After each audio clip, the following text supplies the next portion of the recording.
Chapter 1. The Reviled Villainous. Beneath the chilling moonlight, a sanguine haze enveloped the tribe. A cohort of formidable beast-men, clad in leather armor, left a trail of bloody footprints upon the snow-laden ground. Leave no survivors, annihilate them all. The bloodthirsty decree echoed through the frigid night, reverberating like the clarion call of death.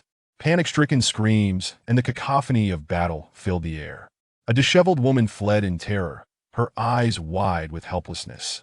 In relentless pursuit behind her was a fearsome black feline, its fur drenched in blood, its emerald eyes ablaze with unbridled wrath, seemingly poised to pounce and devour her whole. Fei, flee! The anguished cries of her kin pierced through the biting wind. The woman's legs buckled beneath her, and she fell upon the icy ground, weeping and pleading for mercy. Yet, in the next breath, her cries were abruptly silenced as the ferocious black cat severed her throat with a single, lethal bite. Ah!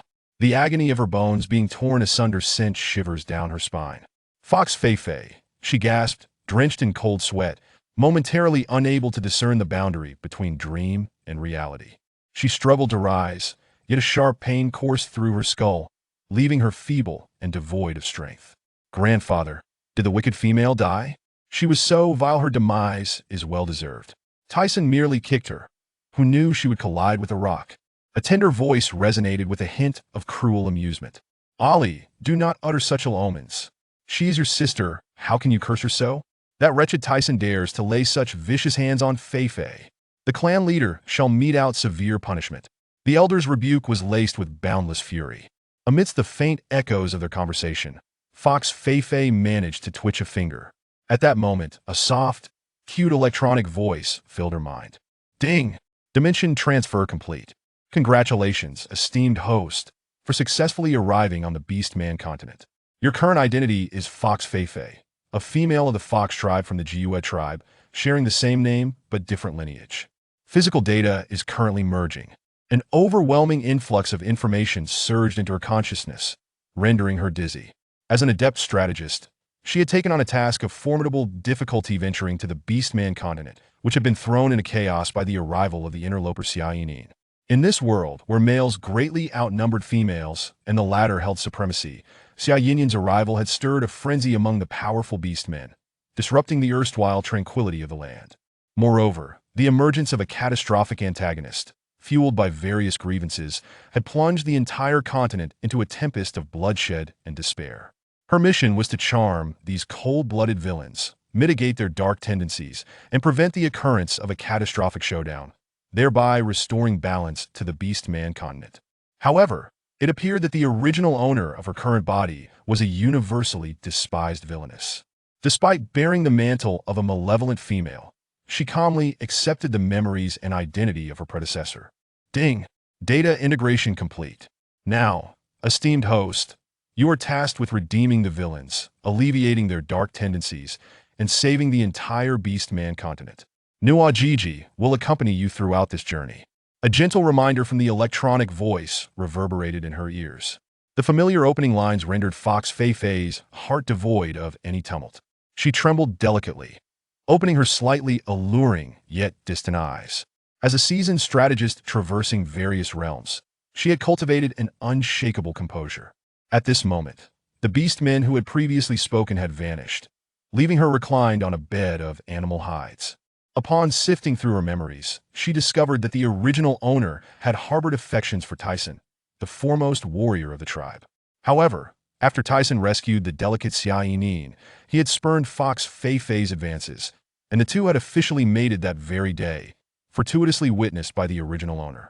Consumed by jealousy, the original owner had disrupted the intimate moment, only to be cast aside by an enraged Tyson, resulting in her collision with a rock and subsequent unconsciousness.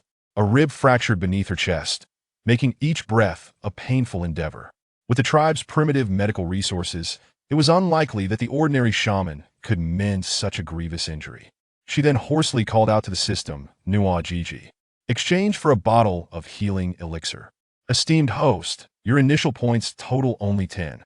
Are you certain you wish to proceed with the exchange? Affirmative. Fei's resolve was unwavering.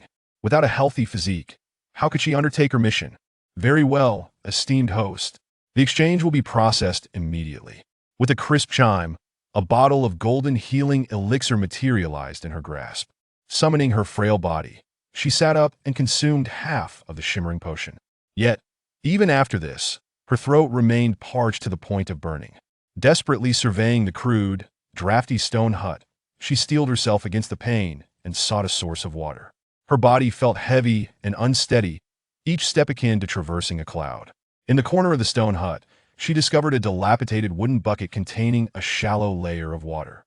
In her desperate thirst, she paid no heed to the water's purity, seizing a vessel resembling a coconut shell and scooping it up to drink. After several hearty gulps, a semblance of comfort washed over her. As night descended, the silvery moonlight cascaded down. The grass curtain at the entrance of the stone hut was hastily drawn aside, allowing a cool night breeze to waft in and gently caress Fox Feifei's face. She swiftly turned, her gaze icy as she regarded the newcomer. It was a female with cascading chestnut curls, clad in a leopard print skirt, her features round and endearing. Upon recognizing her visage, a name leapt to mind: Fox Mengmeng. The original owner's dear confidant and sycophant, she often conspired with the original owner to bully other females within the tribe. Fox Mengmeng's eyes sparkled with excitement as she beheld her. Feifei, you've finally awakened. How wonderful! If you hadn't awakened, Tyson would have been beaten to death by the clan leader. Come with me. Quickly.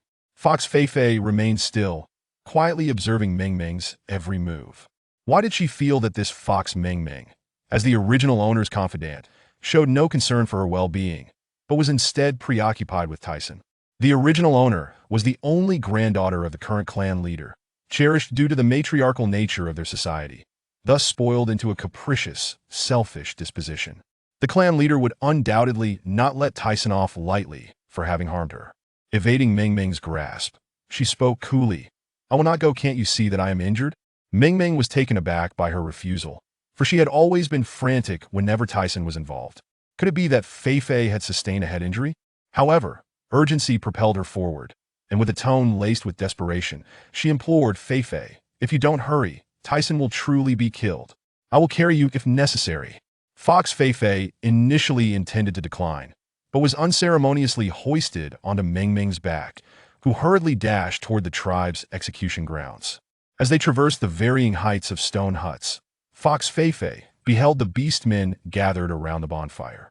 Each one was robustly built, their bare torsos exuding a muscularity akin to iron, radiating raw power.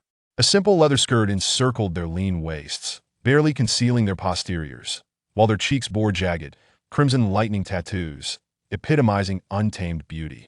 Having assimilated the original owner's knowledge, she understood that these lightning tattoos represented the battle prowess of the beastmen. At that moment, their expressions were grave, and the clamor of their discussions rendered the atmosphere tumultuous.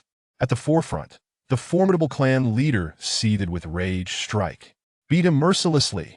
Beside him, two beastmen wielded thorned whips, relentlessly lashing a robust beastman kneeling on the ground, cradling his head, bloodied and battered.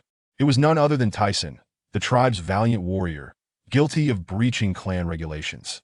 Chapter 2. The Average Male in the Beast World. One of the executioners, a brown-haired beast man, glared fiercely as he swung the whip to chastise Tyson. The whip, as thick as a wrist, was adorned with chilling barbs, and each strike drew forth a cascade of crimson droplets.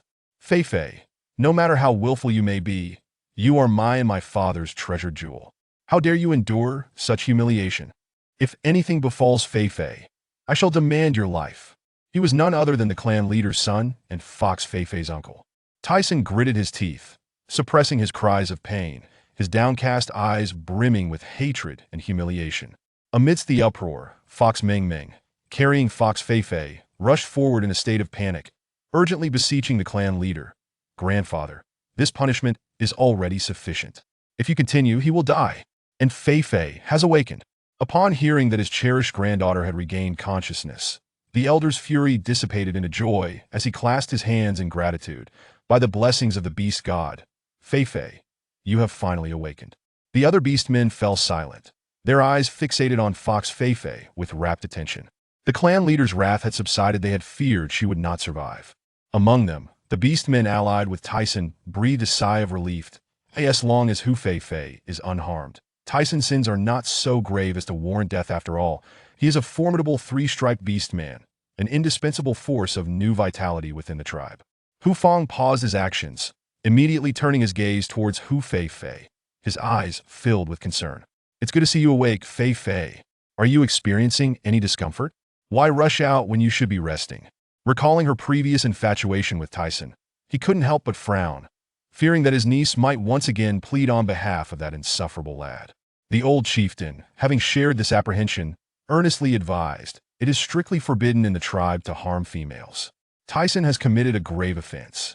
If he is not disciplined, no one will adhere to the rules in the future. Fei Fei, considering how Tyson has treated you, you must let go of any lingering feelings. Hu Fei Fei's friend, Humo Momo, fearing that her words might sway Hu Fei Fei, quickly interjected, Chieftain, Tyson did not act with malice. Hu Fei Fei has already forgiven him. If Hu Fei Fei had previously harbored doubts, she was now certain that Humo Momo indeed had ulterior motives regarding Tyson. Calmly, she rebutted Humo Momo's statement, Momo, although we are good sisters, I have yet to express my opinion. How can you make decisions on my behalf? Among the beast men, a robust, dark-skinned female with golden hair approached, affectionately grasping Hu Fei Fei's hand while casting an indignant glare at Humo Momo. Momo, how can you behave this way? Do not forget that Tyson injured Fei Fei just moments ago. This is a violation of our tribal laws. Hu Fei Fei lifted her gaze to the sturdy female, recognizing her as Hu Hua, another of the original's close friends and sycophant. Though Hu Hua was female, she possessed a remarkably strong physique, her fierce expression almost indistinguishable from that of a male beast man, save for the two prominent features on her chest. In modern terms, one might describe her as a muscular Barbie. Despite her fierce appearance, she was unwaveringly loyal to the original, often playing the role of enforcer within this nefarious trio. Humo Momo rolled her eyes at Huhua's discontent. What do you know, you foolish plump flower? By harming Tyson, it is ultimately Fei Fei who will suffer the most. Which side are you truly on? Hu Hua pouted. Tyson has crossed the line this time. I am concerned for Fei Fei, she is not foolish. As the two females bickered, Tyson, hearing the commotion, lifted his dirty yet still handsome face, his eyes filled with a suppressed animosity directed at Hu Fei Fei. At that moment, his body bore no unscathed flesh, with ghastly wounds that were truly alarming. All of this was the result of the malicious intentions of the female before him. Hu Fei Fei's scrutinizing gaze met his in the air, her tranquil eyes causing Tyson to momentarily falter. This vicious female, despite her loathsome countenance, inexplicably exuded an aura of elegance and composure at this very moment. He must be blinded by hatred. Hu Fei Fei examined Tyson from head to toe, internally scoffing at how he could captivate the original and even garner the affection of the Transmigrated. Xiaoyin, his appearance was indeed appealing. However, in this beastly realm, the males were universally handsome, while the females often appeared plain or even unattractive. The original, with her sallow, thin skin, had once been the most beautiful female of the entire Jiue tribe. Then, she stepped forward, under the watchful eyes of numerous beast men, to stand before the chieftain, her grandfather, and playfully tugged at his arm. The chieftain assumed she was about to plead for Tyson, exasperatedly saying, Fei Fei, do not be soft-hearted. With how Tyson has treated you, your grandfather will not easily forgive him. You've grown and should understand. Hu Fang angrily chimed in, Fei Fei, your grandfather speaks wisely. Tyson dared to assault a female. Such despicable behavior would have led to expulsion from other tribes. We are merely teaching him a lesson that is already lenient. Hu Fei Fei wore a sincere expression. Grandfather, uncle, you misunderstand. I have merely come to reclaim something from him in order to draw a clear line going forward. What? For a moment, the old chieftain thought he had misheard was the sun rising in the west, but he quickly regained his composure, a look of relief washing over his face, silently praising his precious granddaughter for finally maturing. Gently ruffling her tousled hair, he responded, Very well, go and reclaim what you seek. With your grandfather here, he will not dare to act recklessly. Not far away, Humo Momo watched in astonishment as Hu Fei Fei did not plead for Tyson and instead spoke of drawing boundaries. Her mouth hung open in shock. Could it be that Hu Fei Fei had truly given up on Tyson? Hu Fei Fei slowly approached Tyson, looking down at the usually proud beastman. Though the original had flaws, prior to Xia Yinyan's arrival, Tyson had never explicitly rejected her and had openly accepted her affections. To her, Tyson was merely a passive, non-rejecting average male of the beast realm. Tyson's amber eyes, tinged with bloodshot hues, conveyed his utter disdain for Hu Fei's gaze upon him. He knew that this malicious female had long harbored feelings for him, yet he had already found his beloved Yining. If not for her, he would not have suffered such a brutal beating today, his dignity ruthlessly trampled upon. Chieftain Hu Fei had always indulged her, he would not. Hu Fei sensed Tyson's contempt and revulsion, but remained unfazed as she extended her hand. Since you have found a female, should you not return the green barbarian crystal I gifted you? The barbarian crystal is an invaluable treasure, sourced from the ferocious beasts of the wild forests. The strength of the beastmen is derived from these crystals. Barbarian crystals are categorized into 7 grades: red, orange, yellow, green, blue, indigo, and violet, with the green variety being exceptionally rare. Thus, when she uttered these words, the surrounding beastmen collectively gasped in astonishment. They could hardly believe she would part with such a precious green barbarian crystal for Tyson, especially since he had rejected her advances, yet accepted the crystal. This prompted some beastmen to cast disdainful glances at Tyson, the tribe's foremost warrior. Chapter 3. The slave. A flicker of unease crossed Tyson's blood-stained, handsome visage as he was taken aback by the audacity of Hu Fei, who sought to reclaim what had been given away. The azure barbarian crystal had already been consumed by him, and it was precisely due to this consumption that he had swiftly transformed into a formidable 3-patterned beastman. Under the unabashed, scornful gazes directed at him, he felt a wave of heat rush to his face and stammered, "I will return the barbarian crystal to you. Please grant me some time." That Hu Fei, observing his embarrassment, did not press further, but responded with an air of nonchalance. "Very well, but do so promptly." She then turned to the clan leader, her grandfather, with solemnity. "I no longer harbor any affection for him. How you choose to handle the matter is entirely up to you." With that, she disregarded the expressions of the other beastmen and gracefully stepped into the thickening night. A.S. Tyson absorbed her seemingly casual declaration of disinterest, his fists clenched tightly. Yet before he could process his emotions, a more ferocious beating descended upon him like a torrential downpour. It was not until he lay gasping in a pool of blood that the clan leader commanded the assailants to cease their assault. Having satisfied his thirst for vengeance, following the route etched into her memory, Hu Fei returned to the dilapidated stone cottage nestled at the edge of the tribe, as the sole granddaughter of the clan leader. Her status was elevated, affording her the finest privileges within the tribe. The reason for her residing in such a remote and run-down abode was due to her own request, aimed at evading her grandfather's incessant nagging and facilitating her mischievous endeavors. The memories of the original owner's past misadventures caused her lips to twitch in resignation. It was no wonder that, despite her noble lineage and above-average beauty, all the other beastmen shunned her. Save for a singular male slave, after all, who possessed a penchant for masochism. The original owner was notoriously irritable and eccentric, subjecting Mai to relentless beatings and scoldings, while also being spoiled and exceedingly difficult to please. A mere disagreement would prompt her to slap others or coerce those who dared to provoke her into eating dirt, earning her the reputation of a truly malevolent female in the tribe. She was akin to a walking plague, causing even dogs to shake their heads in dismay. It seemed that the path to redemption would be long and arduous. With a sigh, she searched for clothing in the dim light of the moon filtering into the stone cottage. The beast-skin skirt she wore was so dirty that its original color was unrecognizable, emanating a foul stench that threatened to overwhelm her senses. If she did not change soon, she would surely rot. Ultimately, she retrieved a crudely fashioned deerskin skirt from a bamboo basket. Yet, even after donning the clean beast-skin skirt, the noxious odor lingered stubbornly. She looked down at her darkened skin and raised her hand to scrub, only to discover several strips of black mud that exuded an unbearable stench, nearly causing her to retch. It appeared that the foul smell emanated from her body. One could only wonder how long it had been since the original owner had bathed. This was undoubtedly the most disheveled she had been during her mission. Enduring the repugnant odor, she glanced around in search of a bathing opportunity, but the late hour of the night rendered it impossible. Thus, she resolved to scrub herself down. However, as she rubbed away the layers of grime, she gradually sensed something amiss. Throughout her various missions, she had embodied the roles of noble princesses, wealthy heiresses, military medics, farmers, and midwives, experiencing the myriad facets of life. Consequently, her medical training led her to instinctively recognize that this body harbored an issue. The foul stench was far too peculiar, suggesting poisoning. Nuwa Gigi, please check if there are any abnormalities in this body. Understood, esteemed host, the soft, melodic electronic voice responded eagerly.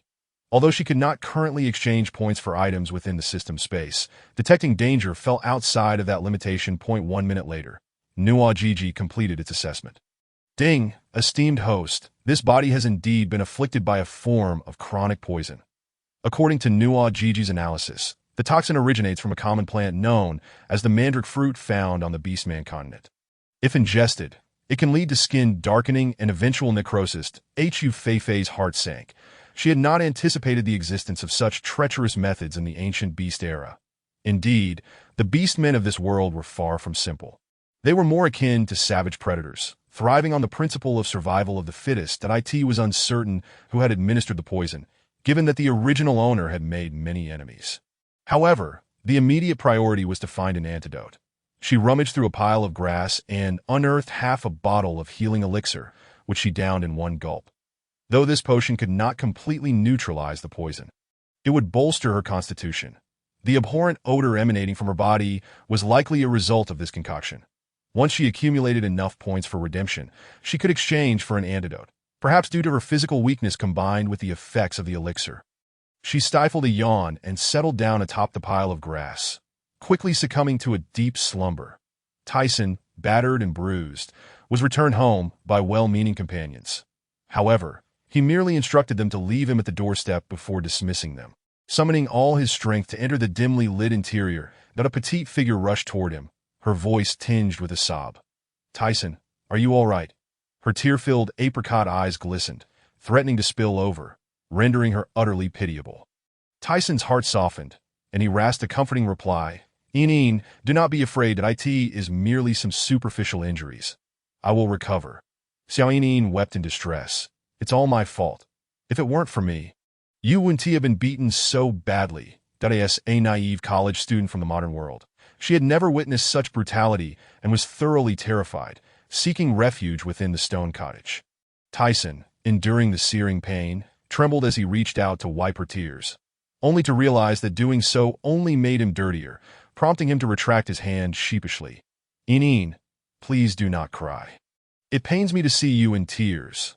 His words had the opposite effect, causing her to weep even more sorrowfully.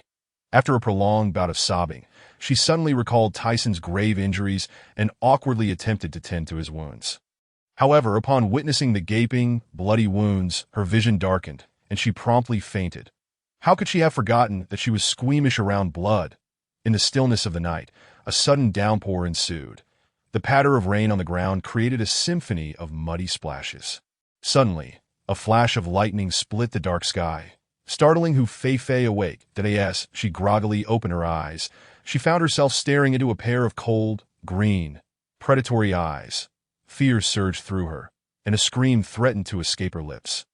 "Female host," it is out at the cool, youthful voice, tinged with weariness, quelled her impending scream, leaving her to swallow hard. Simultaneously, the system Nojiji chimed in. "Esteemed host, the antagonist might has appeared. Predictions indicate that the original host will be tormented to death by him, ultimately embarking on a path of corruption and destruction. Therefore, it is imperative that you swiftly execute the redemption strategy to avert this tragedy." Hu Feifei's gaze shifted upward, where she observed 5 hearts floating above the beastly youth's head. 4 of them had already turned a deep black, representing his corruption value. She needed to eliminate the antagonist's hatred to transform all the black hearts into red ones before her mission could be deemed successful. Should all the hearts above his head turn black, her task would end in failure. However, Hu Feifei had never faltered in her missions over the years. Despite the daunting challenges ahead, she remained confident in her abilities. Once she completed this assignment, she would be free to choose any world she desired to lead a joyous life. Chapter 4. The pitiful cat boy Nuwa Gigi eagerly began analyzing the situation for her. "Esteemed host, This antagonist is on the verge of total corruption and harbors deep-seated resentment toward the original host, resulting in severe psychological scars that we must warm his heart with love. Furthermore, be cautious not to allow him to develop feelings for the traveler Xia Yinin. Hu Feifei, however, remained calm and unhurried, delving into all available information regarding the antagonist Mai. Mai had been rescued from the Qinyu forest by the original owner's grandfather when he was merely a child, having lost the protection of his parents and struggled to survive in the wild. Despite belonging to the fiercely independent and unruly Lynx clan, the grandfather had taken pity on him, and Mai subsequently became the original host's slave, attending to her every need. However, the original hostess' temperament was notoriously volatile, and she took to abusing Mai daily, treating him as a mere outlet for her frustrations that as a result, Mai's demeanor grew increasingly sullen and reclusive, his heart filled with hatred. When he encountered the innocent and kind-hearted Xia Yinin, it was as though a person long ensconced in darkness had finally glimpsed a ray of light, awakening within him a profound affection. Yet Xia Yinin, knowing he was the original host's male slave, rejected him in a fit of rage. The original host stripped him of his masculine dignity, causing him to flee from the humiliating environment, ultimately rising to become a formidable power. Upon his return, the cold and ruthless Mai slaughtered the entire Jiue tribe, leading to the original host's demise at his hands, thus sealing her fate on the path of corruption and destruction. Although the original host's future was tragically grim, it was also well-deserved. However, now that the role had fallen to her, the thought of the original owner's tragic end sent shivers down her spine. Pulling her thoughts back to the present, she caught a whiff of the metallic scent of blood in the damp air, causing her expression to shift. "Are you injured?" she inquired with concern. Yet upon hearing her concern, the beastly youth instinctively retreated a step, his sharp, dark green gaze tinged with a hint of concealed fear, as if she were a terrifying beast that in the past, if he had returned late from a hunt, she would have unleashed her fury upon him. What punishment awaited him today? The atmosphere turned tense as Mai, suppressing his physical pain, placed a jet-black prey before Hu Feifei. With great care, he spoke, "Mistress, I have brought back the hum-hum beast you requested." The flesh of the hum-hum beast is succulent and adored by the females of the tribe, yet it dwells in the heart of the perilous Qinyu forest. This time, he had the misfortune of encountering a Tier 3 savage beast and nearly lost his life. Thus, despite her role in all this, her feigned concern left him bewildered. Warning: Villain Mai's corruption level has increased by 5. Host, he harbors profound wariness towards you. To reform him, you must first alter his perception and alleviate past grievances. The system advised anxiously. Hu Feifei felt a twitch at the corner of her mouth. She had not anticipated that her simple expression of concern would inadvertently elevate Mai's corruption level, leaving her feeling somewhat awkward as she fidgeted with her bee-skin skirt. After a moment's deliberation, she mimicked the original owner's demeanor, placing her hands on her hips and assertively declaring, "Do not presume to know my thoughts, that I merely fear that should you perish, there will be no one to attend to my needs. After all, your cooking skills are quite commendable." Indeed, upon hearing this, Mai's tense form relaxed slightly. With a weary yet obstinate tone, he reassured her, "Do not worry, mistress. I am not so easily dispatched. The orc possesses formidable healing abilities. As long as the wounds are not fatal, recovery is possible." At that moment, he hunched his back, laboriously moving forward, his battered body stumbling step by step. His slender silhouette appeared both desolate and proud. Outside, the rain poured relentlessly, stirring up countless puddles of mud. Unperturbed, he leaned against a stone wall, slowly sinking to the damp ground, allowing the icy raindrops to cascade over his scarred and frail body. He was the most abject of slaves, his life and death dictated by others. Unworthy of fresh sustenance, he also did not deserve to rest within a clean stone dwelling. Seeing him emerge from the hut, Hu Feifei hurried after him, lifting the grass curtain and angrily accusing, "Did I permit you to come out? Are you deliberately feigning wretchedness, hoping to provoke grandfather's ire against me?" Mai had yet to fully succumb to darkness, largely due to the lingering gratitude he felt towards the clan leader for offering him refuge. However, after years of torment, that gratitude was nearly extinguished at her words, his pale, slender fingers clenched tightly. Humiliation and hatred surged within him, akin to a spark ready to ignite a wildfire. His thin lips pressed tightly together as he slowly raised his bloodstained, ashen face to meet her verdant gaze, which was laden with suppressed animosity. At that moment, a flash of lightning split the sky, illuminating the earth and revealing the visage of the young orc before her. The frigid rain washed away the grime from his face, unveiling his sharply defined, sculptural features. His raven-like lashes were adorned with droplets of rain, while his damp, black hair fell about his ears, framing his refined, fierce brow, partially obscured by disheveled bangs. Beneath a high nose, his thin lips were pressed tightly together, and the lightning-shaped beast mark on his cheek accentuated a wild, frosty aura that he was as stunning as a rebellious youth sprung from the pages of a comic, evoking awe. Even clad in tattered, blood-stained beast skin, his frail frame revealed prominent ribs, while his chest and abdomen bore the deep gashes inflicted by the savage beast's claws, covered in a tapestry of bruises and wounds. Yet, this only enhanced a delicate, shattered beauty that evoked pity. At that moment, his emerald-like eyes narrowed, and a pair of black cat ears drooped pitifully, resembling an abandoned, rebellious, and helpless stray cat. Fei-Fei's heart seized painfully. Oh dear, as a seasoned cat enthusiast, how was she to cope with such vulnerability? This exquisitely handsome boy with feline ears left her bewildered as to how the original owner could have harmed him with such a heart of stone. The thought of this beautiful youth enduring years of bullying from the original owner and ostracization from other orcs shattered her heart into pieces. The original owner truly reaped what they sowed. In that moment, she extended her hand towards the pitiful boy, commanding, "Come back inside with me. This is an order." Under the rainy night, the two stood and sat, gazing at one another across the space. As if fate's gears had been set into motion, Mai trembled, his damp eyelashes fluttering. Though internally resistant to her closeness, he ultimately dared not defy her and grasped her hand to rise. With his eyes downcast, he humbly explained, "Mistress, do not misunderstand. I do not seek to elicit pity. I simply... Enough. I shall not repeat myself, nor do I wish to hear any idle gossip tomorrow." Fei-Fei feigned annoyance, shooting him a glare as she tightened her grip on his cold hand, leading him back into the stone hut. Though she maintained her usual commanding tone, Mai sensed a hint of tenderness within it. The warmth emanating from her palm left him at a loss. Chapter 5. System Store Ding. Villain Mai's corruption level decreased by 10, rewarding the host with 100 reform points. The system store has been activated, allowing the host to exchange points for needed items. The system cheerfully announced that a smile crept onto Fei-Fei's lips. With points in hand, she could finally give this disheveled body a complete makeover. For every fraction of corruption she eliminated, she would earn 10 points, while goodwill points would double the rewards.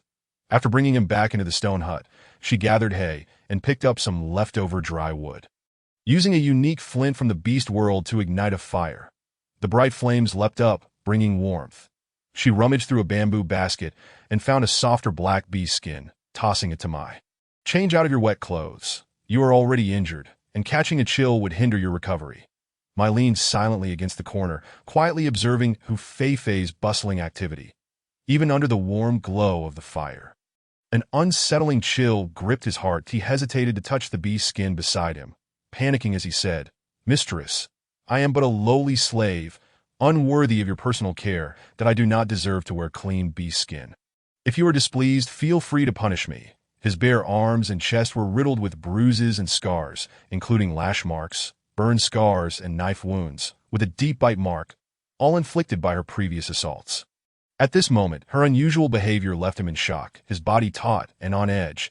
Compared to the previous imperious and reckless version of her, this new demeanor instilled even greater fear and anxiety within him. Fei-Fei paused, realizing he was once again attempting to deflect.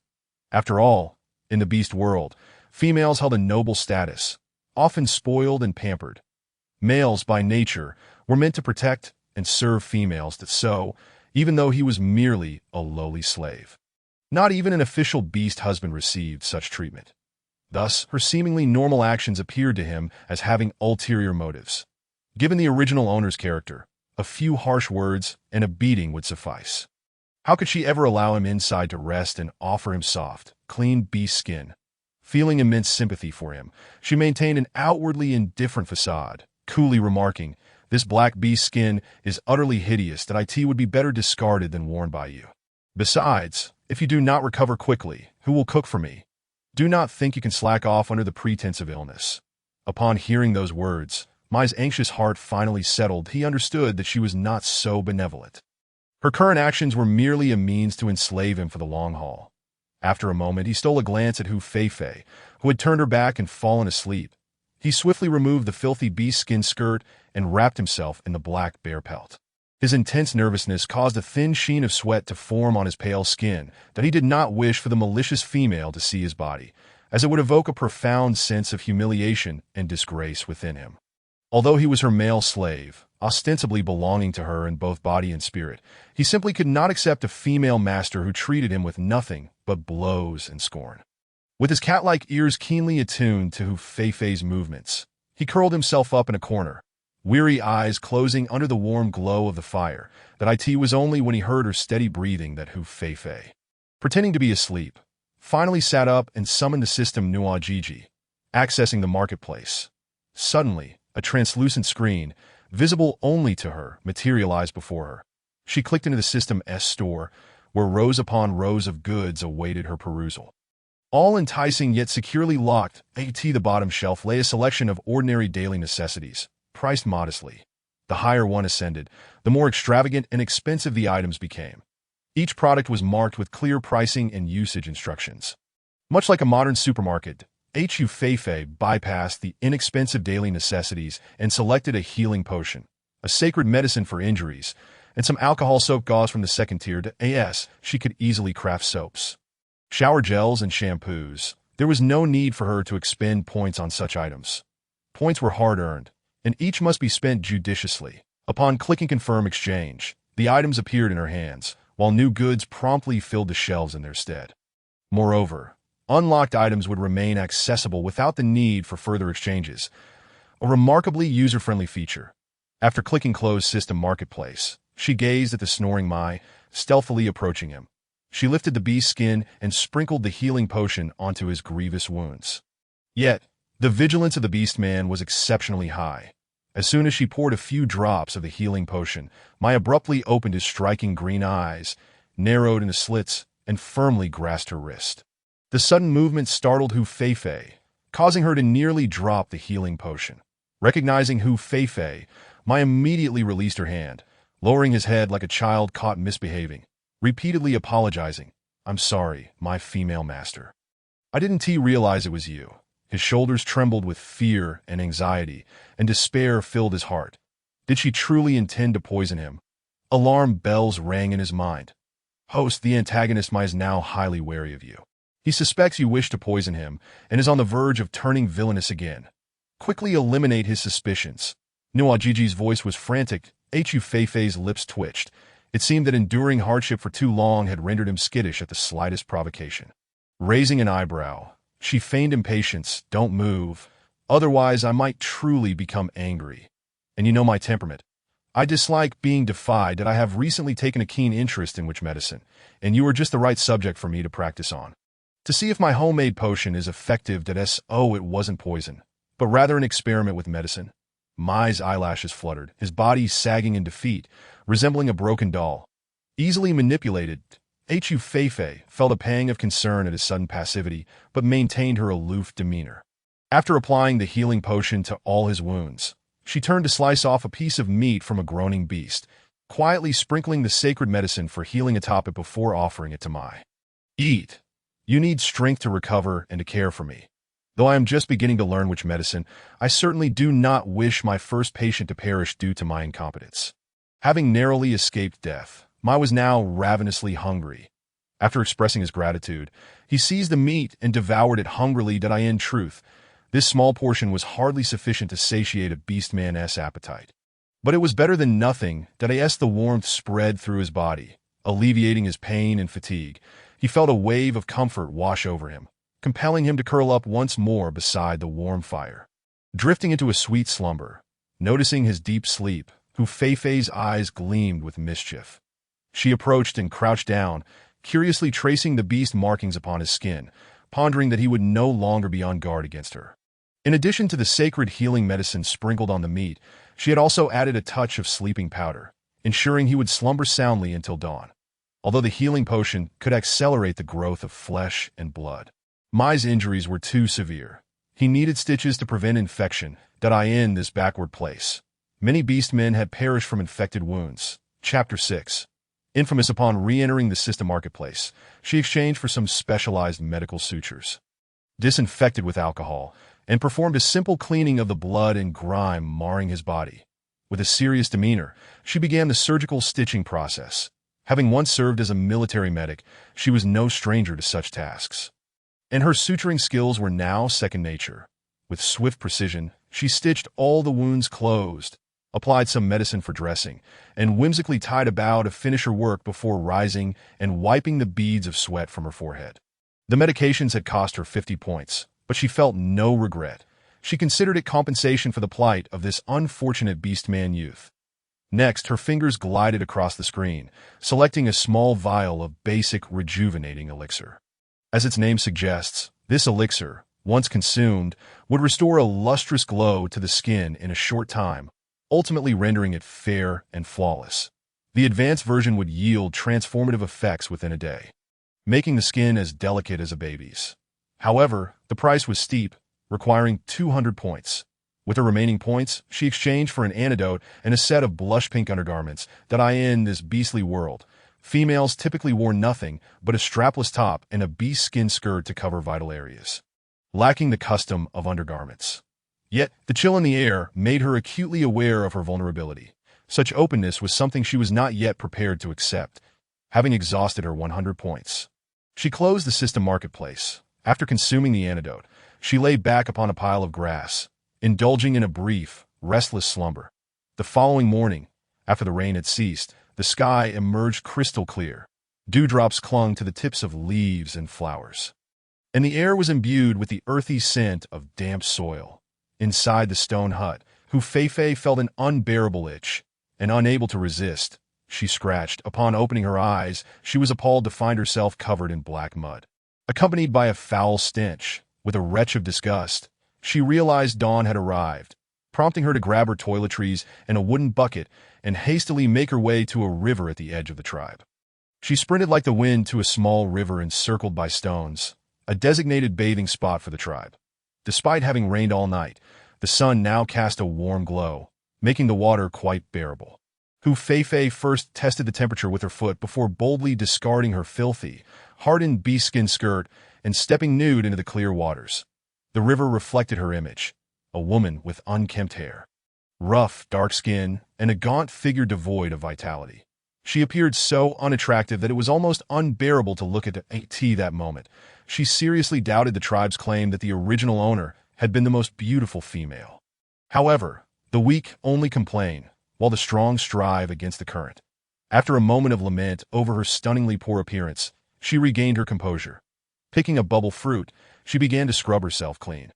This bubble fruit grew abundantly along the riverbanks and was commonly used by females for bathing, washing hair, and cleaning clothes. Rubbing it produced copious white bubbles, akin to soap pods, purely natural and harmless. With a delightful fragrance she scrubbed away the foul black mud. She diligently worked through the tangles in her hair. Once cleaned, she discovered her hair was a dark chestnut color, slightly wavy, cascading down to her waist, and remarkably thick, exuding an exotic charm. Thanks to the rejuvenating elixir and the expulsion of toxins from her body, her skin transformed from its previous darkness to a captivating wheat tone. Upon closer inspection, her facial features were actually quite appealing, with a harmonious blend of sharpness and softness, overall exuding an aura of elegance and vibrancy. Particularly striking were her fox-like eyes, upturned at the corners and reminiscent of glazed glass. Possessing a beguiling allure, with a little refinement, she could undoubtedly earn the title of a fox spirit. After enjoying a refreshing bath, Feifei emerged from the water, her spirits lifted. She donned the undergarments and a leopard-print beast-skin skirt, tossing her damp hair back before filling a bucket with clean water to carry home. All the while, she hummed a cheerful tune, radiating vitality and joy under the sun. That moment, smoke curled from the tribe, and many beastmen had already begun their daily labors. A number of female beastmen arrived at the riverbank to wash and fetch water, their gazes immediately drawn to her. Who is she, such a beautiful female? Why have I never seen her before? exclaimed a stout and robust female. "That leopard print skirt is simply stunning. To wear such a beautiful bee-skin skirt must signify her noble status. Yet oddly, I feel no connection to her at all." A few females huddled together, whispering softly among themselves. After a moment of scrutiny, one of the blonde-haired females hesitantly remarked, "Doesn't that look like Hu Feifei? Hu Feifei? How could she possibly be so industrious? Rising at such an early hour? Indeed, she wouldn't work even if you paid her. Moreover, she's so unkempt, smelling quite foul. Are you seeking death? How dare you speak of her like that? If she hears you, beware of her wrath." The females immediately fell silent, fear gripping them as they turned their backs. Pretending not to see Hu Feifei approached, Hu Feifei cast a fleeting glance at the gossiping females, disregarding them as she strode past. She was famished and eager to return to prepare a meal. However, just as she was about to reach her stone dwelling, several young male beast men fixed their smoldering gazes upon her, flashing bright smiles that revealed their gleaming white teeth as they strutted towards her, proudly showcasing their chiseled abs and V-shaped torsos like randy roosters. "Beautiful female, which tribe do you belong to? May I have the honor of knowing your name? I am called Kogi, and I have fallen for you at first sight. Allow me to be your protector from now on." A group of handsome, sun-kissed beastmen vied for her attention, their straightforwardness and sincerity shining through their bold and wild nature. In a world where males outnumbered females, they would fervently pursue any female they fancied, facing their predatory gazes. Hu Feifei smiled sweetly and replied, "I am Hu Feifei." "Oh, Hu Feifei." The male stood frozen in disbelief, unprepared for the infamous reputation of the tribe's most notorious female. Memories of her notorious deeds flooded their minds. They scattered like startled birds, fearful of her lingering presence. Hu Feifei mischievously waved at them. "Hey, don't leave. Didn't you say you liked me?" Upon hearing her voice, the beastmen bolted as if pursued by wolves, one even tripping and falling in his haste. Hu Feifei chuckled softly to herself as she carried a wooden bucket back to her stone dwelling. Due to the effects of the medicine, Muyi was still asleep. The frail, delicate youth lay curled up in a corner, his pale complexion nearly translucent, evoking a sense of pity. Hu Feifei rolled up the grass curtain to let sunlight stream in, then added some firewood to the smoldering fire, laboriously setting the heavy stone pot to boil water. After completing these tasks, she gently dampened a smaller, softer piece of beast skin and carefully approached the sleeping boy to wipe his face. Her movements were tender, her heart swelling with sympathy for the pitiful youth. There are no inherently wicked beings in this world, nor are there absolutely cold-hearted individuals, unless one has endured unimaginable suffering and humiliation, ultimately leading them down a path of darkness. Chapter 7. She seems to have changed. You are merely the most despicable of slaves. It is an honor for you to serve me. A sharp, disdainful female cast a scornful glance at him, repeatedly trampling his face with her filthy feet. As if that were not enough to satiate her wrath, she seized a burning piece of wood and jabbed it into his arm.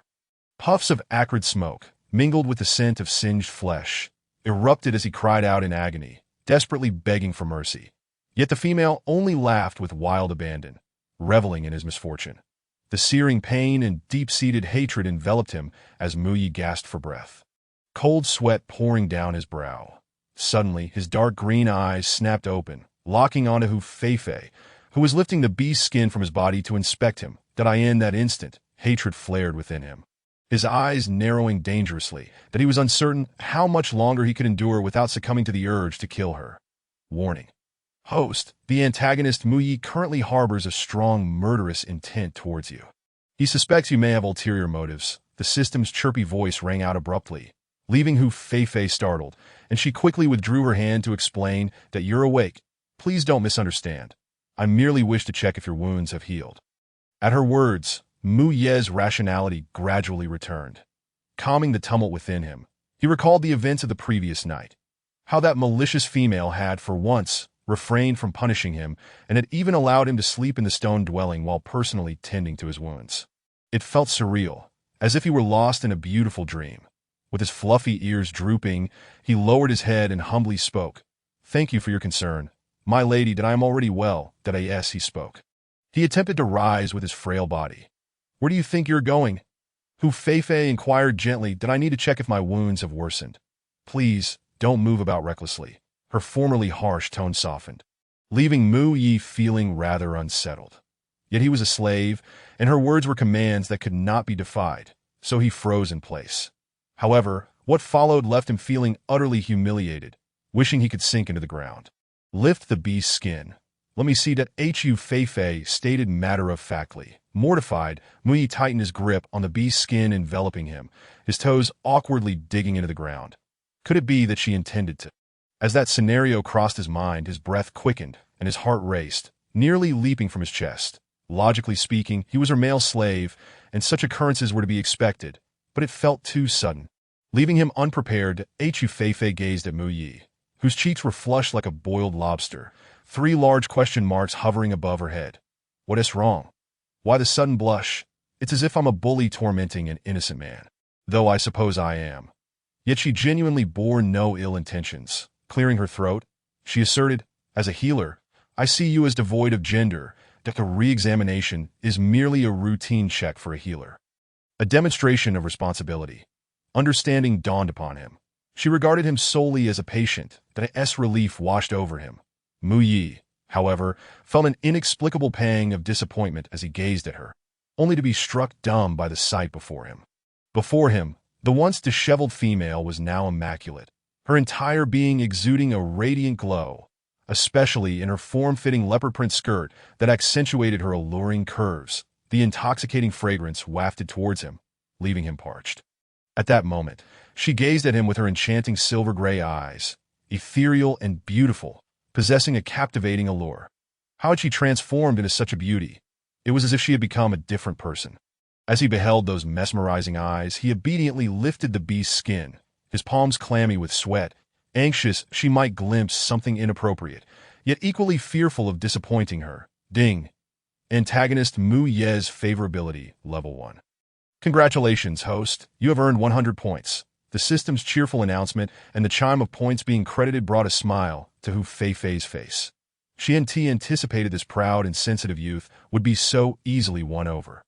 Subsequently, she took on a serious demeanor as she examined Mu Yi's wounds, noticing that the sutures had healed and the swelling had subsided, with no visible traces of the stitches remaining. She nodded in satisfaction but inadvertently caught sight of something unexpected. "Goodness! I never imagined this frail youth would be so well endowed." Her mouth fell open in astonishment, and despite her extensive experience, she couldn't help but feel her cheeks flush. Moreover, that particular something appeared to be subtly rising.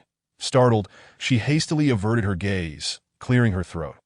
"All right, you've healed remarkably well, and no further medication is needed." Mu Yi, sensing her scrutiny, felt blood rush to his face.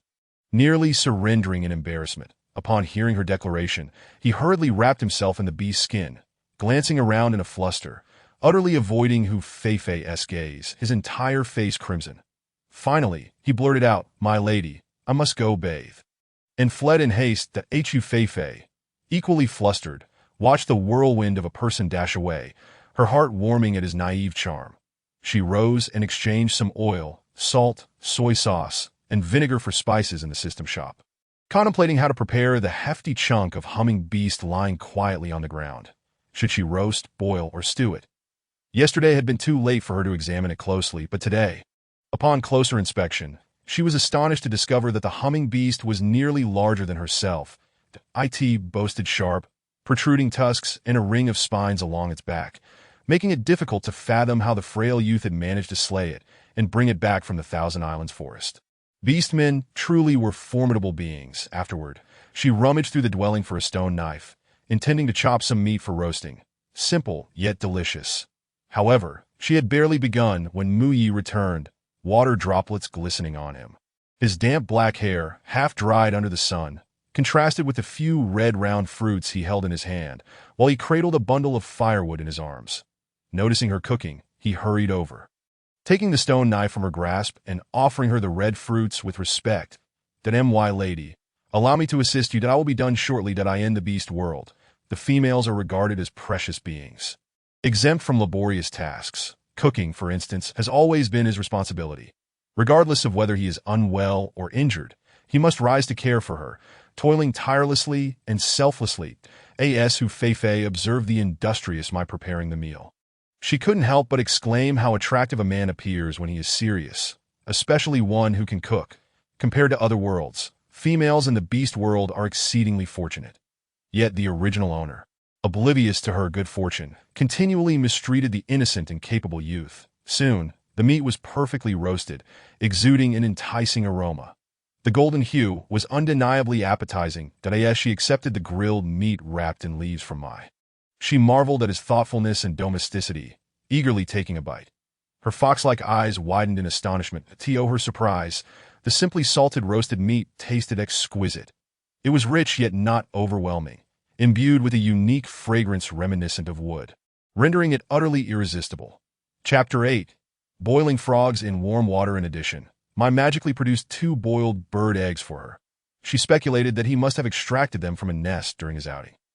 She refrained from expressing gratitude, as it did not align with the original owner's character. However, she praised his culinary skills, exclaiming, "This meat is so fragrant. I adore it." Beyond mere thanks, the highest compliment one can offer is to acknowledge another's labor and lavish praise upon it. As expected, she noticed the chill in the youth's eyes gradually warming and a glimmer of joy at receiving recognition. He became even more motivated to roast the meat, his demeanor transforming from cold and austere to vibrant. No longer resembling a stagnant pool of water, Hu Feifei observed Mai's subtle transformation, understanding that for a sensitive and suspicious person, one must employ a gentle approach. After all, the original owner's nefarious reputation was deeply ingrained, and her path to reform could not be rushed. It required a gradual approach to avoid appearing abrupt, allowing him to slowly recognize her changes from within. The 2 rounded bird eggs emitted warmth. Akin to modern quail eggs, their shells adorned with a black and white pattern, yet larger, comparable to duck eggs. After gently blowing on the eggs, she patiently peeled the shells away, savoring each bite leisurely. Once she finished both eggs, she let out a satisfied burp, patting her round belly.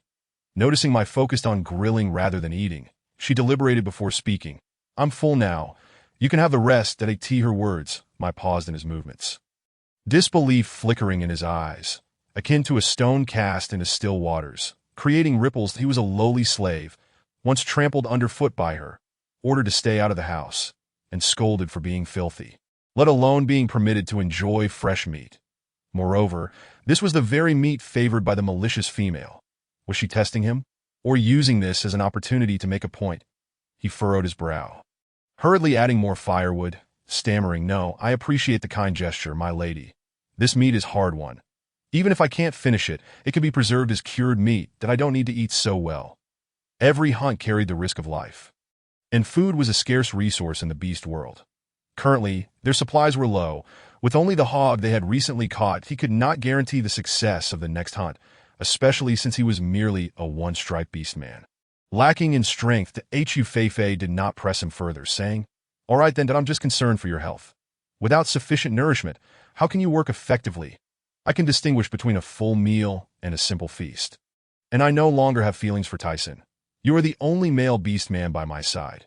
She justified her actions while indirectly explaining her series of changes. I was taken aback, surprised that this once malicious female seemed to have grown a bit wiser. Was her cessation of cruelty towards him a result of Tyson's rejection? With a whirlwind of thoughts swirling in his mind, he silently dragged the remaining fresh meat outside to process it, evenly applying salt crystals to begin curing the meat. Cured meat could be stored longer, as it was the common practice in the tribe for any leftover meat.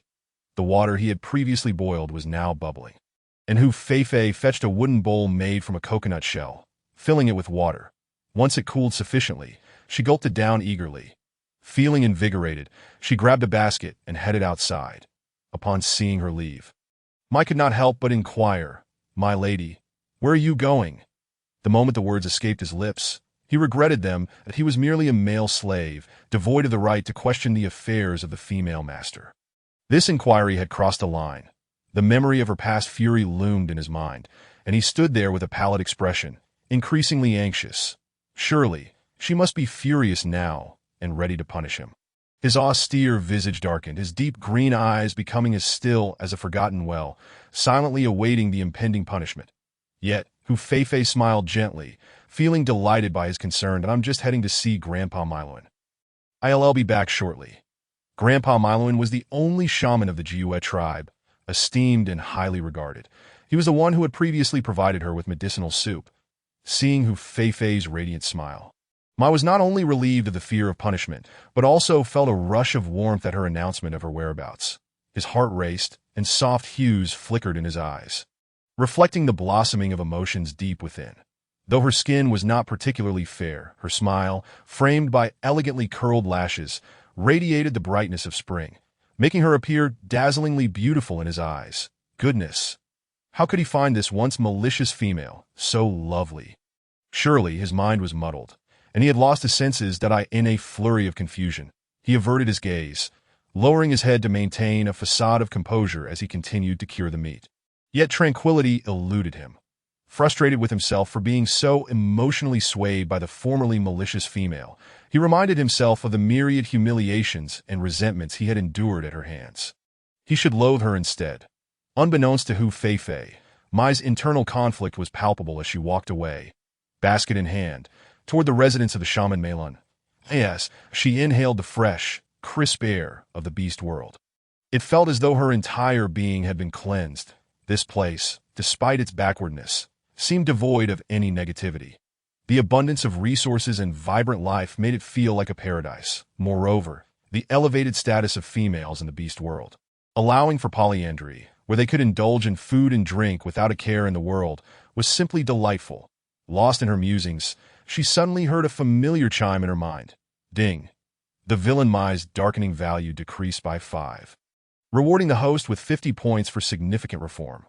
Upon receiving the system's melodious notification, Hu Feifei was overjoyed, her steps becoming lighter and her smile radiating delight. She had not anticipated the path to reforming the villain would be so smooth. Indeed, the innocent, pure-hearted youth was the easiest to win over. With a bright smile, she arrived at Miloin's abode, noticing that his stone house was somewhat larger and enclosed by a simple fence. The yard was filled with a variety of medicinal herbs. As she approached, she spotted a busy figure inside. Raising her hand politely, she greeted Grandpa Malon. To the sound of her voice, an elderly man with a goat-like beard turned around. His hair was grizzled, and his face was lined with wrinkles, exuding a warm and refined demeanor that made him quite approachable. His gaze upon her was kind and gentle, his tone rising in surprise at her visit. Feifei, my dear child, what brings you here? Are you feeling unwell? His string of concerned inquiries warmed Hu Feifei's heart, instantly endearing her to the shaman. No, I'm perfectly fine. I just came to see if Grandpa Miloin has any yellow roots. Yellow roots? Have you caught a chill? Miloin scrutinized her complexion, assessing her health. Yellow roots were typically used by beastmen to ward off cold and treat illnesses, so he instinctively worried that she might be coming down with a fever. Although this child was often unruly and unreasonable, he did not harbor any dislike for her. After all, Feifei was a pitiful child who had lost her father at a young age, and her mother was missing, leaving her with profound emotional scars that he could only hope she would become more sensible in the future, alleviating the tribe leader's concerns. Chapter 9. Healing the little tiger cub, Hu Feifei shook her head obediently. I am not ill. Thank you for your concern, Grandpa Miloin, that I need the yellow roots for another purpose. Naturally, she felt reluctant to disclose that she sought them for culinary endeavors. While the meat here was delicious when simply roasted, its flavor was rather monotonous. With ginger, she could stew and make soups, exploring a wider array of delectable dishes. Miloin stroked his goat-like beard, pondering that this child might simply be looking for a diversion. With a resigned sigh, he said, Well, if you want them, just take some to Hu Feifei's eyes sparkled with delight. Thank you, Grandpa Miloin. Once might as well, I'll have him carry me to the valley outside to gather more yellow roots for you.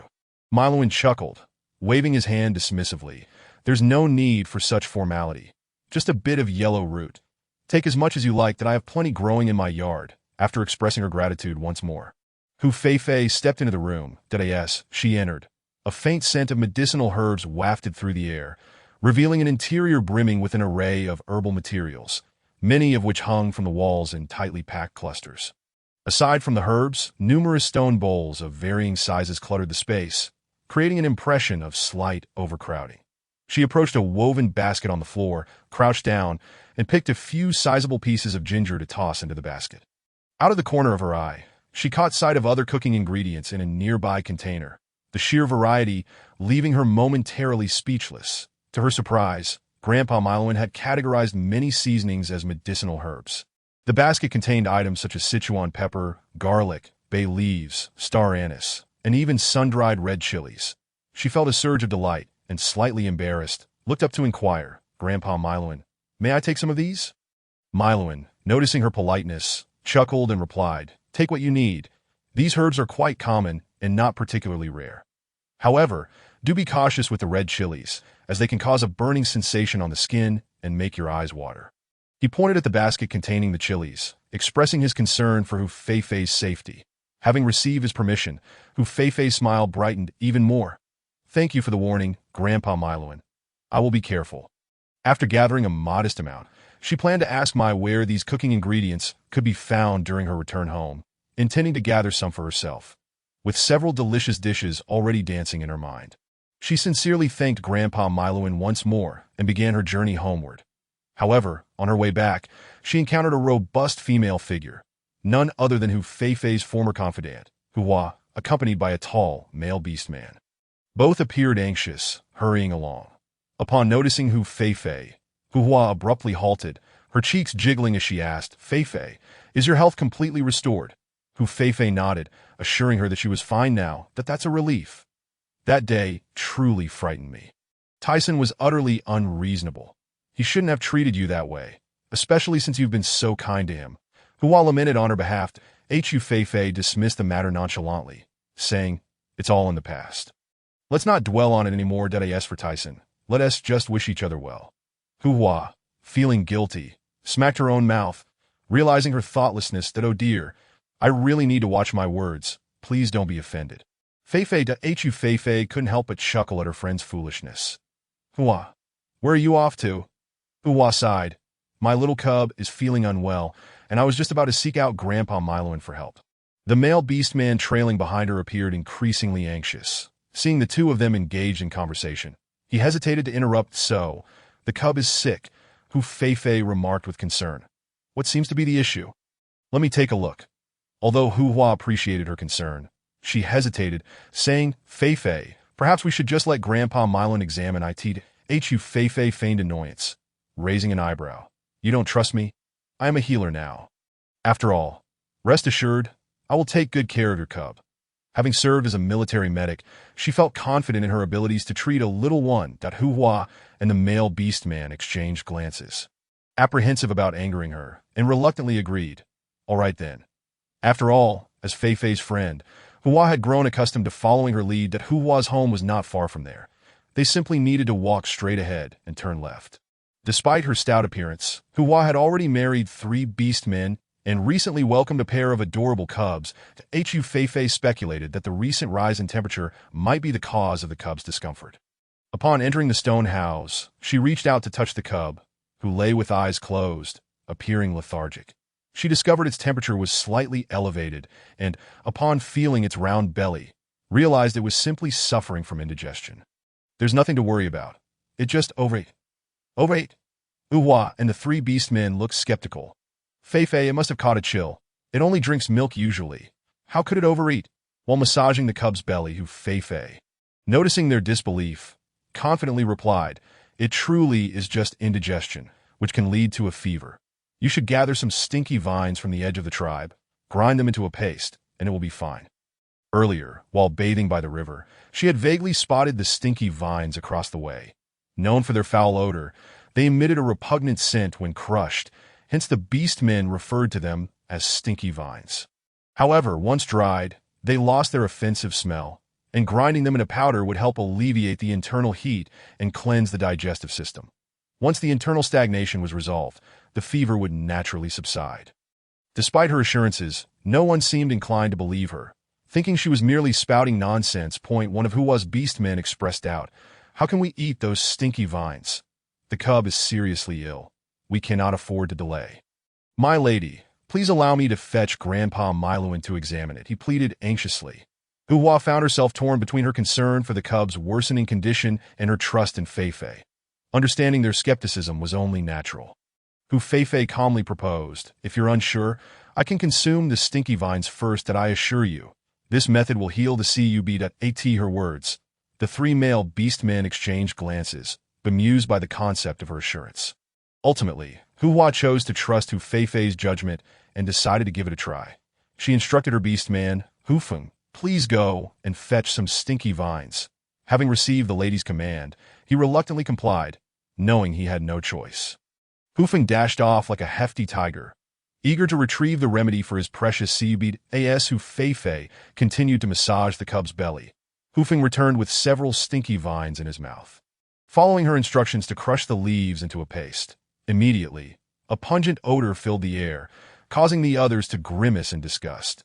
The beastmen, particularly sensitive to scents, nearly retched at the smell, with a face full of worry. Hufeng handed the stone bowl to Fei, his concern for the poor cub palpable. What had the little one done to deserve this ordeal?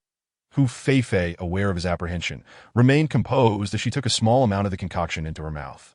Though it was foul-smelling, it possessed properties that could aid digestion, relieve heat, and detoxify. "Trust me, the cub will recover once it takes this," she reassured Hufeng, before administering the stinky vine paste to the cub. Hufeng hesitated, wanting to intervene, but seeing her calm demeanor as she consumed the foul remedy, he withdrew his hand. Perhaps it was worth trusting her once? After a brief massage, the cub appeared more lively, surprisingly quiet, gazing up at Fei with its moist amber eyes. Seeing its obedient nature, Fei couldn't help but gently stroke its fluffy head, whispering sweetly, "Good little cub, you'll feel better after taking your medicine. Remember not to overindulge next time." The cub blinked innocently, perhaps feeling guilty about its previous indulgence. That it cooperatively swallowed the paste, and under Fei's soothing encouragement, the bitterness seemed to fade away.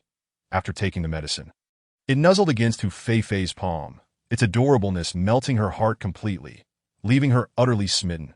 Unable to resist, she leaned down and planted a kiss on the cub's forehead, causing it to shyly lower its head in bashfulness. Its adorable demeanor was simply irresistible, and Fei, regrettably without any treats to offer, wished she could reward it with a sweet morsel. Witnessing the cub's compliance, Hua and the three beastmen were left astonished. Noting its newfound vitality, "Fei, it seems the cub really adores you. You have no idea how mischievous it usually is," Hua remarked. Fei beamed. "It knows I'm helping it. And honestly, it's such a charming little creature."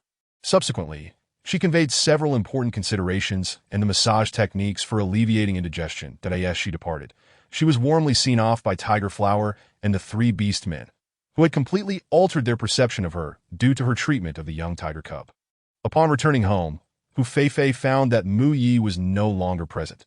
Instead, the makeshift wooden rack in front of the house was laden with cured meats, left to dry in the shade beneath the trees. The surface of the marinated meat glistened with a golden oil, attracting several speckled gugu beasts. These gugu beasts, small in stature and omnivorous, often scavenged the remnants of bones and offal discarded by the beastmen in the tribe. Due to their diminutive size and lack of aggression towards humans, the beastmen paid them little mind, accepting their presence as a matter of course. That moment, the gugu beasts, having finished off the scraps, audaciously turned their attention to the cured meat. Observing this, Fei glanced around, set down her basket, and picked up a dry twig to shoo the gugu beasts away. "Begone! This is not for you." The gugu beasts flapped their wings, evading her attempts to chase them off, sending clouds of dust into the air. After successfully driving them away, Fei discarded the twig and entered the house, only to discover that as soon as she stepped inside, the gugu beasts stealthily returned, their beady eyes fixated hungrily on the cured meat. Fuming, Fei dashed back outside. This time, she did not use the twig. Rather, she stretched out her arms intending to capture the audacious gugu beasts. After all, they were practically delivering themselves right to her doorstep, and she would not be so courteous as to let them go. In truth, these gugu beasts were akin to a type of domestic chicken. If captured, they could be raised for daily eggs. However, after a chaotic flurry of feathers and flapping wings, she not only failed to catch a single gugu beast, but also ended up dirted and disheveled. Moreover, These Gugu beasts were wild and fierce. Although they typically did not attack humans, they became as combative as fighting cocks when sensing danger, flapping their wings and pecking at her with abandon. Realizing the dire situation, she hurriedly picked up a nearby twig to shoo them away, but to no avail. Amidst the assault from both sides, her calves were pecked several times, causing tears to well up in her eyes from the pain. Just as one particularly audacious Gugu beast took flight and charged directly at her face, she screamed and instinctively raised her hand to shield herself, losing her balance and nearly falling in that critical moment. She was firmly caught by the back, while a large hand deftly seized the fierce Gugu beast. With a swift motion, it snapped the creature's neck. "Fei, are you all right?" It was her uncle, Hu Bang, with a heart still racing. Fei patted her chest and replied, "I'm fine. I didn't expect these Gugu beasts to be so ferocious. By the way, uncle, what brings you here so suddenly?" The Gugu beasts had already scattered in fear thanks to Hu Bang's intervention. He raised his hand to pluck a few stray chicken feathers from her head, feigning anger as he said, "I couldn't help but worry about you, so I came to see how you were doing." "What? Am I not welcome?" Fei chuckled softly. "Of course not. I am more than happy to have you here, and I am perfectly well, thank you." However, Hu Bang sensed that she was merely putting on a brave face, for the entire tribe knew of her affections for Tyson. Now, with Tyson having chosen a female mate from outside the tribe and having injured Fei without remorse, she must be heartbroken. "What a poor child," he said sympathetically. "Fei, I am your uncle. There is no need to pretend in front of me that if you're feeling sad, just tell me to Hu." Fei was taken aback, then found herself at a loss for words. "Uncle, I truly am not sad." As they conversed, a cough sounded from behind. Hu Bang immediately stepped aside, revealing the imposing figure of the tribe's leader, Hu Wei. Upon seeing her grandfather, Fei stepped forward affectionately and called out, "Grandfather." Although the original owner of her body had been willful, she held deep respect and fear for this tribal leader. Whenever he wore a stern expression, she dared not act recklessly. Hu Wei observed his granddaughter, and, relieved to see that she was indeed well, he felt a weight lift from his heart. With a flourish, he produced a bundle of animal skins and presented them to her. "Fei, these are for you. See if you like them." Fei focused her gaze and discovered that the skins were all expertly prepared. Deer hide, leopard print, zebra skin, and some soft pink fur from an unknown animal, without exception. They were exquisite and supple, the envy of other females in the tribe. She grinned widely. "Thank you, grandfather." Selecting a few pieces, she handed the remainder to Hu Bang.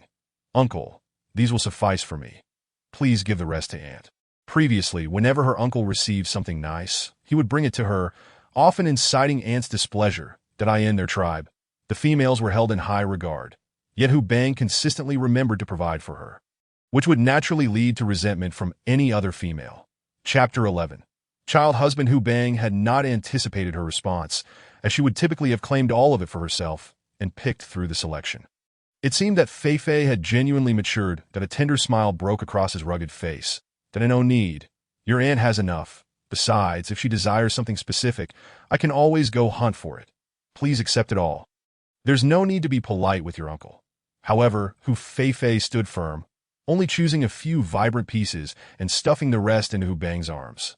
"Uncle, I cannot wear so many. I already have several large baskets of animal skin skirts accumulated, and they are just gathering dust. Take some back for Aunt. She will be pleased." Upon hearing this, Hu Bang relented. This way, his own female would not constantly resent Fei. The tribe leader, Hu Wei, felt a sense of pride in Fei's transformation.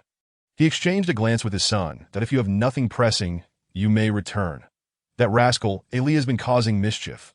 Last time he said Fei deserved to be beaten, which is simply outrageous. He needs a stern lesson." Hu Bang scratched his head in confusion, unable to believe that his son could be so unruly. His expression darkened as he exclaimed, "How dare Eli speak to Fei like that? This child truly lacks understanding. Rest assured, father, I will give him a good lesson." With that, he clenched his fists in anger. All right, just go home," the tribe leader said, waving his hand dismissively. Hu Bang let out a sigh, his face grim as he went to confront his own. Fei stepped in to mediate. "Grandfather, Ali is still young and doesn't understand everything.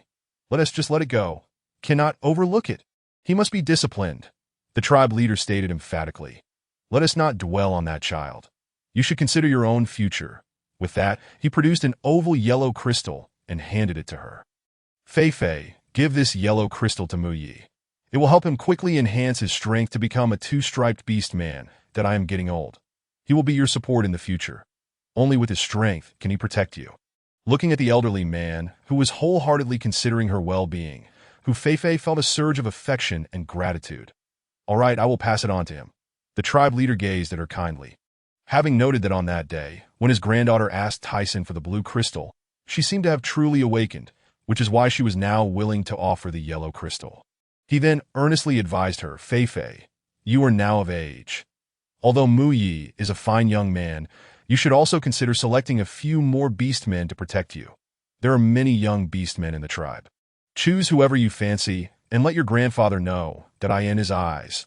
Those beast men who did not pursue Fei Fei simply lacked vision. Carrying a hefty bundle of firewood, Mu Yi returned home just in time to hear these words. He froze on the spot, lips pressed tightly together, his gaze dimming with anxiety and unease, unsure whom she might choose as her beast husband. Though he despised venomous females, even harboring resentment towards them, he was still her male servant and naturally did not wish for any new beastmen to appear to Fei Fei had not anticipated that her grandfather would suddenly broach this subject, speaking as though he intended to find her a suitor. The very thought of it astonished her. With a sheepish smile, she politely declined, Grandfather, I do not wish to bear children at present, nor have I set my sights on any beastmen. Besides, I already have Mu Yi. Mu Yi, eavesdropping silently, widened his eyes in disbelief, a wave of bittersweet emotion swelling within him. Did that mean she was content with just him? The once venomous female was now rejecting other beastmen for his sake, causing his feelings to become an intricate tapestry of complexity and unexpected joy. Ding. Villain Mu Ye's darkening value -10. Congratulations to the esteemed host for earning 100 conversion points, the cheerful announcement echoed. As if it were eager to perform a celebratory dance on the spot, Fei Fei, filled with excitement, pretended not to notice Mu Ye's reaction and continued, Grandfather, I was once ignorant and did not recognize Mu Ye's worth. However, after experiencing so much, I now understand who truly cares for me, that I made him suffer so many grievances before. I want to make it up to him moving forward. Her words moved me profoundly, igniting an intense fluttering in his chest. That it dawned on him that in her eyes, he was not entirely devoid of worth. This realization made the burdens of shame and hatred that had once clung to him seem to dissipate into the ether. If she could truly treat him with kindness, perhaps he could also lay to rest the unpleasant memories of the past and wholeheartedly accept her as his genuine matriarch. The clan leader, Hu Wei, upon hearing her declaration, did not press the matter further. With a sigh, he remarked, as long as you understand, that is enough. Since you have made your decision, I shall not compel you to choose a beast husband. From now on, may you and I enjoy your lives together. Should you require anything, do not hesitate to approach me. And remember, this yellow manjing is to be entrusted to my. Yes, I will remember, Grandfather, Fei Fei responded with a radiant smile. At that moment, the clan leader seemed to notice Mai for the first time, his tone taking on a more serious note. Your return is timely. Although the yellow manjing may not compare to the blue one, it will significantly bolster your strength. Choose an auspicious day to absorb its energy. Mai set down the mound of firewood, his rough hands trembling slightly as he took the yellow manjing. Thank you. Clan leader, that I shall not disappoint you, that there's no need for formalities. We are family, the clan leader said, patting Mai on the shoulder before walking away. Fei Fei, delighted to see the 4 black hearts atop Mai's head, noted that one had already transformed into white. Overjoyed, she broke the lingering awkwardness between them, asking, Did you just go outside to gather firewood? Mai nodded, contemplating her with a thoughtful gaze, his lips quivering as he inquired. Matriarch, were your words truly sincere? Fei Fei raised an eyebrow. What do you mean by true or false? What I say is the truth. Receiving a definitive answer, Mai could no longer contain the warmth that surged within him, melting away the icy desolation that had previously enveloped his heart. His gaze toward Fei Fei softened, yet as he recalled her past fervor for Tyson and the disdain she had shown him, His joy quickly evaporated, leaving behind a bitter aftertaste. Would she ever truly see him if Tyson had not rejected her? Hu Feifei, oblivious to the shifts in the boy's demeanor, focused intently on the crooked-necked Gugu beast lying on the ground. Planning to prepare a beggar's chicken to improve their meals. Suddenly, she heard the system's prompt. Host, the antagonist is currently experiencing inner turmoil, feeling sensitive and vulnerable. Your comfort is needed. Upon hearing this, Hu Feifei lifted her gaze to meet Mai's eyes. She then gently caressed his handsome face, sincerity etched across her features. What is it? Do you think I am deceiving you? Mai, shyly averting his gaze, stammered, No, matriarch, do you truly wish to accept me? Hu Feifei tilted her head in response. If I did not accept you, how could I allow you to be my male servant? She soon realized that Mai's notion of acceptance carried a different connotation and awkwardly withdrew her hand. Mai was her male servant, in a sense, a childhood companion. Had it not been for the original owner's infatuation with Tyson and her incessant disdain for Mai, they might have long ago formed a bond as partners. Chapter 12. Delicious beggar's chicken clearing her throat. Hu Feifei gently declined. Your body has only just recovered, and your grandfather has gifted you a managing that it is imperative to focus on improving your strength. Other matters can wait. I never anticipated that such an innocent boy would suddenly broach this topic. Seeing her response, Mai felt a pang of disappointment. It appeared she was not yet prepared to embrace him fully. His enthusiasm doused by a bucket of cold water, he turned his back, his tone somber. I apologize, matriarch. I have overstepped my bounds that I will recognize my place in the future. His words carried a hint of frustration, prompting Hu Feifei to hear the system's prompt. The antagonist is feeling despondent and may regress into darker emotions. Host, please intervene promptly. Noticing that the heart above Mai's head, which had previously turned white, now exhibited a grayish hue, she lamented, the beastly youth is truly sensitive and changeable. Quickly, she shifted the topic to alleviate the tension. There is no hot water left. Could you please boil some? Mai nodded silently. Forgoing any tools, he transformed his fingers into claws and swiftly chopped the wood with precision, producing evenly sized pieces as if wielding an unfeeling cutting machine. Hu Feifei watched in disbelief, deeply appreciating the prowess of the beastly youth. Confronting such a formidable young man, eliminating the original owner would be as effortless as killing a chicken. She wondered where the original owner had found the audacity to challenge Mai. Perhaps it was simply a case of a foolhardy spirit. Afterward, she picked up the Gugu beast from the ground. Intending to prepare the beggar's chicken, Mai diligently chopped wood. He noticed her movements.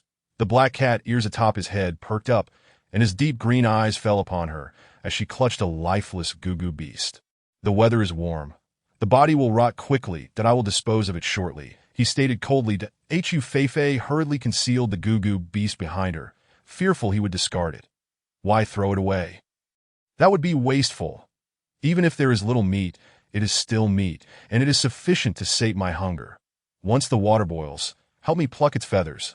I want to make beggar's chicken. Mai looked on in confusion. What is beggar's chicken? The Gugu beast is so small. If you are hungry, I can go hunt for more. Hu Feifei quickly waved her hands. No, I am simply tired of large meats. So I wish to try something different. Furthermore, look at its mottled fur. The name beggar's chicken seems quite fitting, does it not? Though Mai remained skeptical, he refrained from arguing, igniting a fire and setting a pot to boil water. As the water reached a rolling boil, he followed her instructions, pouring the scalding hot water over the Gugu beast that a pungent chicken odor wafted through the air, causing his face to pale. This smells awful. Can it truly be eaten? After meticulously plucking the feathers, Hu Feifei took the slick Gugu beast, placed it on a stone slab, and expertly gutted it, discarding the innards and rear portion. She then placed it in a larger stone bowl, adding salt, soy sauce, and other seasonings for marination. Completing this step, she heated a stone pot, added some oil, and sautéed cinnamon, ginger, star anise, and chili before stuffing the aromatic mixture into the chicken's cavity for further marination. Since beggar's chicken required a mud coating, she returned with large leaves, cleaned them, and wrapped the meat tightly. Next, she constructed a mound of earth in front of the stone house and began mixing water with mud. At this sight, Mai's brows furrowed in disbelief that he had never encountered such a method of cooking. Did she not fear that the mud would upset her stomach? Even if it angered her, he felt compelled to intervene. Hu Fei busied herself, and once the mud-coated beggar's chicken was placed in the fire to roast, she beamed with satisfaction. Her silver-gray eyes sparkled like radiant stars in the night sky. Mai observed her face and hands, now covered in dark, muddy residue, resembling a small calico cat. Yet, this little calico cat was immensely proud of her creation, displaying a comical, yet endearing demeanor. He couldn't help but steal glances at her, suppressing a smile, and handed her a piece of beast skin dampened with water. "Matriarch, your face is dirty." "Huh." Hu Fei replied, momentarily taken aback as she took the beast skin and carelessly wiped her face, only to make it dirtier. Mai's lips twitched as he took the skin back, gently wiping her face. That moment, they were close enough to hear each other's breathing. The boy towered over her, exuding an undeniable sense of presence, and the warmth of his breath brushed against her, causing Hu Fei to feel inexplicably tense. Strangely, she was not a naive little flower, so why did she feel shy? Surely, it was just the heat from the fire. Mai gazed at her, mere inches apart, his throat bobbing slightly as his deep green eyes seemed to ripple with complex emotions. After cleaning her up, he hoarsely said, "Matriarch, it is done." "Oh, all right," Hu Fei replied hastily, stepping aside to wash her hands in the bucket, attempting to ease her awkwardness. After an hour had passed, she used a stick to extract the hard beggar's chicken from the fire. Breaking it apart, crouching down, she blew on her fingers and peeled back the leaves to reveal the golden, oily chicken within. Instantly, an enticing aroma filled the air, tantalizing her senses. Hu Fei, enduring the heat, tore off a chicken leg and eagerly took a bite, the warmth causing her to fan herself as her cheeks bulged. The chicken was succulent and flavorful, with a hint of spice, making it utterly irresistible. She beckoned Mai, "Come eat, you must try this. It is truly delicious." Seeing her relish the meal, Mai's mouth watered, though he feigned restraint. With her enthusiastic invitation, he finally reached out to grab a chicken wing, taking a hearty bite. His green eyes lit up with astonishment. Overwhelmed by the unique flavor that delighted his palate, he devoured the entire wing, bones and all. Savoring the taste, he licked his lips, affirming, "It is indeed exquisite." To her astonishment, the dish prepared with mud turned out to be remarkably delicious. Observing his eager expression, Hu Fei, with a radiant smile, tore off a generous piece of the fragrant chicken and offered it to him. "That if it's tasty, indulge a little more. That I can't finish all of this anyway. Next time, I'll make a few more beggar-esque chickens." She was well aware of the orc's hearty appetites. This modest portion was merely a fleeting taste. Mai swallowed hard, though his desire to eat was palpable. He still found it difficult to refuse it. "No, my lady, you enjoy it. That I've already eaten outside." Yes, they faced each other. He suddenly noticed the bruises adorning Hu Fei's calves, and his expression shifted dramatically. "My lady, you're injured? How careless of him not to have noticed her wounds sooner." Hu Fei brushed it off. "It's nothing. That I just got a little hurt while catching the goo beast. You needn't worry." Although she didn't explicitly say so, Mai understood that she must have been startled and in considerable pain at that moment, which filled him with immense guilt at the same time. A surge of anger welled up within him. Damn goo beast. In that instant, he seemingly forgot all the hatred, his gaze only reflecting concern and remorse. Chapter 13. The murder scene? Hu Fei smiled brightly as she pushed the beggar-esque chicken toward him. "It's fine. I'll be better in a few days. That I'm full now, so you can take care of the rest." She knew that if she didn't declare herself satiated, Mai would remain motionless, the poor boy preferring to go hungry rather than share his food with her. Yet Mai could hardly find the appetite to eat, his deep-set eyes filled with sorrow as he instinctively reached out to touch the bruises on her leg. "My lady, please refrain from undertaking such perilous tasks in the future." But a tingling sensation coursed through her where he touched, akin to an electric current, prompting Hu Fei to awkwardly retract her leg. Biting her lip, she replied, "I understand." That very night, all the goo beasts in the tribe mysteriously vanished.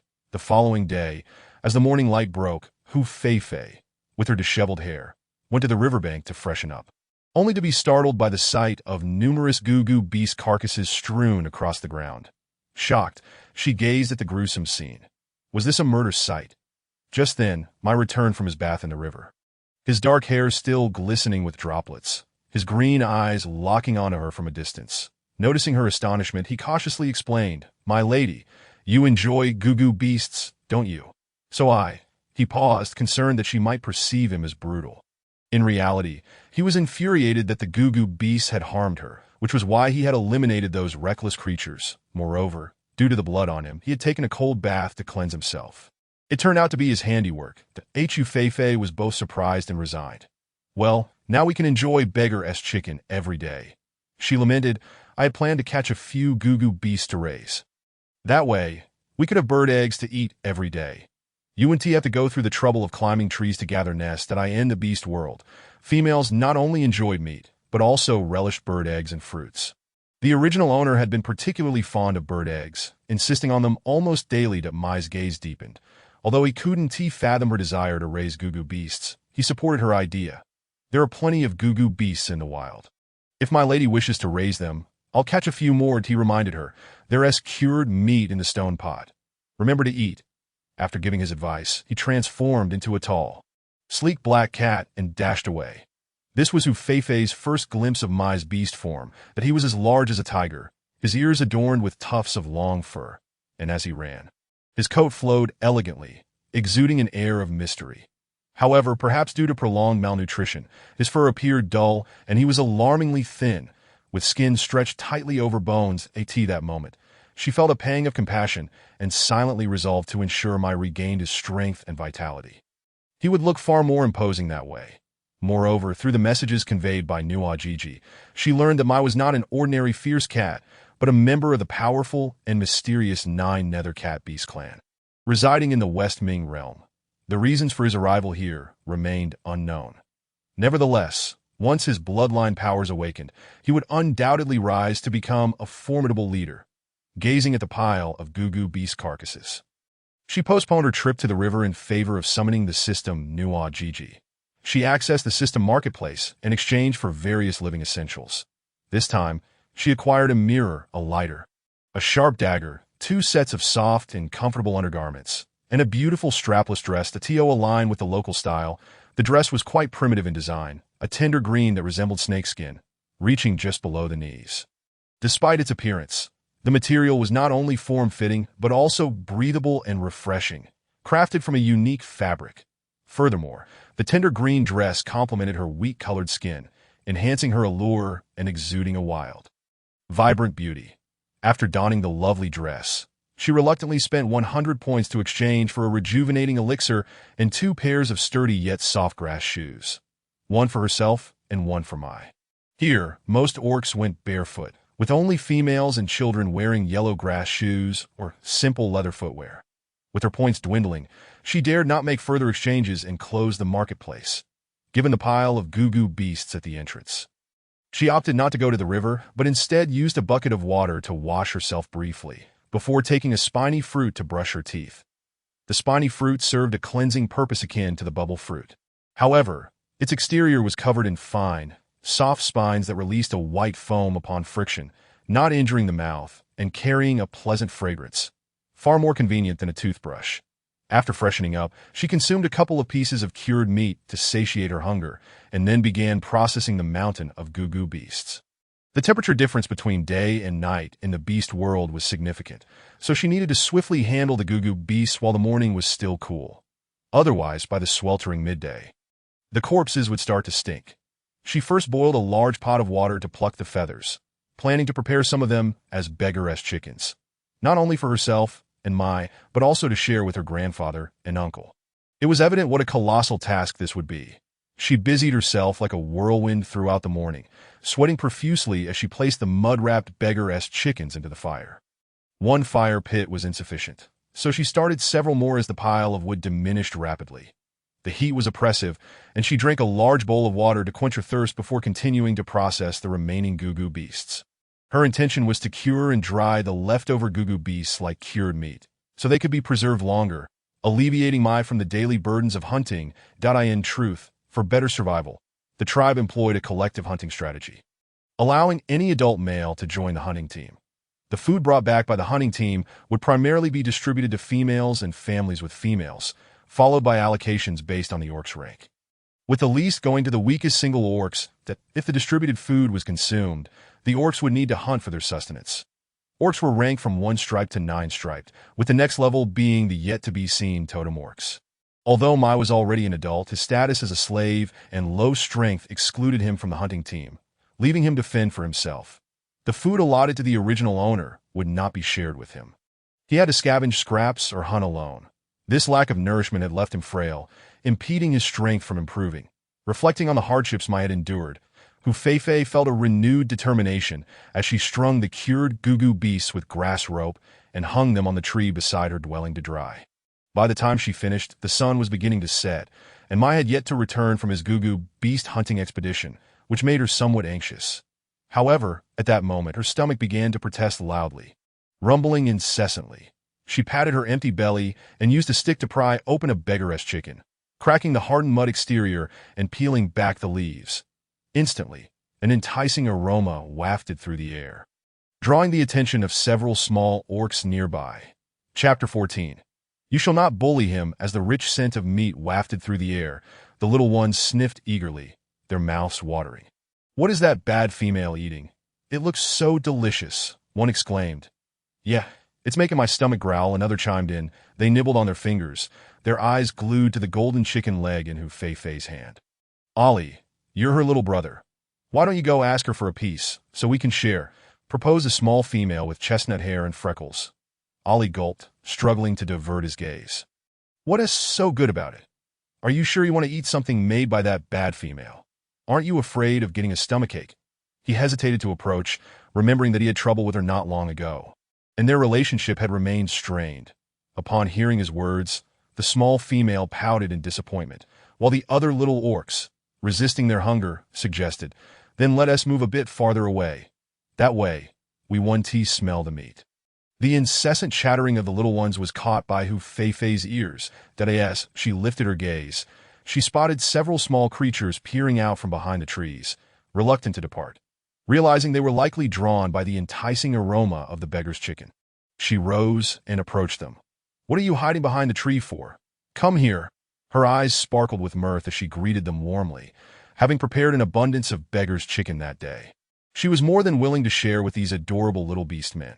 Upon seeing her approach, Ali immediately displayed a look of fear, retreating in trepidation, dreading that Feifei would settle old scores with him. Observing Ali's panic-stricken face, Feifei endeavored to appear gentle and harmless. Ali, why are you so frightened? Why don't you even call me sister?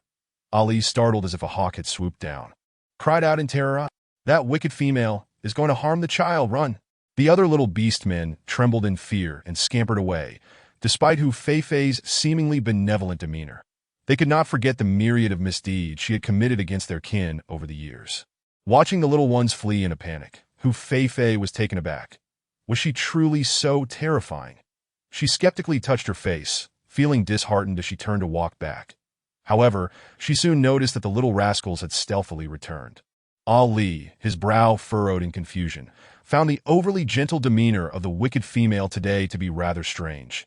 Thus, he bravely ventured back to investigate what she was up to, feigning ignorance of their presence. Feifei picked up a chicken leg and began to munch, exclaiming, So delicious! The aroma of the tender chicken is absolutely irresistible. Watching her relish the meal, the little beast men could not help but swallow hard, their fear momentarily forgotten as they inched closer.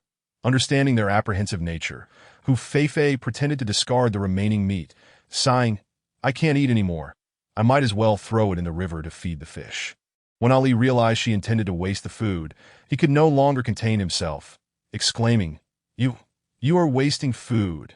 If you're full, then the leftovers belong to me. I wouldn't mind eating what you leave behind. His words elicited wide-eyed astonishment from the other little beast men, taken aback by their leader's unexpected lack of dignity. Realizing his slip of the tongue, Ali quickly covered his mouth in embarrassment. Yet, to his surprise, Feifei genuinely handed him the meat, saying, Here, take it. Ali accepted the beggar's chicken with a stunned expression, and the other little beast men immediately surrounded him, clamoring to snatch the meat. The succulent, juicy flesh was so delectable that they nearly swallowed their tongues, devouring it voraciously until nothing remained.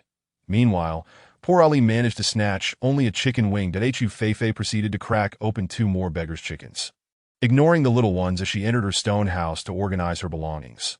The moment she stepped inside, the little beastmen eagerly seized the beggar's chicken and began to feast, their cheeks puffed out and their mouths glistening with grease. Inside the house, Hu Feifei concealed the exchanged dagger and mirror within a basket of clothing. She knew that Mu Yi would not tamper with her possessions, for such modern items were far too advanced. She wished to avoid arousing suspicion and exposing her true identity. After stowing away her valuables, she surveyed the almost empty dwelling, feeling disheartened by its dilapidated state. This humble grass hut could hardly compare to the luxurious soft bed she longed for.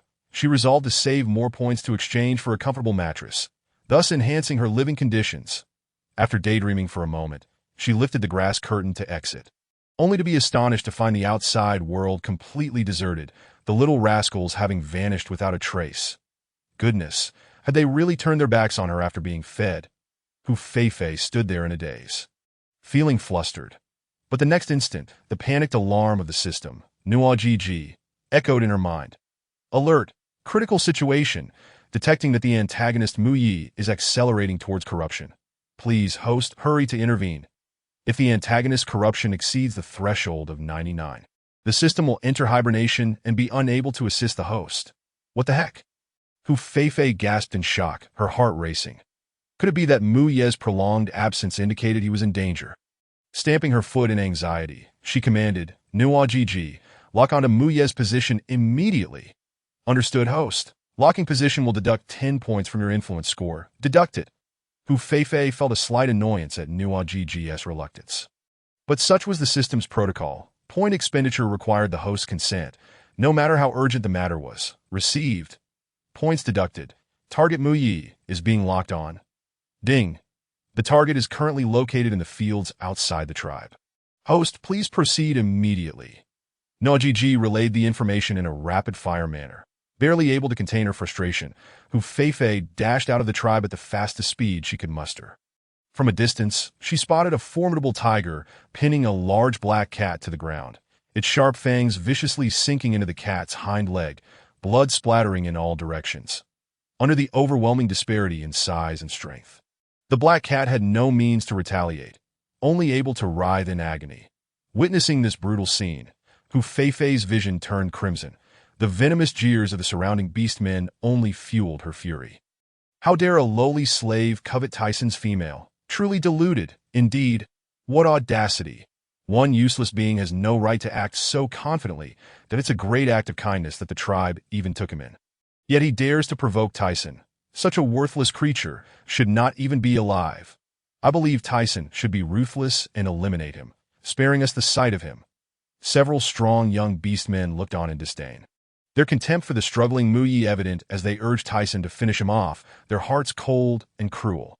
Let him go. You have no right to bully him, Hu Feifei gasped as she rushed over.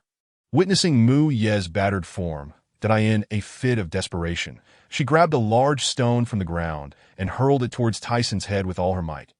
Caught off guard by the sudden assault, Tyson momentarily froze, and the onlooking beastmen were equally stunned by Hu Feifei's unexpected action, bewildered as to why she would defend that despicable slave. Chapter 15. A twist of fate seated on the grass. Weeping pitifully, Xiaoyin halted her cries upon hearing Hu Feifei's furious rebuke. She looked up, her tear-filled eyes gazing at them, nervously clutching her pristine white dress that, oh no, I've caused trouble. Now they will truly expel us from the tribe. Tyson glared at Hu Feifei with a predatory gaze, his tiger eyes narrowing into slits, seemingly ready to pounce on her at any moment. The formidable aura radiating from the massive tiger sent chills down her spine. Although Hu Feifei was startled by his cold demeanor, she was determined to save Mu Yi, no matter the cost. With one hand on her hip and the other pointing at Tyson, she shouted furiously. What gives you the right to bully my Mu Yi? Just because you've become a three-striped beastman doesn't mean you can do as you please. Put away your arrogance and remember how you earned that title. Moreover, fighting is prohibited in the tribe. How dare you band together to bully Mu Yi, using your numbers to overpower him? You shameless cowards. Mu Yi, covered in wounds, gazed at Hu Feifei as she scolded Tyson. And for the first time, he no longer found her haughty demeanor irritating. Instead, she seemed to radiate a brilliant light. Seizing the moment while Tyson was distracted, he struggled to rise, transforming into his beast-man form. Covered in crimson scratches and gaping wounds, the most severe being a chunk of flesh torn from his thigh. Blood poured forth, exposing bone. Such horrific injuries would have rendered anyone else unconscious from pain. Yet he gritted his teeth in silence, his cold visage reflecting a stubborn resolve, his emerald eyes simmering with unquenchable hatred. The surrounding beast-men were momentarily taken aback by Hu Feifei's fierce rebuke.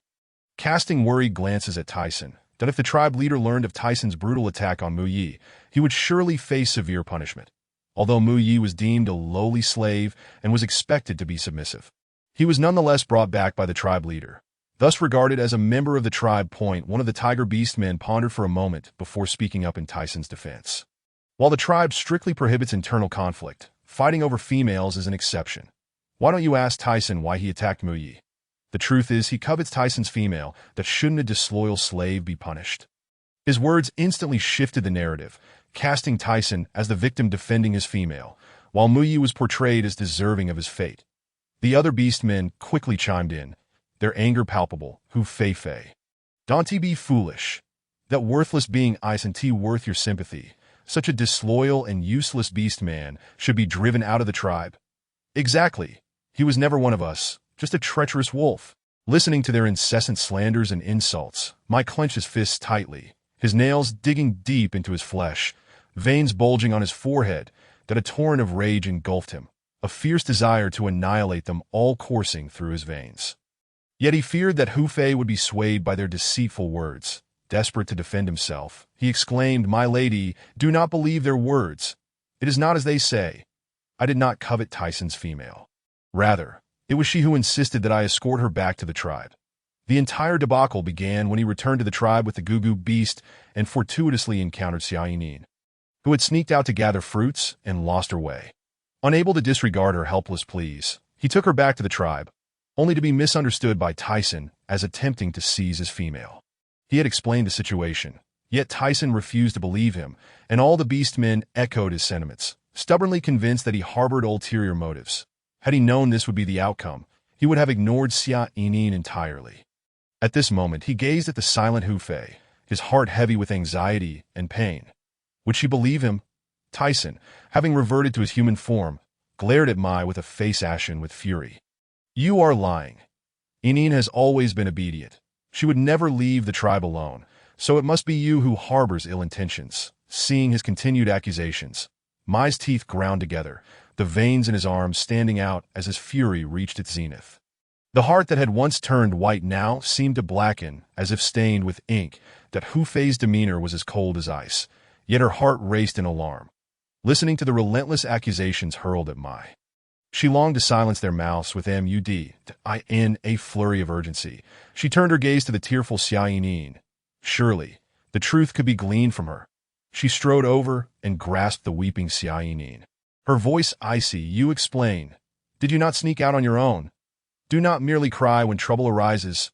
But upon being pulled, Xia Yinin wept even more fiercely, as if she had suffered a great injustice.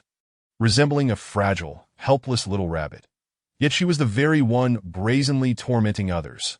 Witnessing this, the surrounding beast-men regarded her with disdain, their hearts aching for the frightened Xia Yinin. Tyson, his eyes bulging with rage, rushed forward to shield Xia Yinin behind him, forcefully pushing Hu Fei aside, his eyes blazing with fierce anger. "What are you doing? You shall not bully Yinin." Indeed, this venomous female had targeted Yinin. He had thought she had truly given up on him. Yet here she was defending that despicable slave. That it became evident that this entire affair was her scheme. She was using that slave to sow discord between him and Yinin, seeking to usurp his attention and affection. He had not anticipated that this malicious female had grown so cunning in just a few days. However, even if she had become more beautiful and refined, it did nothing to alter his feelings for Yinin. Rather, her underhanded tactics only fueled his disdain. Hu Fei stumbled from his shove, nearly losing her balance, and observed him clutching Xia Yinin as if she were a precious treasure, embodying the image of a tragic couple, which nearly drove her to the brink of fury. She longed to spit in his face. If only she knew his innermost thoughts, she would have scorned him, saying, "I've seen bound feet, but never a bound brain." Who is truly bullying whom? Clearly, you are the one who is wrong, my. I merely sought to clarify the matter. You seem fearful of her revealing the truth. Does that not betray your own guilt? But let me warn you all. Mai is my beast husband, not someone you can trample upon at will. I shall not let today's events go unanswered. Seeing her relentless pursuit, Tyson's brows knitted tightly, his gaze growing colder. Hu Fei, cease your nonsensical tirade. Bring your grievances to me, but bullying Yinyin is unacceptable. She is kind-hearted and innocent, unable to harm even the smallest creature. You and she are worlds apart. Incomparable. My heart will forever belong to Yinyin alone. Hu Fei was taken aback by his shamelessness, her scalp prickling. What a ridiculous notion! Is it not you who indiscriminately strikes first, and now you dare to reverse the situation? Chapter 16. A battle of words fuming. She questioned Tyson's sanity, suspecting he must be mentally deficient. You refuse to let Xia Yinyin speak the truth, and whoever cries the loudest must be right. Is that it? If you wish to play the rogue, then I shall abandon reason. I am already wearing the guise of the wicked female. I shall embrace it fully. With a haughty demeanor, she began to engage in verbal warfare. Cease your nonsensical ramblings. Who knows if it was your Xia Yinyin who sought to entice my. After all, slander is merely a matter of words, and your foul mouths could suffocate a person. In my eyes, you are even less than the toes of Mu. At least you would never wrongfully harm others. What kind of prowess is it to bully the weak? Why not bring down a few savage beasts instead? And you, Tyson, when will you return my green beast crystal? That was a legacy from my father to my future beast husband, which belongs to Mai. Not only have you taken it without returning it, but you also bully Mai. How utterly ungrateful. You, a two-faced beast, are truly disgusting. You are the very definition of an ungrateful wolf. Tyson found himself speechless, feeling as though he had been drenched in dirt. His jaw clenched tightly. I will return the beast crystal. Do not twist the facts. Is that so? Then do return it. Hu Fei stepped closer, extending her hand. Keep your word. Do not let others look down on you. You have taken it all, and now play the rogue. Until you return the beast crystal, you owe my. I demand that you apologize to him. Now, as she gazed at Tyson's arrogant demeanor, her stomach turned. He was merely a self-righteous egotist.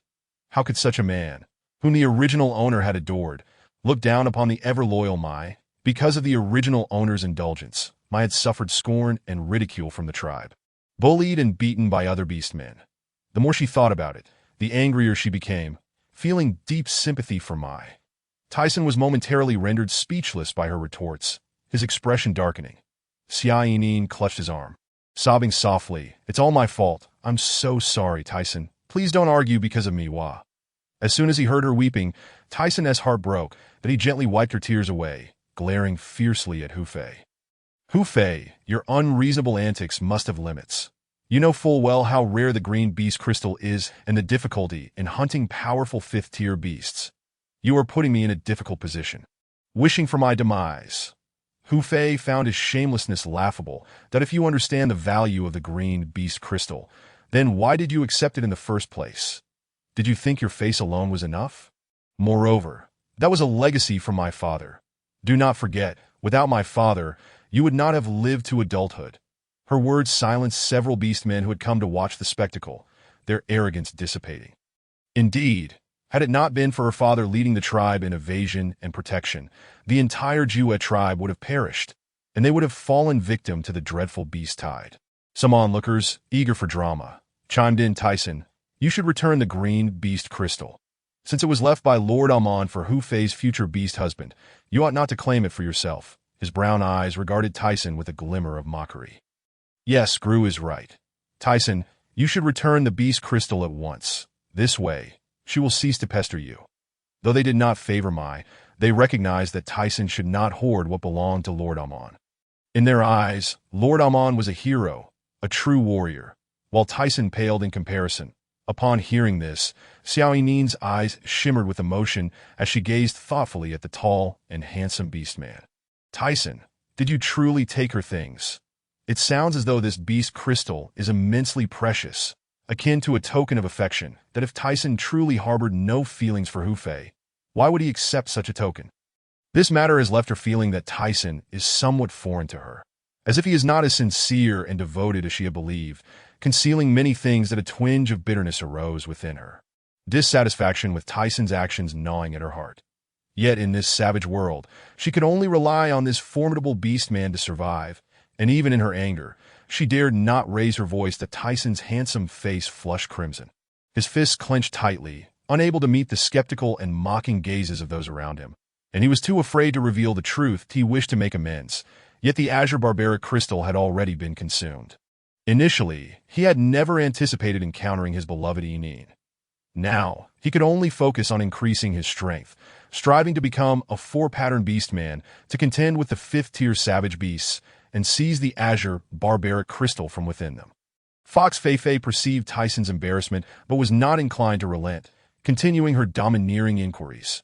Tyson, you, the so-called bravest warrior of the tribe, have usurped the barbaric crystal that rightfully belongs to Mai, and have inflicted such harm upon him. Is your heart made of stone? Do you feel no shame or remorse? And just because you find her beautiful, you hurl insults at me. You forsook me first, and then turned your ire upon me and Mai. Your heinous actions deserve condemnation and punishment. Listening to her accusations, the other beastmen widened their eyes in astonishment, taken aback by Tyson's true nature. Xiaoyin gazed at Tyson with a sense of grievance.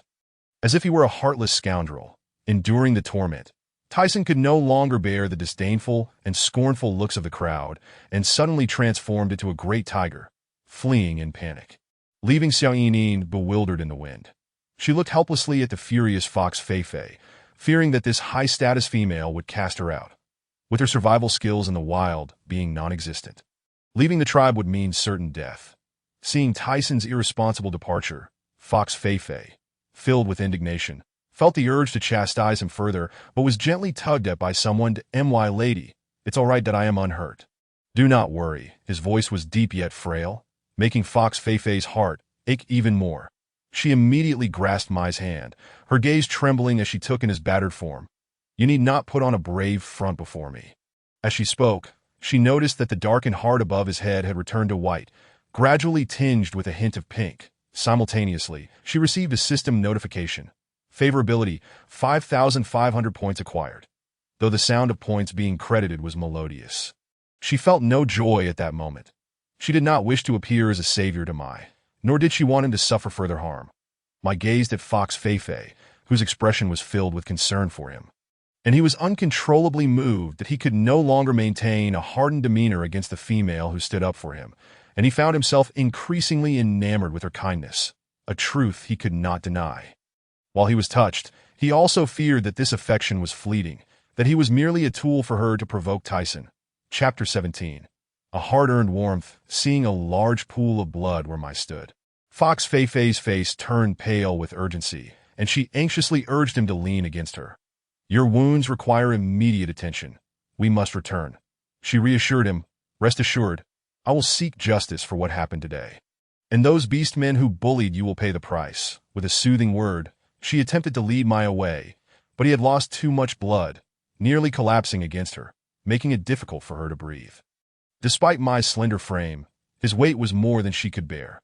Enduring a wave of dizziness, Mai pointed weakly, "My lady, I captured some goo-goo beasts." Following his gesture, Fox Feifei saw 5 or 6 goo-goo beasts tied together with vines.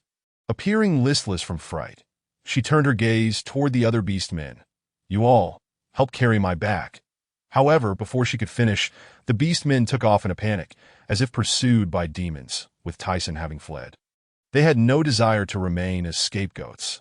After all, the wrath of a vengeful female could easily overwhelm even Tyson, and should they face the tribe leader, they would be in dire trouble. In her frustration, Fox Feifei stomped her foot.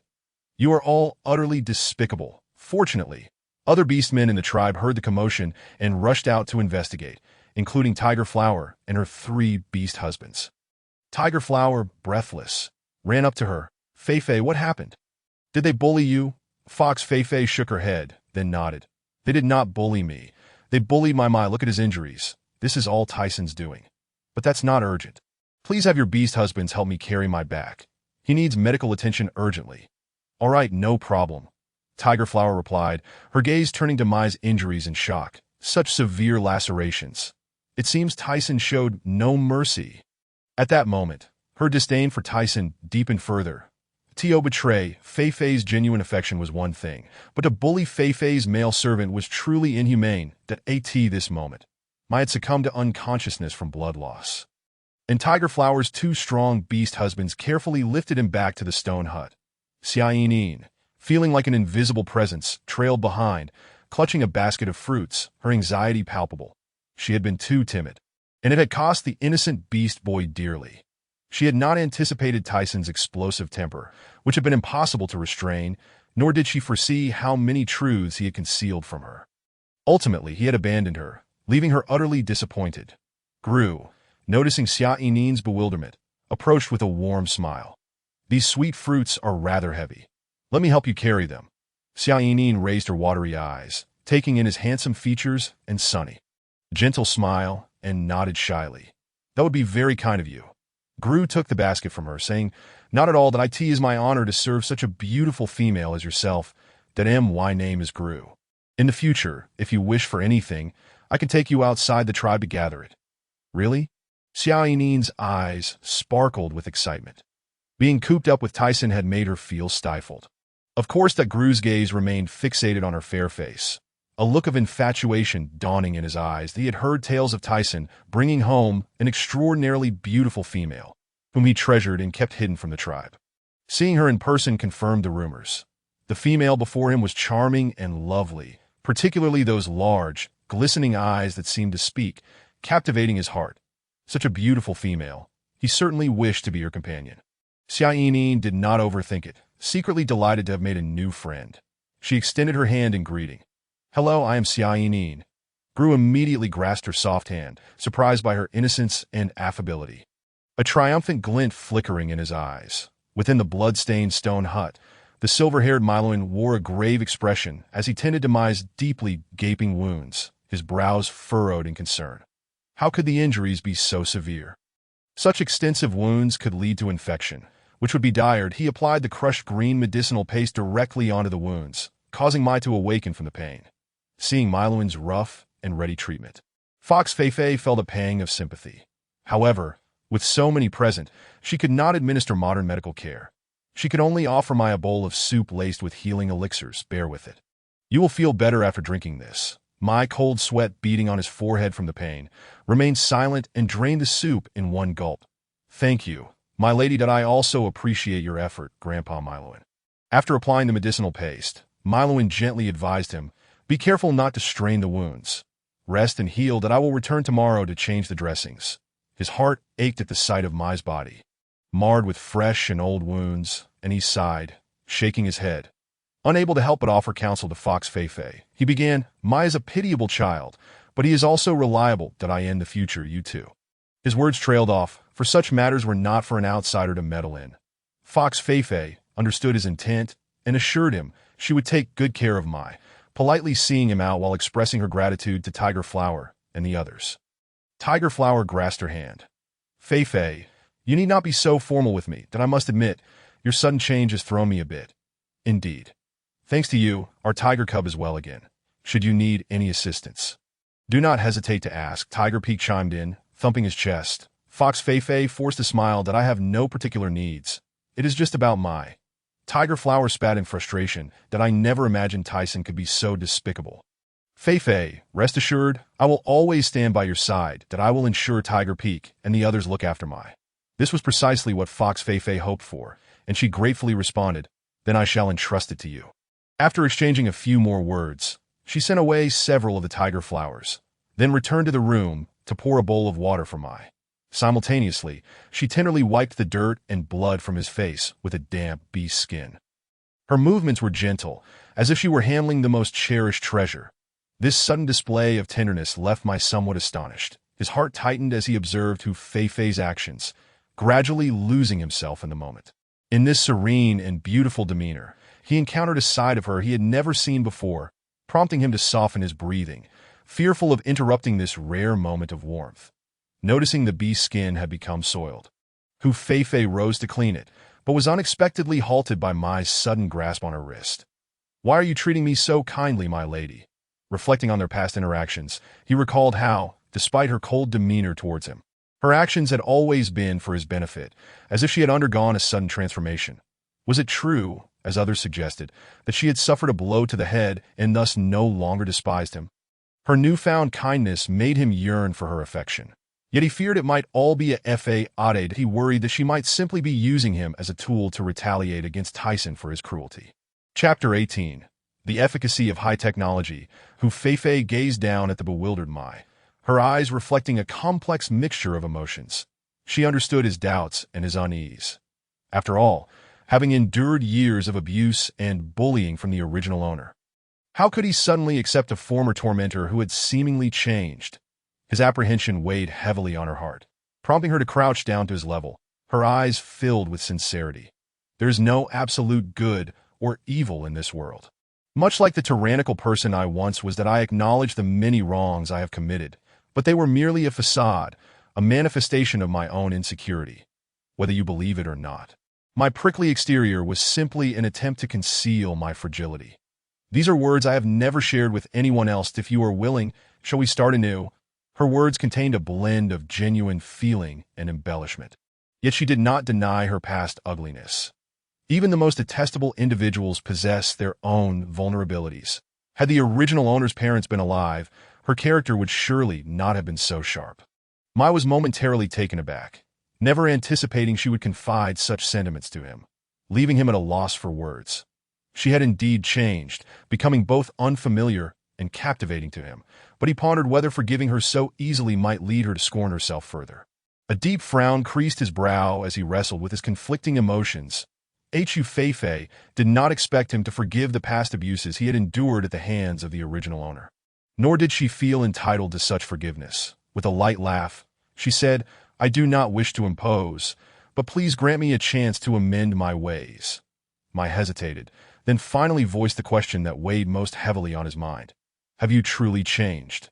Or do you merely seek to provoke Tyson? As the words left his lips, a wave of anxiety washed over him, fearing she would perceive him as ungrateful or that she might once again harbor disdain for him. Provoking Tyson? Hu Feifei's lovely eyes narrowed slightly, a mix of amusement and disbelief crossing her features. Do you truly believe I would use you to attract Tyson's attention? He already has a female companion. Why would I debase myself by engaging in such behavior?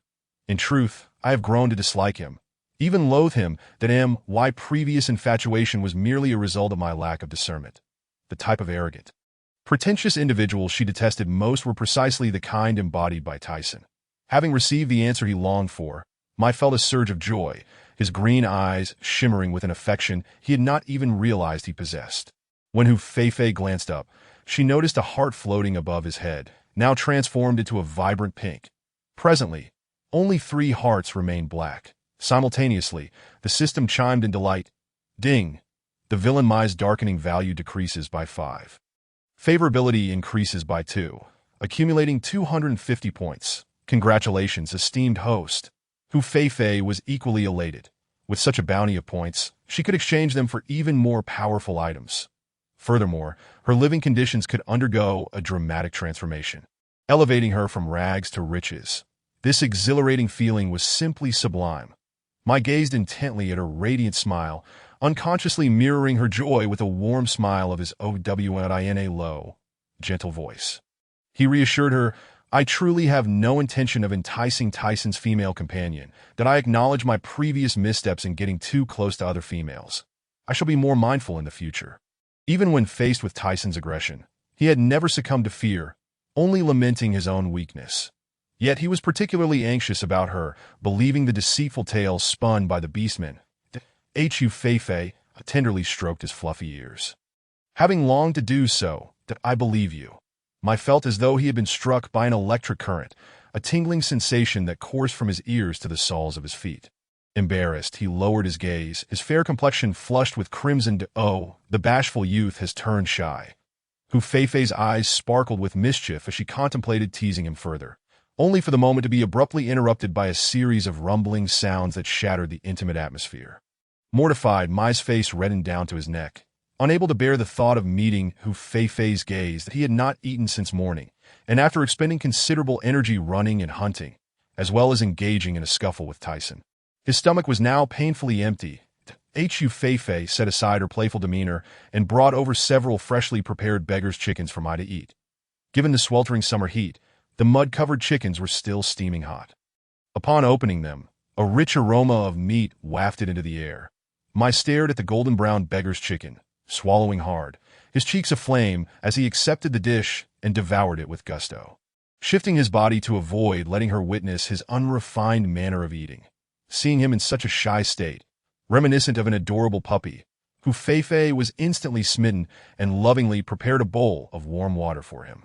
After ensuring Mai was well fed, she tended to his wounds once more, reminding him to rest properly before lifting the grass curtain to go handle the several captured Gugu beasts. The Gugu beasts seemed truly frightened. Appearing rather dazed, she glanced around, collected several stones, and constructed a simple chicken coop. Tossing the Gugu beasts inside, she used a bone knife to sever some vines and scattered the remaining scraps of meat for them to eat. Soothing them gently, with nimble hands, she quickly fashioned a thatched roof, securing it with thick branches and stones to prevent their escape. Once she had completed these tasks, she brushed the dust from her hands. Planning to gather wood to build a fence once Mai's injuries had healed, as well as weave several large cages to keep the Gugu beasts for feeding.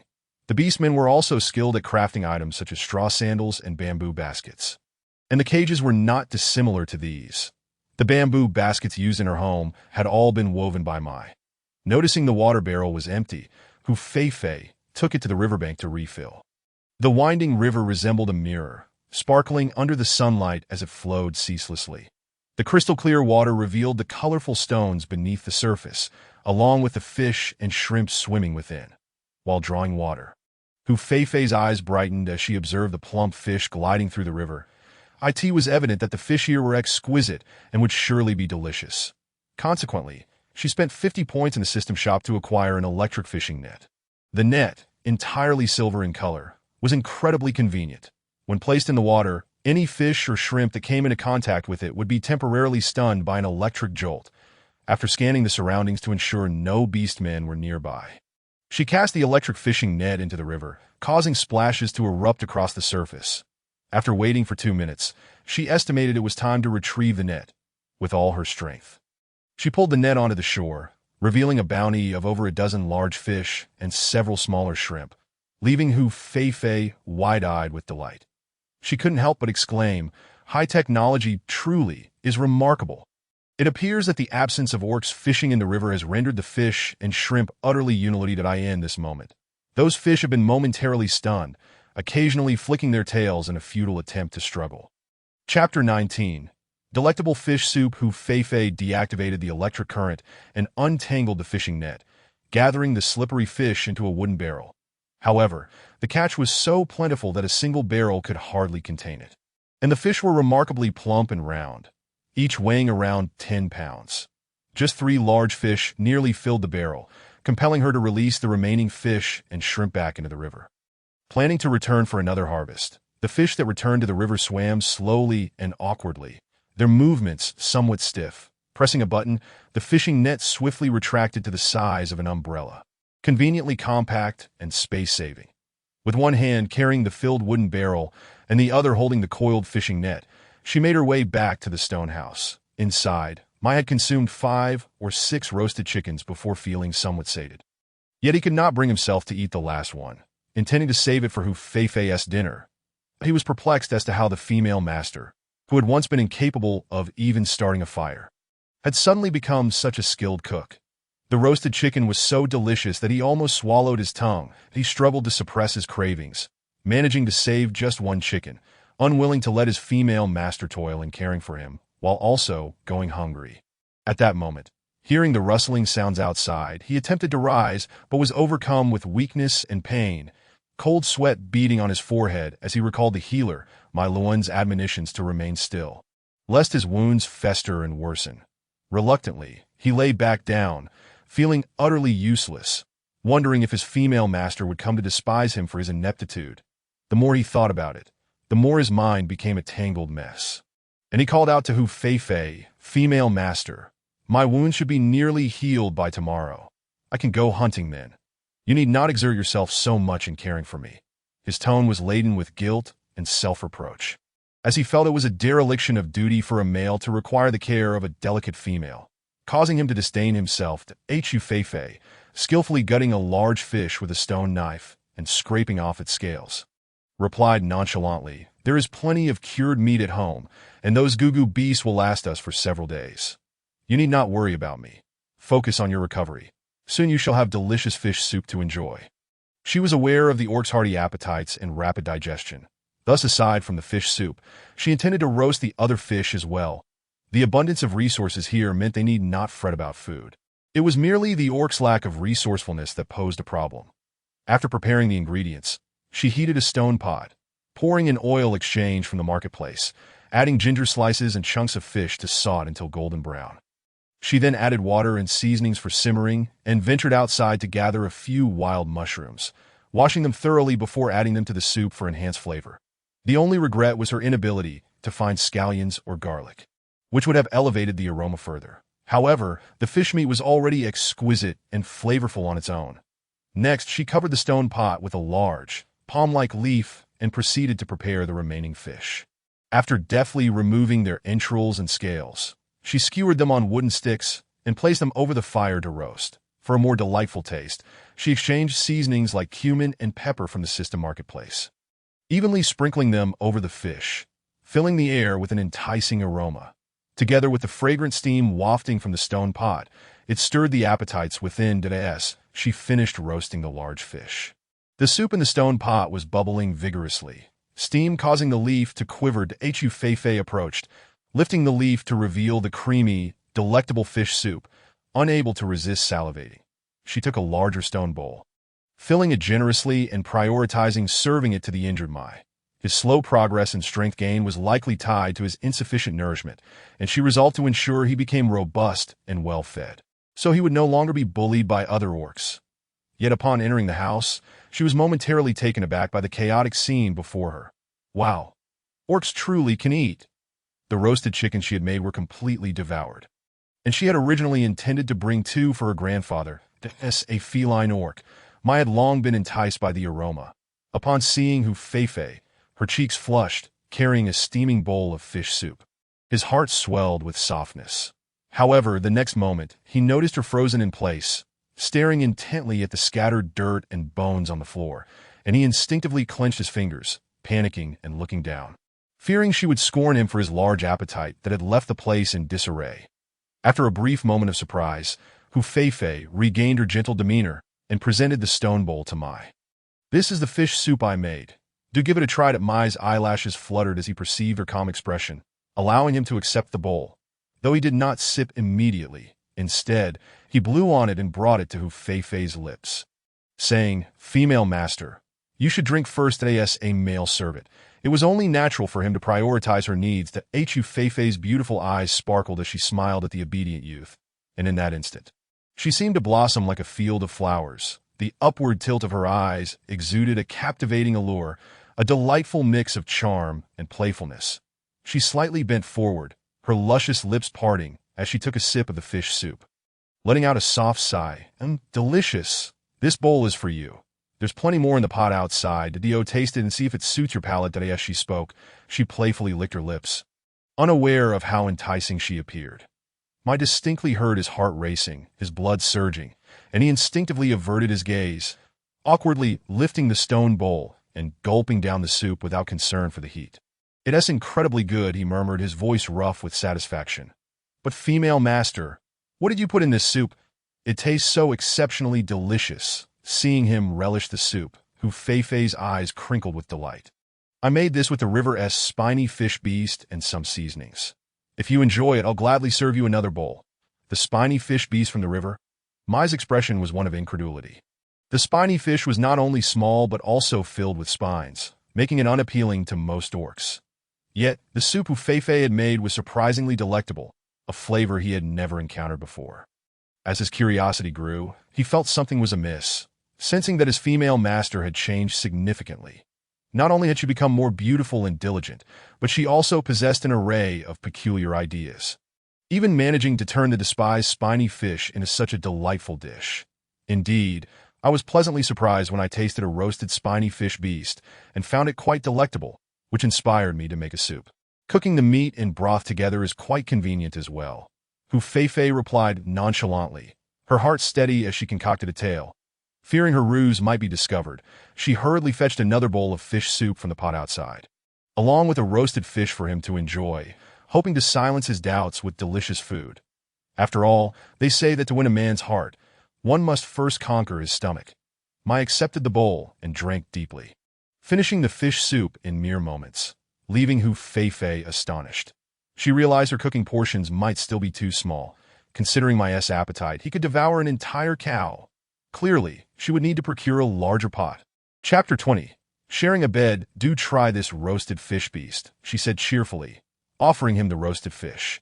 The meat seasoned with spices was succulent and flavorful, and Mai's green eyes lit up as he received it. Unbothered by the heat, devouring it ravenously, in mere moments. Only the fish bones remained, as if he had never tasted meat before in his life. Hu Feifei, seeing his eagerness, offered him the remaining roasted fish while she leisurely sipped her fish soup. After several days of meat, she found herself weary of it. The fresh fish soup with mushrooms was just to her liking, and in the end, she finished 3 large bowls, her belly round and full. The two of them, in a whirlwind of consumption, finished off several roasted fish and an entire pot of fish soup, most of it having disappeared into Mai's stomach. Sated and content, Hu Feifei stepped outside to feed the goo beasts. Placing the shrimp they had caught from the river into a bucket, planning to prepare them with a spiced salt tomorrow, as the night quietly descended during their busy activities, the beast realm lacked any form of entertainment. After a hearty meal, the orcs settled down to rest, adhering to a routine of rising with the sun and retiring at dusk, for the first time sharing a bed with Hu Feifei.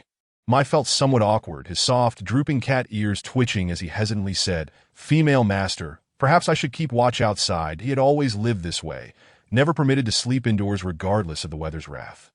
Thus, everything felt surreal to him, his heart filled with unease, yet he could not help but succumb to this newfound comfort. Seeing him appear like a large, helpless kitten, Hu Feifei smiled gently. "There is more than enough space for both of us to sleep here. Besides, your injuries have not yet healed. You need to rest. Did not Grandpa Mai Luan say you should remain still? Do not worry. I shall not do anything to you." Having spoken, she retrieved a piece of animal hide from the bamboo basket, climbed onto the nearby haystack, and wrapped herself in the hide, turning her back to the pastoral expanse. Maintaining a certain distance, she stifled a yawn, realizing it was late and it was time to sleep. After a day of labor, fatigue had long since set in, leaving her devoid of any other thoughts. As soon as her head touched the animal hide pillow, she succumbed to slumber, listening to her steady breathing and the faint, fragrant scent wafting through the air. Mai's deep green eyes gradually dulled, that a sudden wave of heat surged within him, rendering him exceedingly uncomfortable that moment. He was not concerned about any improper thoughts the female might harbor. Rather, he feared his own primal instincts might betray him and lead to an offense against her. After all, regardless of how frail he appeared, he was still a vigorous youth. The tumultuous heat prevented him from finding rest, and ultimately, he lay wide awake until dawn. The following morning, Hu Fei did not disturb the still sleeping, or rather, feigning sleep, Mai. With a spirited demeanor, she carried several pieces of cured meat from the goo beast to visit her clan leader, her grandfather. Besides presenting the food as a token of filial respect, she also intended to recount the misdeeds of Tyson and his cohorts from the previous day. The elderly clan leader was pleasantly surprised by her initiative to visit and present the cured meat. Nearly moved to tears. After all, this was the first time such an occurrence had transpired. Who would have thought that one day he, Hu Wei, could enjoy the blessings of his granddaughter? He beamed as he accepted the cured meat, his smile wide, exclaiming, "Child, why not save some for yourself instead of bringing it to your grandfather? I have everything I need here." Hu Fei gazed at her elder, who showered her with affection, unable to suppress her demeanor of a loving daughter. "Grandfather is grandfather, and I am this is my own handiwork. You must try it." Very well, very well. Our Fei is indeed capable, even mastering the art of curing meat." He praised her repeatedly, as if he had received the most precious gift. However, his granddaughter's subsequent words caused his brow to furrow, and after some contemplation, he said earnestly, "Fei, It is true that Tyson and his band are excessively brazen. I will sternly warn them and impose a punishment of 1 month's worth of hunting provisions as a consequence. Nevertheless, regardless of the conflicts, they are all members of the same tribe. It is best to minimize the disputes and coexist harmoniously, as this will benefit our tribe's development. Yet, the punishment of merely 1 month's provisions and a verbal warning seemed far too lenient to Hu Fei, who felt compelled to defend Mai. However, she understood that her grandfather, as the clan leader, had to weigh the pros and cons, for leading a tribe was no easy task. Fairness and justice, alongside measured rewards and punishments, were essential to avoid inciting grievances among the people. Moreover, her grandfather had already faced criticism in the past for favoring her without reason. Tyson, as the tribe's foremost warrior, also held considerable esteem, and a harsher punishment might be interpreted as targeting him specifically. Nonetheless, while the rationale made sense, the memories of Mai's mistreatment ignited a simmering resentment within her. She would not allow anyone to bully him.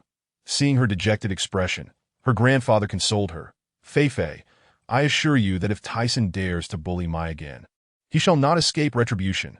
However, he could not intervene too forcefully this time, since the conflict arose from female disputes, and Tyson was indeed a capable warrior.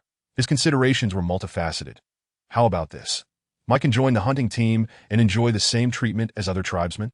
Since Mai was taken in as a refugee within the tribe, his status remained that of a slave, leading others to subtly ostracize him.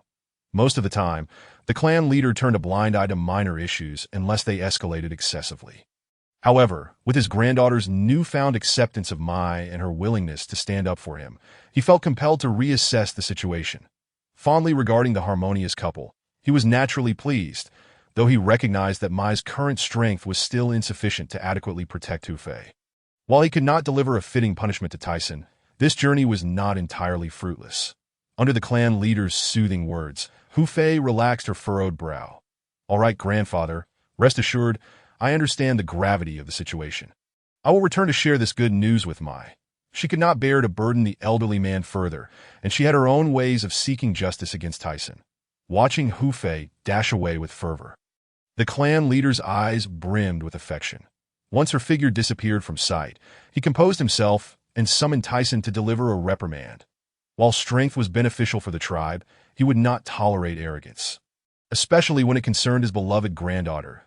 As Hu Fei hastily made her way home, she found Mai already awake, tending to a fire to prepare breakfast. "Why are you not resting indoors?" she inquired, her brow furrowed with concern. "You must not exert yourself with your injuries. What are you doing out here?"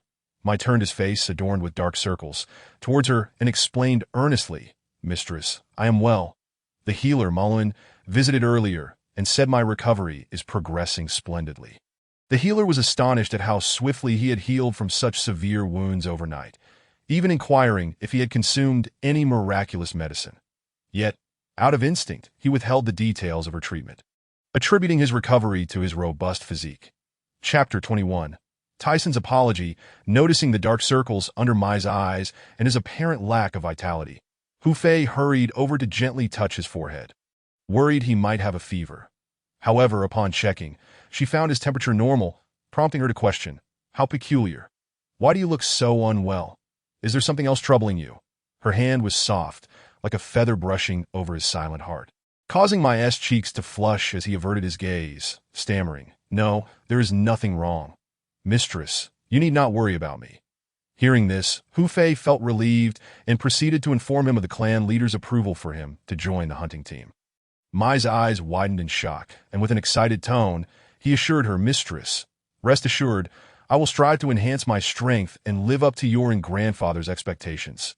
Previously, he had endured the cold stares of others, denied entry into the hunting team, and had always hunted alone. However, joining the hunting team would be different. He could collaborate with others, hunt larger prey, and ensure his safety. Most importantly, he would be able to observe other warriors and learn from their experiences. Hu Fei chuckled teasingly. "Why such a solemn promise? Remember, you belong to me, Hu Fei. You are not someone they can bully at will." Gazing at her smiling face, Mai felt a stirring within him, resolving to consume that yellow barbarian crystal tonight to break his shackles. "Host, Nuo Gigi has detected that the antagonist Mai has lowered his guard towards you, and his fondness is gradually increasing. This will make future strategies much easier, but we can now proceed to the next stage, winning his heart. The cheerful voice of the system echoed in her mind.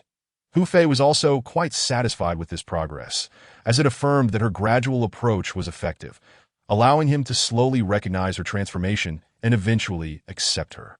As long as he ultimately fell in love with her, she would have fulfilled her mission. After finishing the breakfast that Mai had meticulously prepared, their stone dwelling welcomed two robust warriors carrying prey.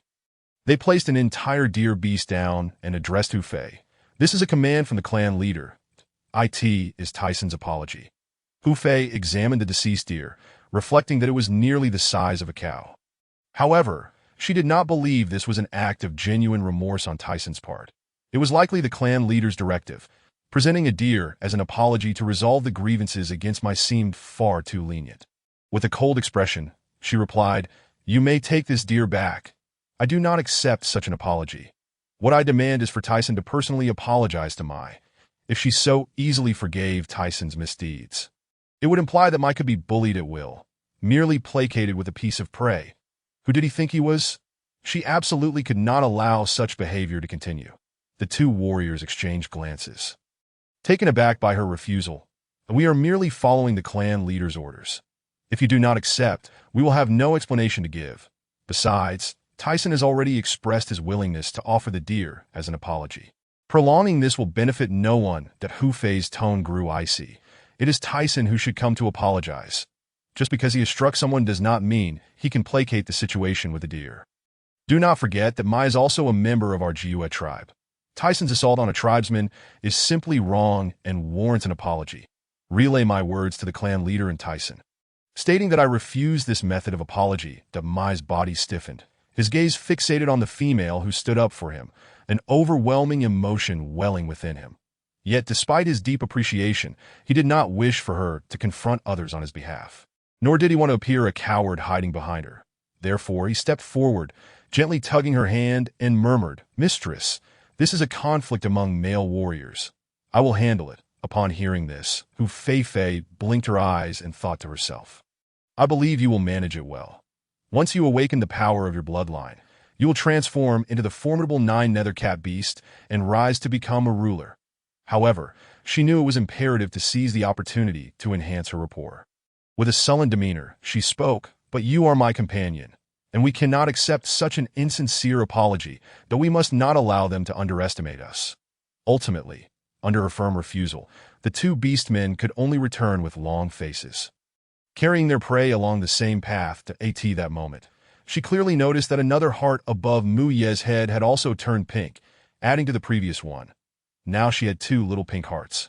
The system joyfully announced, "Congratulations, esteemed host. The villain Mu Ye's favorability has increased by 5, earning you 500 points. He has begun to genuinely like you from the bottom of his heart."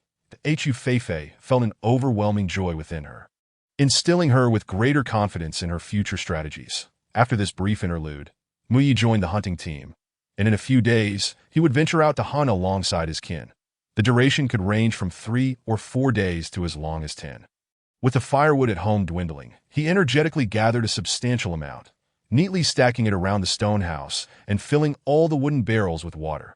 Seizing the opportunity, Hu Fei had him enclose a yard with a fence, also planning to lay wooden flooring inside the house, which would give it a much cleaner and brighter appearance. Otherwise, it would become damp and muddy with rain, causing much inconvenience. That Mu Yi, without any tools, transformed his fingers into sharp claws, efficiently splitting and cutting the wood. After successfully laying down the natural wooden floor, Hu Fei drew the shape of a bed on it, prompting Mu Yi to create a very primitive large bed, along with cabinets, tables, stools, and other furniture. Even the leftover scraps were not wasted. He fashioned a few pairs of chopsticks, wooden spoons, and plates. After this transformation, the stone house finally took on the semblance of a home, though the interior was somewhat dim. Thus, she and Mu Yi carefully removed a few stones from a southern corner and crafted a small window frame from wood. Without glass, they used a type of transparent snake skin as a substitute. Of course, her system shop also offered modern items such as glass, but these would be out of place in the primitive beastman continent and could arouse suspicion, disrupting the balance of this world. As a strategist, she needed to avoid such troubles, and the rustic pastoral scenery was refreshingly beautiful. Once the soft mattress was laid down, everything would be perfect. Days slipped by in the midst of renovations. Before leaving the tribe, however, Mu Ye's mood turned somewhat somber as he cautiously instructed Hu Feifei, "Mistress, I will complete the hunting task and return as swiftly as possible. During this time, do not venture outside the tribe alone." In the past, she had been willful, often sneaking out with a few females to play, forbidding him from following. That he had been indifferent to this then.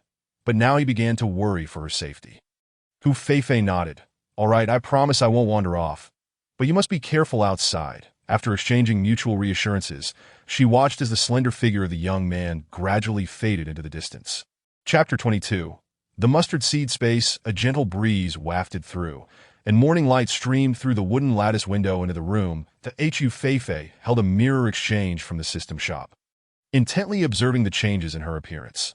Nearly a month had passed since her arrival in the Beastman continent, and thanks to the rejuvenating elixir, her looks had undergone significant transformation. Her originally wheat-colored skin had become a slightly fairer honey tone. Although not flawless porcelain, it boasted a rosy complexion, healthiness, and luster.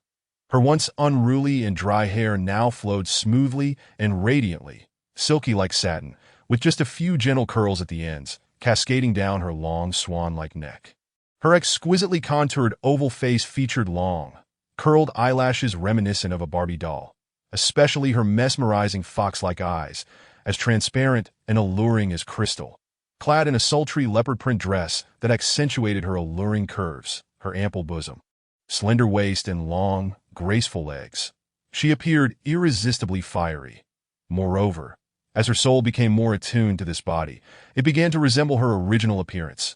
She caressed her face, reminiscing fondly about her former self, dazzling and radiant, who had captured countless hearts. With her beauty, she had effortlessly become the campus belle, and upon entering the entertainment industry, she had risen to the top.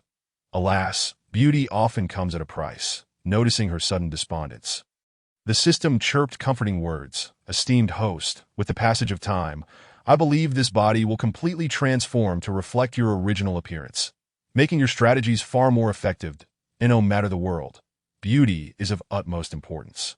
Without a lovely exterior, others will hardly be inclined to get to know you. Furthermore, the reason the Transmigrated Xiaonin garnered the adoration of countless beasts was her fair and beautiful visage, which, in the system's view, paled in comparison to your original beauty.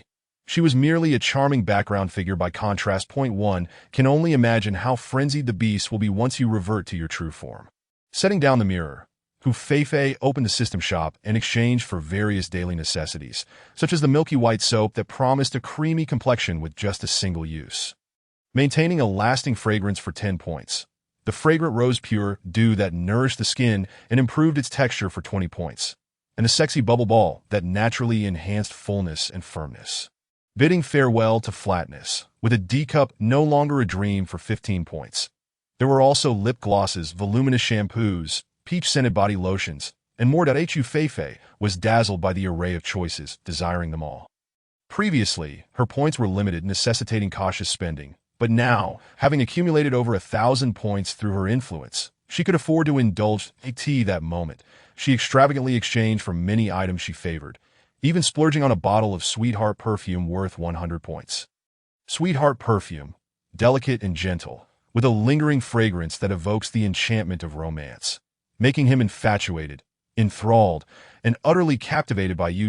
Hu Feifei caressed the peach-pink glass bottle in her palm, unable to suppress her thoughts. This perfume was akin to an aphrodisiac. If she used it, the innocent Beastman youth would undoubtedly be unable to resist. Imagining that bashful scene, her cheeks flushed. She carefully tucked the Sweetheart perfume into her basket, but having exchanged for too many items recently, the basket was nearly overflowing. "Esteemed host, you now have sufficient points. Would you like to consider opening the mustard seed space?" the system suggested. The mustard seed space functioned as a compact personal storage area, capable of holding various odds and ends, with time inside standing still, ensuring that anything placed within, be it food or otherwise, would not spoil or decay. More convenient than a refrigerator. Hu Feifei was quite tempted. But activating the mustard seed space required 1,000 points, which made her wince. Yet, for the sake of greater convenience in her endeavors, she ultimately gritted her teeth and chose to unlock the mustard seed space. It measured only 1 square meter, though she could upgrade it later with points. For now, 1 square meter was more than sufficient to accommodate the items she couldn't display openly. She promptly placed all her newly acquired items into the mustard seed space.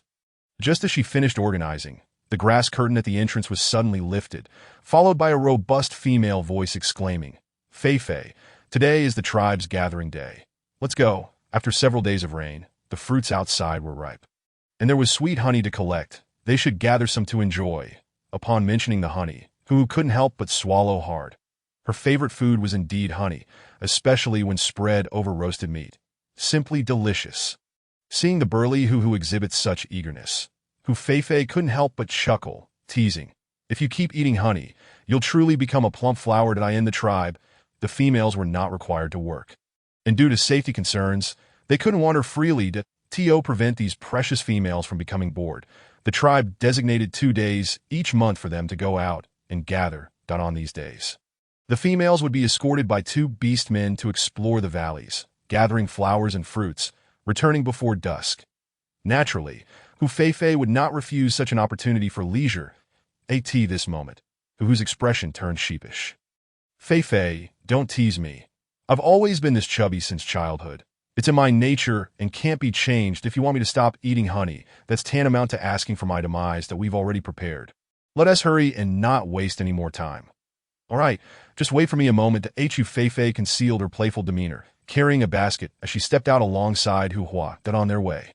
Hu eagerly recounted the transformation of her stone house, planning to have her own beast husband replicate the renovations upon their return.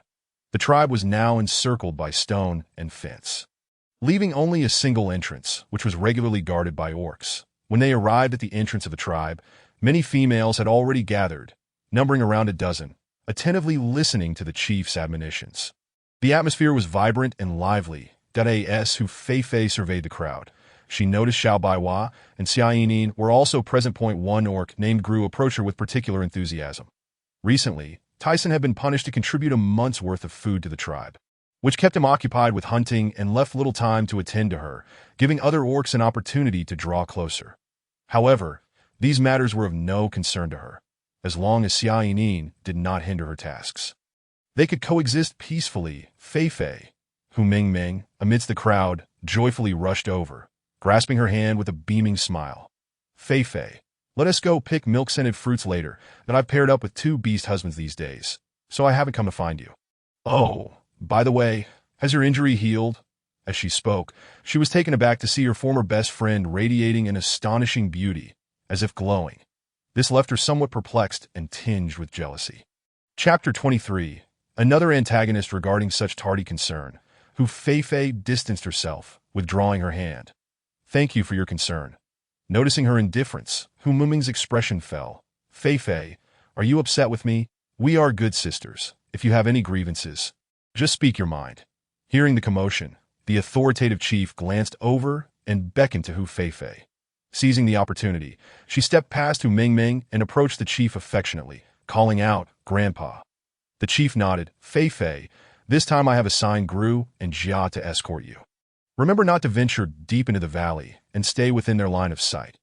"All right, I will remember, Grandpa," Fei replied. That as she spoke, many females began to take notice of her, marveling at her transformation.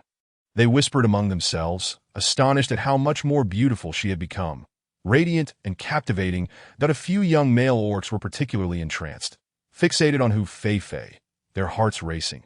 They felt that her alluring gaze possessed an irresistible charm, capable of melting one's resolve with just a single glance. Had she not been so haughty and venomous in her demeanor, they would surely have wished to become one of her beast husbands. Fei ignored the burning gazes, linking arms with Hua as they followed the group, escorted by Gru and Jia as they exited the tribe. Once outside, they arrived at a lush valley, teeming with vibrant flora and breathtaking scenery. The valley was adorned with blooming flowers and various fruit trees, exuding a faint, sweet fragrance. The red fruits hung shyly from branches, tempting all to pluck them. The females were all in high spirits, forming small groups to gather fruits and beautiful flowers to Hua, brimming with enthusiasm. suggested Fei. "Shall we start by picking some milk-scented fruits?" Fei nodded in agreement, and the pair ventured into the bountiful orchard. The milk-scented fruits were large, resembling coconuts, yet their white flesh had a texture akin to durian, with a subtle milky aroma, hence the name. These fruits were particularly favored by the females and young ones. Ming, carrying a basket, felt a tinge of melancholy due to being sidelined. The other females in the tribe had previously held grievances against her, leading them to ignore her now. Despite her inner resentment, she forced a smile and approached Fei, attempting to mend their relationship. However, Fei remained indifferent, leaving Ming feeling frustrated and igniting a flicker of anger within her. "She's so proud and oblivious. Let us see how long you can flaunt it." As Fei and Hua focused on picking milk-scented fruits, Xiaoyin and a round-faced female named Xiaowa approached them. Xiaowa seemed to avoid Fei, pulling Xiaoyin to the other side of the orchard. After the previous incident, Xiaoyin felt a bit awkward facing Fei, especially since it was her fault that Mu Yi had fought with Tyson. She hoped Fei would not misinterpret the plight of that poor bee. Fei paid them no mind, and while Hua's attention was diverted, she discreetly tossed the gathered milk-scented fruits into her mustard seed space, ensuring her basket held only a few for appearances. After Hua filled her basket to the brim, she paused to catch her breath, saying, "Fei, we have enough milk-scented fruits for several days. Let us go gather honey from the flowers." However, collecting flower honey required applying a layer of mugwort juice first, to avoid being stung by the treacherous winged bees. Flower honey was delicious and nutritious, yet the area was swarming with those pesky bees. A single sting could lead to swelling, itching, and pain lasting quite a while. Fei was wary of the stings, so she handed her basket to Jia, who was tasked with guarding them, before joining Hua in traversing the dense orchard. They descended a slope and found a patch of straw in a field. She crouched down and gathered a large handful of straw, crushing it with a stone to extract a greenish juice that she applied to her exposed skin.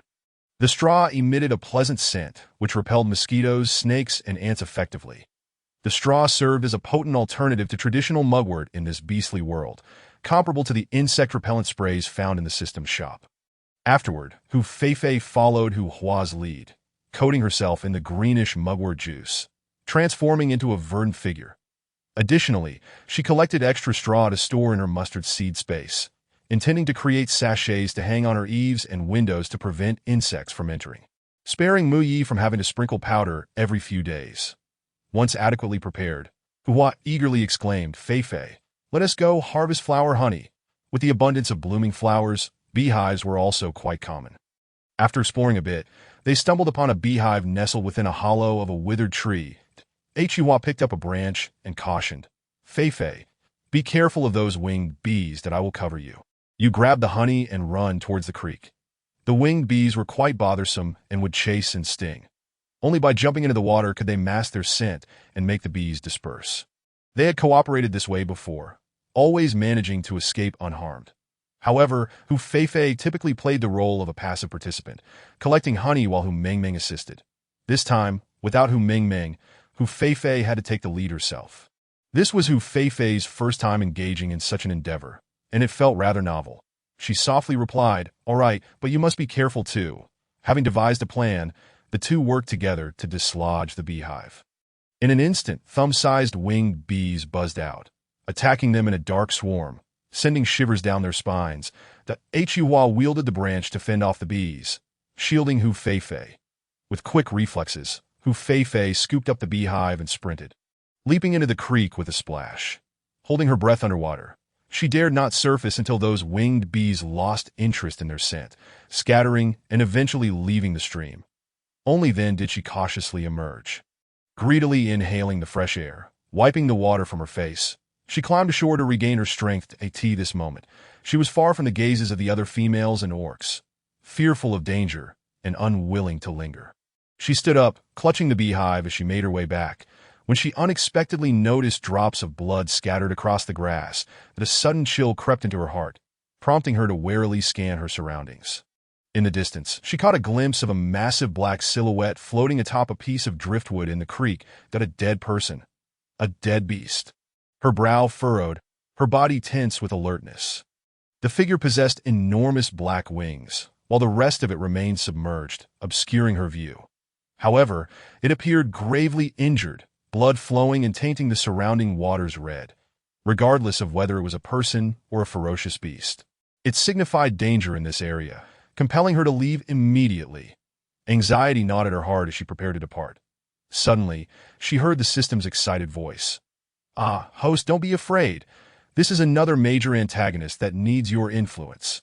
Look closely. It has little black hearts above its head, indicating it requires your guidance." "What?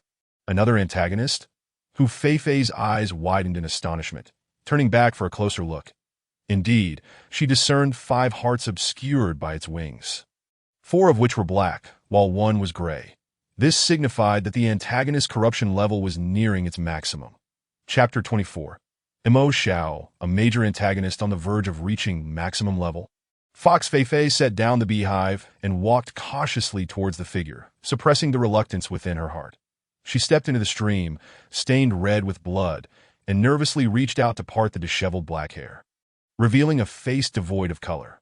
Although he was a darkened antagonist, the avian man before her possessed a chiseled visage so strikingly handsome that he could rival the gods of ancient Greek mythology. His dark lashes cast shadows beneath his eyes, and his sharp brows and high nose conveyed an air of formidable majesty.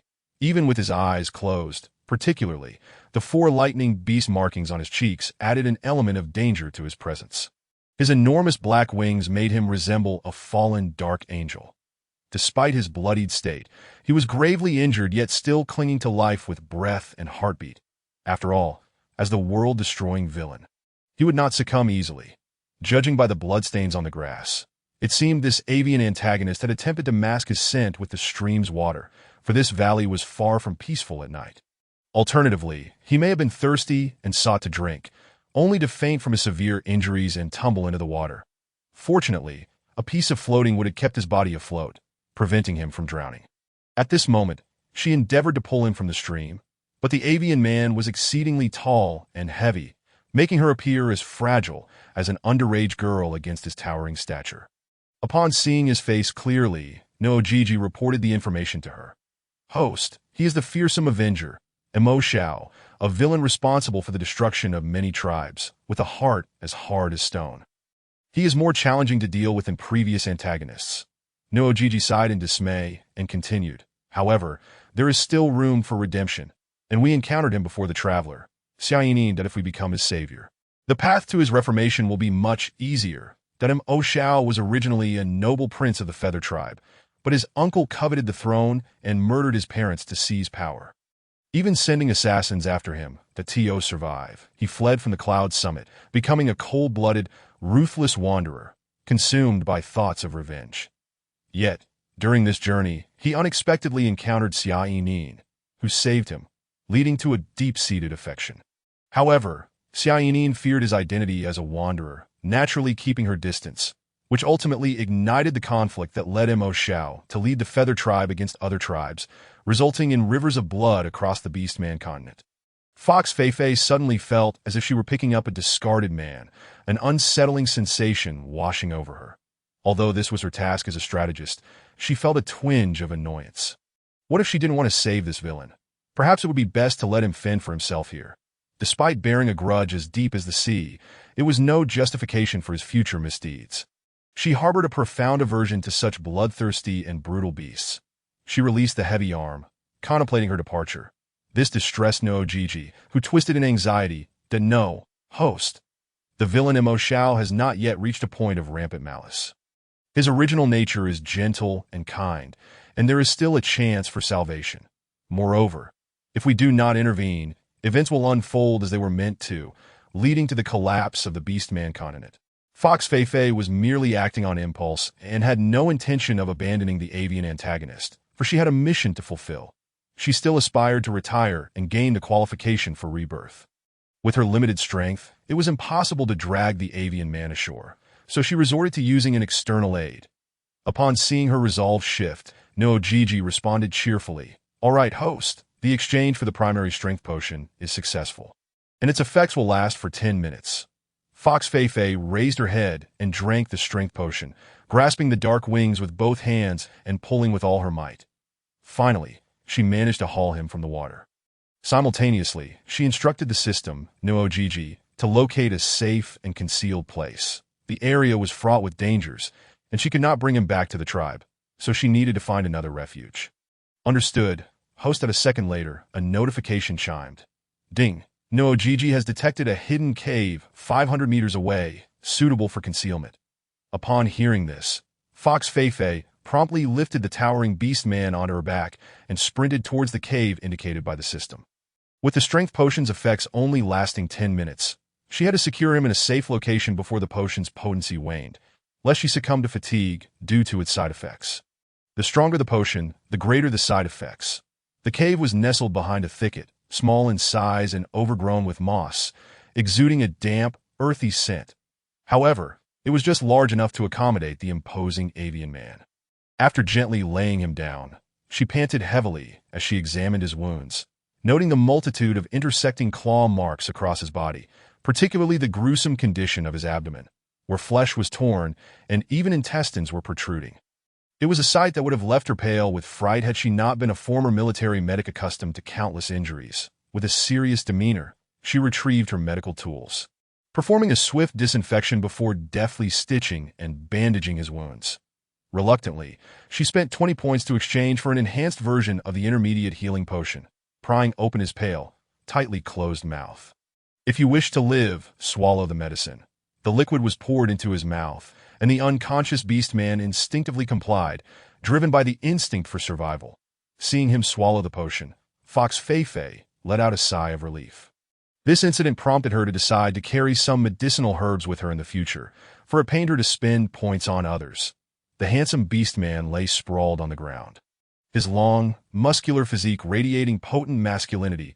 It was undeniable that this avian man was a paragon of virility. Fox Feifei admired him for a moment before realizing he was completely bare, and she quickly averted her gaze. She thought to herself, the tendency for beast men to be nude at a moment's notice was truly unexpected. Feeling it inappropriate for him to be exposed, she hurried outside to gather 2 leaves to cover his modesty. She also crushed some straw and scattered it at the cave entrance to deter snakes and insects from intruding. Meanwhile, due to her prolonged absence, chaos erupted outside. Gru and Jia were frantically searching for her, their brows slick with sweat. Behind them, Huhua clumsily followed, crying out in a breathless panic, repeatedly calling Fox Feifei's name. Regret washed over her for indulging in food, fearing for Fox Feifei's safety, that if anything happened to her, she vowed never to eat the flower honey again. Upon hearing the commotion outside, Fox Feifei rose and exited the cave, sealing the entrance before approaching her searching kin with a nonchalant demeanor. Clearing her throat, she announced, "I'm here." Chapter 25. Homemade candy. Upon hearing her voice, Gru and Jia rushed over, and upon seeing her unharmed, they released a collective sigh of relief. "Where have you been? It's dangerous here. Why did you want her so far?"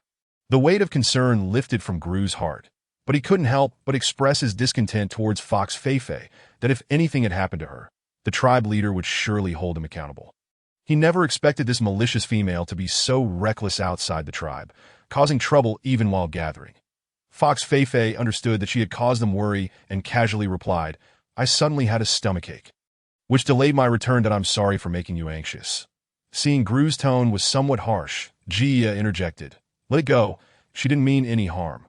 What matters is that she's safe." Gru was taken aback that she would even apologize. He swallowed his complaints and couldn't help but reassess her, that he felt that this once reproachable female had changed significantly, becoming cleaner and more beautiful, and her temper seemed to have softened as well. Huhua, who had been trailing behind, saw her and burst into tears, rushing over to tightly embrace her with both arms. "Phil, where have you been? You scare me to death. I thought you were in danger." Fox Feifei struggled to breathe under her grip and managed to say, "Don't worry, I'm fine. I just hid in the water to escape the winged bees. Maybe I caught a chill, hence the stomachache." "Oh, I see." Huhua, still sobbing copiously, looked around with her red eyes, her cries turning into anxious sniffles. "Phil, this place is overgrown with vegetation and is unsafe. We don't know if there are any wandering beasts nearby. We should hurry back. The wandering beasts are a terrifying presence that instills fear in all females and are abhorred by every orc in the tribe." Most of these creatures have been expelled from the tribe for committing grievous errors, while others are inherently brutal, treacherous, cold-blooded orcs. These homeless wanderers often band together to launch surprise attacks on the tribe, stealing precious females and food, and they also cruelly slaughter other male orcs and younglings, committing heinous acts. The females who are captured do not fare any better. They are treated as instruments for their depravity, ultimately subjected to humiliation and death. Thus, these utterly wicked wanderers are the primary adversaries every tribe must defend against. Hu Feifei trembled slightly, her eyelashes fluttering as she recalled having just rescued a fearsome four-striped wandering beast. However, Hua was indeed correct. The area was exceedingly unsafe, and the birdman had barely escaped with his life. It was likely that even more dangerous entities lurked in the vicinity. Consequently, they followed Gru and Jia back to the original valley, where the females were visibly alarmed, huddled together in distress. After such a tumultuous incident, no one felt inclined to continue their leisure activities, and they returned to the tribe prematurely. Before heading back, Hua made sure to retrieve the collected flower honey, showcasing her true foodie nature. The summer was sweltering, with not a hint of a breeze. Upon returning to the stone house, Hu Feifei, parched and thirsty, opened a creamy fruit and shared it with Hua. The creamy, soft, and sweet flavor prompted her to indulge in several pieces.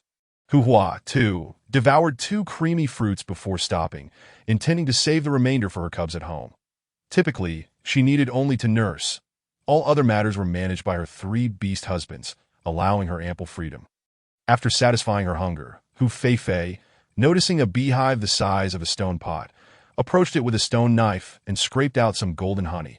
Honey is highly nutritious, and frequent consumption can enhance vitality, nourish the blood, and improve one's appearance. However, she now intended to craft some candy snacks. She lit a fire, set a pot on it, diluted the honey with water, and opened a creamy fruit to extract its white juice as a substitute for milk.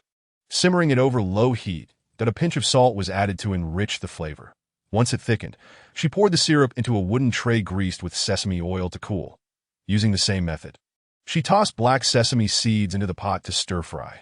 She had discovered these sesame seeds behind the tribe in recent days. The orcs were unaware of their value, and thus they remained unharvested. A fortunate find for her that in addition to the black sesame, she had also come across various other edible foods and gathered quite a haul. She even planned to cultivate a vegetable garden to grow an array of vegetables. At this moment, once the sesame was toasted, she added the diluted honey and quickly stir-fried it, finally pouring it onto a cutting board to roll it out with a smooth wooden stick. After flattening it, she used a stone knife to cut the sesame candy into even pieces, placing them in a stone bowl to cool. The rich aroma of sesame wafted through the room, making Hua salivate with curiosity. "Feifei, what are you making? It smells so good," she exclaimed. "This is sesame candy, a concoction I came up with," Hu Feifei replied, offering a piece to Hua. "Try it and let me know if it's good." "This is my first attempt." Hua took a few bites of the sesame candy before swallowing, the sweet taste causing her eyes to light up. "Feifei, this sesame candy is delicious. I had no idea you had such a talent for making food." "You're truly impressive," Hu Feifei smiled. "If you find it delightful, then eat as much as you like." She cut the cooled creamy candy into small pieces, retrieved a beast skin pouch from the cabinet, and filled it with 2 handfuls of sesame candy and creamy candy, handing it to Hua. "Take this back to share with the cubs. However, these candies are quite sweet. Don't let them eat too much at once, or it won't be good for their teeth." Hua was immensely touched, cradling the beast skin pouch with a beaming smile. "The cubs will surely love it. Thank you, Feifei." After a busy day, she realized she hadn't eaten lunch yet. Hu Feifei took a few bird eggs from the basket and cracked them open, washing a handful of green onions before heating oil to start cooking.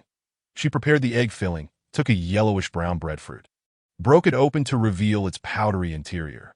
This breadfruit is rich in starch, comparable to flour, and can be steamed and eaten directly.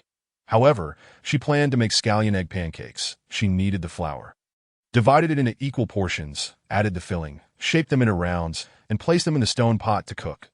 Soon, a fragrant scallion egg pancake was ready. Hua eagerly grabbed a pancake, unafraid of the heat, and took large bites. This is so delicious." Today, she was truly amazed. She had no idea that this humble fruit could be transformed into such delectable food. After finishing one pancake, she continued to savor more. Her eyes filled with admiration for Hu Feifei. Hu Feifei cooked a total of over a dozen scallion egg pancakes, just enough for the two to feel satisfied, though most of them ended up in Hu Hua's stomach. After a hearty meal, Hu Hua reluctantly clutched a jar of wildflower honey as she departed. As dusk approached, Hu Feifei cleaned the pots and bowls, crafting several fragrant sachets from the straw she had gathered and hanging them at the door. Windows and eaves to ward off the pesky mosquitoes. After a brief wash, she lay on the soft, thickly furred large bed, staring blankly at the ceiling, feeling a sense of emptiness within. Sigh, I wonder when Mai will return. And what of that birdman? I wonder if he has awakened. Chapter 26. The sour smell of love. As dawn broke, Hu Feifei rose early, carrying a wooden basin to the riverbank to wash her face and brush her teeth with creamy soap and prickly fruit. The creamy soap was only the size of her palm, round and adorable, producing a rich lather with just a few rubs on her hands. With her face covered in bubbles, she carefully cleaned her cheeks, feeling that her skin seemed to have brightened a shade since she started using the creamy soap. After cleansing her face, she took a prickly fruit to continue brushing her teeth. Along the way, many females began to arrive for their morning routines. Upon seeing her, one elder female politely greeted, Feifei, why are you up so early? Hu Feifei, her mouth full of bubbles, mumbled indistinctly, early to bed and early to rise is good for the body. The younger females gazed in awe at her fair skin and vibrant hair, exclaiming, Feifei, how have you suddenly become so much whiter? Indeed, you look much more beautiful, and there's a delightful fragrance about you. Have you secretly used something extraordinary? They each looked at her with envy, convinced that Hu Feifei must have discovered some secret to her newfound beauty.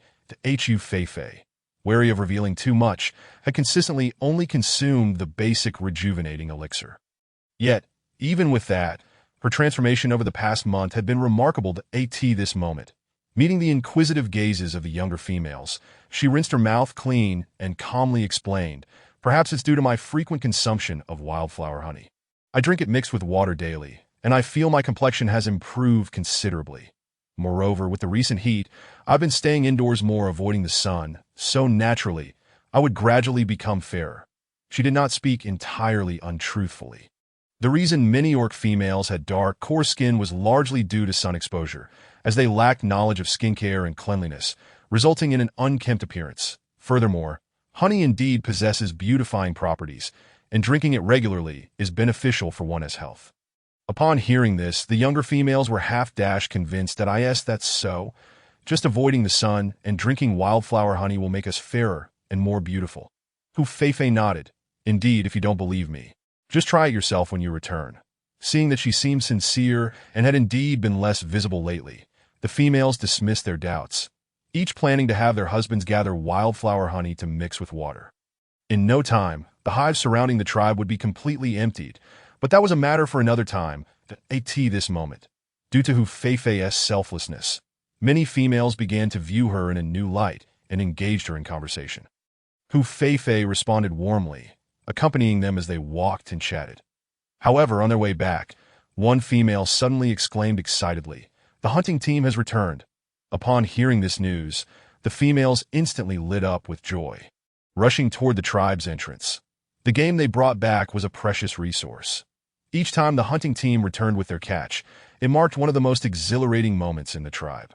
Furthermore, every hunting expedition was fraught with peril, and thus, it was only fitting to warmly welcome these brave warriors back safely. Mai has returned. Hu Feifei's eyes sparkled with delight as she hurriedly placed the wooden basin at the entrance and dashed over. At that moment, a throng of orcs had gathered at the tribe's entrance, laughing and chatting, with the most conspicuous sight being the mountain of game piled high on the ground. These abundant catches would sustain the tribe for half a month. Hu Feifei searched among the brawny, bare-chested orcs for Mai's figure. Upon spotting that relatively slender and youthful boy, her eyes brightened, and she joyfully rushed over. Mai, seeing her come to greet him home, was equally overjoyed. His thin lips curving into a smile the next moment, Hu Feifei leaped into his embrace, nestling against his chest, you're finally back. How are you? Are you injured? The fragrant scent emanating from her was as enchanting as her radiant and fervent presence, which surged into his cold, desolate heart like an unstoppable force, he raised his hand to rest on her shoulder, gently pushing her away. His voice was hoarse and shy. "Mistress, I am unclean to Hu Feifei," raised an eyebrow. "Why? I don't mind you." She lifted her gaze to observe him, only to discover a new, beastly mark adorning his stern visage. Delighted, she caressed the purplish-red beast pattern. "You've advanced to a 2-mark beast man, haven't you? My Mai is truly impressive." Suddenly flustered by the praise, Mai averted his gaze, nodding coolly, though internally he bloomed like a flower. The cat ears atop his head couldn't help but twitch with joy. "Wow! The villainous cub has appeared." A red heart emerged. "Host, he has completely fallen under your spell." Nua Gigi clasped her cheeks, excitedly gazing at the heart. The Hu Feifei's eyes drifted upward, spotting the striking red heart, now accompanied by 2 black hearts, one gray and one pink, indicating her progress in conquest had reached the halfway mark. To Tio the other beastmen, their embrace was a blatant display of affection, the scent of love wafting through the air, provoking envy among the unattached beastmen. Weary, Tyson cast a glance at the beaming Hu Feifei, momentarily taken aback before quickly averting his gaze. The exhaustion from days of labor had dulled his complexion, and he scanned the area, hoping to catch a glimpse of Xia Yinin, his heart sinking slightly upon realizing her absence. Yet, recalling her timid nature, he quickly reconciled with the thought. He silently returned to his stone dwelling, carrying his share of the hunt. Yet his mind involuntarily wandered back to Hu Feifei's bright smile as she flung herself into Mai's embrace. That malicious female had seemingly transformed considerably of late, even smiling so radiantly at that lowly slave.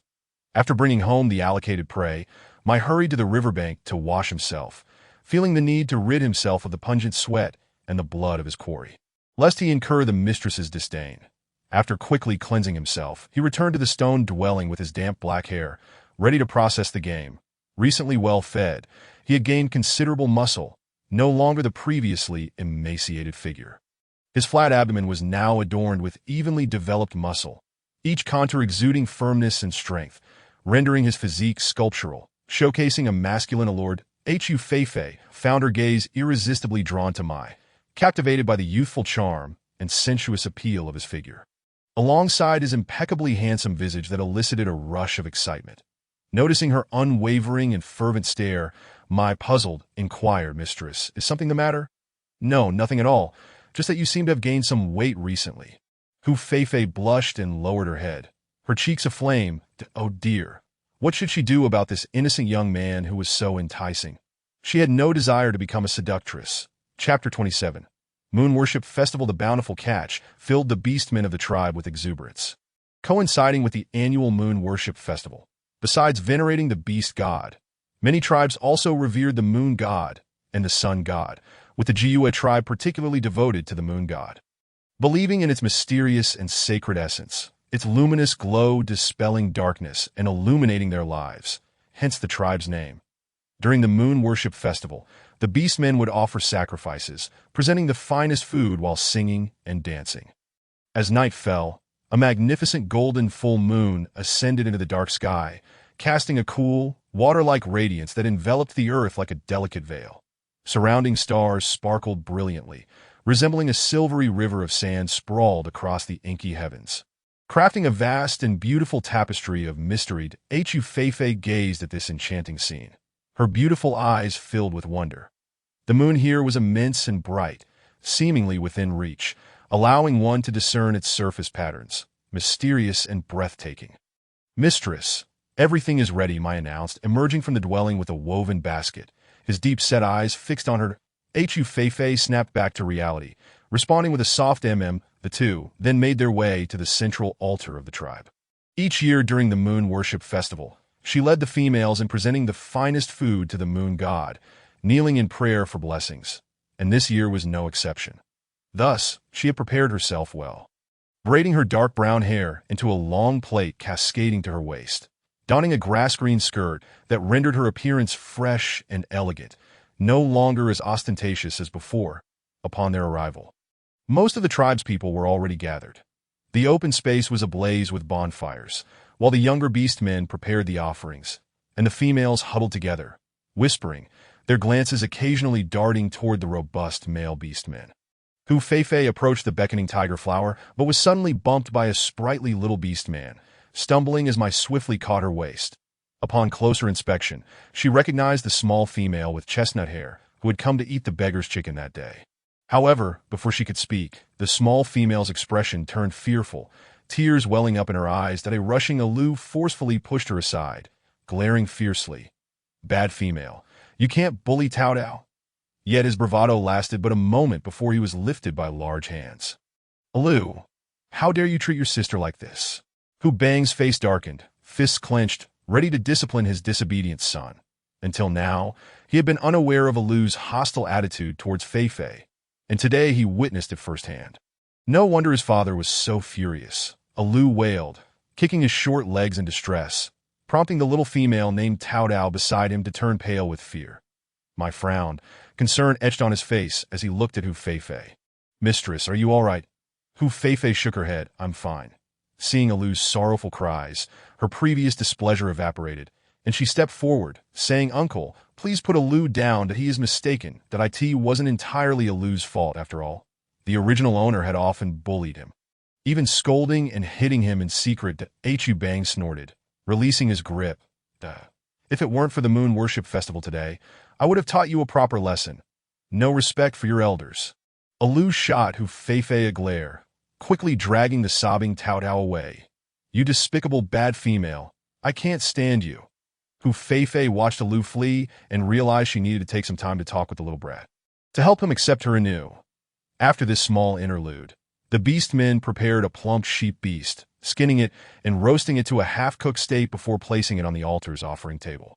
In addition to the meat, the beast men also prepared fresh fruits, which would be presented by the young females later. With everything set, the beast men sat quietly by the bonfire, awaiting the tribe leader's arrival. Xia Yinin, intrigued by this ancient ritual, gazed around with her shimmering eyes, finally resting her gaze on Hu Feifei.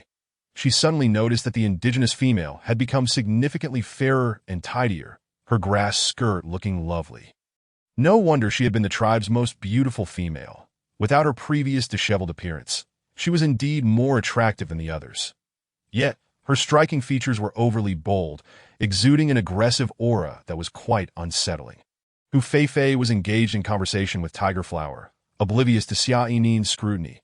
Host, that Xia Yinin is looking at you, Nua Gigi whispered excitedly. So what if she looks? A glance won't cost me anything. Hu Feifei replied nonchalantly. After a while, the tribe leader, Hu Wei, approached the altar surrounded by several middle-aged beast men, speaking with authority. Today is the Moon Worship Festival. I urge all tribe members to sincerely revere our moon god. Let us implore the moon god to bless our Jiwa tribe with safety, prosperity, and abundance. He concluded. The beast men knelt at the altar, hands clasped in prayer, faces filled with sincerity. Hu Feifei joined them in worship. And as the ritual concluded, she led the females in presenting fruit platters, beginning to dance around the bonfires. This was a special sacrificial dance, known as the welcoming dance, expressing respect and welcome toward the moon god. After circling each bonfire, she stepped onto the altar first, placing a platter of red fruits on the offering table, followed suit by the other females. Finally, she closed her eyes, bowing earnestly once more, praying for the moon god's blessings upon the Jiwa tribe for prosperity, health, and the well-being of its members. This moment, her serene and beautiful visage with closed eyes seemed to captivate even the pale moon, which enveloped her in a hazy glow, rendering her radiant like an ethereal fairy descending to earth. The young orcs gathered around the altar were instantly entranced, believing that this was exactly how the legendary goddess would appear. Xia Yinin tilted her head and noticed that Tyson's gaze was also fixated on Hu Feifei, prompting a surge of jealousy within her. Moreover, she couldn't shake the feeling that Tyson's attitude towards Hu Feifei had somehow shifted. Had it not been for Hu Feifei's emergence, would Tyson have already formed a bond with that female? In light of this, it seemed she was the true interloper. While lost in her thoughts, Tyson grasped her delicate hand with his calloused palm, his voice deep and resonant. Yinin, what troubles you? Enveloped in his warmth, Xia Yinin pouted and replied playfully, I've just realized that the so-called bad female you mentioned doesn't seem so terrible after all. Tyson fell silent, for he too sensed that Hu Feifei had genuinely transformed. No longer pretending. especially after hearing that Hu Feifei had allowed Mu Yi to return to her abode to sleep, and recalling the day, she joyfully rushed towards Mu Yi. Her elation seemed utterly sincere. He believed Hu Feifei did not possess such remarkable acting skills as to deceive him. Chapter 28. Orcs in pursuit of affection, the offerings upon the altar were to be left overnight, to be enjoyed the following day as gifts and blessings from the moon goddess. Once the worship was complete, the next event was a bonfire banquet. Orcs of all ages gathered around the fire pits, indulging in food and merriment. This occasion also served as a time for courtship, where young males could boldly confess their affections to chosen females that if the female consented, they could leave the banquet for more intimate conversations. Likewise, if a female had her sights set on a male, she could express her interest with a high likelihood of success. The Jiwe tribe was the largest in the vicinity, boasting over 500 orcs. With nearly 100 females to by proportion, each female would need to pair with at least 5 males to ensure no orc remained single. With rarity comes value, thus the females here were exceptionally pampered. And the original owner was the most domineering among them. At this moment, Hu Feifei was nibbling on a crisp red fruit as a fragrant beast was roasting over their fire.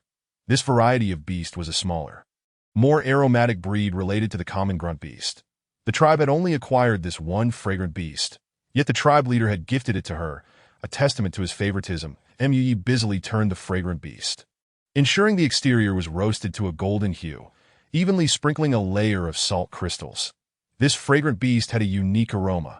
If too many seasonings were added, it would detract from its flavor.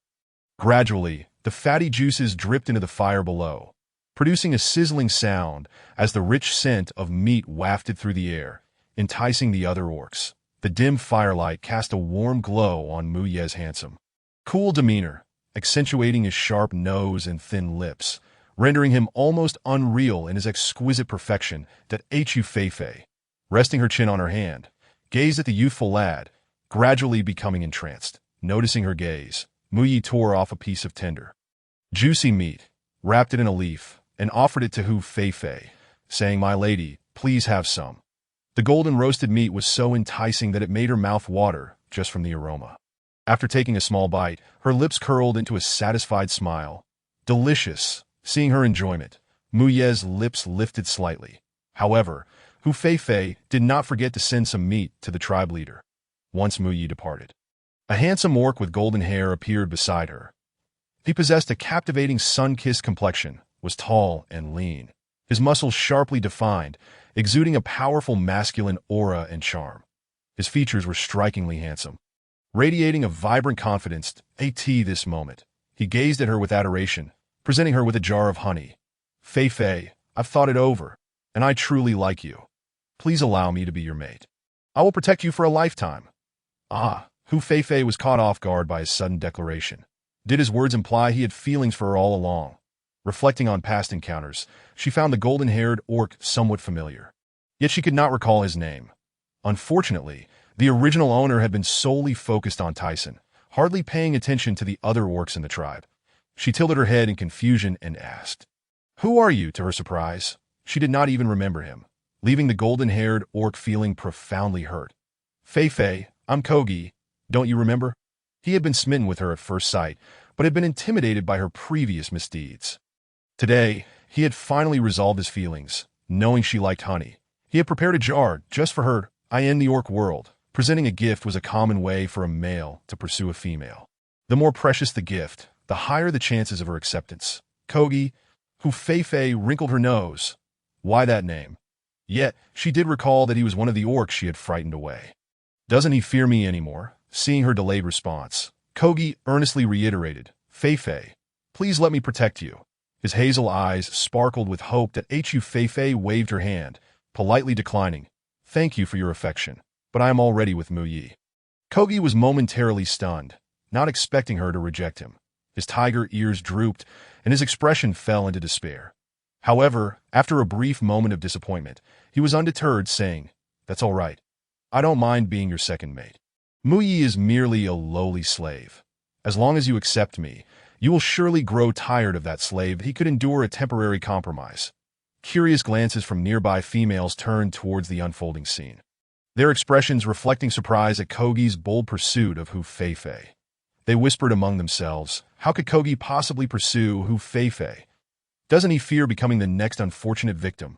Indeed, it's quite unbelievable. Shawa felt pity for Kogi, surprised that he would fancy the notoriously temperamental Hu Feifei.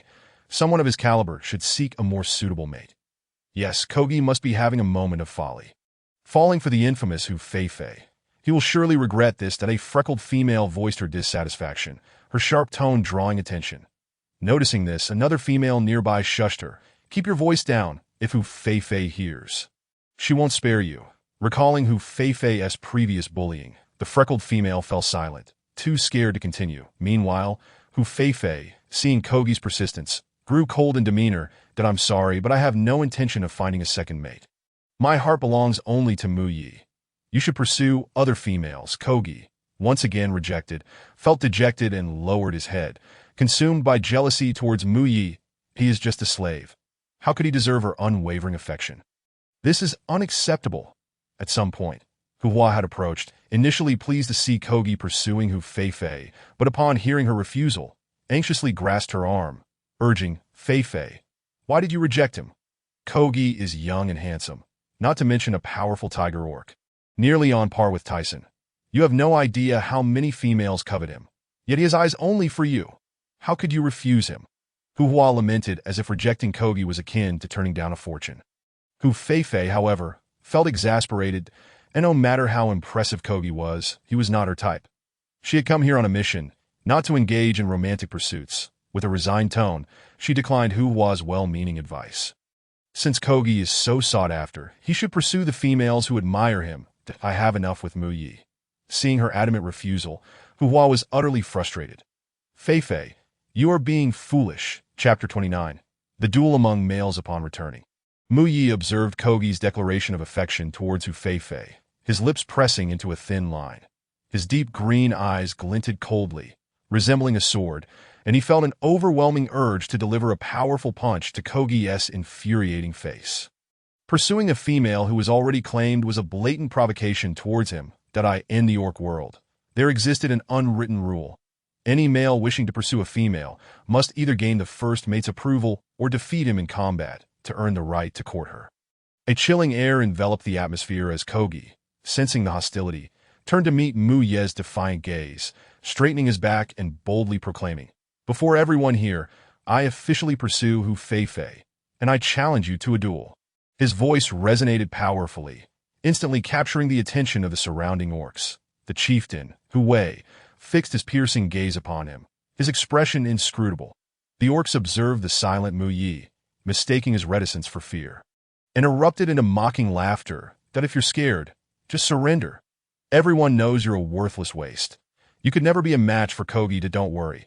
No one will laugh at you if you admit defeat now. Ha ha ha!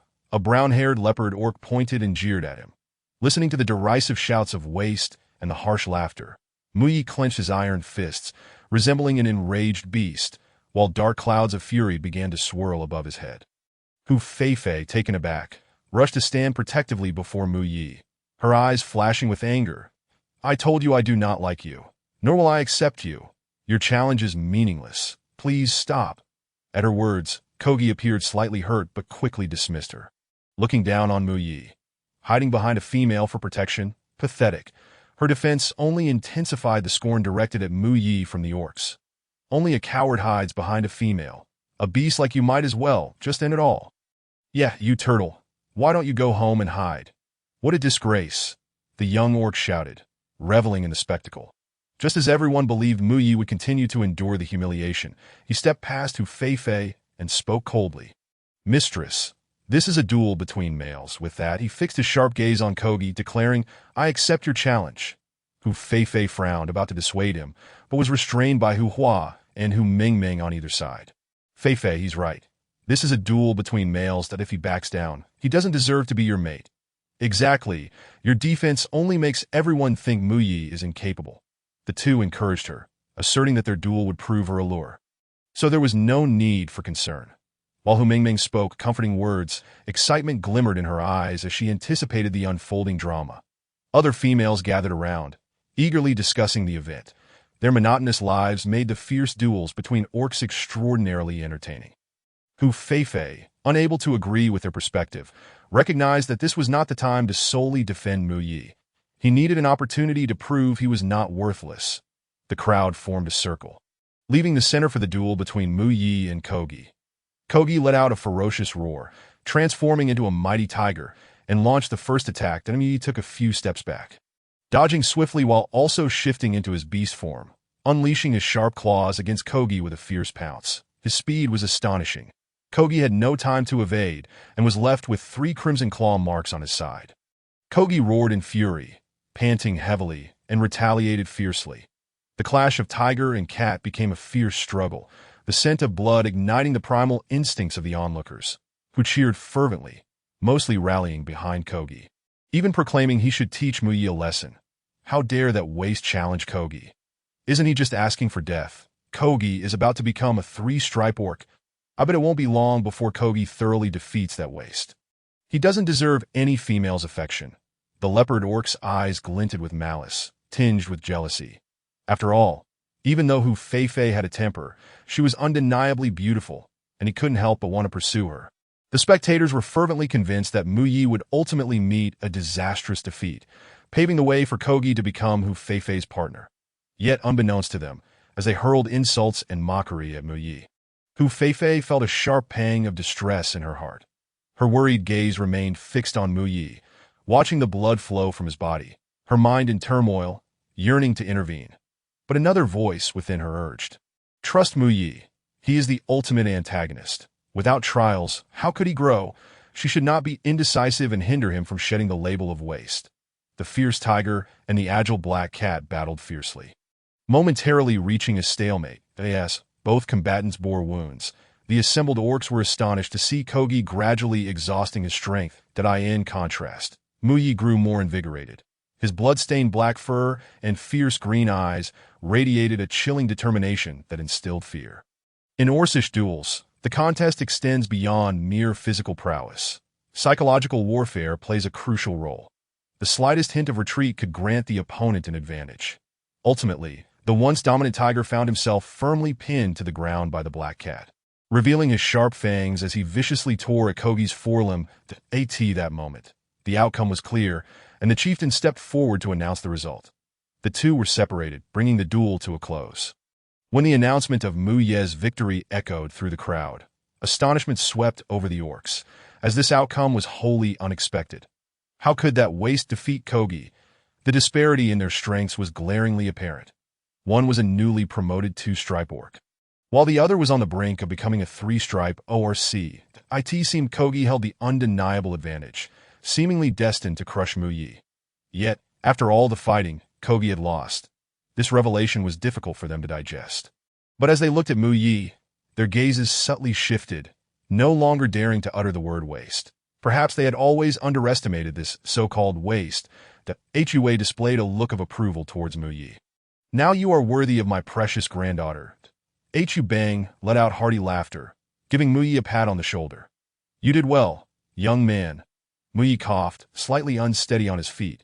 Hu Feifei could no longer contain herself.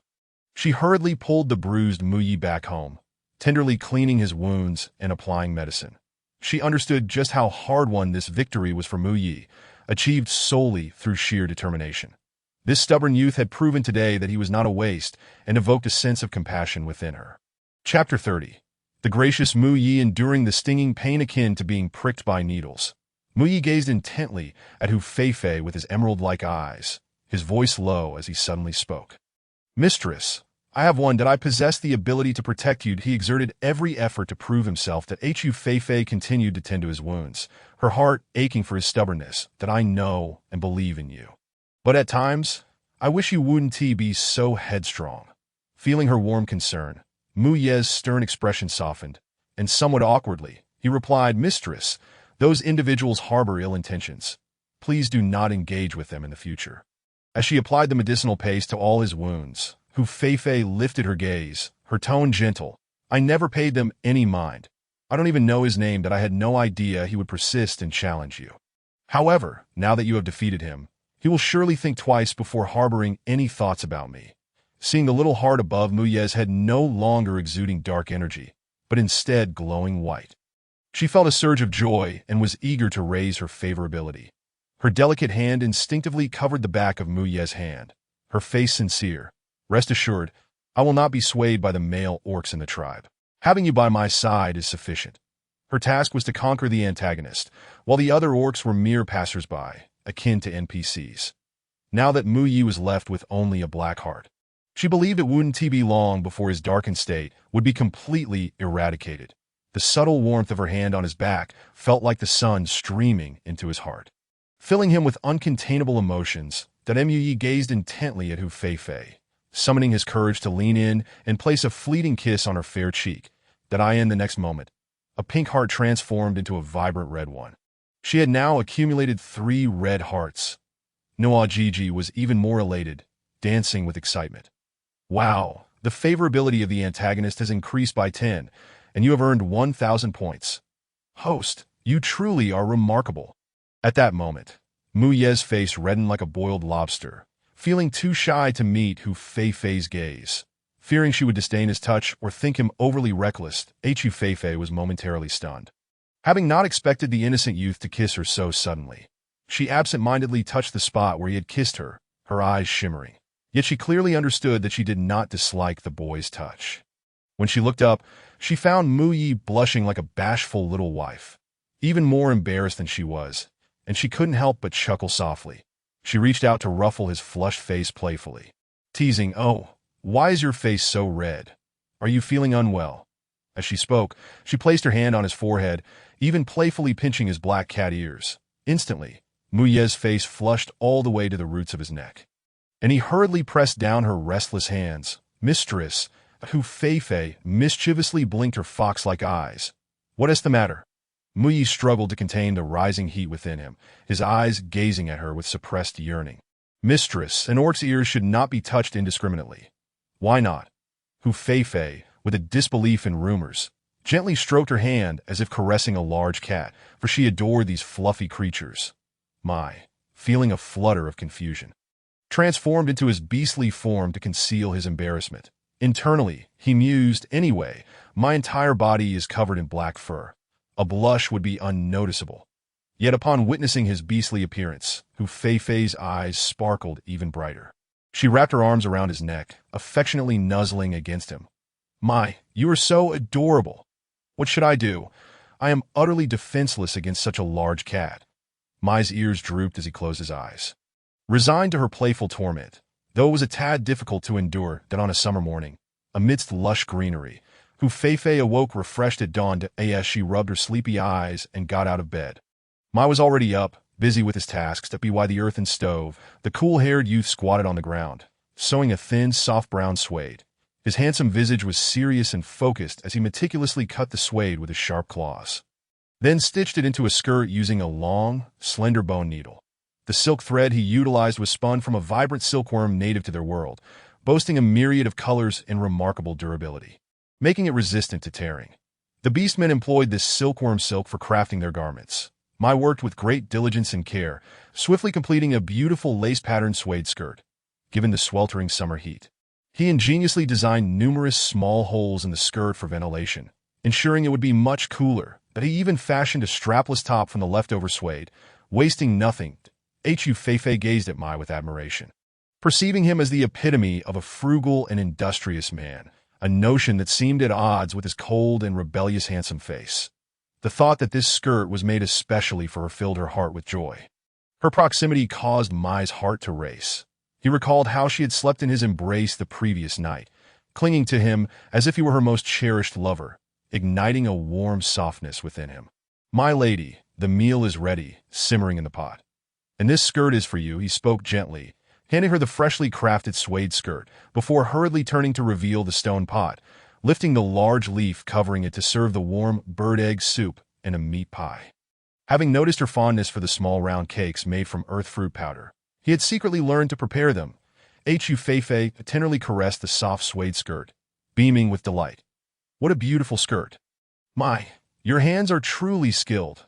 The other females will surely envy me." Seeing her joy, Mai couldn't help but smile that in their world, besides hunting and protecting their mates, males were also expected to possess the skills of cooking, cleaning, and sewing. After Hu Feifei cleaned herself up, she eagerly donned the exquisite suede skirt, twirling with glee. Although the skirt could not compare to the breathable, skin-friendly fabric she had exchanged in the system mall. It was far more exquisite than the beast leather skirts worn by other females that I in this primitive setting. Mai's ability to craft such a garment was truly remarkable. After relishing the moment for a while, as Mai reminded her it was time to eat, she suddenly recalled something and slapped her forehead in frustration. Hastily returning to the room, she opened the wooden cabinet and retrieved a pair of exquisitely crafted grass shoes. Presenting them to Mai. Try these on and see if they fit. That Mai's emerald eyes widened in surprise as he gazed at the grass shoes in her hands, utterly astonished. That my lady, did you weave these by hand? His voice trembled with excitement. That Hu Feifei nodded with a radiant smile. Yes, I practiced many times before I could weave them. Please try them on and let me know if you like them. Chapter 31. The cold-blooded birdman. Mai felt a lump in his throat, overwhelmed with emotion. That in their world, only a female who held a special affection for a male would deign to craft grass shoes for him. Did this mean she truly cherished him? Unable to contain his happiness, he accepted the shoes and quickly slipped them on, joyfully walking around the courtyard. His voice hoarse with emotion, he said they fit perfectly. Thank you, my lady. Hu Feifei noticed the faint blush spreading across his white-tipped head, her eyes sparkling with delight. As long as they fit, you won't have sore feet while walking. However, after relishing the moment with the shoes for a bit, Mai decided to take them off, intending to treasure them. After all, this was the first gift bestowed upon him by his lady, a treasure of immense value. Observing him remove the shoes, Hu Feifei frowned. Why are you taking them off? Are they uncomfortable? Mai quickly shook his head in denial. No, it's just that such beautiful grass shoes, I cannot bear to wear them. Besides, as a male, my skin is tough, and I don't need them in beast form. His eyes were filled with caution, fearing she might misunderstand. Hearing this, Hu Feifei pouted in exasperation. They are just a pair of grass shoes. What is so precious about them that you can't wear them? I will weave more pairs in the future, and you can alternate wearing them. Seeing him still hesitant, she placed her hands on her hips and pretended to be angry that if you don't wear them, it would mean you are disregarding my heartfelt intentions. Fearing that she might genuinely become upset with him, Mai reluctantly slipped the grass shoes back on, walking carefully to avoid getting them dirty. His comical demeanor elicited both laughter and sympathy from Hu Feifei. This fool, treating a pair of grass shoes with such reverence. After finishing their breakfast, Mai ventured outside to gather numerous vines, transforming the chicken coop anew. Through the past few days of nurturing, the Gugu beasts had tamed considerably, no longer yearning to escape, and had adapted to their new life, laying eggs daily.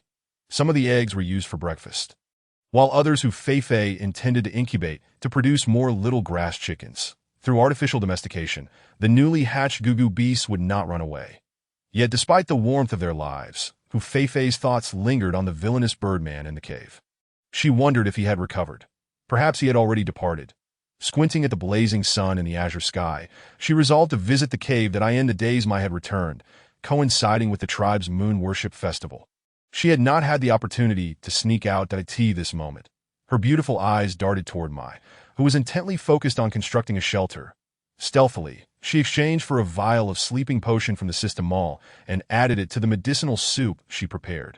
Under the pretense of healing, she coaxed Mai into drinking it. The sleeping potion would take effect within 10 minutes, rendering one fatigued and lethargic, yearning for slumber. Counting the moments, she observed Mai's every move. Feeling deeply apologetic yet powerless, she could not let others discover the secret, resorting to such a desperate measure. Mai shook his head, feeling drowsy, attributing it to a poor night's sleep. Rising, he filled a bowl with water. Intending to perk himself up, the Hu Feifei approached with concern, asking, "What's wrong?" "Nothing much, just a bit sleepy," Mai replied, avoiding her gaze, fearing she would discern his sleepless night. It might be the medicinal soup's effect. Some herbs indeed can induce drowsiness. You should rest for a while. The weather is hot, and you wouldn't want to suffer from heat stroke, Hu Feifei said, gently pushing him into the room. Rest now. I will visit Grandpa Miloin and gather some more medicinal herbs. Mai harbored no suspicion, obediently lying down on the bed, intending to take a short nap. Once he fell asleep, Hu Feifei gathered a few items, hurriedly carrying a basket to the fence at the back of the tribe. It was midday, and no beastmen were patrolling the village. Her dwelling was on the outskirts, typically devoid of visitors. She first tossed the basket over, then carefully climbed atop the fence, making a swift leap to the other side. Subsequently, she exchanged for a potion labeled light as a swallow from the system mall and dashed to the concealed cave. The cave was dimly lit, and after adjusting to the darkness, Fei discovered that the Birdman was no longer there. Only a few black feathers scattered on the ground. She approached and picked up one feather, gazing down at IT was to be expected. Several days had passed, and with the Beastman's formidable healing abilities, he must have long since recovered and departed. That IT was a pity she had not yet had the chance to leave her name or check off her task progress. However, unbeknownst to her, a massive shadow loomed closer. Just as Fei, feeling somewhat disheartened, was about to leave, she turned and was abruptly seized by a large hand with bulging veins. Lifting her off the ground, Fei gasped in alarm. Struggling against the grip around her neck, the lack of oxygen causing her face to flush. No, please don't kill me. Upon hearing the voice of a female, Zhao's ears perked up, his obsidian-like eyes radiating a sharp intensity. Filled with danger, his voice, chillingly cold, echoed, "Who are you?" The frigid hand gripped Fei's lifeline, rendering her utterly unable to escape. Much like a fish laid bare upon a chopping board, awaiting its fate, she harbored no doubts. Should she dare to utter a falsehood, this merciless man would undoubtedly take her life. Yet, having saved him out of the kindness of her heart, she was met with ingratitude and indignation rising within her, compelling her to exclaim, "It was I who saved you. I am your savior. Cough, cough. Release me at once." Upon hearing her words, Zhao's hawk-like eyes flickered, recalling the pungent scent of the medicine clinging to him, alongside the peculiar fabric. Ultimately, he loosened his grip, stepping back a few paces to silently scrutinize Fei, seemingly assessing the veracity of her claims. To Fei massaged her neck, inhaling the fresh air deeply. The near asphyxiation had caused her eyes to glisten with unshed tears. Nuo Gigi, alarmed by the unexpected turn of events, stammered in a tremulous voice, "Host, this is a villain whose dark value is nearing its peak. Do not provoke him. If his beastly instincts awaken, it could spell disaster." Fei, still reeling from the near-fatal encounter, could hardly find her voice. Her feelings toward this villainous Birdman had plummeted into the negatives.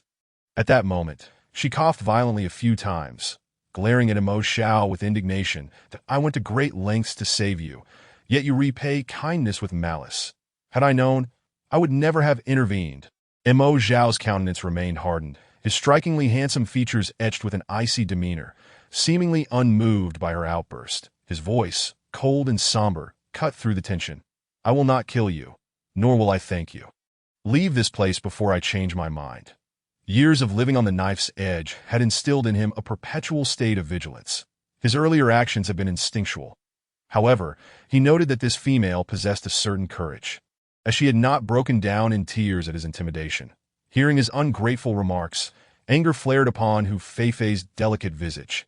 Indeed, villains played their roles to perfection, exuding a chilling ruthlessness. She took several deep breaths to steady herself. Placing the items from her basket down, "These are for you, that if you have no need for them, then dispose of them, that I never expected you to repay me. Let us act as if we have never met." With that, she frostily brushed past him and made her way outside. Zhao's sharp nose caught the scent of food wafting through the air. His brow furrowed. Could it be that this female had come specifically to bring him sustenance? A faint ripple of surprise stirred within his icy heart, prompting an unusual thought. Had he perhaps been too harsh? Perhaps his demeanor had been excessively severe. However, his long-standing habit of maintaining a stoic facade had forged an impenetrable barrier around him. As she was on the verge of departure, he hoarsely uttered his name. Zhao. Fei turned, her ire dissipating slightly. The basket contained not only cured meat, but also anti-inflammatory pills. They spoke. She suddenly noticed his gaze growing unfocused, the inky depths of his eyes devoid of light. Frowning, she cautiously approached and waved her hand. Zhao instinctively tensed, seizing her slender wrist with a dark expression. "What are you doing?" At that moment, Fei realized this Birdman was blind. He could only discern sound and position. Noticing her silence, Zhao's wariness intensified. "Even if I cannot see, my ears can detect your every move.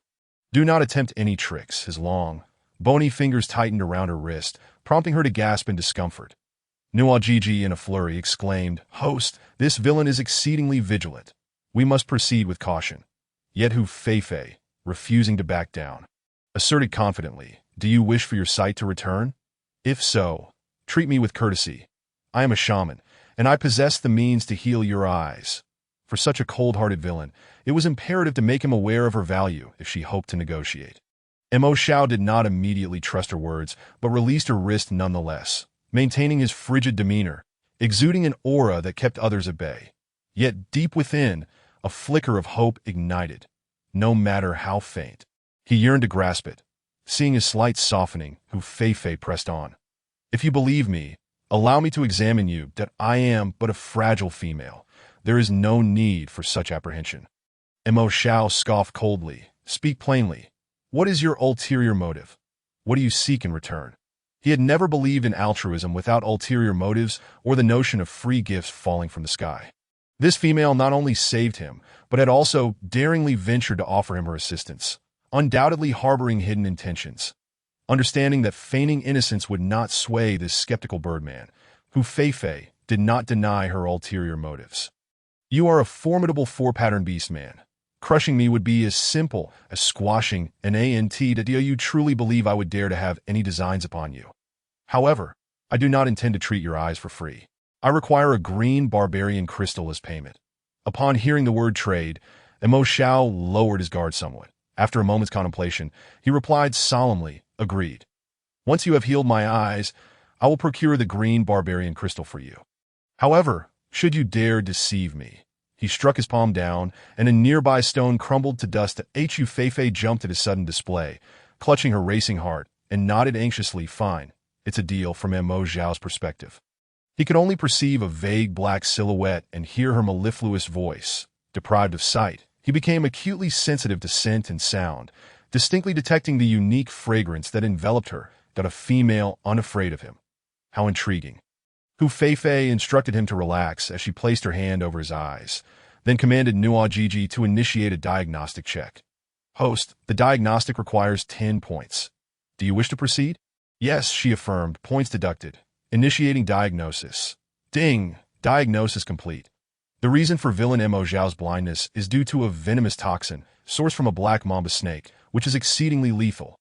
Once struck by the venom, the individual will enter a near-death state. His survival is a stroke of luck. Moreover, the toxin has lingered within his system for a considerable time, rendering treatment rather challenging.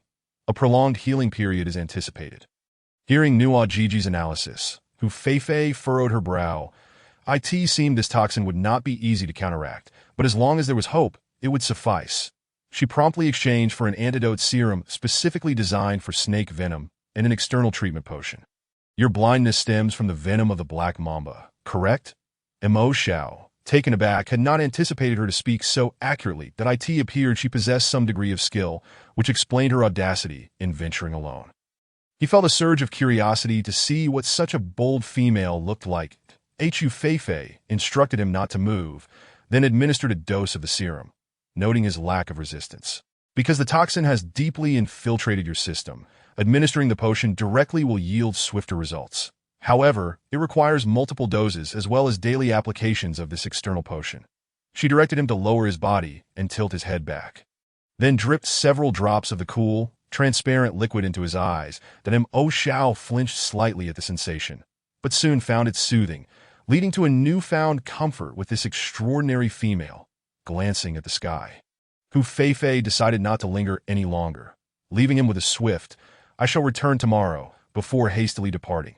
The sedative would only last for 2 hours. Mu Yi would soon awaken. Mo Xiao listened to her retreating footsteps. He fell into contemplation, his fingers tracing the transparent potion in his grasp. For the next 3 days, Hu Feifei arrived punctually at noon while Mu Yi napped, under sedation, administering the antidote serum to Mo Xiao. Gradually, Mo Xiao's demeanor shifted. He was no longer as cold and wary. Though still terse, he at least answered her inquiries. However, the dark value remained stubbornly unchanged, leaving Hu Feifei somewhat disheartened.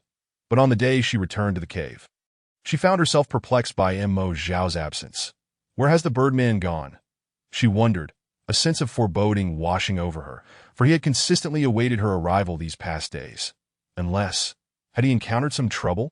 Her brow furrowed, and she quickly became alert, crouching low and scanning her surroundings, straining to hear any sounds. Suddenly, Nuajiji's exclamation startled her. Alert! Signs of battle ahead. This place is too perilous. Host, we must leave at once. Feifei had no choice but to return to the tribe first. In comparison to her, a weak female with no ability to defend herself, the formidable villain, Mo Xiao, was far safer at this moment. Her primary concern was to ensure her own safety. Just as she departed, a few fierce-looking wandering beast men arrived near the cave, sniffing the air and searching for something. Chapter 33. The poison fruit wine. I felt that Feifei had been acting strangely these past few days, and he himself seemed to be experiencing some issues that he inexplicably felt drowsy every afternoon. Beastmen were usually full of energy, and he had never been this lethargic before. Moreover, he had detected the scent of other male beastmen on her, which made him exceedingly uneasy. Had the female master been secretly going out to meet other male beastmen while he slept? This realization gradually darkened his gaze, and a bitter sorrow weighed heavily on his heart. If she truly had taken a liking to another male beastman, the thought was almost unbearable, as it felt like his heart was being mercilessly torn apart, that he feared he might go mad with jealousy. Alarm!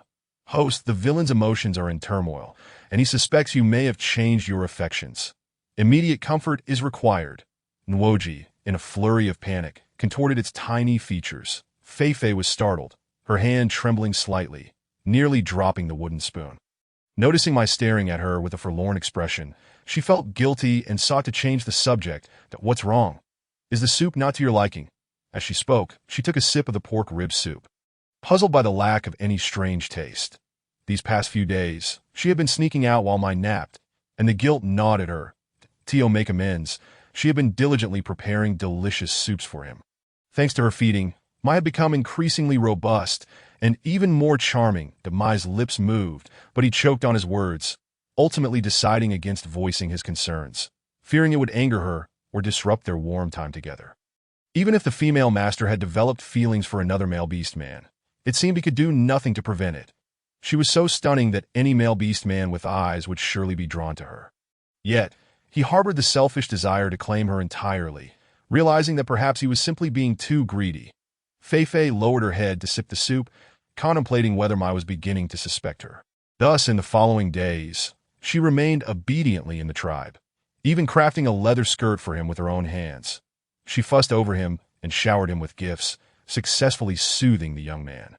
A few days later, it was time for Mai to join the hunting party, heading to the Qinyu forest. Seizing the rare opportunity to be alone, Feifei submerged herself in a large wooden tub, delightfully washing with fragrant milk soap. The steam enveloped her, and water droplets glided down her skin.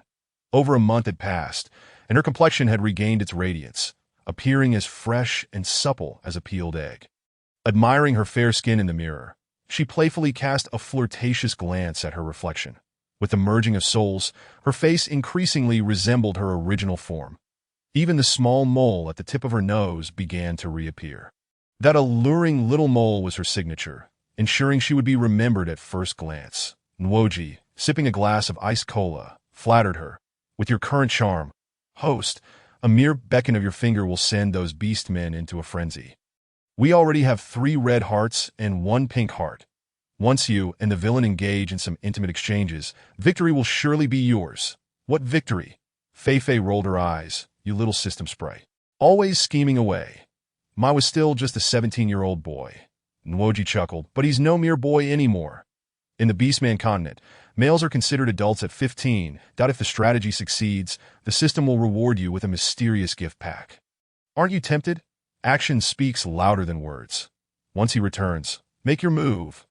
Feifei chose to ignore the overly excited Nwoji. Although Mai was indeed considered an adult, she still felt it was too soon to act. Targeting such an innocent young man filled her with a sense of guilt. Besides, she was there to complete a mission, not to indulge in romance. That on one hand, she needed to reduce the villain's darkening values and continuously build goodwill.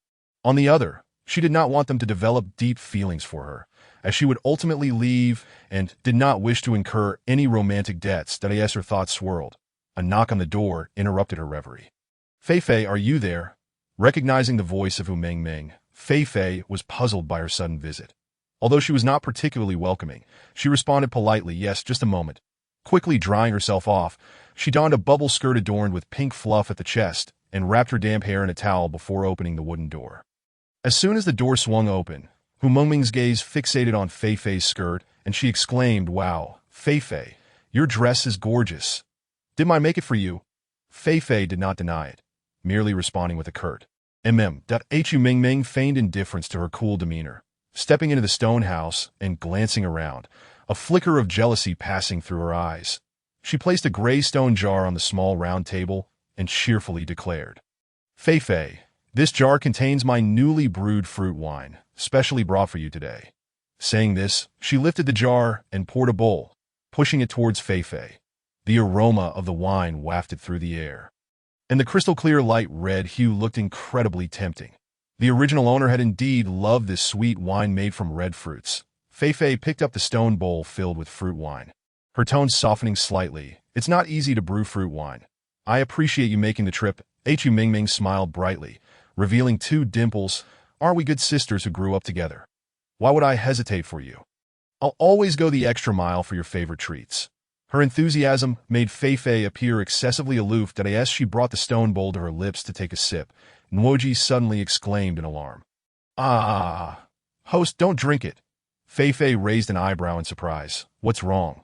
Your so-called best friend has ill intentions. It contains the poison of the datura fruit. Drinking it will lead to poisoning." Hearing this, Fei Fei carefully inhaled the aroma, realizing beneath the rich scent of the wine, there was indeed an unusual odor. Her expression turned icy as she scrutinized the seemingly harmless Hu Mingming, never expecting that the one who poisoned the original owner would be a former close friend. It was truly ironic. Why would she want to harm the original owner?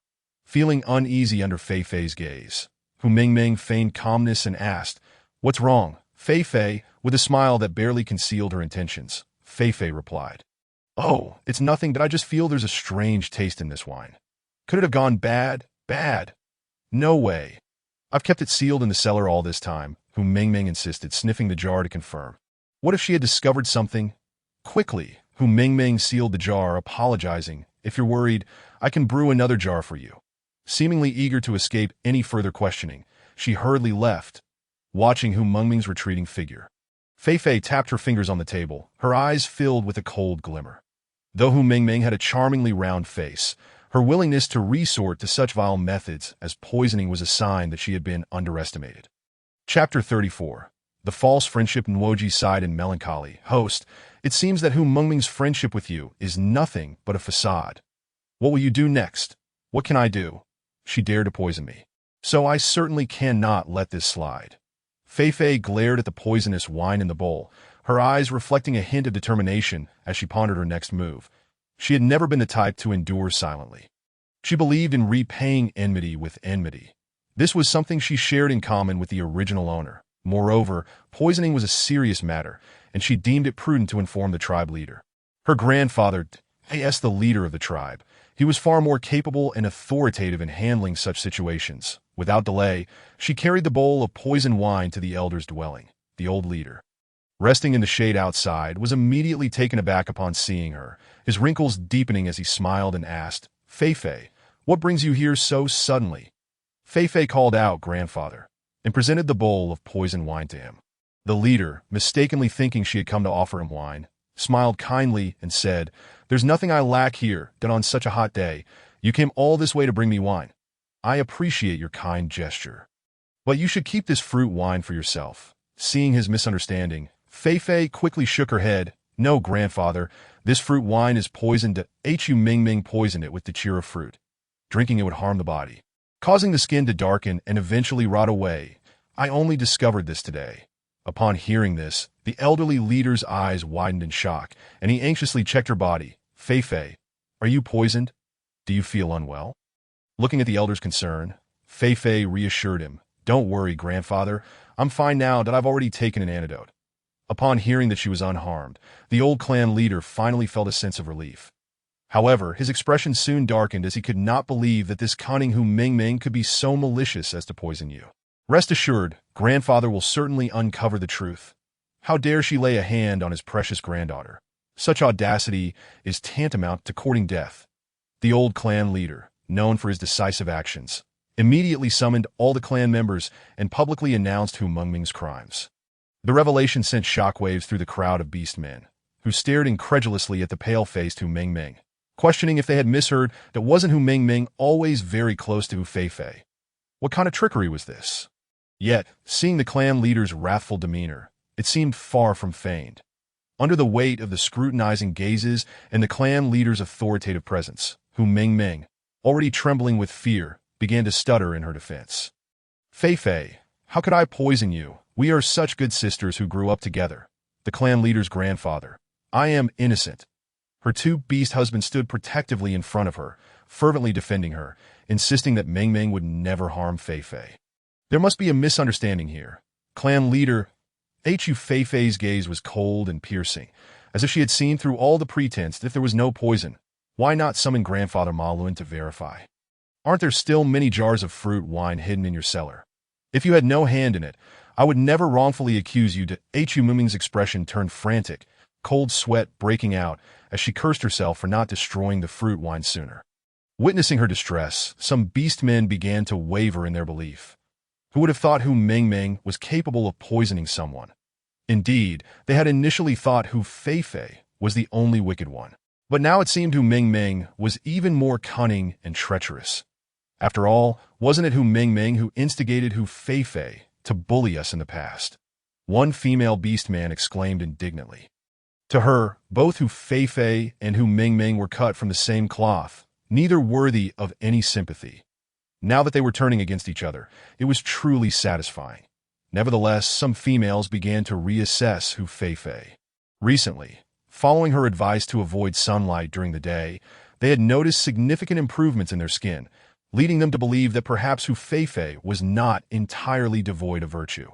Listening to their words, Hu Feifei reflected and recalled many instances when Hu Mengming had indeed been the troublemaker, encouraging the original owner to mistreat other clan members. That it was even Hu Mengming's influence that had fueled the original owner's intense disdain for Mu Yi, leading to constant altercations. What a true friend. Silence. The clan leader's authoritative gaze swept across the crowd, instantly silencing them. His sharp eyes ultimately settled on Hu Mengming as he solemnly commanded, Gulu, bring all the fruit wine from the cellar here. Once Grandfather Ma Luan examines it, we will know the truth that if it is indeed your doing. I, the clan leader, shall not be lenient. His deep and stern gaze radiated an imposing aura that instilled fear. Hu Mengming, overwhelmed by his presence, trembled in terror and ultimately fainted, her eyes rolling back.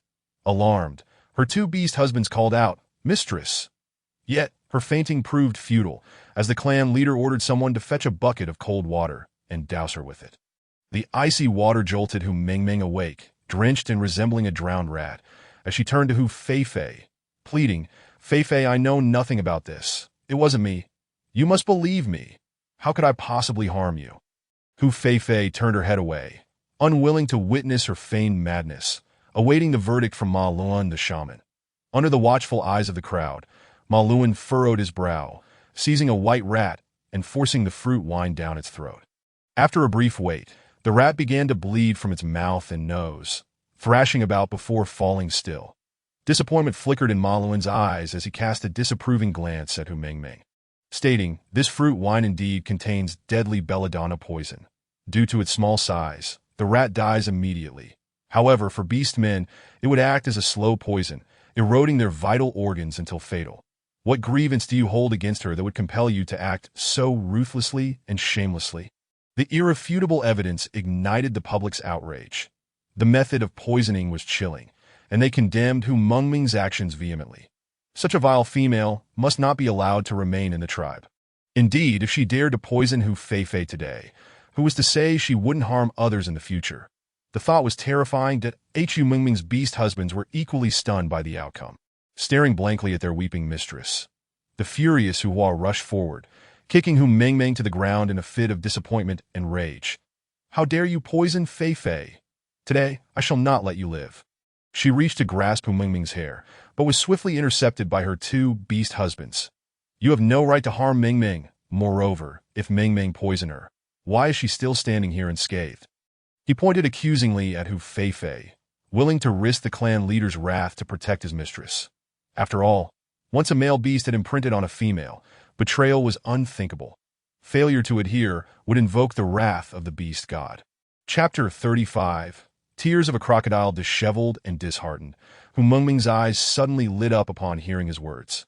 Yes, if Hu Feifei was so heartless, she could very well deny everything, claiming that her sister was intentionally slandering her. She abruptly lifted her head, glaring at Hu Feifei with venomous intent. Feifei, I never expected you to be so cruel, willing to harm your own body just to frame me. I had no idea there was belladonna in the wine. I only brewed it for you because I knew you loved it and worked hard to deliver it promptly. How could you accuse me without believing in our friendship? As she spoke, her voice trembled with emotion, tears welling in her eyes. After all, no one had seen her poison anyone. As long as she steadfastly denied it, the clan leader could not easily convict her, witnessing her despair. Her two beast husbands felt a pang of sympathy, each pleading for her. They were convinced that there must be some misunderstanding. Observing the scene, the onlooking beast men began to waver once more, uncertain of whom to believe. After all, Hu Feifei was not an innocent female either, and it was uncertain if the fruit wine had been tampered with by someone else, or if Hu Feifei herself had poisoned it to ensnare others. She appeared vibrant and healthy, not at all like someone who had been poisoned. The crowd began to doubt. Hu Mengming seized the opportunity to turn the tables to Hu Feifei's beautiful eyes narrowed.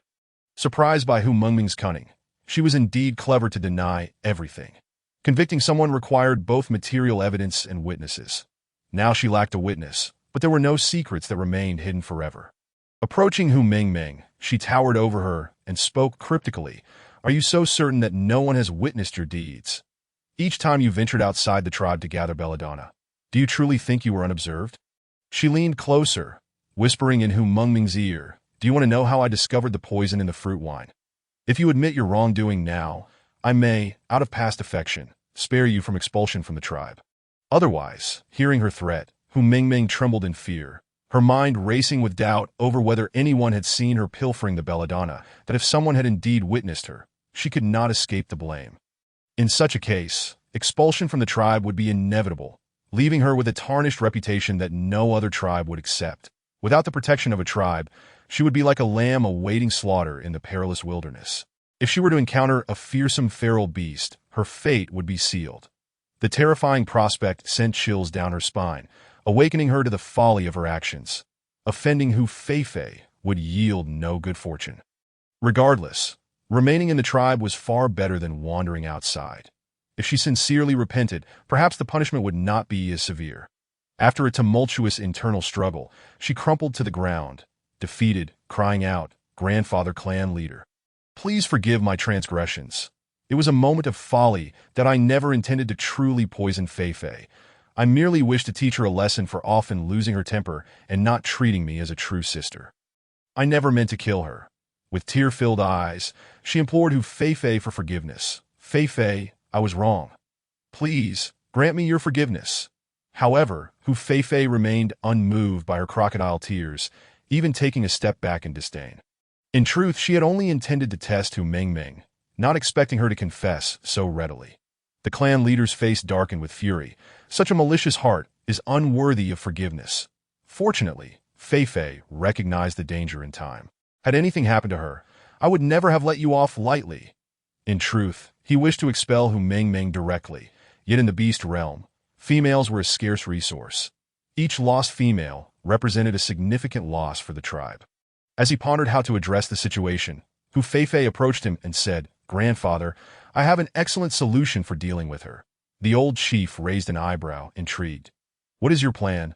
From now on, all special privileges granted to Hu Mengming within the tribe will be revoked, and she shall not refuse the courtship requests of the male beasts of our Jiue tribe, so that we may propagate our lineage and atone for her sins." Hu Feifei declared coldly, her voice laced with an imposing authority.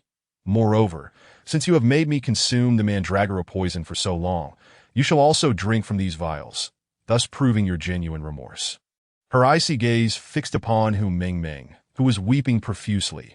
Rather than banishing her from the tribe, it was more prudent to extract her value until she was completely drained. Following this incident, she would likely refrain from any further mischief. Although the punishment was severe, and she was compelled to drink poison to prove her loyalty, at least she would not be cast out of the tribe. Hu Mingming sighed in relief, albeit in a state of shock and dismay, collapsing to the ground like a puddle of mud. Ultimately, she was carried back by 2 beastmen. However, the other beastmen deemed the punishment too lenient.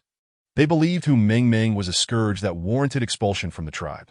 Nevertheless, the chief had made his decision, and they felt it unwise to voice further dissent. 5 days later, the hunting party returned triumphantly, with hundreds of prey. The beastmen wore expressions of excitement as they carried their respective bounties home, but Emi walked at the forefront of the hunting party, his green eyes anxiously scanning the crowd for a glimpse of her. Yet among the merry females, she was nowhere to be found. His handsome face fell slightly, and he trudged homeward with his catch to at that moment. Hu Fei was by the river, collecting fishing nets during Mu Ye's absence. She had no intention of relying solely on past provisions. After all, with so many plump fish in the river, it would be a waste not to catch them. She filled a bucket with fish and shrimp. Then, straining somewhat, carried it back to the stone house. Upon entering, she was greeted by a mountain of prey piled in the yard, her eyes sparkling with delight as she looked up at Mu Yi. "You're back." Mu Yi strode over briskly, taking the heavy bucket from her hands. His heart ached as he grasped her reddened palm, his tone heavy with dissatisfaction. "Mistress, you need not exert yourself with such labor. Let me handle the heavy work." Hu Fei retracted her hand and smiled nonchalantly. "It's not so arduous. And besides, I have been idle all day. This is good exercise for my body." She then shifted the topic. "How did you manage to bring back so much game this time?" "It will last us quite a while." Her inquiry. Mu Ye's demeanor darkened, his gaze filled with sorrow. "This is the chief's command. Next month, the tribe will send someone to the sea to exchange for salt crystals, so we must stockpile plenty of game to ensure our food supply is sufficient." The sea was a great distance away, and the journey would take several months. I will accompany them, escorting the goods back. Chapter 36. Preserving dried fish in the beast realm. Salt crystals were coarse, large grains of salt, but they were crystalline and free from impurities. Rich in various nutrients, they were essential for the beastmen. Since only the distant sea yielded salt crystals, they were exceedingly precious. The beastmen living in the central plains had to traverse mountains and rivers, making a grueling trek to the sea before winter's chill set in, bartering salt for goods with the merfolk. Salt crystals were hard to come by, and were prioritized for the weaker females, with only the remainder distributed among the male beastmen, who received meager portions based on their contributions to the tribe. Yet, even with minimal salt, the robust males could sustain themselves through raw meat and the energy derived from consuming wild crystals. Preventing malnutrition and illness, as a slave who had not joined the hunting party, Mu Yi received no salt crystals each year. Conversely, while the original owner received the most, not a single grain would be shared with Mu Yi. Reflecting on the past, when he had been a starving, shivering boy, Hu Fei felt a pang of sympathy. Softening her tone, she reassured him, "You need not worry about me. I will take care of myself and await your safe return." In truth, she yearned to tell him that besides sea salt, there existed inland lake salt that could be refined for use. However, such was the law of the beast realm, and she could not intervene. Upon hearing the word home, Mu Ye's heart, once empty, filled instantly, causing his eyes to sting. "All right, since the rainy season brings an abundance of game, I will catch as much as I can, so you won't have to toil in fishing." On the beast continent, there were no distinct seasons. The year was divided only into the rainy season and winter. During winter, all life withered, and the cold made prey and wild beasts hibernate to survive the long winter. The beastmen had to stockpile salt crystals and ample food in advance. Even with thorough preparations, tragic incidents of beastmen and females freezing or starving to death still occurred, especially among newborn cubs, whose mortality rate was alarmingly high. Thus, each winter posed a tremendous challenge for the beastmen. The tribe's teams sent to the sea for salt crystals needed to return before winter's onset, all while guarding against marauding beasts that might seize their supplies. If the salt crystals and other precious goods were taken, the entire tribe would face dire straits, with females and cubs at risk of illness and starvation, resulting in devastating losses. Consequently, the journey was fraught with peril. The chief dispatched strong, young males to ensure the safe delivery of supplies back to the tribe. However, Hu Feifei identified a grave concern. With the powerful males sent away, would the tribe not be vulnerable? Would the marauding beasts seize the opportunity to attack the tribe and abduct females? She felt it imperative to take precautions and not fall into a passive position. This matter required a timely discussion with Chief Grandfather. Noticing her suddenly grave expression, Muyi assumed she was worried about the upcoming winter. After all, she despised the cold and insisted on keeping their home warm during winter. Previously, he had found her demands bothersome. Now, however, he was genuinely concerned for her well-being in a solemn tone. He said, "Mistress, before next month arrives, I will chop extra firewood, so you need not worry about warmth." Hu Feifei surveyed the yard and noted that the firewood was indeed dwindling. Nodding, she replied, "Yes, it's wise to prepare more firewood just in case." "All right, I will handle the game first and then get to chopping wood." As the words fell, Mai, brimming with vigor, meticulously skinned the spoils of his hunt. He was particularly careful with the beautifully patterned pelts, intending to fashion exquisite garments and footwear for his female counterpart. The entrails he discarded into a basin, planning to consume them later, while the females had no appetite for such innards. The male orcs found these tender, succulent parts to be the most delectable. After stripping the pelts of all their appealing hide, he washed them several times in clear water to remove the blood and odor. Once pristine, he laid the hides flat on the ground, using a stone knife to scrape away the excess fat from the inner side, leaving only a thin layer of raw hide. But he added plant ash and continued to rub the skins until any remaining fat was thoroughly cleansed. After another rinse, he hung the pelts on a wooden frame to dry, anticipating that in 3 or 4 days, he would have skins ready for sewing into clothing. The remaining pelts were treated in like manner. Yet this was a skilled task that allowed for no errors. In a moment, Mai found himself drenched in sweat. With the month drawing to a close, he had little time left. He needed to ensure that his home was in perfect order before departing the tribe. Meanwhile, Hu Feifei was not idle either. She cleaned a large fish, intending to cure an salted fish for the winter months. However, upon inspecting her salt jar, she discovered only a scant layer remaining. Barely enough for the fish, let alone the mountain of game at her feet. Feigning a need to fetch something from the house, she secretly exchanged for more salt in the system's marketplace. Acquiring a substantial half jar, armed with sufficient salt, she confidently prepared the remaining plump fish, skillfully gutting and scaling them, and making an incision along the spine for easy spreading and drying. Next, she gathered spices, salt, Sichuan pepper, star anise, cinnamon, and bay leaves into a heated pot, stirring until the salt turned golden and fragrant. Once cooled, she evenly coated the fish with the mixture to enhance flavor while preventing spoilage. After applying the spice blend, she placed the fish into a large wooden barrel, sealing it with a lid and setting it in a cool, ventilated area for curing. In a few days, the fish would absorb the flavor completely, after which they would be dried in the sun, resulting in preserved fish that would last a long while. Having been busy for so long, her stomach growled with hunger. Hu Feifei took a few sips of water and fished out some river shrimp, intending to prepare them with pepper and salt. Using a stone knife as a substitute for scissors, she removed the legs, antennae, and rostrum, deftly extracting the intestinal tract with a bone needle.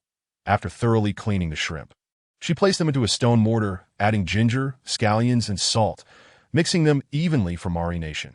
With hot oil in the pot, she carefully added the marinated shrimp, frying them on low heat. The hot oil splattered as the shrimp quickly turned a vibrant red and curled, frying them until the exterior was golden and crisp before draining the excess oil. Simultaneously, she poured out the remaining hot oil from the stone pot, adding chili, ginger, and garlic to saw it until fragrant. Then she tossed in the fried shrimp along with the pepper and salt, stirring rapidly. Delighted by the enticing aroma, she transferred the pepper salt shrimp onto a wooden plate and called for Mai to come and taste. My female counterpart, "What is this?" Mai asked, his curiosity piqued as he gazed at the golden shrimp, hesitating to take a bite. "This is pepper salt shrimp, absolutely delicious," Hu Feifei replied, her eyes sparkling as she nudged the plate toward him. Though it appeared appetizing, he couldn't help but think of them as river bugs. "Can this truly be eaten? Won't it spawn worms in my belly?" Mai questioned, skepticism etched on his face.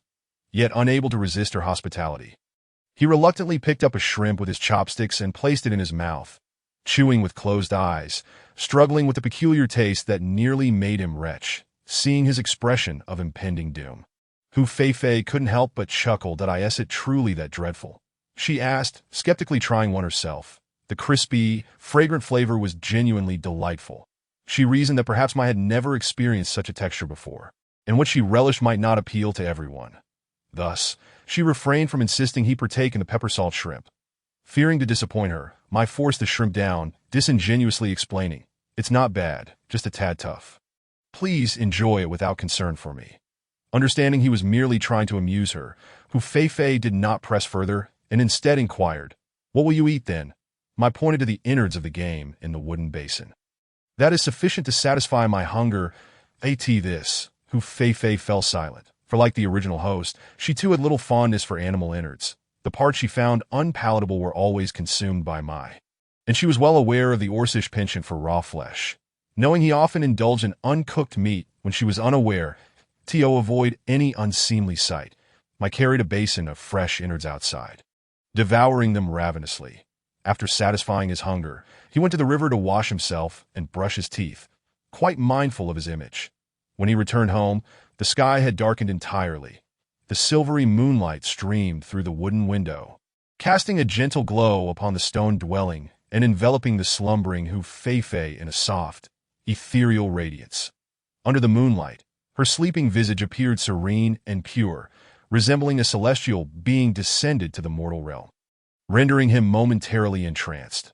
The more he gazed, the more his heart raced, ultimately succumbing to the urge to lean in and place a tender kiss upon her delicate lips. After tucking her in, he restrained his gaze, fearing he might lose control of himself, succumbing to primal instincts. Although she was his female counterpart, and such actions would be natural, he resolved not to cross any boundaries without her consent.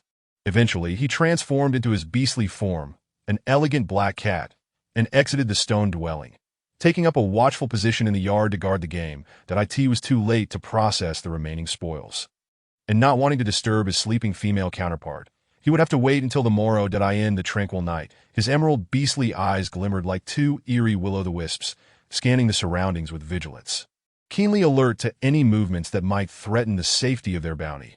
After a restful night, Hu Feifei awoke to the sounds of chirping insects and singing birds, stretching her body luxuriously. Just then, the cheerful voice of the system chimed in her mind. Ding! Villain Mai's darkening value -2, affection value 5, total reward 520 points. Wow, 520, what a delightful number! The system exclaimed, eyes sparkling with pink hearts. What just happened? Hu Feifei pondered, puzzled at how she had inexplicably gained points upon waking. It is thus. Last night, dear host, while you slept so alluringly, the villain Mai found it impossible to resist and could not help but steal a kiss from your luscious lips. Under the nourishment of love, his hatred is rapidly dissipating, and he is falling for you deeply. I believe success in your quest is imminent. The system explained with glee. Stolen a kiss. Hu Feifei gasped, her fingers brushing over her soft lips, completely oblivious to the events of the previous night. Yet a kiss for 520 points seemed quite worthwhile. In high spirits, she rose to freshen up, humming a sweet tune. However, her joy was short-lived when the system's alarm blared loudly in her mind, startling her so much that she nearly swallowed the bubbles in her mouth. Warning! The system has detected that villain Mai is rapidly darkening. Darkening value 10. Darkening value 20. Oh no, dear host, you must intervene quickly. Hu Feifei's expression turned pale, her heart racing as if on an exhilarating roller coaster. She hurriedly spat out the bubbles and dashed from the stone house. Realizing Mai was nowhere to be found, in a panic, she urged the system to lock on Mai's location. Upon following the system's directions, she stumbled upon a patch of reeds, where several male orcs were violently assaulting a black-haired youth who was curled up, protecting his head with his arms. Amidst the chaos, angry shouts and the cries of females echoed around them. Kill that useless Mai! How dare he force Ming Ming? Such a heartless scoundrel has no right to remain in the tribe.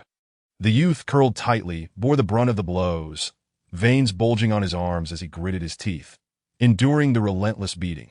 His dark locks were matted with mud and blood, and the depths of his dark green eyes simmered with unbridled hatred and fury. Hearing Mai's name, Hu Feifei's expression shifted, and she charged at them angrily, shouting, "You ruffians, cease this instant. You shall not bully or you'll face my wrath." Her furious voice halted the movements of several burly and menacing orcs, who cast wary glances in her direction. Hu Feifei hurriedly rushed forward, angrily pushing them aside, only to behold the battered figure of Mu Yi sprawled on the ground, his face bruised and swollen. His body was marred with an array of contusions, not a single inch unmarred.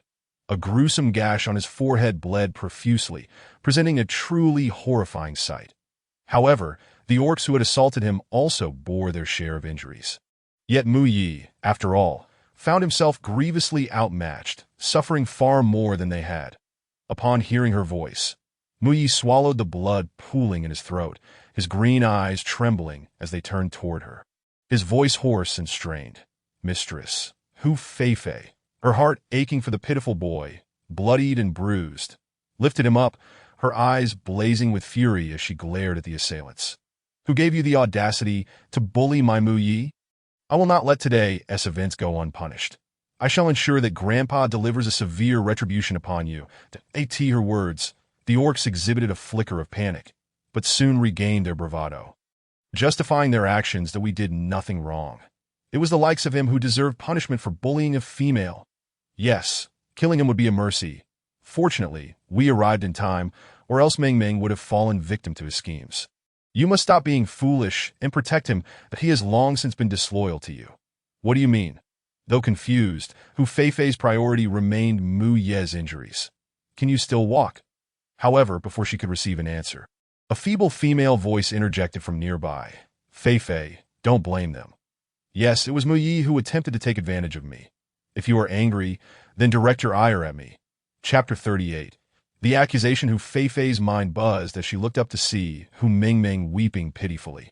Her face drenched in tears. Most alarmingly, she was exposed in broad daylight, her body marred with unsightly marks, presenting an image of someone who had endured great violation.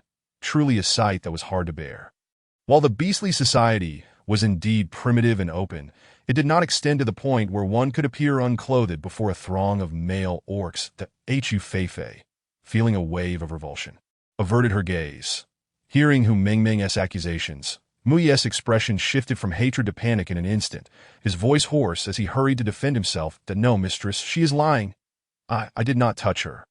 In his haste to clarify, the blood surging in his throat could no longer be contained, and he violently coughed up a mouthful of dark blood. The crimson streaks staining his pale, handsome face lent him an air of tragic beauty. Hu Feifei furrowed her brow, her eyes filled with concern. "Let us not discuss this now. Tending to your wounds is paramount, that we can address everything else later." She exerted herself to help the battered Mu Yi away, only to be obstructed by the sobbing Hu Mingming. "Feifei, please believe me, I am truly not deceiving you. I came to the river to bathe, and unexpectedly, he lunged at me, throwing me to the ground, attempting to force himself upon me." As she spoke, her voice broke in a fit of sobs, her face contorting in a display of deep grievance. "That I know he is your male servant, so I resisted desperately, urging him not to act recklessly, but he was as if possessed, heedless of my pleas. Had it not been for Bao Yong and the others arriving just in time, I would have." Her voice trailed off into a choked cry, her body trembling with despair. Observing this, the orcs felt a swell of pity, with Bao Yong gritting his teeth in rage, longing to tear Mu Yi limb from limb. "That wretched beast. He does not deserve your sympathy for treating Ming Ming in such a manner. Indeed, he has a mistress yet cannot remain faithful, always coveting other females. This time, he has gone too far, intending to force Ming Ming. What a disgrace to us males. Hu Feifei, such a shameless scoundrel, is unworthy of you and has no right to remain in our tribe." The orcs glared at Mu Yi with expressions of fury. Hu Feifei's gaze turned icy as she swept it across the male orcs, aside from Bao Yong and Bao Liang, who were Hu Mingming's mates. The others were likely recent suitors of hers, hence their indignation. Yet, such an obvious conspiracy and frame-up, should she believe it, she would be a fool. Casting a disdainful glance at the disheveled Hu Mingming, she retorted scornfully, "Are you all blind? My Mu Yi is certainly not. In every aspect, stature, appearance, and status, How could Hu Mingming possibly compare to me? Only a fool would dare to assault her, listening to her derisive words. Hu Mingming felt a surge of anger, her nails digging deep into her flesh. Though she could not rival Hu Feifei, she was not as wretched as portrayed. Her eyes, swollen and red, widened in disbelief as she accused. Feifei, how can you say such things about me? Are you implying I tried to seduce Muyi? I cannot believe you would rather trust him than me. After all these years of sisterhood. It turns out it was all one-sided on my part.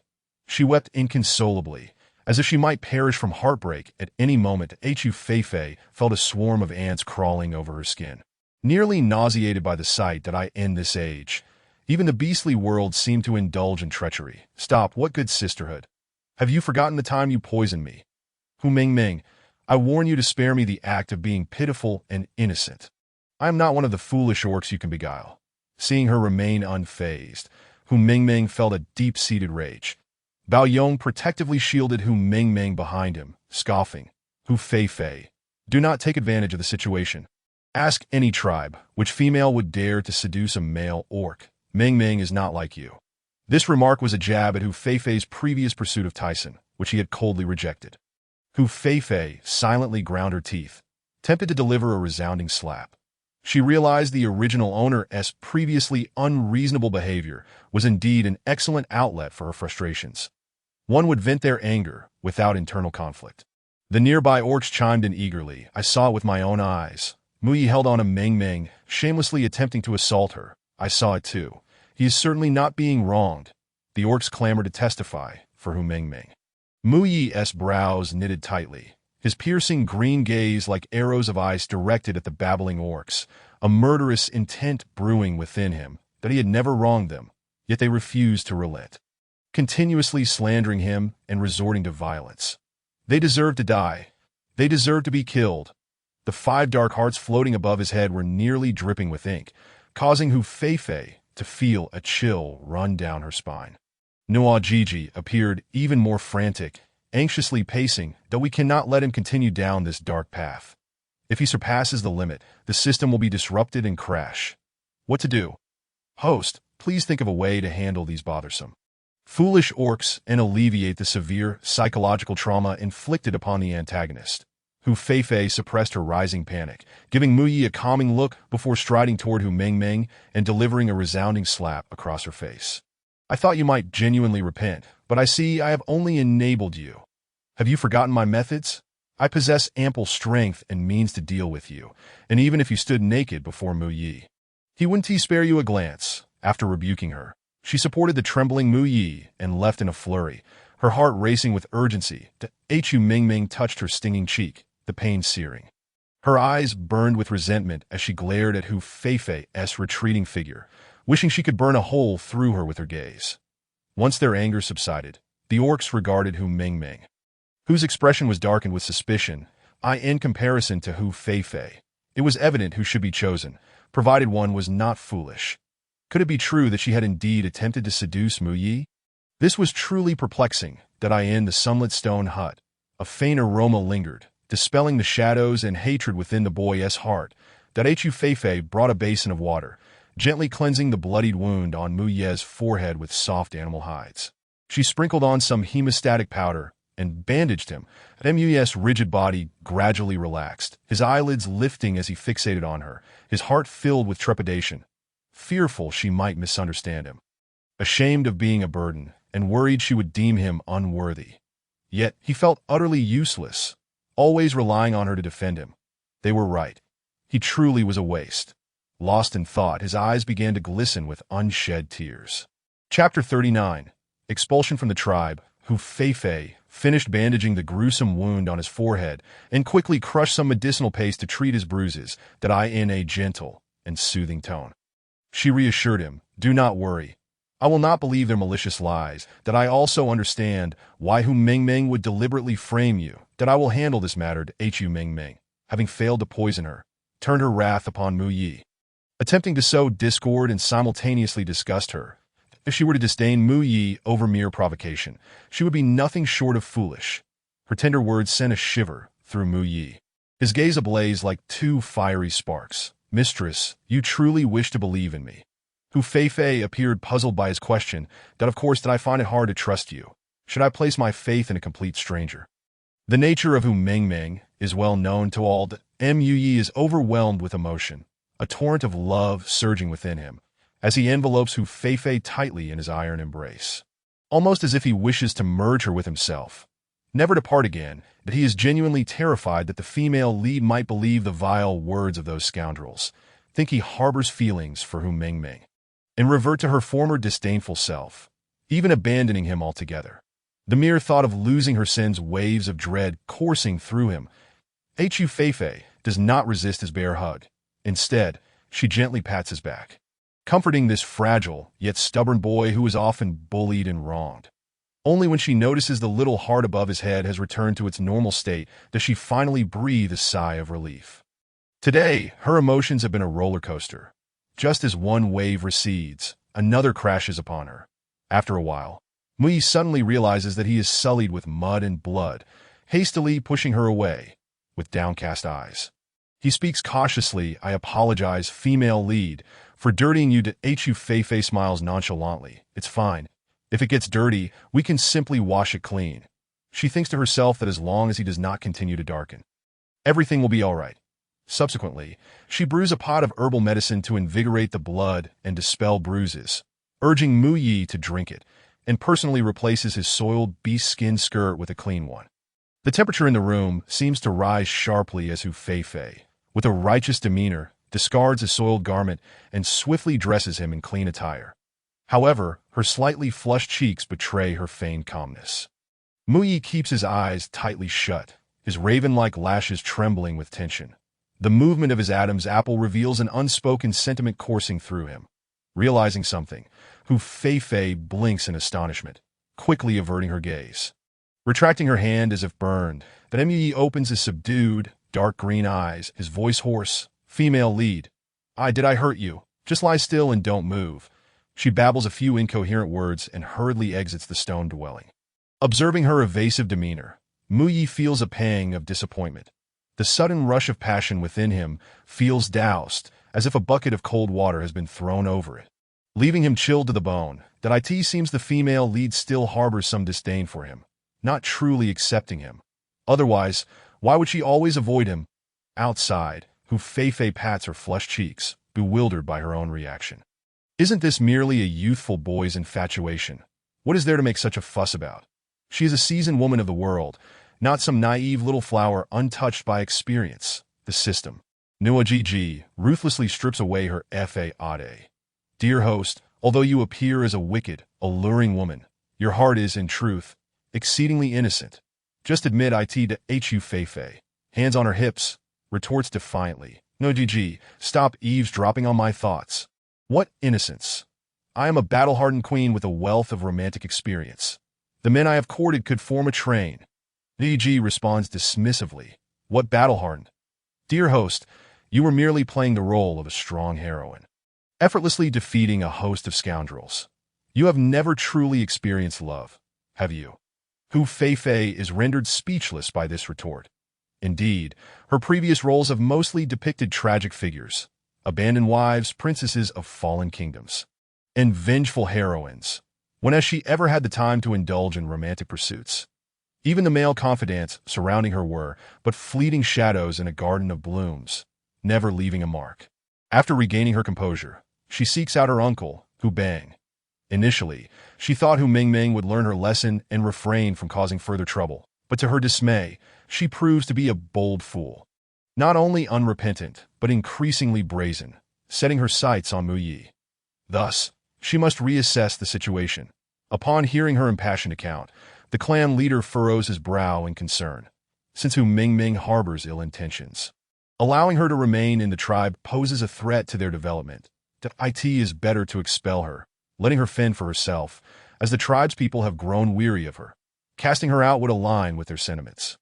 Hu Feifei nods without hesitation. Very well, I shall abide by uncle's arrangements. Hu Mingming has brought this upon herself. They need not feel remorse. The clan leader, known for his decisive actions, promptly sends his son, Hu Bang, along with several warriors to expel Hu Mingming from the tribe. Hu Bang glares at Hu Mingming, warning her to go as far away as possible, stating, "Our Jiwa tribe has no need for a venomous female like you. Do not let me see you again. Otherwise, I shall not be merciful."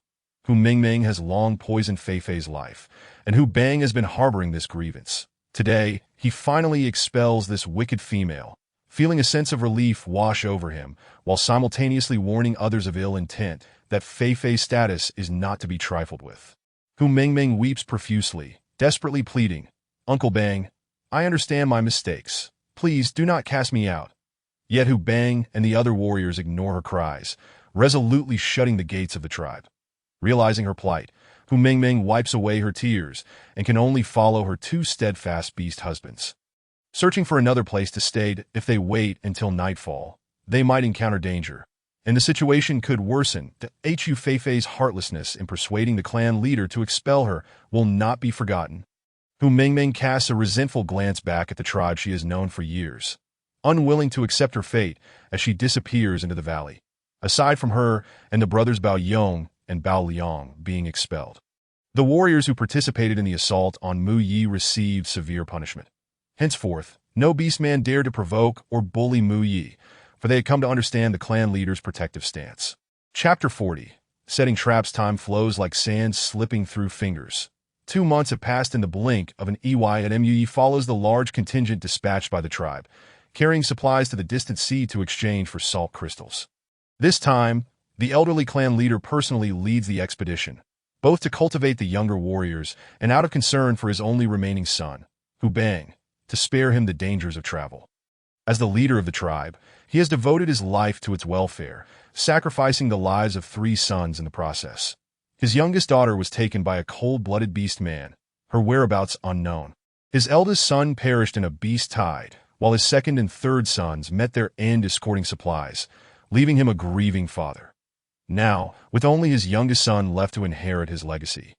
The tribe cannot be without leadership, and he, having lived long enough, welcomes any danger that may come his way. As they prepare to depart, Hu Fei Fei secretly exchanges numerous potions to be taken by Mu Yi for emergencies.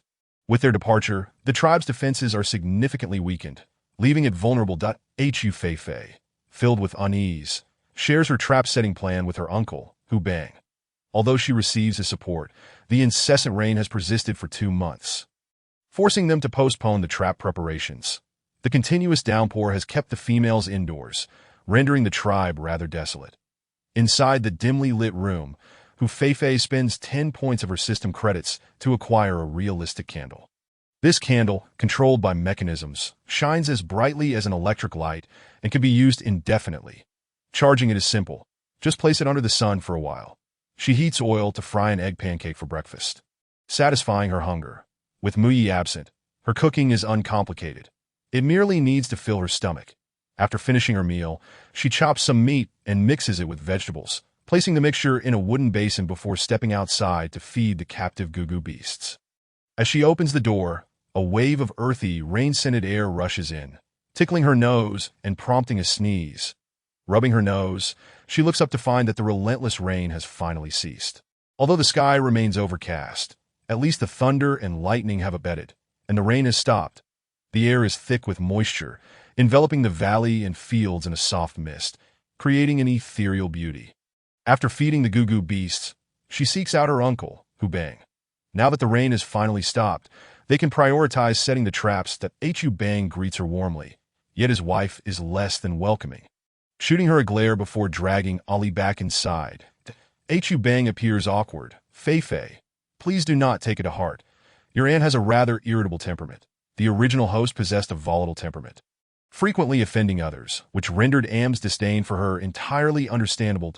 Hu Fei Fei, unfazed, chuckled softly as she articulated her intentions. She had taken the place of the original host, becoming an integral part of the tribe, a relationship where their fates were intertwined. Flourishing together or suffering together, it was always prudent to lay traps as a precaution against unforeseen circumstances. For Hu Bang, who had always cherished her dearly, there had never been a denial of her requests. He promptly assigned several robust male beast men to follow her instructions, procuring a substantial quantity of bamboo and vines. Hu Fei Fei directed them to sharpen both ends of the bamboo, then to excavate a lengthy, deep pit outside the fence. The sharpened bamboo was placed at the bottom of the pit, while vines and straw were spread over the pit's mouth, completing a rudimentary trap. Unwitting beastmen attempting to invade the tribe would find themselves ensnared. Their feet slipping on the straw, plunging into the pit, and being impaled by the razor-sharp bamboo. Initially, several beastmen were quite dissatisfied with her commands, believing her to be idly dragging them into frivolous antics. However, upon witnessing the results and the trap's efficacy, they were immediately captivated by her ingenious idea. Indeed, should a rogue beast dare to assault the tribe, it would inevitably have to scale the fence and traverse this very spot. When caught unawares, their misstep would lead to a fatal encounter with the bamboo spikes below. If the tribe were to establish more traps of this nature, their defenses would be significantly bolstered. Alleviating their fears of rogue beasts that moment, they regarded Hu Feifei with newfound admiration, astonished by her intelligence. Besides digging the pit, Hu Feifei also planned to heighten the fence and add sharp spikes atop it. This combination, alongside the traps below, would increase the difficulty for rogue beasts attempting to breach their defenses. In truth, setting such mechanical traps was not overly complex. It merely required clever and discreet design to evade detection by enemies.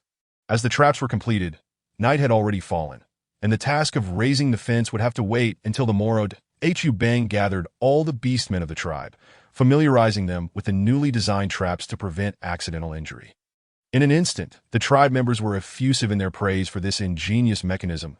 Hu Bang gazed at Hu Feifei with pride and admiration, his expression tinged with satisfaction. "Feifei, you have truly outdone yourself." As her uncle, he was unwaveringly supportive of his niece. Now that Feifei had matured and begun to consider the tribe's safety, he felt a deep sense of pride, convinced that her father would be equally pleased. Looking at her uncle, who regarded her with such fondness, Hu Feifei replied softly, "I am also a member of the tribe. It is only right." After exchanging a few more words, she returned to the stone house under her uncle's watchful gaze. Given the late hour, she opted not to cook, simply consuming a couple of creamy fruits before retiring for the night. The dim glow of the imitation candle dispelled the darkness, and the fragrant incense within lulled Hu Feifei into a peaceful slumber. As the quiet night enveloped the world, dark clouds drifted through the sky that a sudden thunderclap heralded a torrential downpour. Hu Feifei was abruptly roused from her dream, her enchanting glass-like eyes wide open. She had been awakened by the system's incessant, frantic voice. "Alert! Host, the system has detected anomalies surrounding the tribe." Rising, she pressed her ear to the floor, straining to listen to the sounds outside. Beyond the patter of rain, there seemed to be other chaotic noises, accompanied by the deliberately subdued roars of beasts. Her expression shifted dramatically as she hastily donned her clothing, determined to seek out her uncle, Hu Bang. However, upon opening the door, she was met with the sight of countless ghostly green lights flickering in the pitch-black, rain-soaked night. Those were the eyes of wild beasts. Following that, a series of piercing screams erupted, confirming that the traps had indeed sprung into action. The commotion outside roused some slumbering beastmen, and soon the tribe was engulfed in a cacophony of shouts and roars as the beastmen rushed out, plunging the entire tribe into a state of tension. Tyson, his expression grave, cautioned the drowsy Xiaoyin. "There's something amiss outside. Remain indoors." He transformed into his beast form and swiftly dashed out to assess the situation. Chapter 41. Night attack. Xiaoyin was instantly jolted awake. Fear obliterating her drowsiness, her delicate face drained of color at the thought of rogue beasts invading. The terror of their ferocity weighed heavily upon her heart, in their current state of lax defense. Should rogue beasts breach their sanctuary, it would spell doom for them all. Clutching the beast's skin blanket beneath her, her heart raced like a drum. Before long, Tyson returned, shifting back to human form, his expression more serious than ever. He grasped Xia Yinin's arm, urgency lacing his words. "Yinin, it's rogue beasts. This place is unsafe. We must retreat to the stone cave that you'll ride on my back, and hold on tightly." The stone cave was specifically designed to safeguard against rogue beasts. By gathering all the females there, they could focus their efforts on countering the vile intruders. Xiao Yinin's wide, watery eyes brimmed with fear, rendering her speechless. She could only comply, her body going limp as she climbed onto Tyson's back. Speeding toward the cave, the earth-shaking roars of beasts reverberated throughout the tribe. Despite the traps, countless rogue beasts scaled the fence and surged forward, intent on capturing females and seizing food. Elderly beastmen, unable to escape in time, fell victim to the merciless onslaught of rogue beasts, their bodies gruesomely separated, lifeless in a pool of blood. Witnessing such a horrific scene, the females screamed in terror, fleeing in a panic amidst the chaos. Lost younglings also fell prey to the beasts, torn to shreds in an instant. The beastmen of the tribe, their eyes ablaze with fury, transformed into their beast forms and charged at the invading rogues. Yet this band seemed unusually formidable, featuring many two-striped and even three-striped beasts. Had it not been for the traps they had set in advance, they would have faced an even graver disaster. On the other side, as Hu Feifei dashed out of the courtyard, she encountered a wolf beast with glowing green eyes. The wolf beast lustfully fixed its gaze upon Hu Feifei, an expression of astonishment flickering in its murky eyes. It was the first time it had encountered such a stunning female. The thought of possessing her was intoxicating.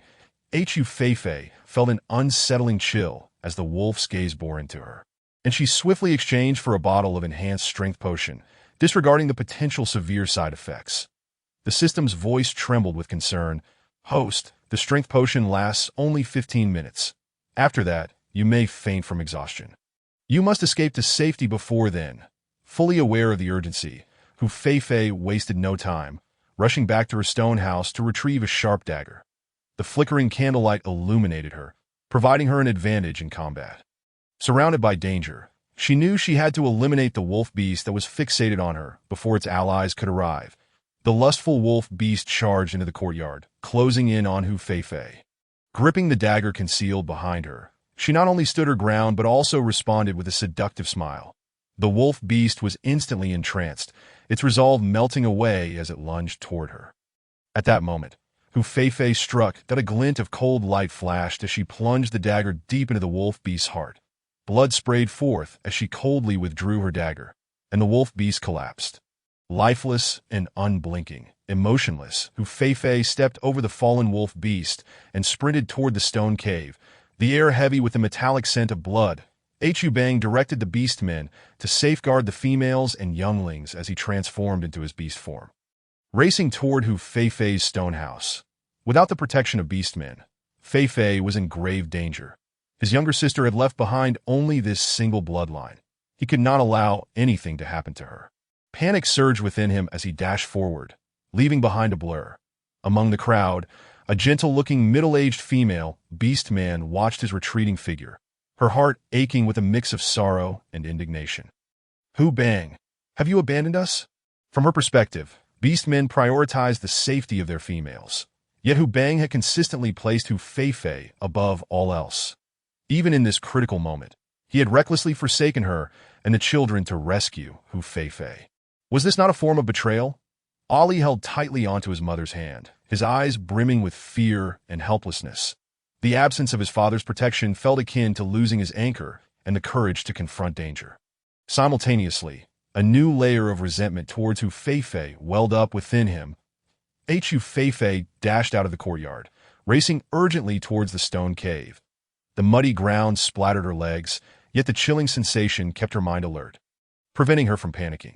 Navigating around several stone houses, she spotted the corgi she had previously rejected, now besieged by two wolf beasts, precariously pinned beneath them. Seizing the opportunity while the beasts were unaware, she picked up a blood-stained bamboo spike from the ground, aimed at one of the wolves gnawing on the corgi, and hurled it with precision and ferocity.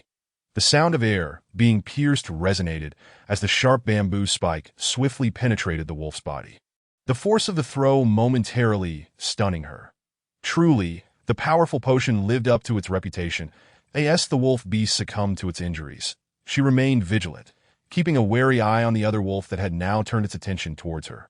Her body tense with readiness. The corgi, convinced he was about to perish at the claws of the feral beast, was astonished to see the wolf freeze suddenly. Upon closer inspection, he noticed a bamboo spike embedded in the wolf's body, and the one that had been viciously attacking him was now lifeless. In the aftermath of his narrow escape, he turned to Hu Feifei, only to be taken aback by her icy demeanor as she stood resolutely in the rain, wielding a shimmering dagger. Her eyes, lifted defiantly, concealed an intimidating sharpness. Brave and resolute, she resembled a fearless warrior, a side of her he had never witnessed before. Ignited with a newfound determination, he let out a fierce howl and leapt from the ground, launching himself at the equally stunned wolf beside him. With the corgi now safe, Hu Feifei continued her sprint towards the stone houses. The stone cave lay in stark contrast to her dwelling, necessitating a passage through the entire tribe. For the first time, she realized that living in such a remote location was not without its drawbacks. The ground, stained with crimson rainwater, and the scattered, cold corpses along her path served as stark reminders of the brutal reality of the beast world. Here the law of the jungle prevailed, survival of the fittest, where the weak were but lambs awaiting slaughter, perpetually at risk of becoming mere fodder. That it was only after traversing an array of stone houses that she finally beheld the female team, safeguarded by the warriors, when a series of terrified cries pierced the air. "Help! Save me!" She turned her head to find a plump female being seized by a feral beast. Chapter 42. Surrounded by wolves and tigers. The female's tear-streaked, chubby face trembled as the beast, seemingly repulsed by her wailing, glared at her menacingly. Yet, paralyzed by fear, she only cried louder. Hu Feifei recognized the anguished cries of Hu Feng and two other male beast men. Witnessing their female being abducted, rushed furiously towards the feral beasts, their eyes wild with fury. Other tribesmen, although eager to assist, found themselves overwhelmed, needing to protect other females and cubs from being snatched away. In the face of calamity, fear gripped everyone. Hu Hua was now encircled by feral beasts, on the verge of being dragged from the tribe, and it was impossible for Hu Feng and the others to rescue her on their own. Hu Feifei grasped the gravity of the situation and felt a surge of concern for Hu At that moment. Several feral beasts had already set their sights on her due to her sudden appearance. It seemed that the only way to divert their attention was to create a distraction, thus granting Hu Hua a chance to escape. Despite her previous misfortunes and the betrayal of her so-called friend Hu Mengmeng, Hu Hua remained steadfastly loyal to her, making her the sole ally in this dire time. She could not stand idly by and watch her friend perish. After a mere 3 seconds of contemplation, she made her decision. "Let her go!" She shouted defiantly at the menacing feral beasts. Emerging from the rain-soaked night, she appeared like a rose blooming in the dark, radiant and captivating. In an instant, all the feral beasts were drawn to her, emitting excited roars as they rushed toward her in a frenzy. The beast gnawing on Hu Hua, upon catching sight of Hu Feifei, instantly abandoned the plump female without hesitation, its wolfish eyes glinting with lust as it pursued her. Seizing the opportunity, Hu Feng and the others rescued the terrified Hu Hua. Yet Hu Hua, looking at the relentless pursuit of Hu Feifei, trembled. "Feifei, you all must save her." Her mournful cries sent a shiver through all the beast men. At that same moment, Hu Bang, who had hurried back after failing to locate his niece, was horrified to see Hu Feifei surrounded by a throng of feral beasts. Overcome with rage, he charged fiercely at the beasts, catching several off guard and swiftly dispatching them. His call rallied the tribe, prompting several young male beast men to join the fray, including the corgi, whom Hu Feifei had once saved. Hu Feifei faced the prospect of being captured. He anxiously exhaled, his nostrils flaring, engaging in a fierce struggle with a matted bear beast. However, the feral beast seemed intent on erecting an impregnable barrier, thwarting their efforts to reach Hu Feifei. Within the tightly guarded group of females, Xiao Yinin's lips turned pale as she clutched Tyson's fur, her almond-shaped eyes brimming with tears. She had only heard of the feral beast terror from Shawa, but witnessing their brutality firsthand was a revelation. These gang-like feral beasts were merciless and cold-blooded. A band of ruthless brigands, far more terrifying than she had ever imagined.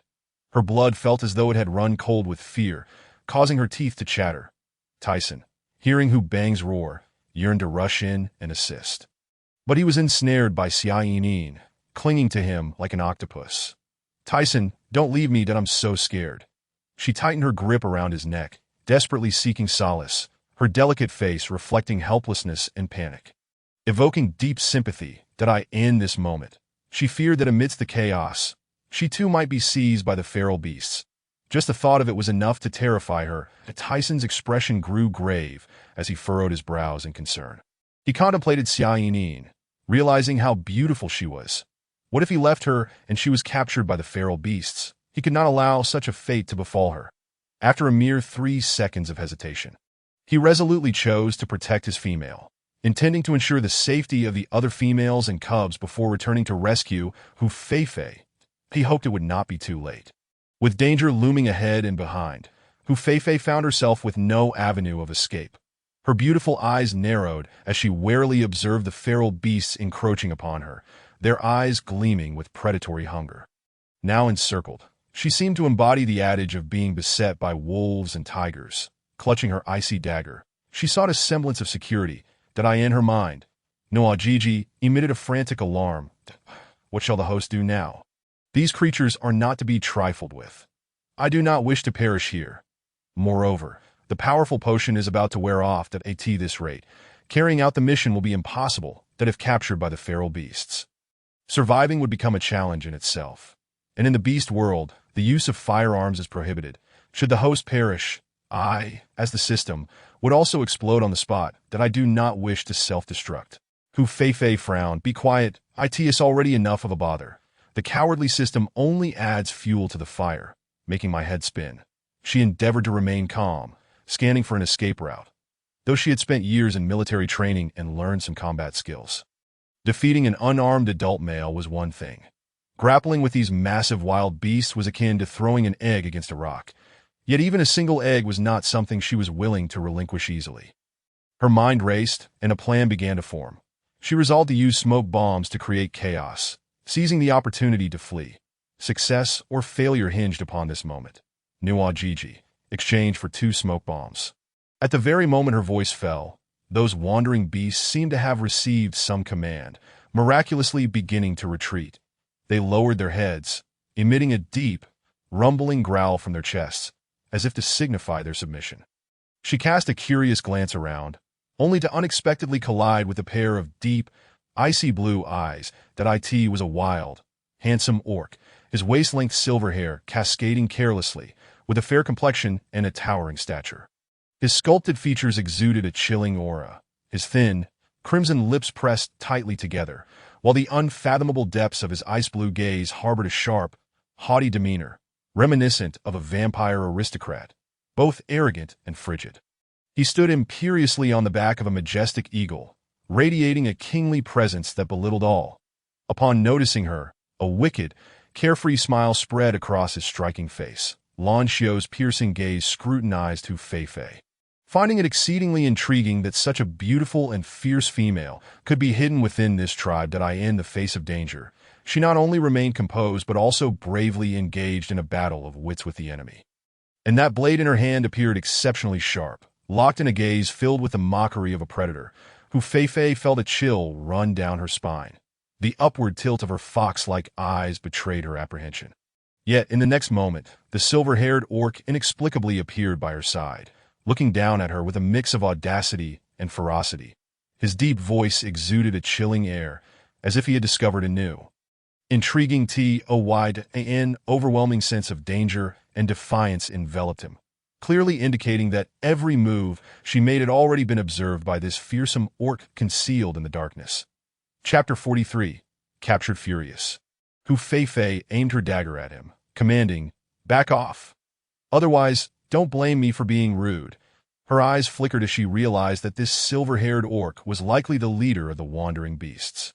As the saying goes, to catch a thief, one must first capture the king. If she could seize him, perhaps she could escape. However, this thought wavered upon noticing the conspicuous 4 lightning beast tattoos emblazoned on his face. Since her grandfather's departure, there had not been a single powerful 4-tattooed orc in the tribe. Today, she feared she was doomed. Yet, she was unwilling to resign herself to such a fate, regardless of how dire the situation. It could not get any worse. She might as well take a chance, turning a bicycle into a motorcycle. Just as the silver-haired orc reached out a hand towards her, she instantly crushed the smoke bomb in her palm. In an instant, dense gray smoke erupted like fireworks, obscuring everyone's vision. Hu Feifei seized the opportunity to flee as long as she could reach the stone cave. She would be safe. However, she had not run far before she collided with the solid chest of a male, as formidable as a wall of copper and iron. The pain caused her to gasp, stars dancing before her eyes.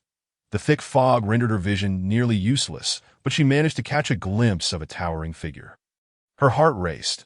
It was the silver-haired orc. How on earth had he gotten in front of her? Lan Xiu's gaze remained fixed on her, his ice-blue eyes filled with amusement, his tone low and seductive. "Little female, you cannot escape."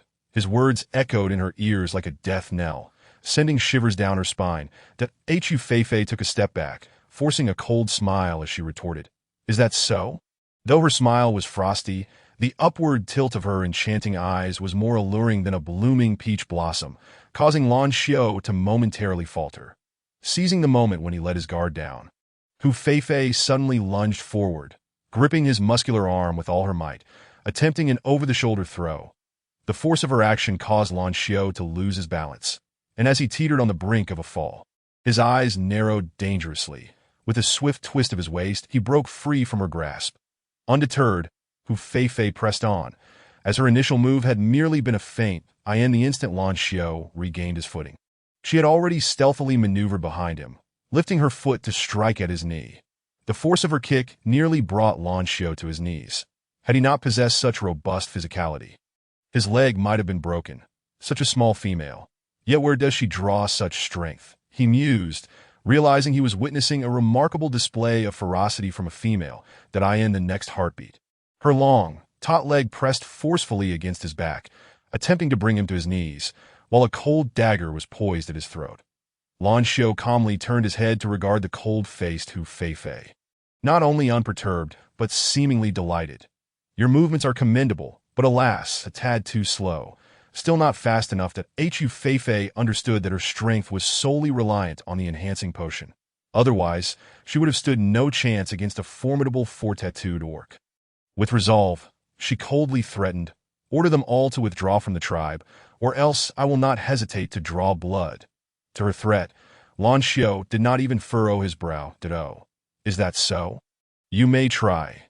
Seeing his utter lack of fear, Hu Feifei gritted her teeth, pushing the dagger forward slightly, cutting into his skin, allowing crimson droplets to trickle down. That moment, the smoke dissipated, and the previously startled wandering beasts finally grasped the situation. Their leader had been captured by a female? Were they hallucinating? The group of wandering beasts stood agape in shock, while Lan Xiu's handsome, devil-may-care visage remained unfazed, wearing a playful smile as he uttered for chilling words. "The game is over." With his icy words, the situation took a swift turn. His powerful arm struck the dagger from Hu Feifei's grasp, while he seized her slender thigh, teasingly squeezing it. Quite a nice feel. The spot where he touched felt as though it had been stung by a venomous bee, causing Hu Feifei's face to flush with rage as she spat. "You despicable, shameless rogue." Lan Xiu, unabashed, leaned closer. "You look lovely when you're angry." Hu Feifei's chest heaved with indignation as she watched her dagger soar away, despair and humiliation washing over her, prompting her to close her eyes. Upon reopening them, she saw her fellow tribesmen, who had come to her aid, battered and bruised, their bloodied wounds striking her heart with anguish. In the next heartbeat, a piercing scream shattered the air. Corgi had his neck bitten through by a mottled lion beast. That a young life extinguished on this rain-soaked night left her unable to maintain her composure. A weight pressing heavily on her chest, rendering her breathless, that if this continued, her tribe would only suffer further casualties. She understood that against a powerful four-tattooed orc, today she was likely doomed. The lives of her rescuers would also be forfeit, especially as she saw her uncle Hu Bang in imminent peril. Battling dizziness, her pale, yet resolute face met the cold-blooded orc's gaze as she negotiated. "If you withdraw and cease harming my tribe, I will willingly go with you. Otherwise, I will die." Before she could finish her threat, her body succumbed to weakness, collapsing into the muddy ground. The effects of the strength potion had finally taken their toll. Her world darkened in that instant. Lan Xiu reached out, catching her just in time, frowning as he regarded her suddenly unconscious form, losing interest in lingering any longer. After all, tonight he had acquired the most treasured prize. Cradling Hu Feifei, he leaped back onto the eagle's back, letting out a low wolf howl to his subordinates below. Upon hearing his command, the wandering beast swiftly retreated from the tribe like a receding tide. Vanishing into the night, Hu Bang's eyes filled with blood, limping as he pursued the wandering beasts, unleashing a heart-wrenching roar. Fei Fei. No, she cannot be harmed. Yet his body was already exhausted. After a short distance, he coughed up blood, collapsing into a puddle, utterly drained of strength. The tribesmen who followed him could only watch the now vanished wandering beasts with heavy hearts, lifting the unconscious Hu Bang back. This battle had inflicted severe losses on the tribe. Not only had Hu Fei been captured by the wandering beasts, but their previously hoarded food supplies had also been stolen. This winter was bound to be arduous. Overcome by sorrow, tears welled in their eyes as they recalled Hu Fei's words to that fearsome four-tattooed orc. How she had offered herself in exchange for the safety of the tribe. Their hearts ached with guilt and profound sadness. Blood flowed throughout the tribe, mingling with the relentless rain, amplifying the desolation and tragedy that loomed, as if foreshadowing the dire future ahead. Chapter 44. A strategy of not the sky and sea melded into one, the cerulean waters lapping gently against the fine white sands, while countless seagulls circled above. Emitting their crisp calls, the sea breeze, tinged with a faint saltiness, rushed toward them. Not far from the shore, orcs bustled about, engaging in trade with the fair-skinned, blue-haired merfolk. Amidst the crowd, Mui suddenly felt an inexplicable sense of unease. His eyelids twitching restlessly, that he furrowed his brow deeply, suspecting that something had gone awry in the tribe. However, before he could ponder further, the bare-chested, robust merman responsible for the trading impatiently called out, "Next, the Jiuet tribe. Hurry it up!" As many tribes traverse great distances to the sea to procure salt crystals before the onset of winter, they must adhere to the established order and queue patiently, over time. The merfolk have developed a sense of superiority, displaying an arrogant demeanor towards the orcs on land. Despite their haughty disposition, the orcs can only seethe in silence, given the preciousness of the salt crystals. The chieftain, Hu Wei, paid no heed to the merfolk's attitude as he handed over the beast skin bags filled with crystals and some game to them, instructing his kin to pack the salt crystals from the ground for transport. He solemnly addressed the orc warriors, saying, "Let us depart. Winter is fast approaching, and we must return to the tribe within a month. This may allow us to gather additional provisions." "Understood, chieftain," the orcs responded in unison, shouldering the valuable salt crystals and beginning their journey homeward. Throughout the journey, Mu Yi remained distracted, an unsettling feeling gnawing at him. As if something dire was about to transpire, he yearned to return to the tribe, to be by Hu Fei's side, wondering if the game at home had been consumed and if she was faring well.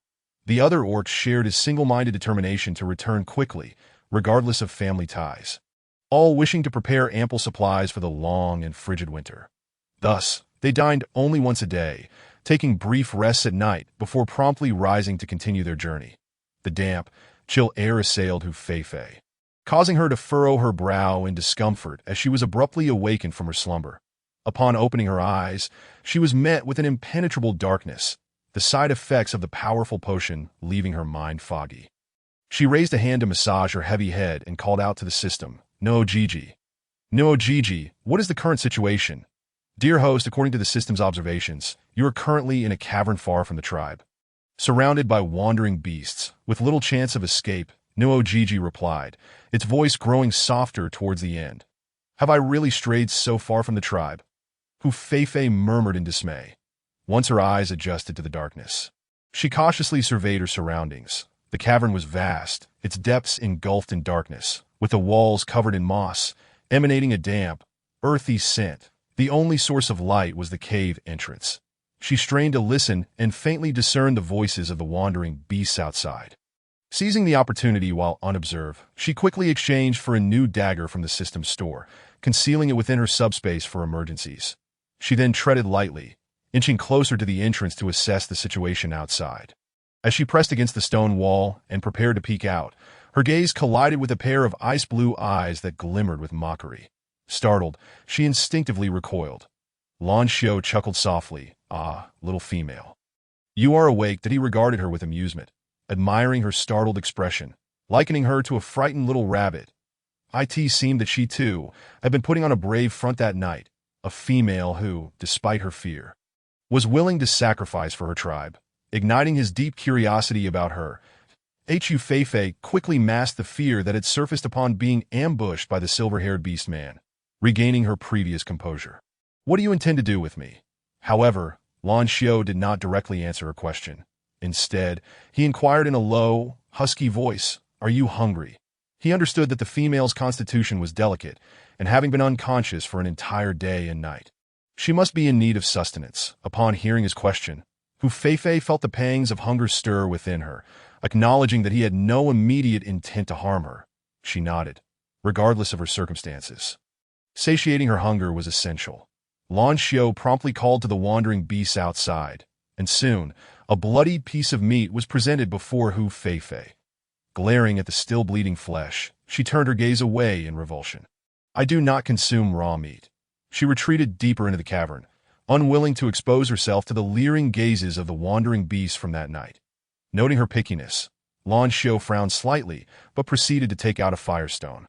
Igniting a small fire within the cavern and awkwardly crouching to roast the meat.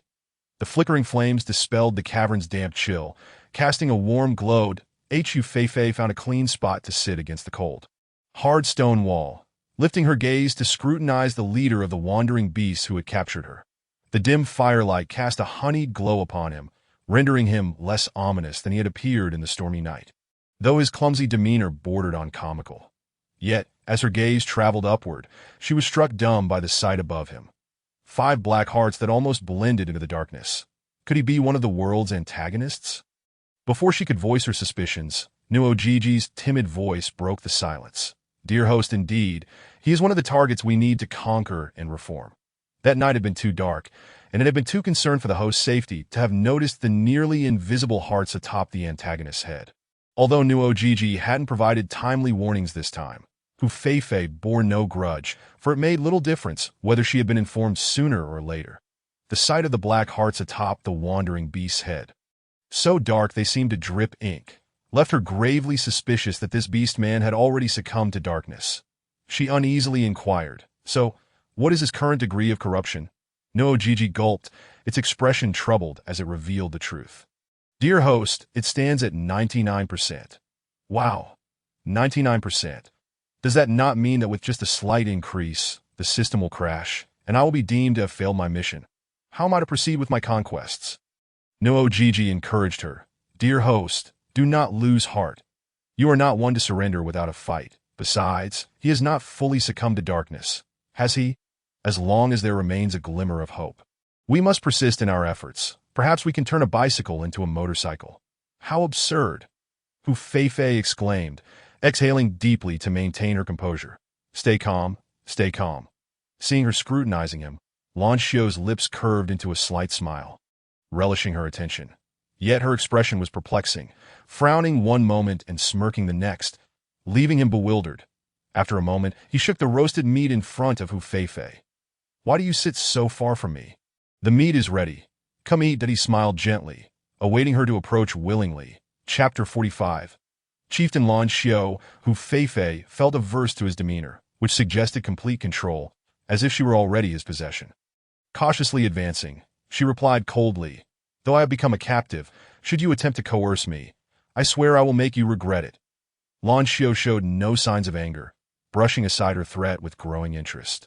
"I am quite curious about how you intend to make me regret it. However, I, Lan Xiao, have no desire to force a female. What I seek is your willing consent." Seeing that he was not overly eager, yet held on to a semblance of principle, Hu Feifei silently sighed in relief that it was not the malevolence of the antagonist that she feared, but rather one devoid of any moral compass. Such an adversary would leave her with no options. Subsequently, as her stomach rumbled incessantly, she resigned herself to silence, accepting the roasted meat and sitting by the fire to gnaw at it. After all, the vast expanse of the world paled in comparison to the urgency of her hunger. She needed to fill her belly to gather strength for the inevitable clash with the antagonist. However, upon taking a bite, the dry, tough meat nearly choked her, and it was still tinged with traces of blood. Struggling to swallow the mouthful lodged in her throat, she managed a few more bites before her appetite waned entirely. Despite her hunger, the unpalatable fare extinguished her desire to eat. Noticing her meager consumption and the pained expression on her face, Lan Xiao raised an eyebrow. "What is wrong?" Is it not to your liking? Hu Feifei offered no pretense of politeness, bluntly retorting, indeed, it is utterly inedible. The it is not only dry and gamey, but lacks any flavor due to the absence of salt crystals. This is undoubtedly the most unpalatable food I have ever encountered.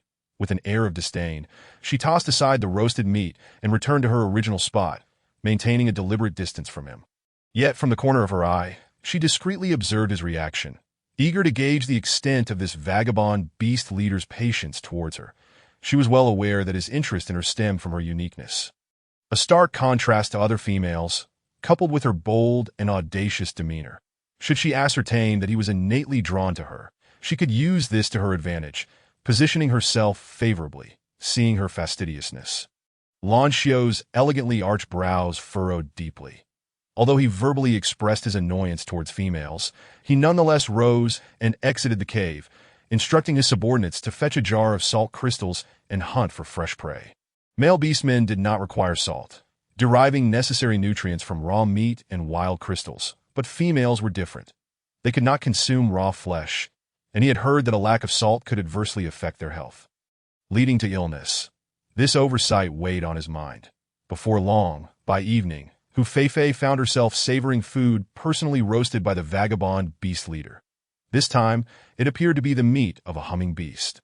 Lan Xiu had chosen the choicest cut from the creature and roasted it over the fire, generously coating it with a thin layer of salt. The meat emerged golden and succulent, crispy on the outside yet tender within. The flavor was indeed far superior to before. After swallowing a mouthful of the delectable roast, Hu Feifei regarded the formidable Lan Xiu by the fire, pondering, as their leader, why he would deign to care for her personally. Were you so idle? Lan Xiu chuckled softly.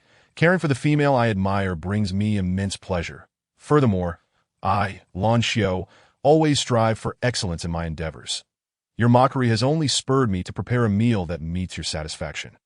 Hu Feifei scrutinized this self-disciplined beast-man, recognizing that leading such a notorious band of vagabonds required exceptional qualities. Yet, despite his professed affection, there was no warmth in his demeanor, indicating that his fondness was merely a fleeting interest in a novel plaything. She smirked slightly. As the leader of the vagabonds, you surely do not lack for females. Your so-called affection is merely born out of unfulfilled desire. You do not comprehend true liking, nor do you understand emotions.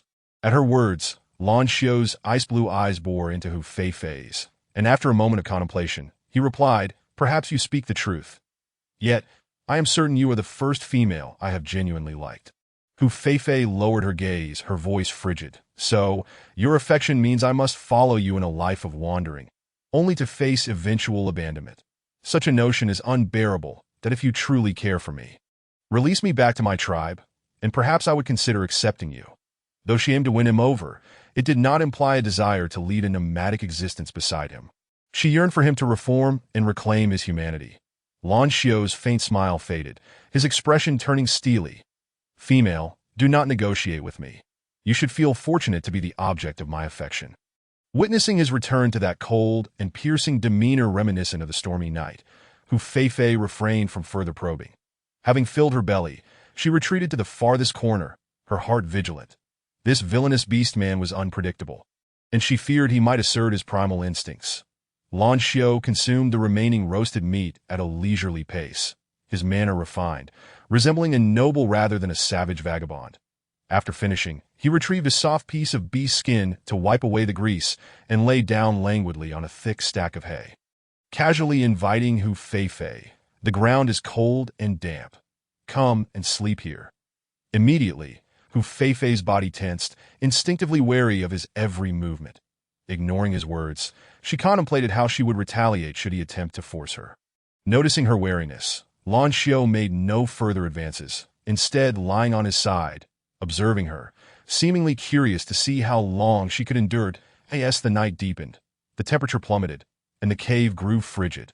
Save for the warmth near the fire, yet a predatory gaze lingered on her.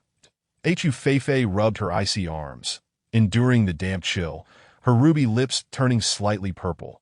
No, Gigi felt a pang of sympathy for her stubbornness.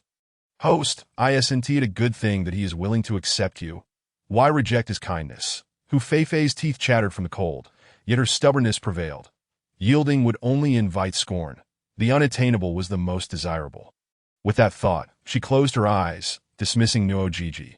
After a while, noticing her shivering uncontrollably, Lan Xiao reluctantly rose and added more wood to the fire, intensifying its glow.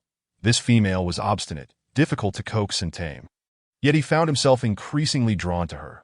The flames crackled, casting flickering shadows, and sensing that he had not made any inappropriate advances, Hu Feifei gradually relaxed, unknowingly dozing off against the stone wall. Chapter 46. Bargaining with a tiger, Hu Feifei found herself in a dream, returning to the modern world, reclaiming her former illustrious self. As a top-tier celebrity, she was the center of attention wherever she went. Comfortably nestled on her soft bed, she scrolled through trending topics about herself, cuddling her pet cat, Jumi, in a frenzy of affection. Yet, she soon realized that Jumi seemed to have grown significantly, its purring resonating like rolling thunder. Then, a fantastical scene unfolded, leaving her utterly astounded as Jumi abruptly expanded, enveloping her entirely in a warm embrace.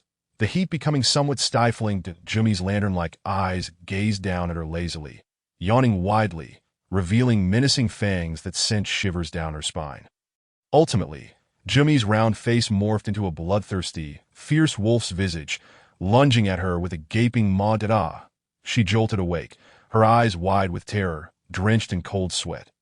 Yet the next moment she felt a soft, furry touch against her palm. Dazed, she lowered her gaze to find a massive, pure white snow wolf lying beside her, its ocean blue eyes fixated on her. Hu Feifei shrieked, tumbling off the haystack and landing on the cold, hard ground. Nothing was more terrifying than the realization of a nightmare coming to life. Lan Xiao, startled by her reaction, shifted into his human form, frowning slightly. "Did you have a nightmare? What could frighten you so?" His piercing blue gaze lifted, intrigued by her flustered state. Compared to the usual cold and guarded version of her, this lively display was far more engaging. Regaining her composure, Hu Feifei swallowed hard, slowly rising from the ground. Glancing at the haystack, she deduced that the insufferable vagabond beast leader had carried her while she slept. She anxiously called out to Nuojiji, "Nuojiji, did he do anything to me last night?" Nuojiji, resting its chin on its paws, shook its head, "No. He merely found you too cold and held you while you slept, acting as your free, warm-blooded companion. Host, from my observations, the snow wolf villain is genuinely smitten with you. His high corruption value obscures any visible change. But I believe that through your interaction, he will be swayed." Upon hearing this, Hu Feifei sighed in relief. She chose not to respond to Lan Xiao's inquiry, instead adjusting her slightly wrinkled beast skin skirt. Unperturbed by her indifference, Lan Xiao took a few steps outside, backlit by the morning sun, his low voice addressing her. "Daylight has arrived. Gather your things.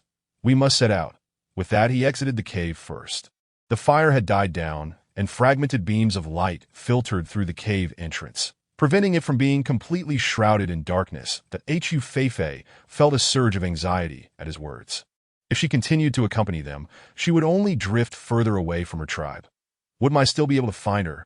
The anxiety of not being able to find Mai was palpable, and the prospect of her succumbing to darkness once more was uncertain. All her previous efforts would be rendered futile. Yet now, she found herself a prisoner, devoid of autonomy. After a moment of contemplation, Ningmei produced a dagger and swiftly etched a design into the stone wall. In an instant, a cartoonish fox sprang to life upon the surface. In her idle moments, she had often squatted down to sketch such foxes, a sight that Mai had once observed. Given Mai's keen intellect, he would undoubtedly comprehend that this was a deliberate mark left by her. Having inscribed the symbol, she concealed the dagger and emerged from the cave with a calm demeanor. Outside, the persistent rain had finally abated, revealing a rare moment of clear skies. The ardent sunlight was particularly blinding. Hu Feifei raised her hand to shield her eyes from the intense glare, and once her vision adjusted, she began to survey her surroundings. That very instant, the gazes of the feral beasts all converged upon her, filled with greed, astonishment, longing, and malice, all intertwining. Her creamy skin seemed to radiate light, enticingly delicate with alluring. Upturned eyes, full, rosy lips, and a curvaceous figure. Simply by standing there, she could render onlookers weak at the knees, their thoughts consumed solely by her exquisite beauty. The feral beasts grew restless, their predatory demeanor suggesting she was unclothed. As their unabashed gazes roamed over her, the heat of their stares made Hu Feifei frown in discomfort, her instincts on high alert. She felt taut, as if she were a bowstring pulled to its limit. Suddenly, those avaricious eyes vanished, replaced by the imposing figure of a tall and formidable presence that shielded her from view, emitting a low, dangerous growl. The previously agitated feral beasts fell silent, bowing their heads in submission. Too intimidated to gaze further, the leader embodied absolute authority, and his ruthless methods were not to be challenged. Yet, one couldn't help but wonder how long this striking female would remain by his side. Should he grow weary of her, perhaps they too could partake in the spoils. With his subordinates tamed, Lan Xiao inclined his head, his tone cold, yet imbued with an undeniable dominance as he addressed her. "You are my female. They do not dare to offend you. Therefore, there is no need for you to fear them." Hu Feifei felt no stirring within her at his words. Her current predicament was akin to negotiating with a tiger. Even with a task at hand, she instinctively sought to maintain her distance from him. Lan Xiao seemed accustomed to her lack of response, commanding a wolf beast to bring her cooked food and a bowl of fresh water. Hu Feifei accepted the offerings without hesitation, taking small bites of the roasted meat. As she ate, the feral beast remained quietly in place, only the occasional chirp of birds in the forest breaking the silence. Once she had satisfied her hunger and thirst, Lan Xiao gestured for a wolf beast to carry her as they set off, though she was reluctant to leave with them, under Lan Xiao's watchful gaze. She begrudgingly climbed onto the back of the gray wolf. Seizing the opportunity to count, she noted that this band of feral beasts consisted of several dozen beastmen, including bears, leopards, and eagles, though the majority were wolf beasts. Once settled, Lan Xiao transformed into a magnificent, massive snow wolf. His silver fur was distinct and fluffy, glistening in the sunlight like platinum, and his elongated, piercing blue eyes sparkled with a chilling intensity, exuding a divine and commanding presence akin to a legendary beast. He threw back his head and unleashed a powerful wolf howl, leading the group onward with a grand flourish. Black eagles soared into the sky, their sharp eyes scanning the terrain below. Hu Feifei gripped the wolf's fur tightly. Glancing back at the rapidly retreating scenery, experiencing the rush of wind and the thrill of speed, she remained oblivious to their destination, yet it was clear they had a specific location in mind. Chapter 47. Be my female. After traveling for 5 or 6 consecutive days, Lan Xiao finally decided it was time to find a place to rest for the night. That Hu Feifei felt as though her backside was nearly numb.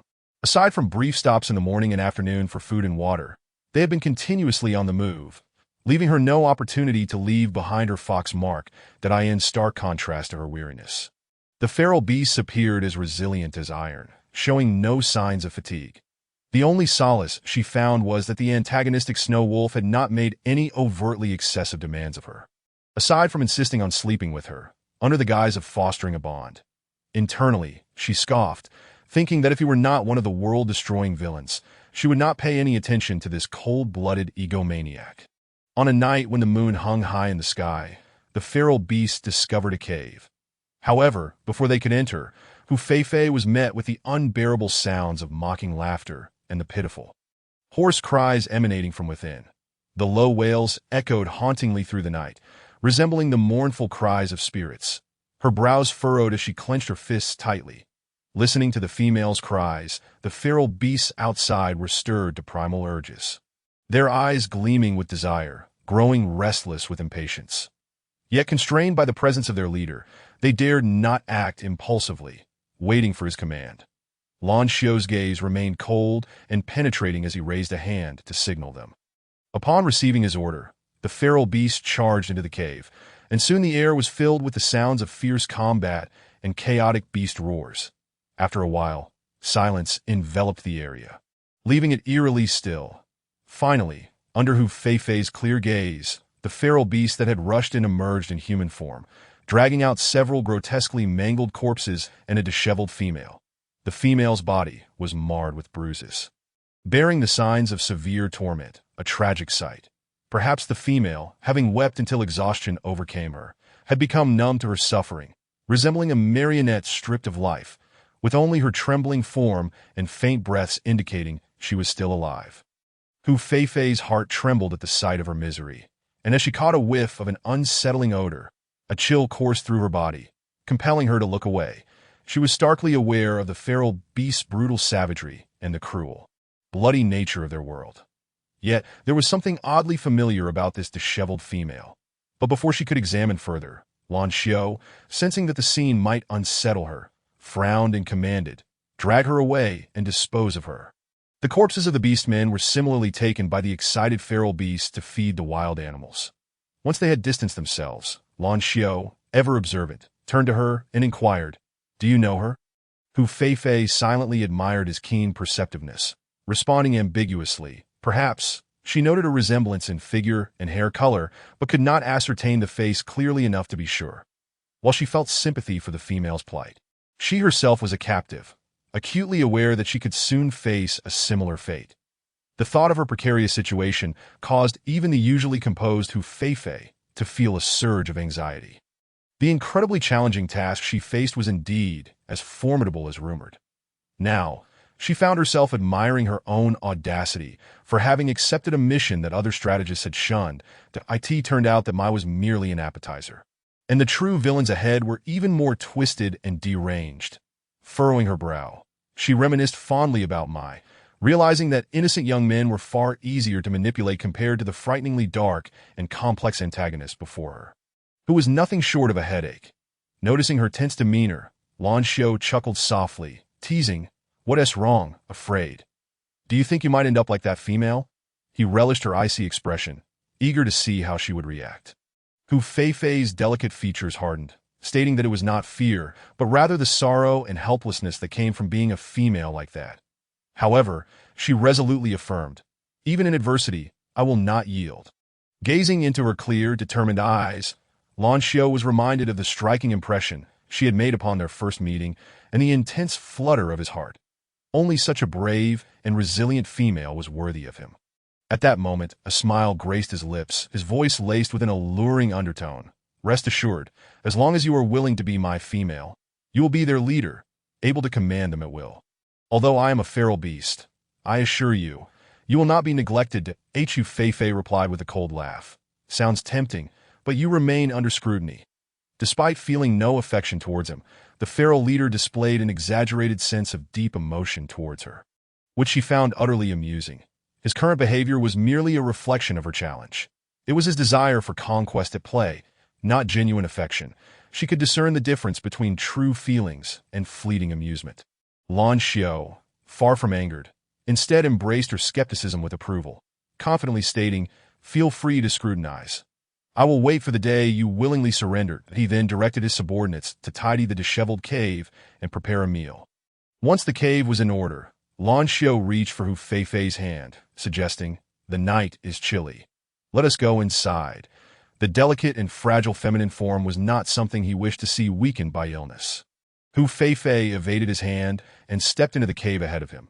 This cavern was considerably more spacious than the previous one, its floor smooth and devoid of scattered stones, carpeted instead with soft grass.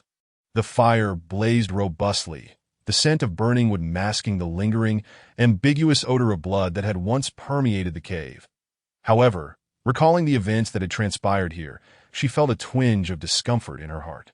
Lan Xiao followed closely behind, noticing her furrowed brow and mistakenly believing she had detected an unpleasant scent, that he commanded his subordinates outside to fetch some straw. The straw not only repelled mosquitoes, but also exuded a refreshing fragrance that invigorated the senses.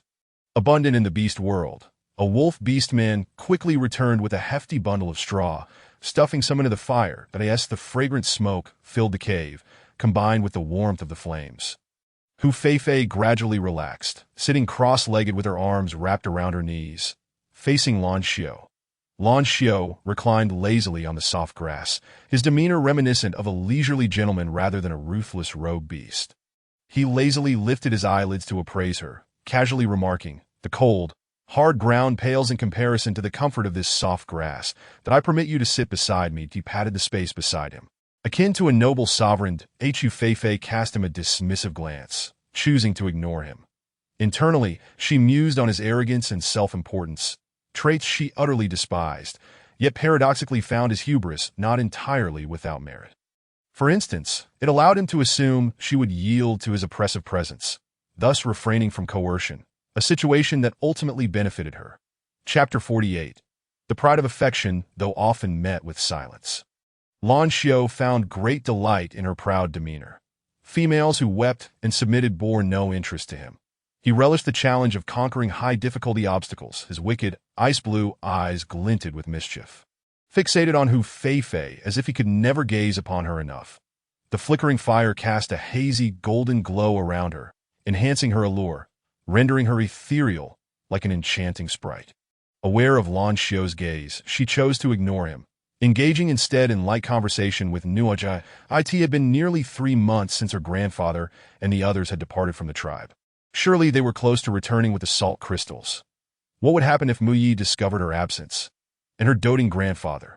She feared the impact of such a blow on him. Deep in thought, she inquired of Nuojiji, "Is there any way for me to meet Mu Yi?" Nuojiji wore a troubled expression and sighed deeply, replying, "Master, unless you spend 10,000 points to activate the teleportation. There is no way for you to see Mu Yi. Although the Snow Wolf villain is difficult to handle, it is still advisable for you, Master, to face this positively and quickly win him over to gain points. We would benefit from IT. That IT had been a long time since it had heard the sweet sound of points being credited, and it found itself nostalgic for that moment. The Hu Feifei understood the reasoning well. But despite Lan Xiao's patience and seemingly jovial demeanor, his smile concealed a blade that a villain like him, who had a history of merciless killings, possessed a heart as cold as ancient ice, suspicious and arrogant, akin to a venomous snake, ready to turn vicious at any moment. The lack of any change in their rapport was the clearest evidence of this. His feigned warmth and gentle demeanor could not ensnare her. She was acutely aware of his true nature. As she pondered her predicament, a wolf beastman delivered the evening's roasted game to her and Lan Xiao, a succulent, oily lamb. Lan Xiao used a bone knife to cut a piece of marbled meat, offering it to Hu Feifei while gently introducing the wolf beastman beside him. "His name is Buer. You may command him for anything you desired." Hu Feifei accepted the roasted meat, raising her gaze to scrutinize the respectful wolf beastman with gray bristles. Recognizing him as the same gray wolf that had carried her. Noticing her inspection, Buer bowed respectfully. "I am Buer. Please feel free to command me in the future." Hu Feifei nodded, concluding that Buer did not exhibit the brutality and lewdness characteristic of other rogue beasts. His gaze was steady and calm, suggesting he belonged to the reserved type. Without hesitation, she listed numerous items she needed. Taking advantage of the free labor, Buer listened intently, assuring her he would promptly attend to her requests before respectfully withdrawing. Hu Feifei took a bite of the warm meat, savoring it slowly. She discovered it had been seasoned with salt, likely a special instruction from Lan Xiao. Soon, she devoured a piece entirely, then tore off another piece to continue eating, determined to maintain her strength in light of the uncertainties ahead. Ultimately, she consumed 3 substantial pieces of roasted meat. Her belly now comfortably full, she stood and paced within the cave to aid digestion. At that moment, darkness enveloped the land, silence reigning supreme, interrupted only by the occasional snoring of rogue beasts outside. Hu Feifei glanced down at her greasy hands and the somewhat soiled animal skin skirt, feeling a twinge of disdain for her own disheveled appearance. More importantly, she felt a persistent itch and stickiness on her skin. Her hair had become matted and began to emit an unpleasant odor after days without washing. The thought of lice infesting her scalp was intolerable. While she could endure the hardships of a nomadic existence, she could not abide by a lack of hygiene. Resolutely, she addressed the stern man. "Is there a river or lake nearby? I need to bathe." Lan Xiao silently finished off the remaining lamb. Reflecting on how much more delectable it was when roasted, he mused that indeed, it was the female who savored such pleasures. Upon hearing her initiate conversation, he elegantly wiped his fingers and crimson lips, a smile dancing in his eyes. "Do you need me to guide you? I am willing to serve." Hu Feifei found his playful grin disconcerting, sensing his ulterior motives. Yet, in this perilous wilderness, the ferocity of the beasts outside far surpassed the danger posed by the beastman before her. Besides, he would undoubtedly follow her wherever she went.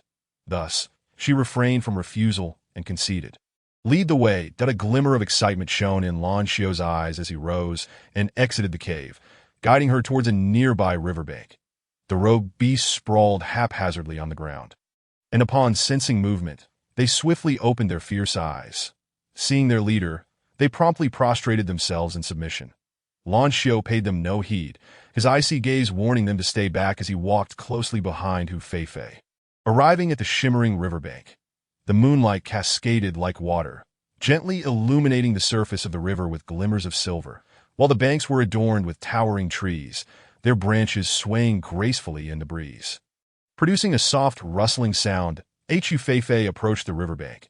Dipping her hand into the water to test its temperature, it felt slightly cool, yet the circumstances afforded her no luxury of choice. Lan Xiao stood with his hands clasped behind his back, his tone deep and reassuring.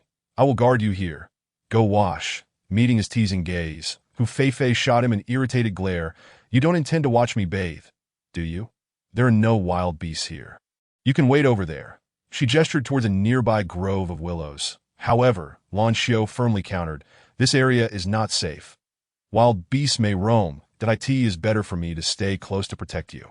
If you were to perish, I would be heartbroken." Hu Feifei was repulsed by his shameless demeanor and resolved not to entertain him further. Instead, she ventured towards the opposite side, seeking a spot shielded by rocks. Removing her grass shoes, she carefully made her way across. The rocks provided some cover, and seeing that he had not followed, she discarded her soiled animal skin skirt and quickly washed herself with a fragrant soap. After cleansing her body, she retrieved a fluffy shampoo from her space and diligently massaged her greasy hair. Once thoroughly washed, she exchanged her old skirt for a new, vibrant green animal skin skirt from the shop, which she could acquire freely since the product was unlocked.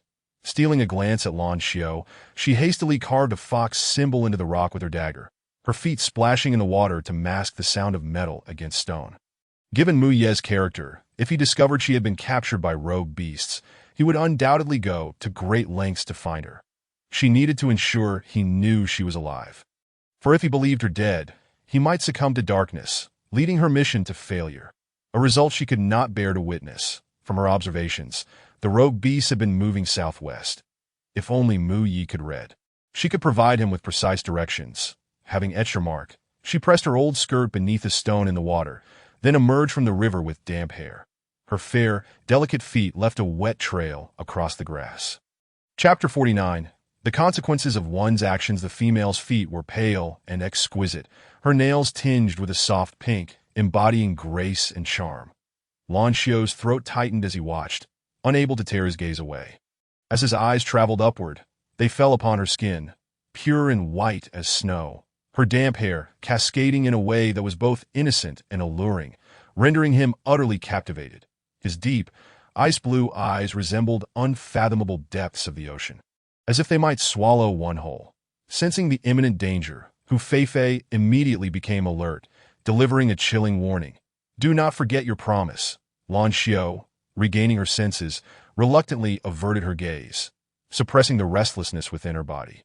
She ultimately leaped into the river, sending up a magnificent splash. Hu Feifei wiped the droplets splattered on her body, washed her grass shoes by the riverside, and then slipped them back on, nourished by the rejuvenating dew. Her skin now radiated a creamy luster, delicate and smooth, akin to that of an infant. Even stepping on the soft grass felt like a sharp prick beneath her feet. She suddenly realized that this fragile body was not a blessing. She needed to strengthen herself. Without aspiring to become a formidable warrior, at the very least, she wished to move with agility. Once Lan Xiao had taken a refreshing bath and regained her composure, the two returned to the cave. Before entering, Hu Feifei deliberately surveyed her surroundings but found no trace of the female. She pondered that perhaps the female had been so thoroughly tormented by them that she had succumbed, left as carrion for the beasts. This thought filled her with a poignant sorrow, making her feel as though she should not remain an indifferent observer. After all, she was not a mere NPC, but a being of flesh and blood. Thus, gazing at the proud and imposing figure, she hesitantly inquired, "Is that female dead?" Lan Xiao, who had maintained a deliberate distance, turned back at her question, as if it had been anticipated. His voice, still hoarse, replied, "Not dead, but close." "What? Do you wish to keep her? His indifferent demeanor suggested he was discussing something as trivial as an insignificant insect, rather than a living being. Hu Feifei understood that his cold-blooded cruelty was ingrained in his very being and replied with a frigid tone. I merely wish to confirm whether she is the female I know. And, as a member of the same kind, would it not make me a demon like you to turn a blind eye? Lan Xiao chuckled softly and called out, "Bu'er soon." Bu'er entered with a humble demeanor, bowing respectfully. I have come to see the leader. Bring that half-dead female inside. Lan Xiao commanded coldly, his gaze fixed on Hu Feifei. Yes, leader, Bu'er responded dutifully, promptly exiting to drag in the unconscious female. The unclad female was marred with shocking scars, resembling a tattered doll, and emanating a foul stench. Without treatment or medication, she likely would not survive the night. These wretched beasts were truly despicable. Hu Feifei furrowed her brow, feeling a sense of poignant sorrow akin to the weeping of a rabbit for a fallen fox. She wondered if she too might meet a similar fate in the future. Yet at this moment, she was determined to save this pitiful, dying female. She turned to Bu'er, who was waiting nearby, and said, I require some water and clean animal skins, as well as a specific herb. She briefly described the appearance of Xia Ku Chao. The riverbank where she had bathed earlier was home to this common herb, known for its ability to reduce swelling and stop bleeding. Xia Ku Chao not only treated external wounds but also possessed antibacterial properties, effectively alleviating symptoms caused by bacterial infections and fevered Bu'er, however, did not respond to her. He merely awaited Lan Xiao's instructions. After receiving approval, he swiftly transformed into his beast form and dashed away. Moments later, he returned with the items Hu Feifei needed. Lan Xiao observed Hu Feifei with keen interest, eager to discover her intentions. Hu Feifei detested his condescending air that belittled life itself. Let us move away a bit, she said, wrapping the soiled animal skin around the female's filthy body. Then, she picked up a stone to crush the Xia Ku Chao into a paste. Applying it gently to the swollen areas of the female's body. After cleaning her hands, she rolled the remaining paste into small pills for the female to take upon awakening, when she parted the disheveled hair of the female to offer her a sip of water. She was astonished to recognize that the female was none other than Hu Mengmeng, the one cast out from the tribe. No wonder she seemed familiar. What a twist of fate! The compassion in her heart vanished in an instant, replaced by a cold glare. She considered abandoning Hu Mengmeng. After all, she had no faith in the philosophy of repaying malice with kindness. Hu Mengmeng's current plight was entirely of her own making. Choosing to engage in poison and slander, she ultimately brought ruin upon herself. However, despite her disdain for Hu Mengmeng, she did not wish to kick her while she was down. Moreover, Hu Mengmeng's survival could indirectly save other innocent females. She was acutely aware that the pack of rogue beasts would likely invade other tribes to abduct females for their own gratification. Thus, allowing Hu Mengmeng to live might secure the safety of other females. Having reached this conclusion, she offered some water to Hu Mengmeng. Lan Xiao's gaze was keen. Observing her serene and focused demeanor, his once cold heart stirred anew. You actually possess medical skills? He asked, astonished. His curiosity about her had piqued. Eager to uncover the extent of her hidden surprises, Hu Feifei did not deign to meet his gaze. There are many things you remain unaware of. Even when rebuffed, Lan Xiao felt a surge of delight at her response. A female possessing beauty, courage, and intelligence was indeed a rare find. He suddenly felt as though he had stumbled upon a treasure. Then, with a subtle shift in his expression, he feigned an injury, limping toward her with a pained expression. I might have scraped myself while bathing in the river. Since you have medical expertise, perhaps you could tend to it. Fearing rejection, he hastily added, if you wish to keep this female, then let her stay. I will instruct my subordinates to provide her with water and food. He pretended to present his injured, bleeding thigh to Hu Feifei, awaiting her aid with a pitiful demeanor.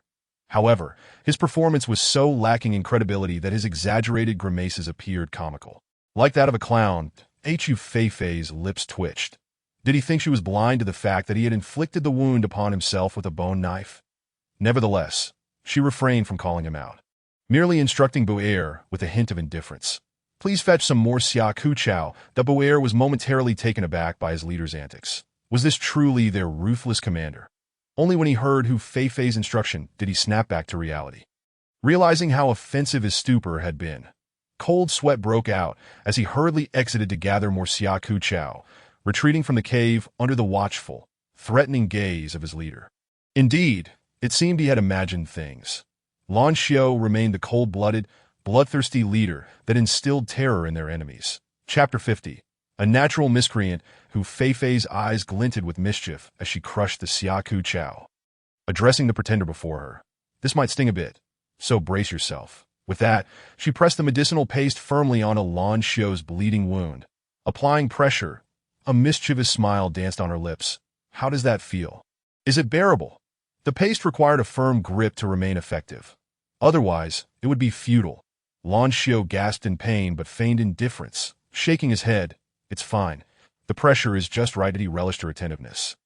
Finding the pain inconsequential. Looks like you're quite resilient, Hu Fei-Fei remarked, unimpressed, retracting her hand.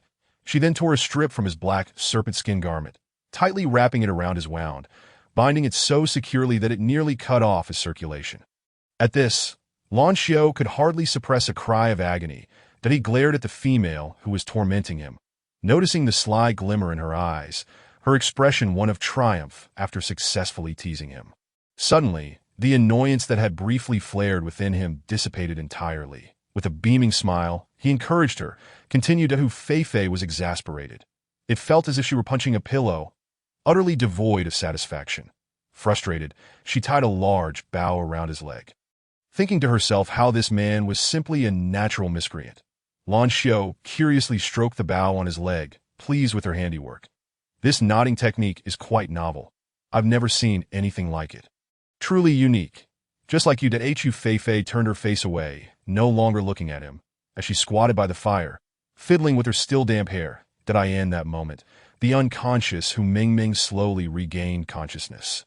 As the confusion faded from her eyes, memories of her ordeal flooded back, and she instinctively curled into a ball, emitting a terrified, hoarse scream. Having cried out incessantly, her throat felt as if it were on fire. Producing a harsh, grating sound akin to that of a quacking duck, the Hu Fei-Fei approached with a bowl of water, her expression impassive, saying, "Drink." Upon hearing the voice, Hu Mingming instinctively flinched. However, upon seeing the clear water in the stone bowl, she lunged forward like a parched fish, gulping it down greedily. The water cleared her muddled thoughts somewhat, and she timidly raised her swollen eyes to look at Hu Fei-Fei. When she recognized her, her face illuminated with a mixture of joy and disbelief. Thinking she had been rescued back to the tribe, she knelt and crawled toward Hu Fei-Fei, weeping as she pleaded, "Fei-Fei, thank you for bringing me back to the tribe. I truly understand my mistakes now. I thought I was going to die and would never see you again." Dreaming of rescue, she never imagined that a miracle would actually occur. How wonderful!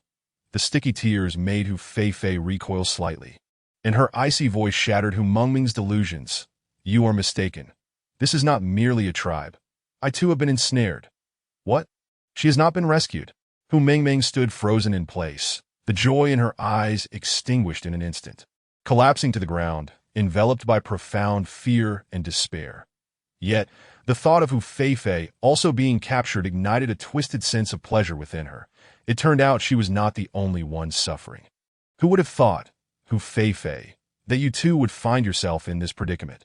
Lan Xiao silently observed them, learning through their conversation that the two were from the same tribe and seemed to harbor some grievances towards each other. However, this was not the crux of the matter. The key point was her name. Fei-Fei. The name rolled off his tongue, sounding utterly delightful. After a moment of self-pity, Hu Mingming suddenly sprang up and grasped Hu Fei-Fei's hand. Regardless of their past, they were both now captives of the wandering beasts, and thus should rely on one another.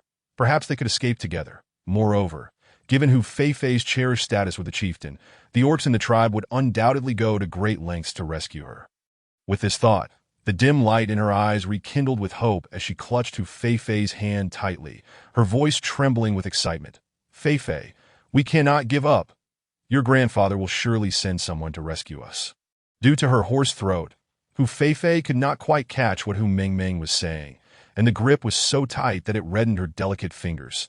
She extricated herself from Hu Mingming's grasp, offering her a dose of reassurance. "Fear not.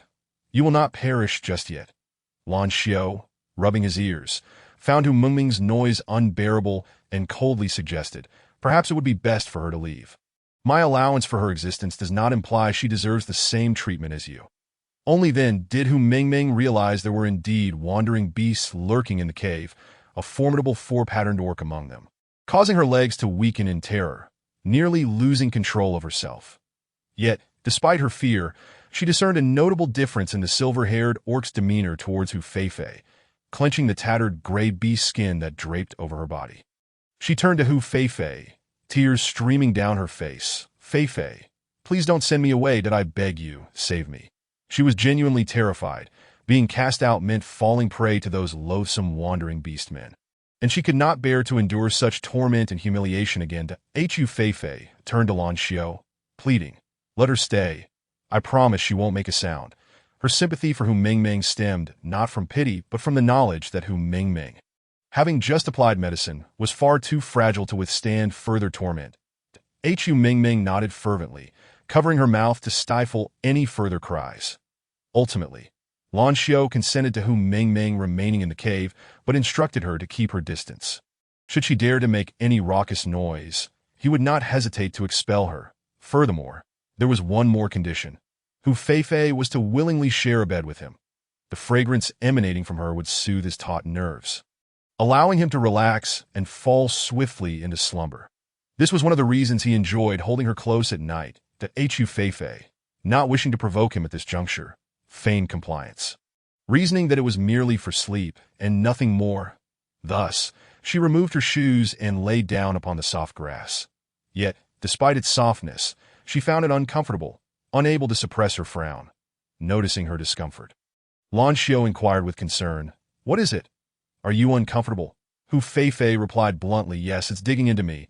I can't sleep at all. My skin is delicate and cannot tolerate this coarse hay."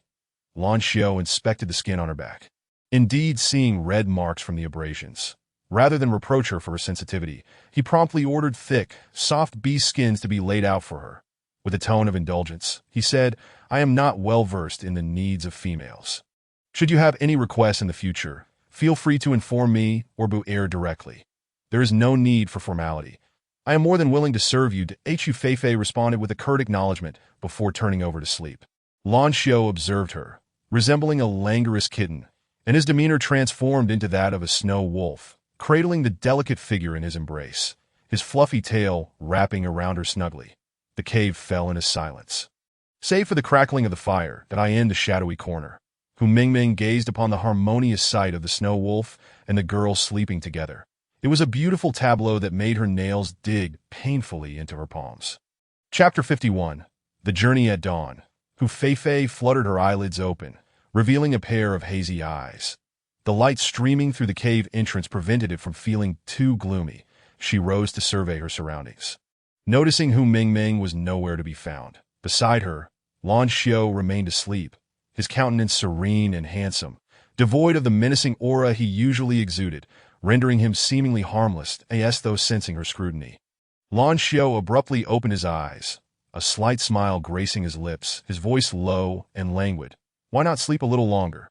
He propped himself up, the black beast skin cloak slipping off to reveal a broad, muscular chest, seductive and wild. Hu Feifei averted her gaze, instinctively retreating her body. It was already bright outside. She had no habit of sleeping in.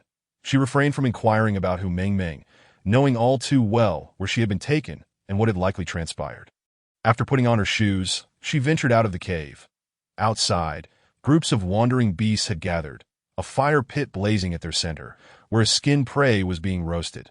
Upon seeing her, the beasts turned their eyes toward her with predatory intent, marveling at her beauty while coveting her form. The ravenous gazes, reminiscent of wolves and tigers, caused Hu Feifei to frown in discomfort. Yet in the next moment, all those greedy stares vanished as the wandering beasts bowed their heads in fear, unwilling to gaze further. After Lan Xiao's piercing glare had warned his unruly subordinates, he softly addressed Hu Feifei, "Eat. Once you are satisfied, we shall set off." Bu'er presented her with a large bowl of clear water and some fruits. Additionally, he had procured a basket filled with the items she had previously requested: ginger, flour, chili, prickly fruit, and more. Though a few were misplaced, Hu Feifei did not dwell on the errors, as obtaining these provisions was already a considerable fortune. Rather than indulging in roasted meat first, She took a prickly fruit to the riverbank to wash up. Recently, perhaps due to an excess of meat, her gums had become swollen and painful. She suspected it was a sign of heat in her body. Thus, maintaining oral hygiene was of utmost importance. She cupped the clear water to wash her face, then began to carefully brush her teeth. Lan Xiao followed her at a distance, observing her fastidiousness, which starkly contrasted with his own disheveled appearance. However, male orcs typically did not pay much heed to dental care. As a wandering beast man, he lived a rough life, weathering the elements that he wished to cater to her preferences, thinking that perhaps a clean orc would be more readily accepted by her. With this in mind, he leaped into the shimmering river for a cold bath. The soft golden sunlight bathed his tall, statuesque form, glistening water droplets cascading down his muscles, presenting a vivid tableau of a handsome man emerging from the water before Hu Feifei. She merely cast a disinterested glance before turning away, bending down to pluck some summer withering grass from the riverbank, returning to the cave without a backward glance, as if she had completely forgotten the imposing figure of the muscular man. Lan Xiao felt a twinge of defeat, beginning to doubt his allure as a male. Upon her return, Hu Feifei discovered Hu Mingming in a nondescript corner, disheveled and pallid. Her beast skin coat had been torn into tattered strips, barely covering her body, and she trembled from the effects of extreme fright. She appeared utterly pitiful. Despite their past grievances, Hu Feifei did not wish to revel in her misfortune at such a time. Not for any other reason, but because they were both women. She tore off a piece of meat and approached her, thinking that to survive, one must first satiate their hunger. Hearing her voice, Hu Mingming abruptly lifted her dirty, round face, seizing the steaming roasted meat with urgency, devouring it ravenously while tears streamed down her cheeks, filled with nostalgia for her former life, seeing her as if she had been starved for days. Hu Feifei tore off another piece of meat for her. After consuming the 2 pieces of meat in a whirlwind, Hu Mingming regained some strength, her swollen eyes shimmering with tears as she gazed at Hu Feifei. Biting her lip and glancing at the ferocious wandering beasts, swallowing whatever words she had intended to say. Yet, she understood one thing clearly. Hu Feifei was her last lifeline. She wiped her tears away and hoarsely uttered a word of gratitude. Thank you. Hu Feifei chose to ignore her, seated beside the fire to partake in her meal, merely instructing Bu'er to deliver a few red fruits and a bowl of water to Hu Mingming. Once she had her fill, the remainder was similarly consumed by Lan Xiao. Afterward, the fire was extinguished, and the entire group prepared to set off. That Hu Feifei continued to be carried by Bu'er. Embarking on the next leg of their journey, she glanced back to find Hu Mingming perched atop a black wolf beast, trailing behind the group. The pace of the wandering beast pack was remarkably swift, the surrounding mountains and forests rapidly receding. As the leader, Lan Xiao raced at the forefront, his physique the most robust among the wolf beasts, his snow-white fur exuding an air of sanctity and nobility. His imposing demeanor and piercing, icy gaze radiated an overwhelming aura of power that compelled submission from the ferocious wandering beasts, underscoring the beastly law of survival of the fittest. After a moment of drifting thoughts, she regained her focus and engaged Bu'er, who had become her steed, in conversation. Her primary intent, however, was to subtly inquire about their destination and gain insight into Lan Xiao's character. Bu'er, when did you begin your journey as a wandering beast? Following your leader, how long will this relentless travel continue? Where are you all headed? Running at full speed, Bu'er responded, rest assured, share your secrets with me, and I promise not to divulge them to a soul. Bu'er shook his gray wolf ears to Bu'er. This is our little secret. Suddenly, Bu'er stumbled, nearly falling unceremoniously. Hu Feifei gasped in alarm. Lan Xiao turned, his icy wolf eyes casting a fleeting glance at her and the flustered Bu'er. Panic and awe flashed in Bu'er's eyes, his ears flattening against his head as he instinctively suppressed Hu Feifei's incessant chatter. Observing this, Hu Feifei sighed, finding Bu'er exceedingly dull and obedient. It seemed no useful information could be gleaned from him under Lan Xiao's intimidating presence. After a day of traveling under the scorching sun, the group finally halted for rest as the moon ascended the treetops. Their resting place was a valley. As Bu'er carried her into a cave, she heard Hu Mingming's cries. Turning around, she saw Hu Mingming being dragged into a small grove by several wandering beasts. The outcome painfully predictable. Lan Xiao appeared to disdain their raucous behavior, muttering a few words that rendered Hu Mingming and the beasts invisible to her sight. The unpleasant sounds gradually faded away. Chapter 52. The sheep that fell into the wolf's den once inside. Buer and another beast began to tidy up, using weeds and branches for kindling, while soft grass was laid down to form a makeshift bed. Topped with plush white fu or Hu Feifei surmised that this must have been a specific instruction from Lan Xiu. Moments later, Buer returned from outside with food, water, and a few sweet pomelos seemingly plucked from nowhere. The pomelos were roughly the size of modern grapefruits, their crimson flesh exuding an even more delightful sweetness. The sugary pulp was so delectable that she unconsciously consumed nearly half, leaving the meat wrapped in leaves untouched. She planned to request Buer to fetch a stone pot so she could prepare her own meals, sparing herself from the daily indulgence of greasy roasted meat. Noticing her lack of appetite, Lan Xiu raised an eyebrow, asking, "What is wrong? Lost your appetite?" Hu Feifei replied softly, "My teeth hurt. I don't wish to eat." "Then what would you like?" "Not eating meat will weaken your body." His expression was gentle, devoid of any disdain for her troubles, merely reflecting genuine concern for her well-dash. Being Hu Feifei did not hesitate to respond, stating, "There is an abundance of food, not limited to meat alone, that if possible, I would like a stone pot and some utensils." "Of course, no problem," Lan Xiu readily agreed.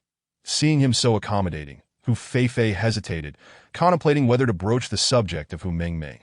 Ignoring it would mean that Hu Mingming could not endure the torment for long and would ultimately perish. If she died, another female would inevitably suffer the same fate. Observing her troubled expression, Lan Xiu spoke first. "What? Are you concerned about that female? If you could soften your attitude towards me, I could command my subordinates to lessen their interactions with her."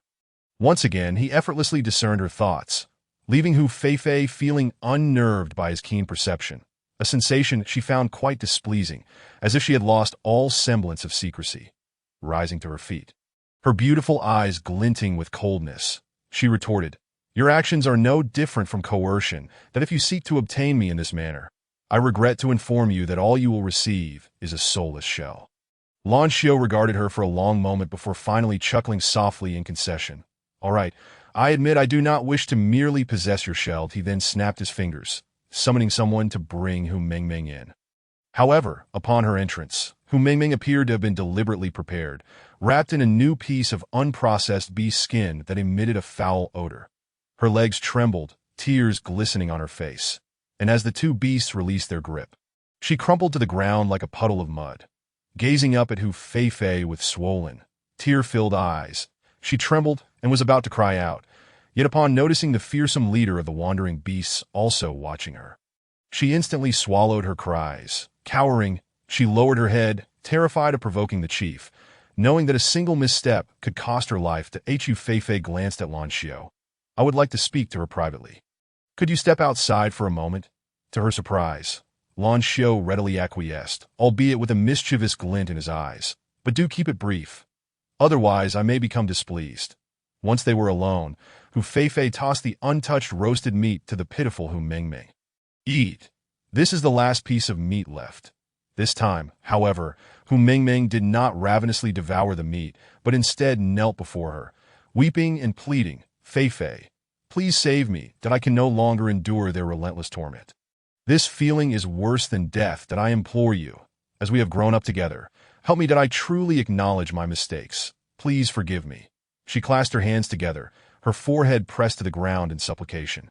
Regardless of whether her remorse was genuine or feigned, Hu Feifei's expression remained impassive. "Kneeling here is futile. I, too, am a captive and lack the power to rescue you. All I can offer is food and water." The light in Hu Mingming's eyes slowly dimmed, her heart consumed by despair and fear.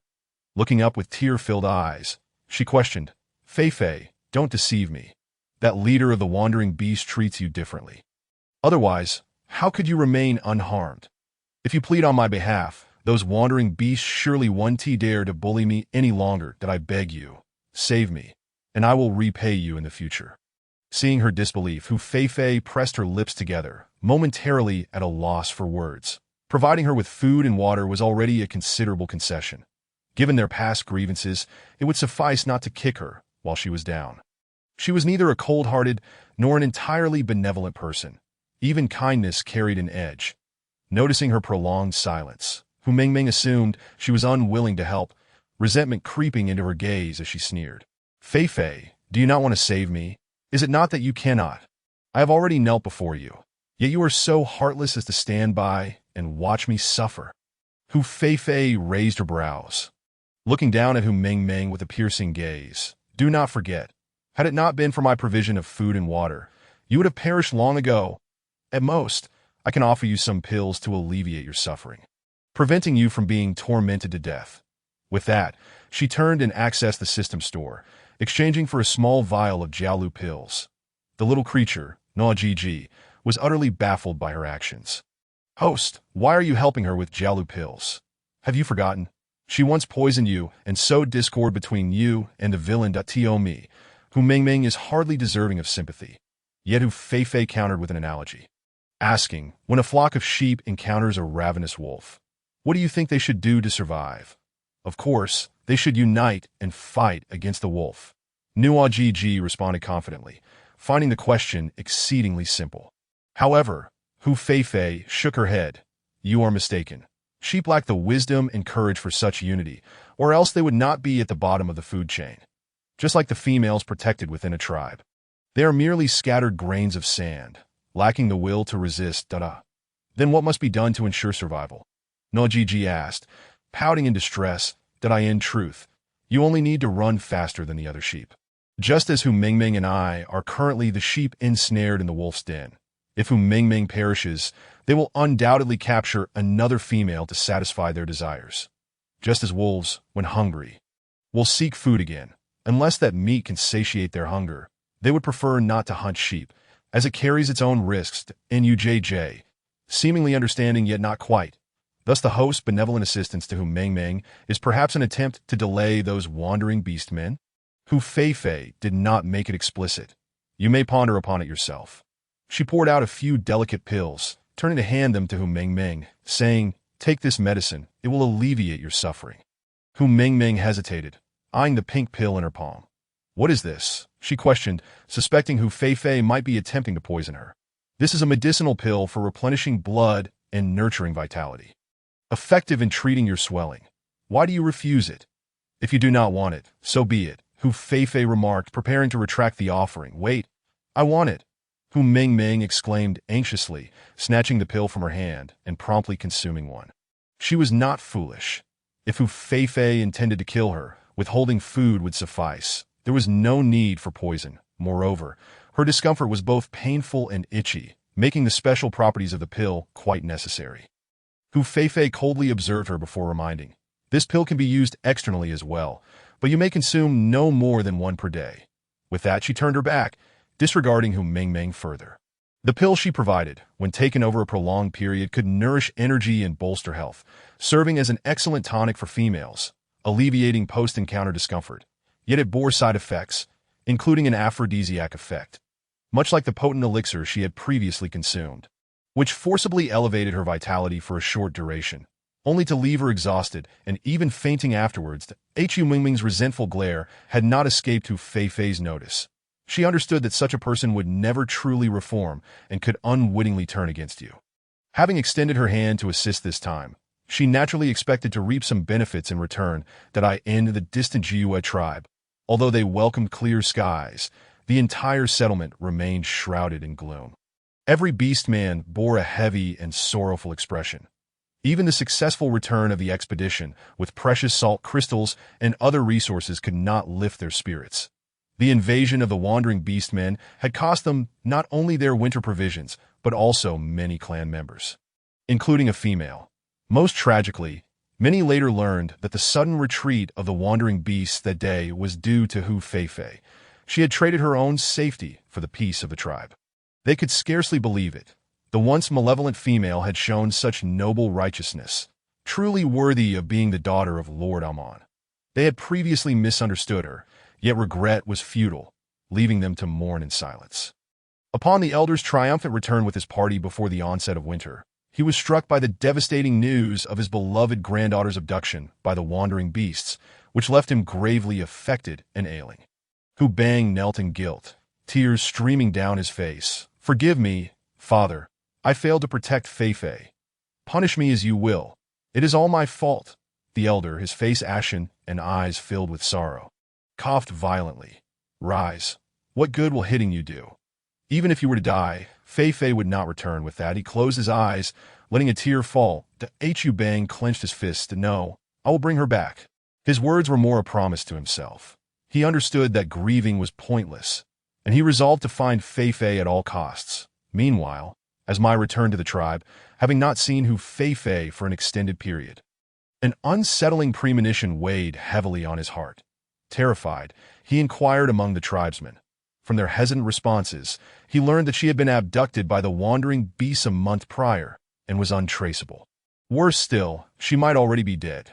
This shocking revelation struck him like a thunderbolt, leaving him momentarily blank. Then panic surged within him, his body trembling uncontrollably as if ice coursed through his veins. The thought of her potentially suffering at the hands of the wandering beasts filled his eyes with blood and his heart with rage, igniting a desire to annihilate everything. Why was it her female that had been captured? Why had they failed to protect her? At that moment, he was like a frenzied beast devoid of reason. Seizing a tribesman, he coldly demanded, "What happened that day? Tell me everything." The tribesman, intimidated by his ferocity, stammered. The situation was too chaotic. Fei suddenly rushed out. We had no time to respond before the wandering beasts surrounded her. Later, Uncle Bang led several tribesmen to rescue her, but unfortunately, they were unsuccessful. Uncle Bang then collapsed from distress, and the wandering beasts vanished, leaving us no choice but to abandon the rescue. However, Mai gleaned some information from their account, such as the absence of any beastmen to protect the female leader at the critical moment, and that only Hu Bang had gone to her aid. Although some had ventured to the sea, many robust males remained. What had they been doing? Why hadn't they given their all to protect her? At this moment, his fury was uncontrollable, abandoning the rescue. He scoffed. "You clearly had no intention of saving her. Otherwise, why were there only a handful of tribesmen? She had a chance to escape, yet you were all too cowardly." His teeth clenched, his green eyes ablaze with unbridled rage. The terrifying visage caused the tribesman to swallow hard, and he furrowed his brow, attempting to dissuade him. No one wished for such a tragic event to occur. Do not place blame. The tribe has other females and young ones to protect, not just Fei. Kogi died trying to save her. We did all we could. Mai, nearly losing his sanity, retorted coldly, "Do not attempt to shirk responsibility. Failing to protect her is your dereliction of duty. How can you face the elder?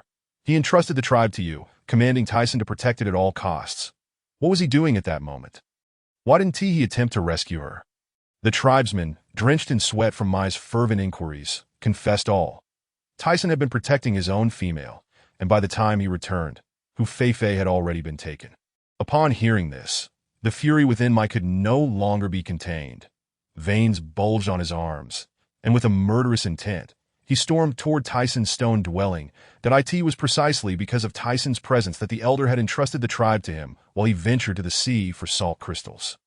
How could Tyson betray the elder's trust? He was a disgrace as the tribe's first warrior. Bang! Caught off guard, Tyson was struck to the ground by Mai's sudden attack, a bruise instantly appearing on his handsome face. He quickly recovered, glaring furiously at the assailant, only to find it was Mai, furrowing his brow. Have you lost your mind? Had it not been for the fact that he had just lost his female and was emotionally unstable, he would have retaliated. Xiaoyin, who had been indulging in flower honey, turned pale at the unexpected turn of events, anxiously looking at Tyson, her soft voice trembling. "Tyson, are you all right?" Tyson calmed the frightened Xiaoyin, saying, "Yin, do not be afraid." He then confronted Mai coldly. "Let us discuss this outside." The two exited the stone dwelling, with Mai swinging his fist to strike Tyson, exclaiming, "You deserve death," realizing Mai was deliberately seeking trouble. Tyson's anger also flared, and his powerful arms swung fiercely at Mai. The two engaged in a brutal brawl. Within the stone dwelling, Xiaoyin, frightened, her large eyes glistening with fear, trembled as she weakly pleaded, "Please stop fighting, I beg you. Do not continue." Yet her faint pleas fell on deaf ears, drowned out by the sound of two beast men exchanging blows outside, leaving her helplessly standing there, heart racing, perhaps driven by an overwhelming surge of rage. Mai's explosive power caught Tyson off guard, landing several hits and leaving him with a black eye. Ultimately, Mai pinned him to the ground, delivering blow after blow, his fury resembling that of a rabid beast. Tyson could hardly believe that the once meek and incompetent slave had gained such strength, seemingly intent on killing him. The ferocious punches rained down upon him, leaving him no opportunity to retaliate. When had this useless individual become so formidable? Just as it seemed Tyson would be beaten to death by the merciless Mai, Xiaoyin burst into tears, her trembling lips stammering, "Help! Someone, please come! Someone stop them! If this continues, someone will die! Please help Tyson!" She had never imagined that the seemingly quiet youth could become so terrifying when enraged. Yet recently, Tyson had not provoked him. Why was he targeting Tyson? Was it because the female, named Hu Feifei, had died, and he aimed to pursue her, provoking Tyson in the process? After much contemplation, she concluded that this possibility was the most plausible. Yet, he appeared so fierce that it instilled fear within her. Soon, the commotion from their scuffle attracted nearby orcs, who hurried over to intervene. Fox Clan also arrived, and upon witnessing the tense standoff between the two, he angrily rebuked, "What on earth are you doing? Our tribe has just faced a dire calamity, and you begin to turn against each other. Are you so weary of peace? All of you are to be taken to the place of punishment and dealt with according to tribal law." The gathered orcs fell silent, their eyes wide with astonishment as they regarded Mai and Tyson. They never expected that Tyson, the foremost warrior of the tribe, could be bested by Mai, a former outcast.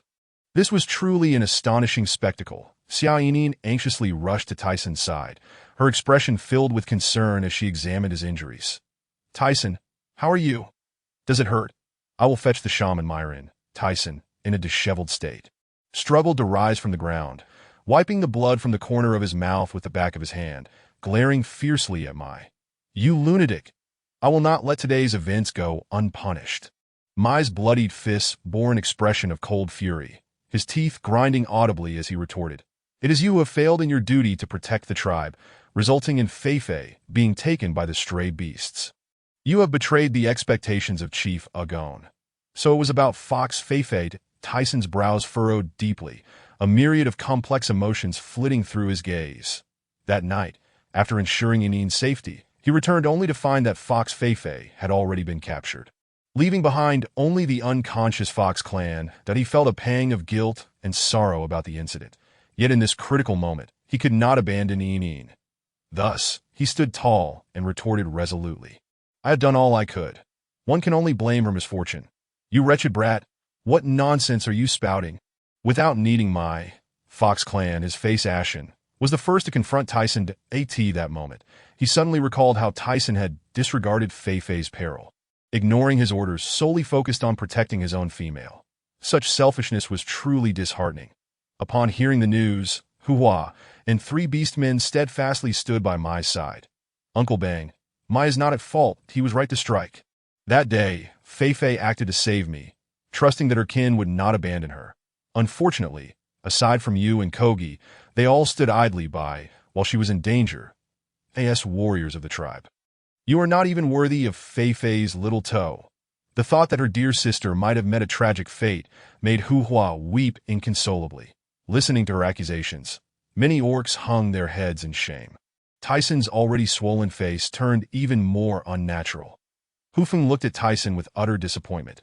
When the beast tide surged, Lord Amon, the tribe's greatest warrior, did not abandon a single tribe member. "If he had been as selfish as you, you would all have perished long ago." His resonant voice echoed in the hearts of the tribe, reminding them of the terrifying beast tide from over a decade ago. That time, Lord Amon steadfastly protected them until every tribe member was safe. Unlike Tyson, who only cared for his own female while ignoring the fates of others, Hua, crying, pointed at the orcs who had lowered their heads in silence. "You do not deserve the protection that Lord Amon offered with all his might. Had it not been for saving you, Lord Amon would not have lost his arm, nor would he have been unable to defeat that cold-blooded beast, and Feifei would not have lost her parents, nor been captured by the strayed beasts. Tyson, you are utterly unworthy of being the tribe's foremost warrior." The relentless accusations and disdainful gazes left Tyson feeling overwhelmed with shame, prompting him to question himself. Had he truly erred? Xiaoyin, observing his despondent demeanor, grasped his hand and timidly addressed Fox Clan. I am sorry. Tyson only acted to protect me that I was so frightened at the time. It was because of me that he could not rescue anyone in time. If you wish to blame someone, blame me. Tyson had defied the tribe for her sake, and she felt compelled to defend her man. Though her nature was timid, even a cornered rabbit could bite. Fox Clan did not even spare her a glance.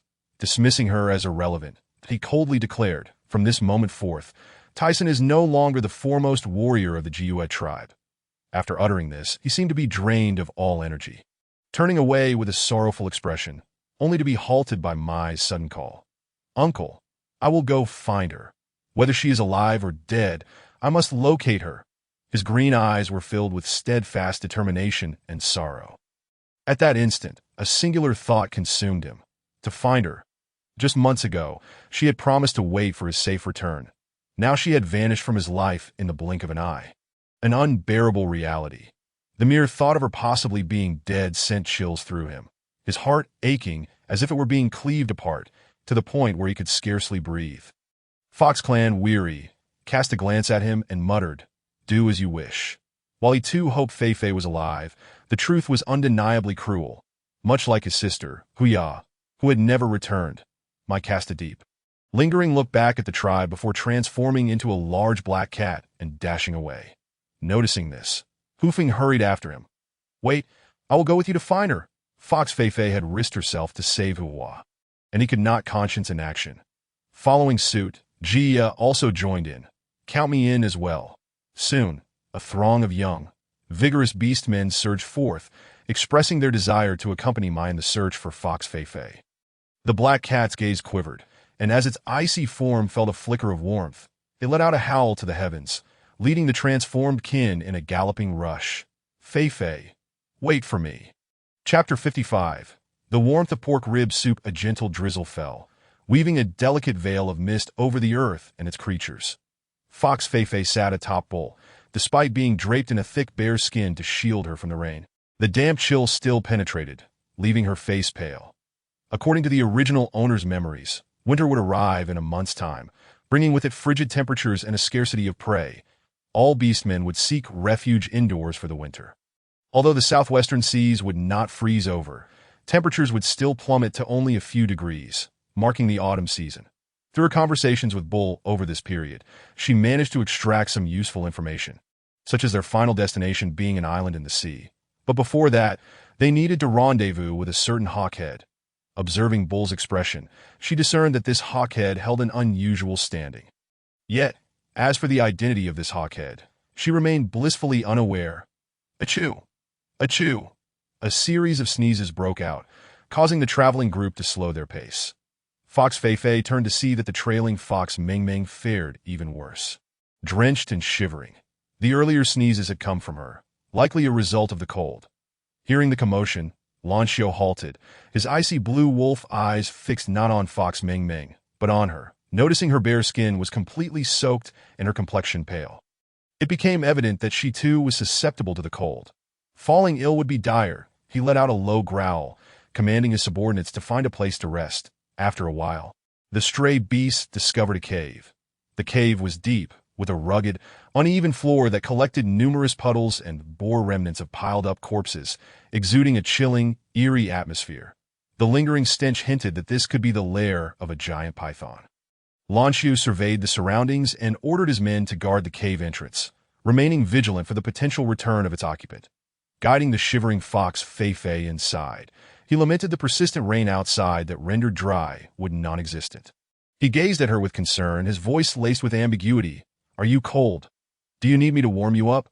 Fox Fei was well aware that his method of warming involved embracing her, and she was not about to grant him any undue advantage. So she coldly declined. No, thank you. Inside the cave, the atmosphere was not as frigid as outside. She began to bounce around on the ground, generating warmth through movement, and planned to exchange for some warming patches from the system mall once he stepped out, so she could stick them on and stave off the cold as temperatures dropped. She no longer wore her previous flimsy beast skin dress, but rather a white rabbit fur outfit that Lancio had somehow procured. The top featured long sleeves, while the skirt extended to her calves. And due to the rain, the hem of the fur had become slightly damp. Dressed in the rabbit fur skirt, she hopped around like a lively little rabbit, both adorable and charming. Lancio's deep, profound gaze gradually softened as he looked at her. His eyes unknowingly filled with affection. Observing her stubborn refusal to allow him to warm her, he resolved to step outside the cave, instructing Bull to take a few subordinates to find dry wood. Yet the mountains and fields were thoroughly soaked. Where could they find dry wood? It is merely the command of the leader. Regardless of its reasonableness, they must comply. I end the brief interval of his departure. Hu Feifei hurriedly exchanged for several warming patches, affixing them to various spots on her thigh and back. In an instant, a wave of warmth enveloped her, lending a rosy hue to her complexion. The warming patches from the system's marketplace can be used continuously.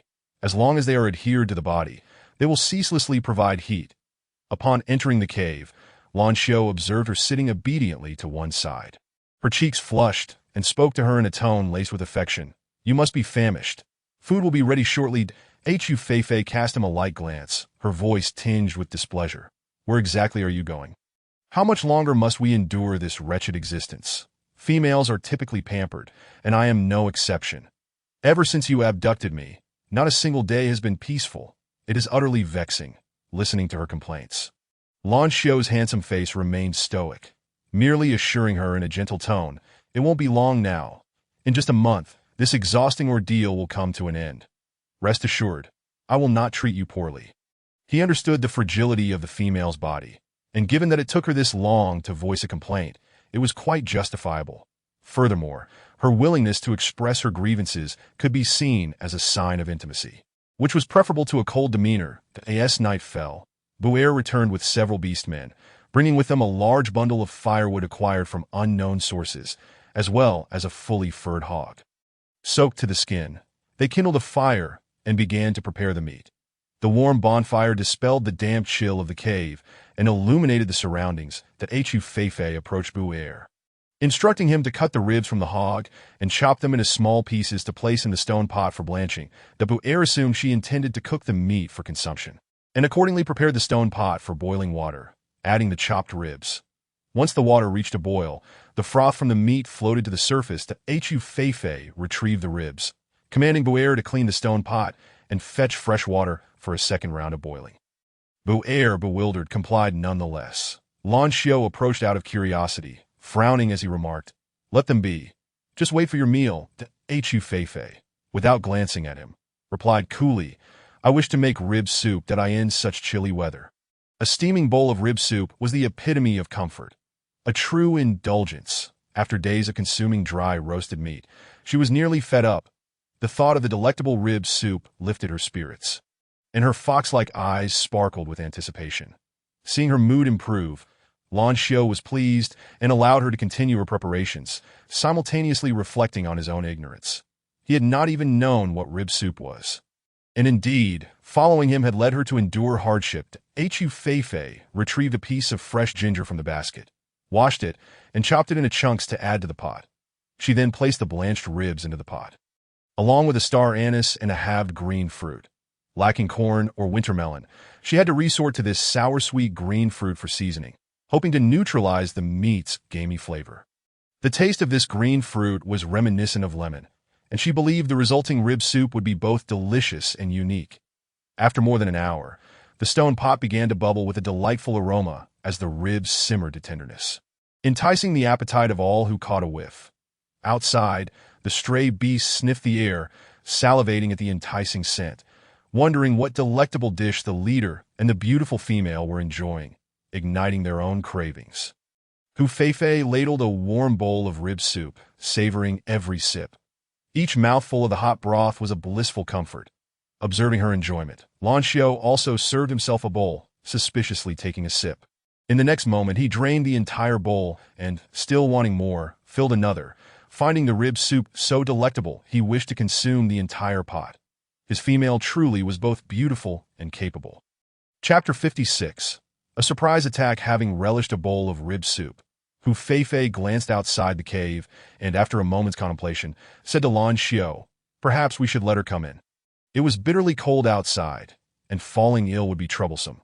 She had spared Hu Mingming's life, affirming that her choice was indeed correct. Along the way, The wandering beasts had refrained from invading the tribe to seize females, preventing further transgressions. Lan Xiao misinterpreted her intention as a desire to share the rib soup with the other female, tightening his grip on the stone bowl, a look of protectiveness settling on his face. She may come in for warmth, but she is not to have any of the soup. Seeing his possessiveness, Hu Feifei was at a loss for words. Once it's gone, I can always make another pot. She cannot consume that much to ask the leader of a group. Must you be so stingy? Lan Xiao lowered his gaze under her scrutiny, reluctantly conceding, very well. However, I do enjoy the soup you make. I shall ask Bu Er to learn how to prepare it as well. Before tasting any delectable food, he had not been particularly discerning, but now, after experiencing such culinary delights, his palate had become more discerning. Not a problem, Hu Feifei readily agreed. Lan Xiao signaled to Bu Er to bring Hu Mengmeng inside. Hu Mengmeng entered, drenched and with lips tinged purple from the cold, trembling as she approached the fire to warm herself. Having endured relentless bullying from the loathsome stray beasts during their rest periods, she had transitioned from fear to a numb acceptance. They despised her cries, and any display of emotion only resulted in merciless beatings. Gradually, she learned to feign compliance, attempting to appease the beast men to mitigate her suffering. Although Hu Feifei's pills had revitalized her body, she began to experience an indescribable unease. She suspected something was amiss with the pills, especially now as she observed Hu Feifei still radiant while she herself felt like a wretched creature. Her jealousy festered like wild weeds. Lan Xiao was highly disdainful of Hu Mengmeng's disheveled appearance, feeling that her presence sullied the cave. With a frown, he coldly admonished, "Keep your distance," startled by his harshness. Hu Mengmeng trembled, tears pooling in her eyes as she hurried to a corner. Her resentment towards Hu Feifei deepened. Why is it that, despite both of us being captives, Hu Feifei does not suffer abuse, but rather receives special treatment from the leader of the strays? Is it merely because of her beauty? It is so unfair. Ultimately, Hu Feifei commanded Bu Er to bring a bowl of rib soup to Hu Mengmeng. Infused with ginger to ward off the cold, the Bu Er, somewhat reluctant, scooped a bowl and delivered it to Hu Mengmeng to owe him. She was merely a plaything captured in the raid, unworthy of such a delectable treat, especially since he himself had not earned the right to taste it. The pot of rib soup was consumed entirely, and Hu Feifei prepared another batch, intending to serve a bowl to Bu Er, who had taken care of her, but was sternly refused by Lan Xiao, who promptly sent him away. He would absolutely not share the food prepared by his female with any male beastmen. The final pot of rib soup was entirely devoured by him. Hu Feifei clicked her tongue, thinking that this fellow must have an insatiable appetite. Sated, Lan Xiao spoke languidly, "Feifei, it is time for us to sleep." Transforming into a large snow wolf, he nestled on the animal pelts, his docile demeanor akin to that of a large dog seeking its owner's affection. Hu Feifei raised her brows and slowly approached to lie down beside him. With the recent drop in temperature, having him close provided her with additional warmth, enhancing her comfort. She knew that even if they maintained some distance, once she fell asleep, Lan Xiao would ultimately pull her into his embrace. However, this villainous wolf cub was indeed difficult to handle. After days of sharing meals and sleeping together, she had gained not a single benefit, leaving her feeling quite defeated. Even the usually lively system, Nua Gigi, had grown listless, nearing a state of depression. With a heart full of dissatisfaction, she drifted into a slumber. Upon reopening her eyes, the day had brightened outside, and the incessant drizzle seemed to have ceased. Inside the cave, it was just her and Hu Mengmeng. Lan Xiao had likely gone out. Seeing her awake, Hu Mengmeng approached, her tone tinged with discontent. "Feifei, what kind of medicine did you give me? I feel something is quite strange with my body." Hu Feifei sat up and replied coolly, "Did I not tell you it is called Jiao Luwan? It nourishes the blood and revitalizes the essence. It is beneficial for the female body. Do you not feel much healthier than before? But why am I in heat every day?" Hu Mengmeng asked, her voice barely above a whisper, "That I in the beast world, females experienced heat cycles like animals. During this period, they would crave the males, instinctively seeking mating, emitting enticing scents to attract the attention of male beastmen. However, outside of these cycles, they would often exhibit a disinterest in such matters. Yet now, she found herself desperate and yearning for the touch of the stray beasts, which filled her with profound shame. Hu Feifei's tone remained steady. A female in heat signifies good health, that if you do not wish to partake, you need not, that I shall not compel you. It is entirely your choice. With a cold laugh, Hu Mingming tilted her head, thoughtfully scrutinizing her. Feifei, when did your medical skills become so remarkable? Throughout my life, I was unaware of this. She found Hu Feifei's sudden transformation exceedingly strange. The former Hu Feifei had always been a brainless fool, yet at some point, she had inexplicably become astute. The skeptical gaze directed at Hu Feifei caused her to furrow her brows in displeasure. Retorting coldly, "Must you know everything about my affairs?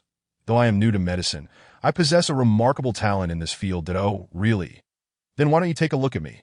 I seem to have caught a fever and a chill." Hu Mingming said in a dull tone, punctuating her words with a few coughs that Hu Feifei initially intended to ignore her. But upon seeing her flushed face, she approached and extended her hand to check her temperature. At that moment, they were in close proximity that a glint of malice flashed in Hu Mingming's eyes as she seized the opportunity, sharply slashing a pointed branch towards Hu Feifei's delicate face. The sharp branch hurtled towards her, startling the system into a loud alarm. "Da-da! Host, be careful. This wicked female is attempting to ambush you." Hu Feifei's breath caught in her throat as she hastily raised her hand to block the attack. Simultaneously leaning back to evade, the pointed branch grazed her hand, leaving a trail of blood that Hu Mingming, caught off guard by her quick reflexes, failed to land a successful blow, her face betraying a flicker of panic. What followed was a reckless assault. As she began to attack Hu Feifei frantically, her expression twisted with fury, resembling a vengeful spirit that as time wore on, she had lost hope of escaping. Daily suffering had rendered her reliant on Hu Feifei's meager charity for survival. A reality that filled her with humiliation and irony, that if Hu Feifei had not exiled her from the tribe, she would not have encountered the roaming beasts and endured such torment that I in that moment. Her heart brimmed with hatred, fueling her with ferocity as she seized Hu Feifei's resisting arm, raising her hand to strike her face. Chapter 57. His heartache. Hu Feifei's beautiful eyes grew cold as she countered Hu Mingming's arm. Snatching the sharp branch away, the weapon was seized, and the pain in her wrist elicited a reluctant howl from Hu Mingming. "Hu Feifei, if it weren't for you, I wouldn't be in this predicament. It's all your fault. You deserve to die. I will ruin the beauty you take such pride in. Let's see how you seduce that rogue beast leader again," she screamed, her features contorted with madness. Charging towards Hu Feifei as if bent on mutual destruction, Hu Feifei lifted her foot, intending to kick the deranged woman away. But in the next instant, a sharp crack echoed. Hu Mingming's neck was snapped by a hand with prominent knuckles, her head twisting unnaturally to one side, and her body was violently flung aside like a rag doll. Simultaneously, a powerful arm encircled Hu Feifei's slender waist, pulling her tightly into an embrace, forcing her head against a remarkably muscular chest. A deep, concerned voice resonated above her. "Feifei, are you all right?" Lan Xiao, brimming with suppressed rage, shielded her with his body, his sculpted face etched with a menacing intensity. "Damn that female."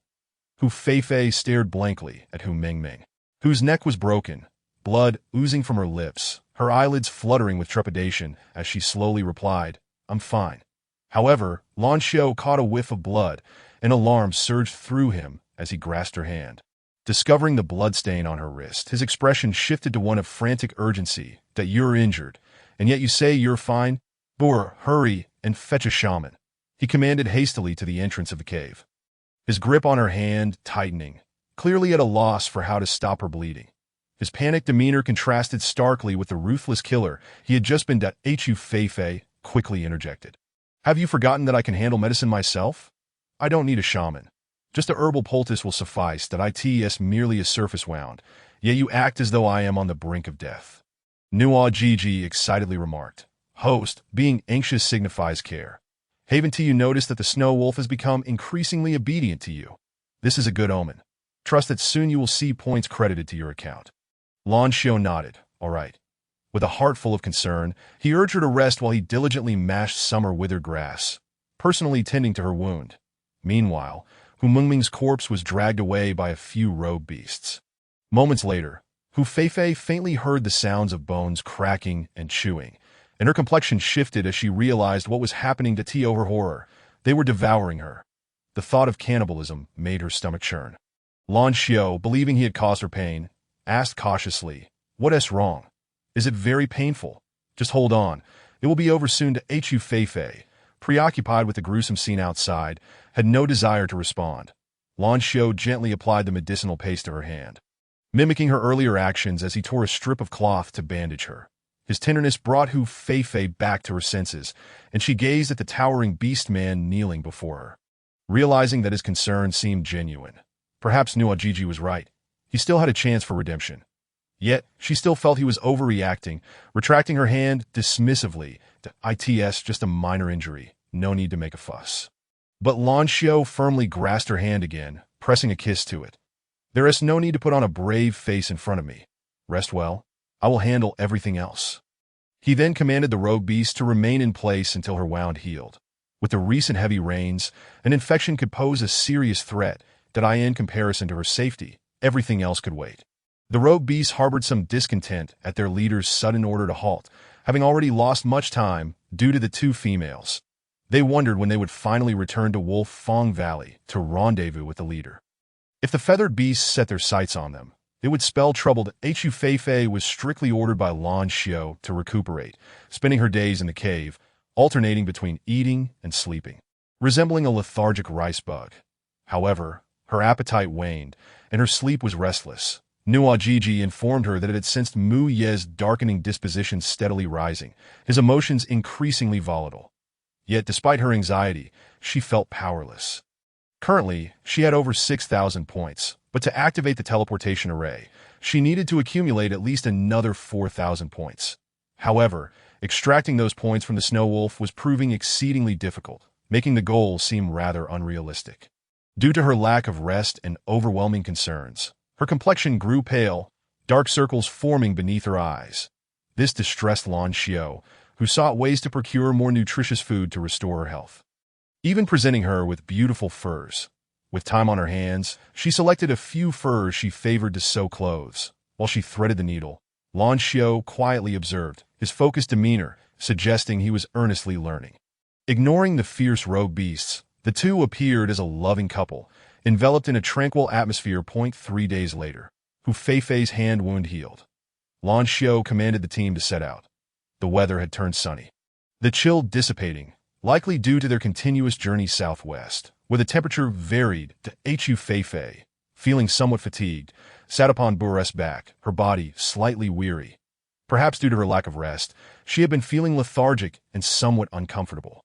That evening, she leaned against Bur's back, nearly dozing off.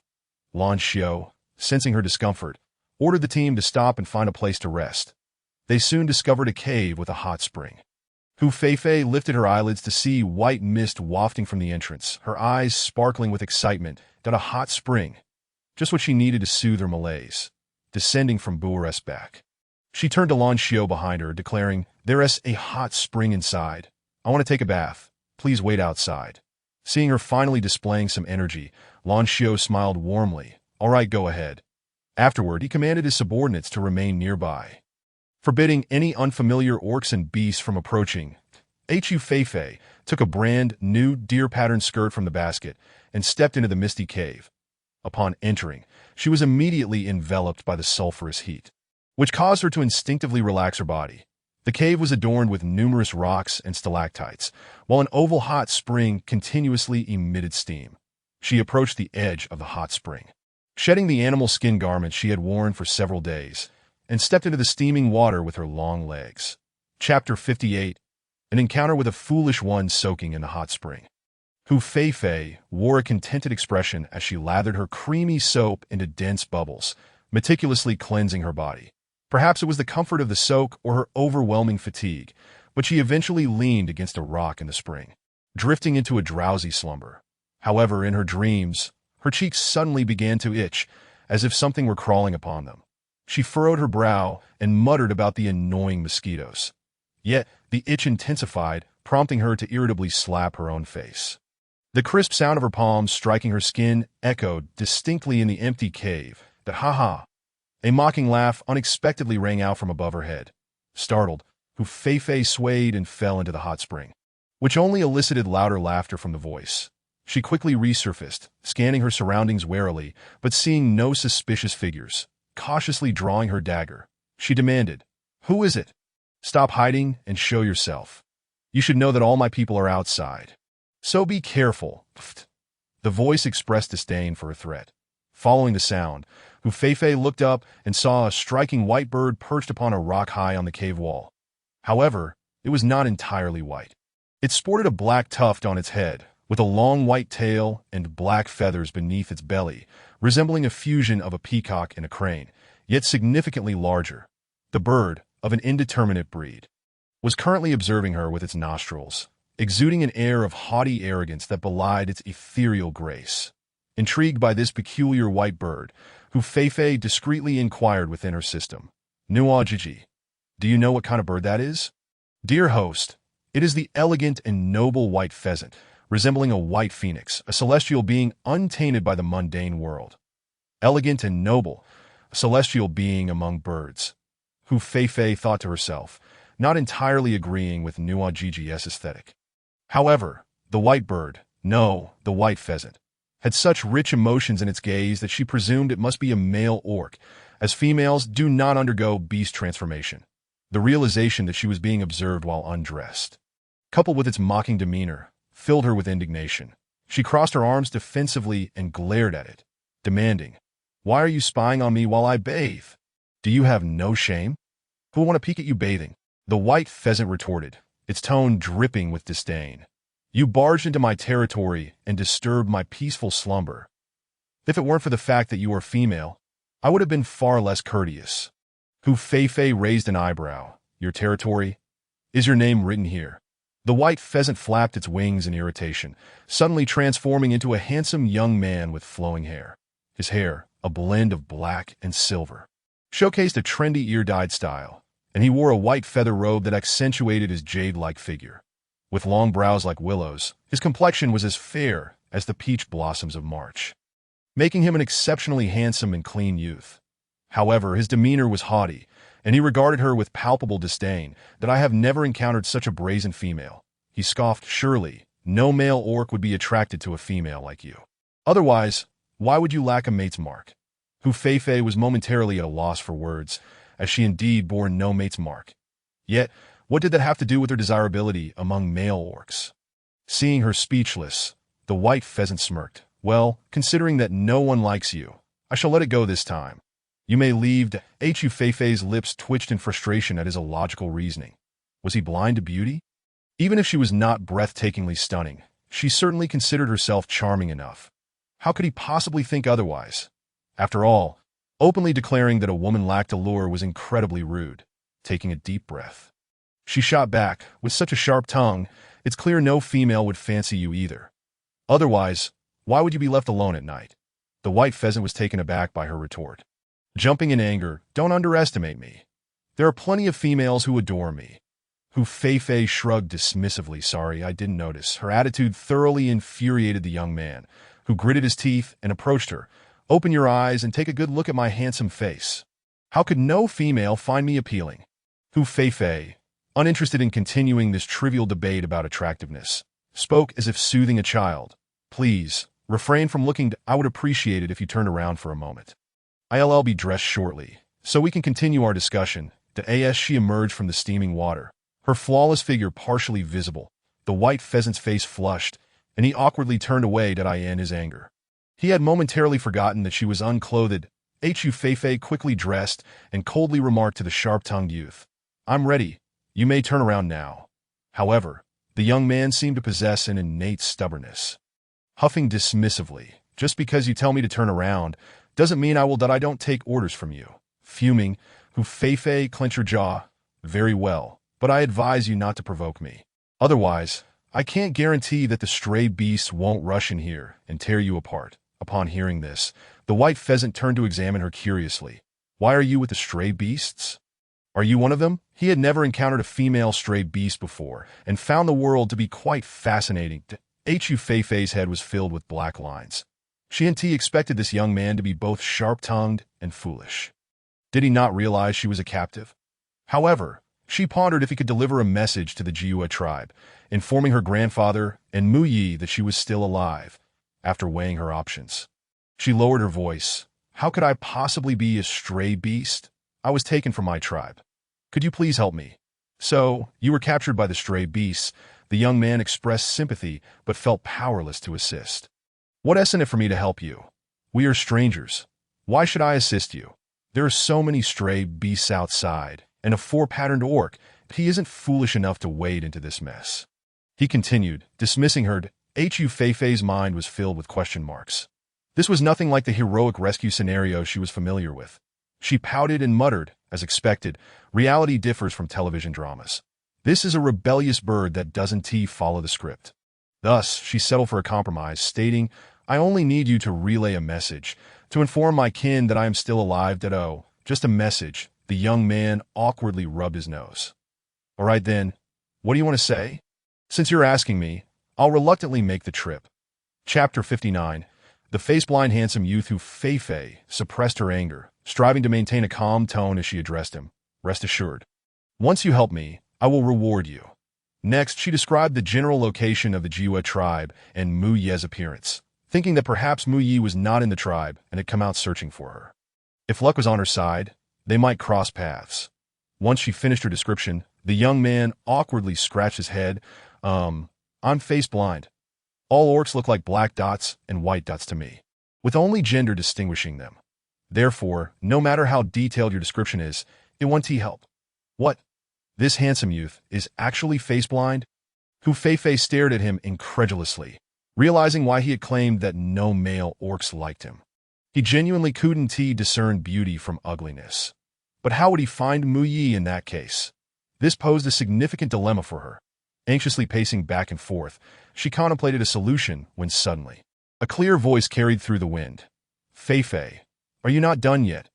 It seemed she had lingered in the hot spring for too long, causing him to worry. She quickly hushed the young man, signaling him to remain silent, and cleared her throat to respond. Oh, I'm almost done. I haven't been feeling well lately, so I wanted to soak a bit longer. Realizing she was still bathing, Lan Xiao dismissed his doubts, perhaps mistaking the sound for something else, but he continued to stand guard at the entrance of the hot spring like a sentry. The Hu Feifei gazed intently at the white pheasant youth, pursing her lips. Time is of the essence. It wouldn't be good if they discovered your presence, that I have a way for you to remember Mu Yi's appearance. Please wait here for a moment. I'll be right back. With a gentle reminder, she turned and walked to a secluded spot, stealthily exchanging a piece of paper and a pen from the system's marketplace. Crouching down, she swiftly sketched a portrait of Mu Yi with remarkable skill. The likeness was not an exact replica, but it bore a striking resemblance, at least 80 to 90% alike. Now, the face-blind beauty should be able to locate him, right? The young Bai Xian heard the rustling sounds and, unaware of her actions behind his back, remained obediently still, waiting in place while staying alert to the outside movements, ready to fend off any sudden incursions by wandering beast. Hu Feifei emerged with the portrait, handing it to him. This is Mu Yi. You should encounter him as you head north. The young Bai Xian, filled with astonishment, caressed the vivid figure on the paper, his beautiful Danfeng eyes wide with disbelief. What is this? It can actually capture a person. Hu Feifei refrained from mocking his ignorance and casually drew a few lines on the ground with a twig. This is a drawing. It can be created on the ground or on other surfaces. As for what I gave you, that is called white paper, made from trees. What can be turned into paper? How marvelous! The handsome youth marveled at the portrait, his expression akin to that of a discoverer unveiling a new continent. The experiences of the day had far exceeded his understanding. Hu Feifei, however, lacked the time to indulge in such discussions and, with a serious expression, instructed him, take good care of the portrait. Do not lose it. I will go out and draw their attention, and you should seize the chance to escape. Be cautious along the way. I await your good news. The young Bai Xian prized the drawing carefully, thumping his chest in assurance. Rest assured, I will complete the task successfully. Just don't forget the promised reward. With sincerity shining in her eyes, Hu Feifei raised a hand, swearing, I vow by the beast god that I shall never forget to fulfill my promise to you. That is reassuring. The youth raised an eyebrow before transforming into a magnificent white bird, ethereal and resplendent, flapping its wings and soaring away in another direction. Hu Feifei stood, momentarily dazed, watching the bird vanish into the night. Feeling somewhat disoriented, there is another exit here? No wonder he remained so fearless despite knowing the multitude of wandering beasts outside. Had she known earlier, she would have let him take her along to escape. After all, she did not wish to be perpetually controlled by Lan Xiao, led around like a puppet. Such a situation left her feeling exceedingly passive. Only by reversing the circumstances could she better entice Lan Xiao back onto the right path and diminish his darkening disposition. At that moment, she sighed deeply, regretting the missed opportunity to flee. When Lan Xiao inquired once more, she emerged from the cave, her spirits low. The cool night breeze brushed against her, sending a chill through her.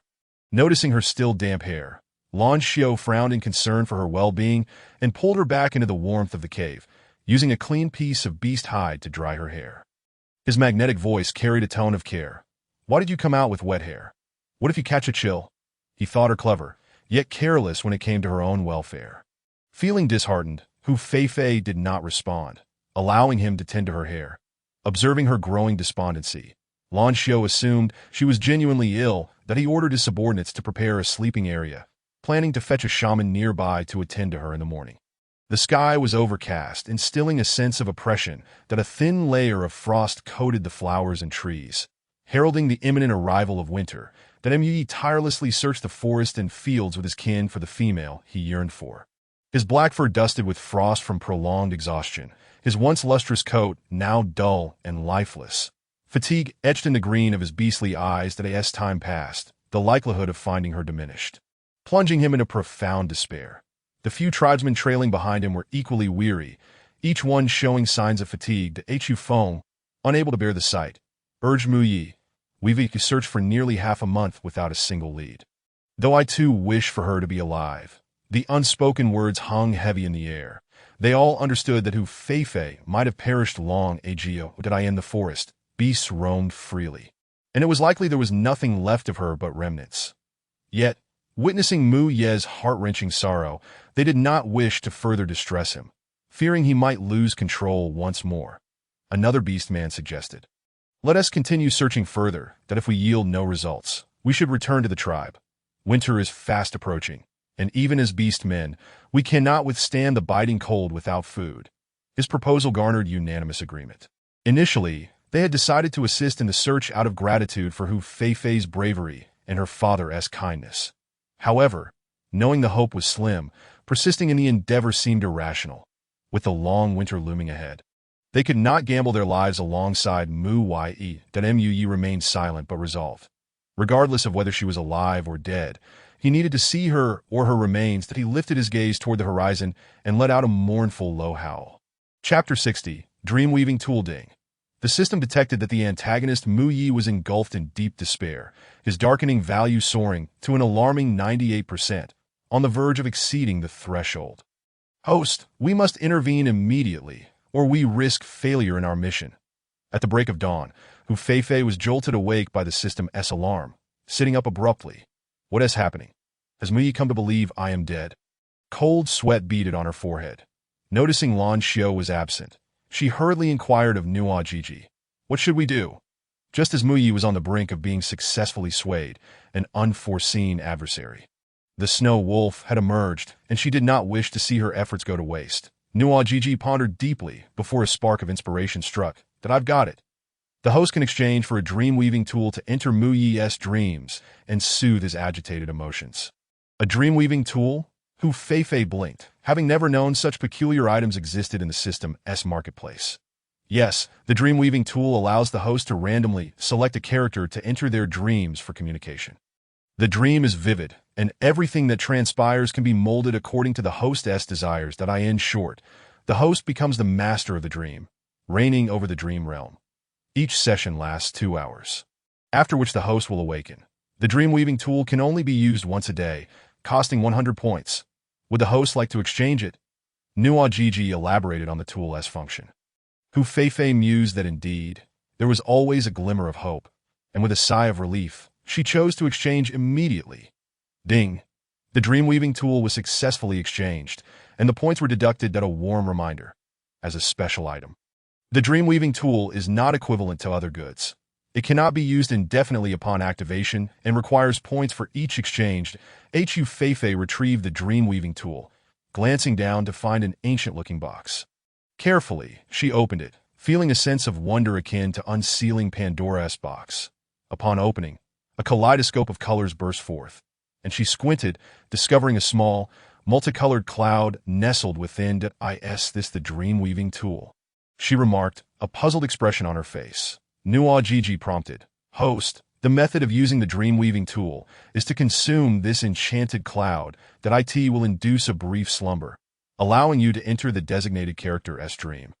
So ensure the environment is safe before you eat an edible cloud? Isn't that akin to cotton candy? Hu Feifei, intrigued, picked up the cloud and placed it in her mouth, finding it melted instantly, devoid of flavor. As if she were consuming a puff of air, the box in her hand vanished, and as the dream-weaving tool took effect, she fell into a deep slumber within 3 seconds, amidst the howling cold winds. Snowflakes danced in the gray sky to in the frost-laden, dilapidated cave. Mu Yi, weary and fatigued, leaned against the icy stone wall, eyes closed in restless slumber. However, his sleep appeared far from peaceful. His dark brows were tightly knitted, and his expression conveyed profound sorrow, as if he were ensnared in a nightmare in his dream. He found himself back in the underground royal city of the Western underworld, witnessing the horrific sight of his father being brutally cleaved in half by a gigantic black-armored scorpion with its sharp, chilling pincers. The splattering blood seared his eyes, inflicting an indelible wound on his tender heart. Fear filled his green eyes as he cried out in despair, "Father!" That youthful, heart-wrenching wail echoed throughout the underground royal city, drawing the attention of the black-armored scorpion. With its cold, blood-red eyes fixed on him, the scorpion raised its gleaming tail and charged at him. Stunned into inaction, he stood frozen in fear, his very marrow soaked in dread, helplessly awaiting his demise. Suddenly, a hand clasped over his mouth, cradling him tightly, and they fled swiftly. Xiao Yi, do not make a sound. The sound was gentle yet sorrowful. He recognized it as his mother's voice. In a moment of life and death, his frail mother, in a bid to protect him, had risked everything. The young child was cradled in her arms, desperately fleeing the realm of the West Nether with the valiant support of beast warriors. Yet behind them, the cold-blooded insectoids relentlessly pursued, their chilling compound eyes brimming with murderous intent, and their dark, gleaming pincers resembling scythes that reaped lives one by one. The warriors who shielded him fell under the relentless onslaught, until only he and his mother remained, clinging to each other.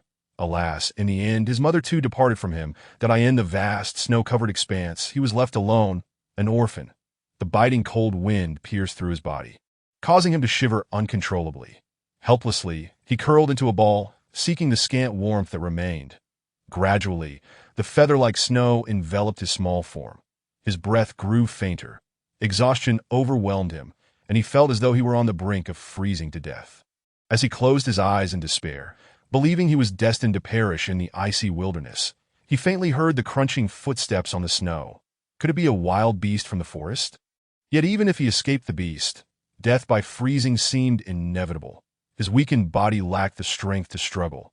He lay in quiet resignation, awaiting death, but the anticipated pain never came. Instead, he was lifted by a pair of tender hands, a delightful fragrance wafting into his nostrils. Was it not a beast? Trembling, he blinked open his moist, beastly eyes to behold a beautiful female with raven hair and snow-white skin standing before him. Her gem-like, crystalline eyes gazed at him, her features exquisite, resembling a red plum blossoming in the winter, strikingly beautiful, like a fairy conjured from dreams. Hu Feifei's eyes sparkled as she surveyed the small kitten she held. Yes, dear host, this is the childhood of the villain cub. Confirming it was she tenderly embraced the nearly frozen little one, her voice soft. Do not fear, I will protect you. Felt her voice was as gentle as his mother's, and he instinctively rolled into her embrace, the haunting howls of the wind and snow seeming to fade into the distance. Hu Feifei shivered from the cold, clad only in a rabbit fur dress. She was ill-equipped to withstand the biting chill that penetrated to her bones. The frigid wind sliced through her delicate skin, leaving her cheeks and nose flushed and aching as snowflakes danced around them. She trembled while holding Mai, not expecting to enter a dreamland that mirrored the icy landscape. The sensation felt too overwhelmingly real. She feared she might freeze to death. Who? Her breath formed white mist as she looked up at the heavens and suddenly cried out. Turn this into summer. Yet 1 second, 2 seconds, 3 seconds passed, and the world remained unchanged, still blanketed in snow. What was happening? Wasn't no Gigi supposed to say she was the master of dreams, able to change things at will? Had it malfunctioned? She shivered, ice crystals forming on her eyelashes. Chapter 61. A tragic past. Nuo Gigi hurriedly explained. Dear host, you are now within the nightmare of the villain cub. Nightmares differ from ordinary dreams, which has led to this situation. Only by awakening the villain cub from this profound nightmare can we weave dreams as the masters. Nightmare. Hushi Feifei furrowed her brow. How can we awaken Mai? Unless he recognizes you and willingly awakens from the nightmare, or transitions into the next dream while sleeping. What you are witnessing is his childhood memory, a painful one he usually buries deep within his heart. However, your disappearance has altered his emotions, stirring up distressing memories, plunging him into a nightmare. Understanding dawned upon her as she gently stroked the frail black kitten, raising her gaze to observe her surroundings. It appeared they were in the Thousand Isles forest, the very place where his grandfather had found Mai. She exchanged items from the system store for a warm cloak and snow boots, draping them over herself while wrapping the unconscious young Mai within. She also procured a heater, cradling it in her arms. The warmth radiating from the heater alleviated her shivering. With her hood drawn, she ventured into the wind and snow, wandering through the Thousand Isles forest until fortune smiled upon her, revealing a tree hollow. Though the hollow was somewhat cramped, it could accommodate both herself and Mai. She bent down and entered the relatively clean space, gently placing Mai upon the dry grass. Knowing they were in a dream, she felt no fear of danger. Next, she retrieved a realistic candle from her spatial pocket to illuminate the small hollow. The warm, flickering light rendered the space cozy. Placing the heater beside Mai, she rubbed her numb, cold legs, removed her shoes, and applied 2 heating pads to her feet. Now, warmth enveloped her from head to toe. Considering that Mai likely hadn't eaten in days, she exchanged for some meat. Although it was a dream, she could not bear to see Mai go hungry. Moreover, this dream felt so vivid, nearly indistinguishable from reality. The frost on the sleeping kitten's fur melted, leaving it damp and accentuating its frailness. Hushi Feifei took out a piece of beast hide and, cradling the kitten, carefully wiped it down. Wrapped in warmth, the little creature first trembled its fluffy ears, then slowly opened its round, gem-like green eyes. It didn't die. Just then a melodious voice chimed. You've awakened. Are you hungry? Before it could respond, a feast of fragrant food appeared before it. The kitten blinked in surprise, tilting its head to gaze at the beautiful female holding it, its eyes wide with disbelief, as oh, it wasn't an illusion that it was alive, truly rescued by the beautiful sister. Noticing the little one's unwavering gaze, Hushi Feifei smiled brightly, reminiscent of blooming peach blossoms. Her eyes curved into crescent moons, enchanting and adorable. The small black cat's eyes widened in amazement, even forgetting to breathe.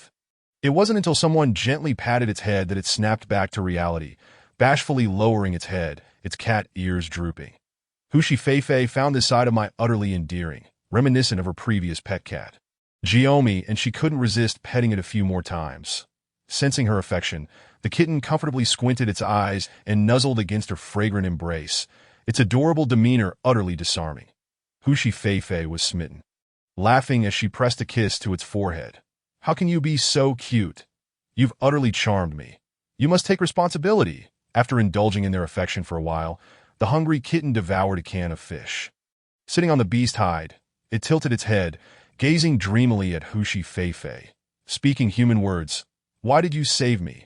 Are you an all-powerful goddess? It had never seen such a beautiful female, and here she was, appearing alone in the snow to rescue it, providing delicious food, and using things it had never encountered before. She must be a goddess sent by the beast god to save it. Hushi Feifei chuckled softly, shaking her head. I am not a goddess, that my name is Hushi Feifei. Hushi Feifei, it murmured, a flicker of confusion gleaming in its green eyes, as if the name stirred something familiar within. Shaking its head, a tumult of disjointed memories flooded its blank mind. Among them was a foul-smelling, disheveled female with a notoriously volatile temperament. That wicked female had mercilessly beaten and berated it daily, calling it worthless and denying it any food. Gradually, the malevolent figure from its memories began to overlap with the beautiful sister before it, plunging it into confusion. Unconsciously, it called out, "Mistress!" Suddenly, the entire space warped, shattering into pieces. Hushi Feifei felt the ground tremble, a wave of dizziness washing over her, rendering her world blank. When the surroundings finally came back into focus, she heard a cacophony of sounds, angry shouts, and the sounds of beating. Focusing her gaze, she realized they were in the Jiue tribe. Sensing something, her heart raced as she rushed into the crowd that a frail boy, bloodied and on the verge of unconsciousness, came into view. His emaciated body was covered in gruesome wounds, and the ground beneath him was soaked with glaring blood. The intense pain caused him to curl up, occasionally convulsing. This pitiful boy, whose ribs were clearly visible, was being mercilessly beaten by several robust, muscular beastmen wielding thick wooden clubs. The dull thuds of strikes against flesh sent shivers down the spines of onlookers. Despite the boy's weakening state, there was no sign of the assailants relenting, as if they would not rest until he lay dead. Damned waste. Let me teach you a lesson for stealing food again. The orc, filled with ferocity, unleashed a torrent of curses, wielding his club with increased ferocity. Shattering it with a single blow, the youth struck and, convulsing in pain, bled profusely from his mouth. Yet he refrained from begging for mercy, his deep green eyes swirling with unbridled hatred. Yes, it seemed his frail body would be shattered beneath the relentless assault. Hu Feifei's eyes reddened with fury, and heedless of her own safety, she rushed forward, collapsing atop the battered form of the boy. "Cease this at once. He is my male servant, and none of you shall harm him." Her voice trembled, each word laced with the anguish of a heart pierced by countless steel needles. She gently cradled the boy's gaunt, blood-stained face, tears pooling in her eyes. "That I'm sorry. I have come too late." The boy's pointed chin bore the marks of prolonged malnutrition, his emaciated frame a testament to his hunger. Having scavenged a mere scrap from others' leftovers, he was falsely accused of thievery and subjected to a brutal beating by the mob. Yet he remained stoically silent, enduring the injustice and violence. Wronged and battered, that it was precisely this relentless suffering that drove him down the dark path, ultimately leading to the slaughter of the entire Jiue tribe. Was he truly heartless and ungrateful? No, he was merely forced into a corner. Chapter 62. His redemption. The angered tribesman could not comprehend her defense. Feifei, he is nothing but a lowly male servant, a filthy thief who deserves to be beaten to death and cast out from the tribe. Indeed, he is unworthy of the tribe's protection, just a useless waste of food. The incessant tirades of insults ignited a fury within Hu Feifei, her hands trembling as she fixed her steely gaze upon them. "Silence. I will not tolerate any more words such as useless or lowly servant. Otherwise, do not blame me for my lack of courtesy." The dark-haired youth, his lashes trembling, gazed with disbelief at the female master who had once berated him mercilessly. Unable to fathom why she would defend him, that a strange ache filled his hollow heart, and a tear mixed with blood slipped from the corner of his eye. Hu Feifei lifted his frail body, addressing the onlookers with a clear voice. "We are going home, that no one shall dare to bully you again." Home? What a warm and comforting word. That Mai's heart was inexplicably tugged, his gaze wide with astonishment, fearing it might merely be a fleeting dream, for the cruel female master would never treat him so kindly or speak such words. However, Hu Feifei disregarded all doubts and misunderstandings, leading him back to the stone dwelling.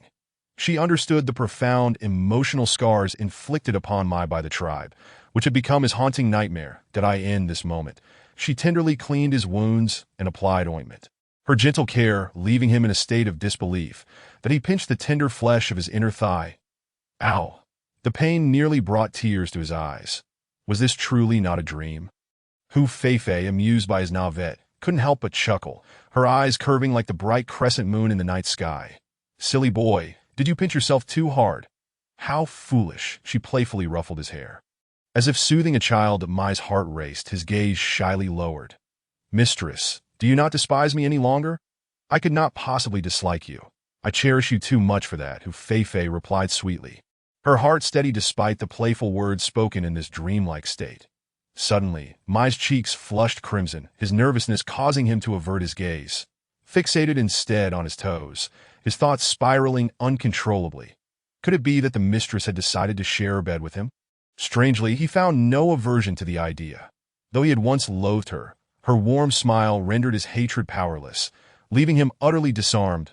Hu Feifei, upon hearing the system's notification that only half an hour remained, quickly grasped Mai's hand. "It is getting late.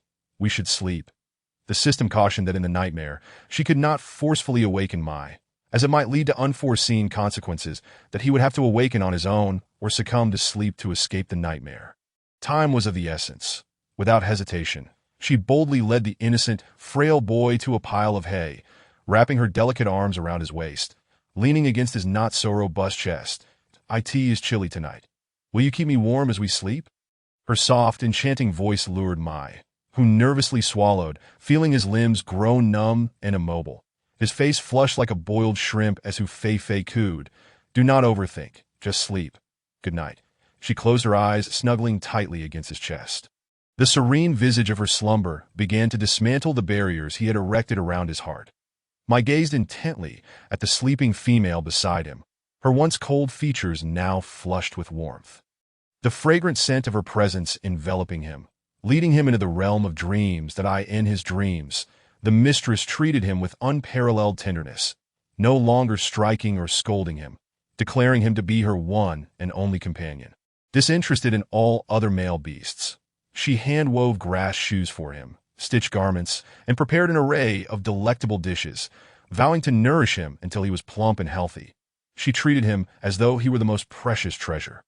Such a radiant and beautiful version of her was his salvation, that he felt fortunate to have encountered such a caring mistress after losing his parents. However, the blissful days were fleeting.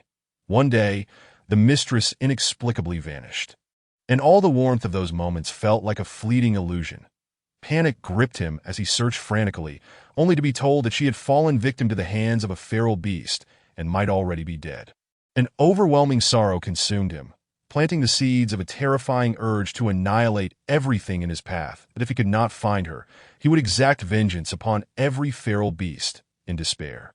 He howled to the heavens, calling her name, "Mistress." Mai jolted awake, drenched in cold sweat, his heart racing with fear. He raised his gaze, realizing he was still in the stone house. Remembering the nightmare, he dashed outside.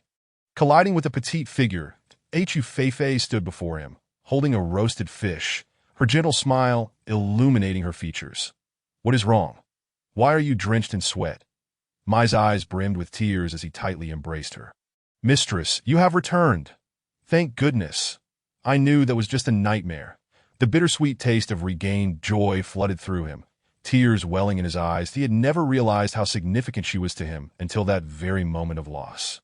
He could not afford to lose her. Absolutely not. Hu Feifei's eyes sparkled with intrigue. Did Mai remember everything? Was he free from the nightmare now? "Nwoji," she inquired, "what is the current status?" "Dear host, you have successfully assisted the villainous character in escaping the nightmare. The dream-weaving tool is now in effect." "Does that mean I can reveal everything to Mai?" "Yes, but you have only 5 minutes left before the tool ceases to work. Please act swiftly, with time running out." Hu Feifei furrowed her brow, stepping out of Mai's embrace to address him earnestly.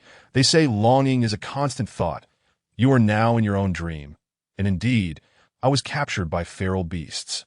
But I did not perish. I have been waiting for you." The realization that the nightmare had been real hit him hard. No, if her words held true, then he too was trapped in a dream. Mai's expression turned bewildered, panic gripping him as he clutched her hand tightly, filled with unease that if the dreams reflect reality. "Where are you now?" An intense instinct urged him to uncover the mistress's whereabouts. Hu Feifei, her heart moved, conjured a shimmering screen that revealed the direction in which the feral beasts had taken her. In the final moments, she urgently declared, "I will always wait for you." Her figure began to fade, dissolving into transparency until she transformed into bubbles. Vanishing from Mai's sight, he reached out desperately, but grasped only emptiness. Chapter 63. The wolfish boyfriend. Hu Feifei awoke from the dream, momentarily disoriented. Outside, the sun had risen high, casting golden rays while the sounds of chirping birds and buzzing insects filled the air. She surveyed her surroundings. Aside from the lingering mist, Lan Xiao was nowhere to be found. Rubbing her slightly throbbing head, she inquired of the system, "Nwoji, is Mai's emotional state back to normal now?" The experience of entering dreams felt quite ethereal, leaving her uncertain whether Mai would believe the words she had spoken in slumber. "Ding, dear host. The system has detected that the villainous character's emotions are gradually stabilizing, and the darkening value has ceased to rise. Your soothing presence in the dream acted like a gentle breeze, calming his agitation, which indicates our method of entering dreams is quite effective." Hearing this, Hu Feifei breathed a sigh of relief. That is reassuring. Now equipped with the dream-weaving tool, she could visit Mai in dreams whenever she wished, which felt thrilling and somewhat exhilarating. However, each enchanting rendezvous in her dreams costs her 100 points, which causes her a slight pang of regret. She yearns to accumulate 10,000 points to unlock the ability to teleport, freeing her from the grasp of Lan Xiao, who often leads her by the nose. As Lan Xiao strides in against the light, holding a stone bowl, he smiles at her and asks, "Fei Fei, are you awake? Look what delightful food I have brought for you." His brows and eyes relax, his entire being illuminated by the sunlight, his smile brighter than the clearest river. When his deep, ice-blue eyes gaze at her, they are filled with tender affection. Recently, she had been feeling under the weather, and he presumed her lethargy was due to the fatigue of rough living, which hindered her rest. Thus, he chose not to disturb her this morning while she was sleeping soundly. Hu Feifei peeks over and discovers the steaming egg custard within the bowl. Has he gone to the trouble of foraging for birds' nests because she has grown weary of grilled meat? Her beautiful eyes rise in surprise as she fixates on Lan Xiao. His figure is tall and well-proportioned, clad in a black serpent robe that shimmers like satin, the neckline plunging to reveal a tantalizing hint of a muscular physique. Not exaggeratedly muscular, but rather a perfectly balanced aesthetic strength. His features are exquisitely carved, with no angle overlooked. His deep, ocean-like blue eyes can be both fierce and filled with a commanding pride. When he is not smiling, his crimson lips lend him an air of dangerous allure. It must be said that his appearance is strikingly superior, exuding a powerful sexual tension, the kind that could make women swoon. He resembles a domineering underworld lord from a novel, capable of turning the tides with a mere flick of his hand. Yet, before her, this formidable antagonist appears more like a devoted wolfish boyfriend, caring for her in his unique way. She accepts the stone bowl and whispers her thanks, lowering her gaze to savor the soft egg custard. Lan Xiao's fingers lightly twitch, a hint of nervousness in his tone. "How is it? Is it delicious?" Noticing his apparent anxiety, Hu Feifei raises an eyebrow in surprise. Could it be that he made this egg custard himself? It is astonishing to think that such a fierce beast leader would actually prepare food for her. She takes another bite, nodding like a chick pecking at grains. "It's delicious. Did you make it?" Lan Xiao is clearly pleased with her response, his smile curving upward in a way that is almost impossible to suppress. "As long as you enjoy it, that's what matters." Wow. The Snow Wolf villain's favorability rating has increased by 1, rewarding the host with 100 points. These points are hard-earned.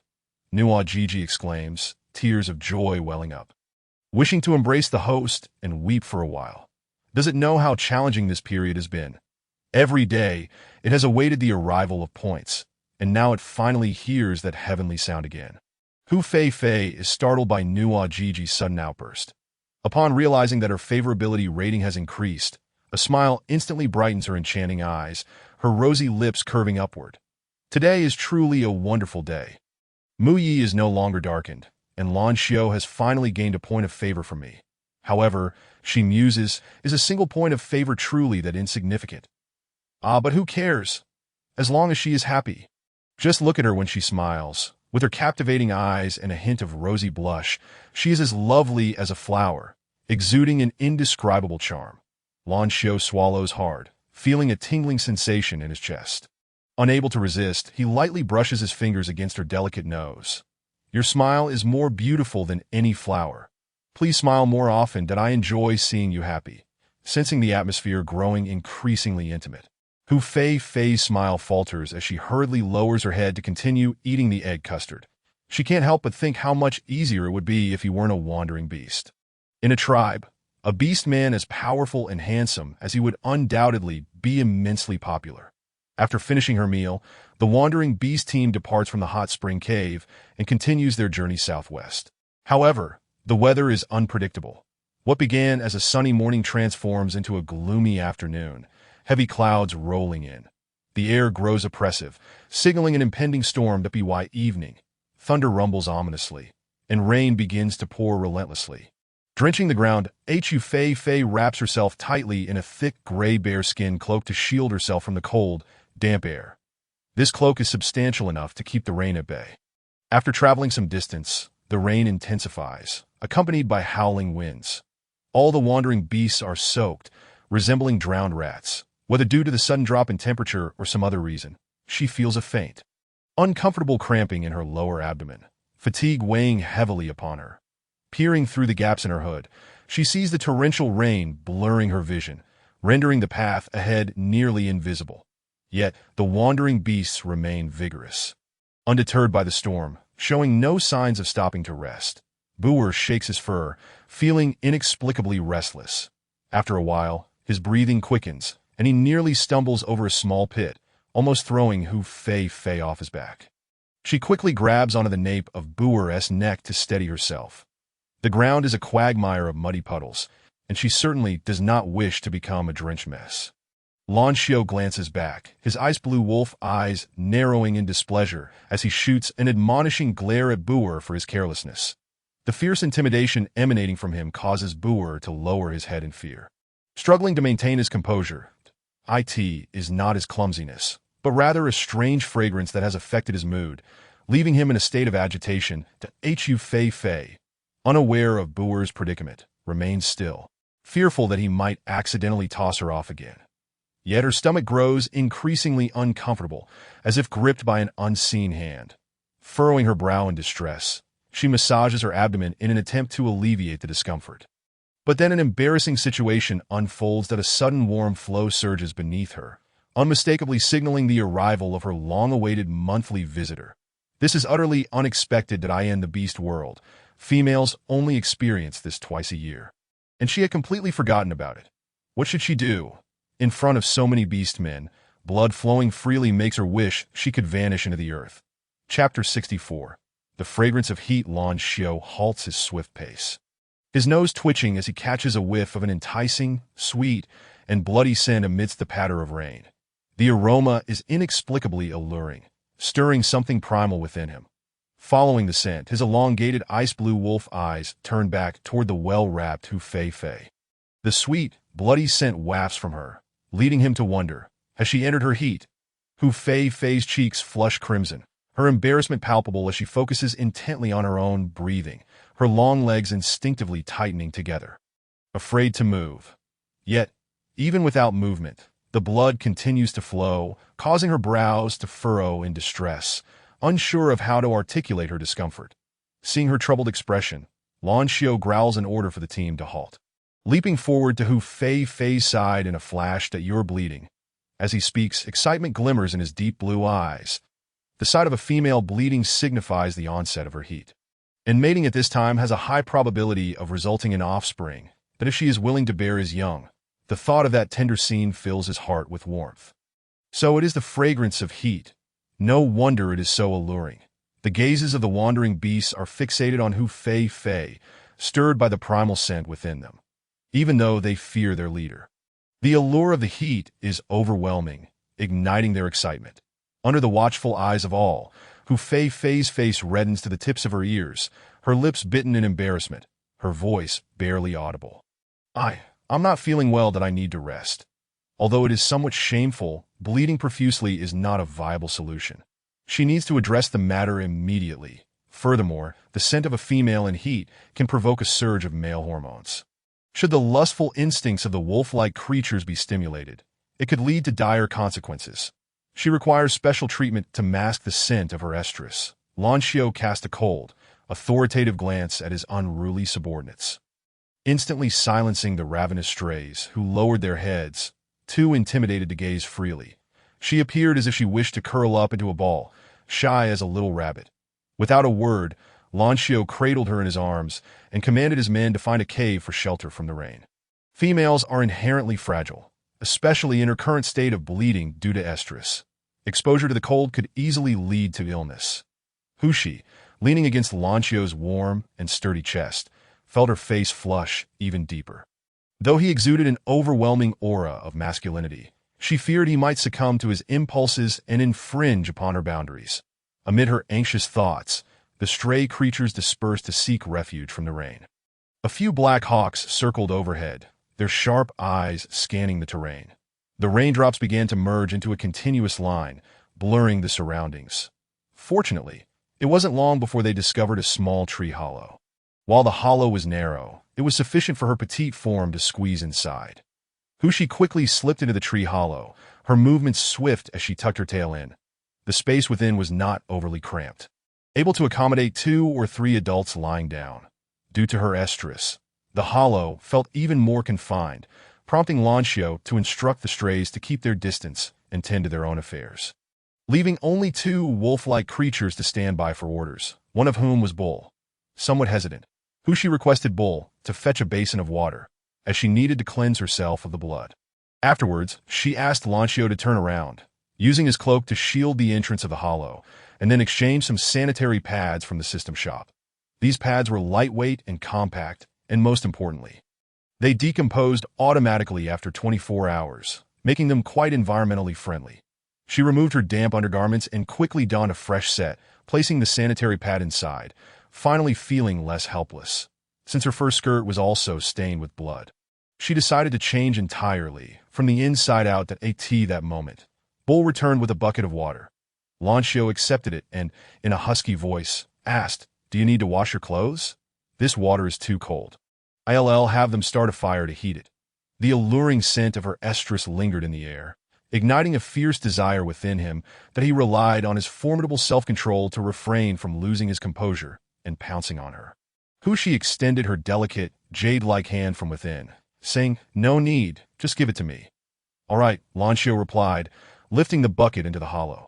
Hushi received the bucket and lowered the bearskin curtain, inserting a heating rod into the water, which soon began to emit steam. She didn't boil it. As long as it wasn't too cold, it would suffice.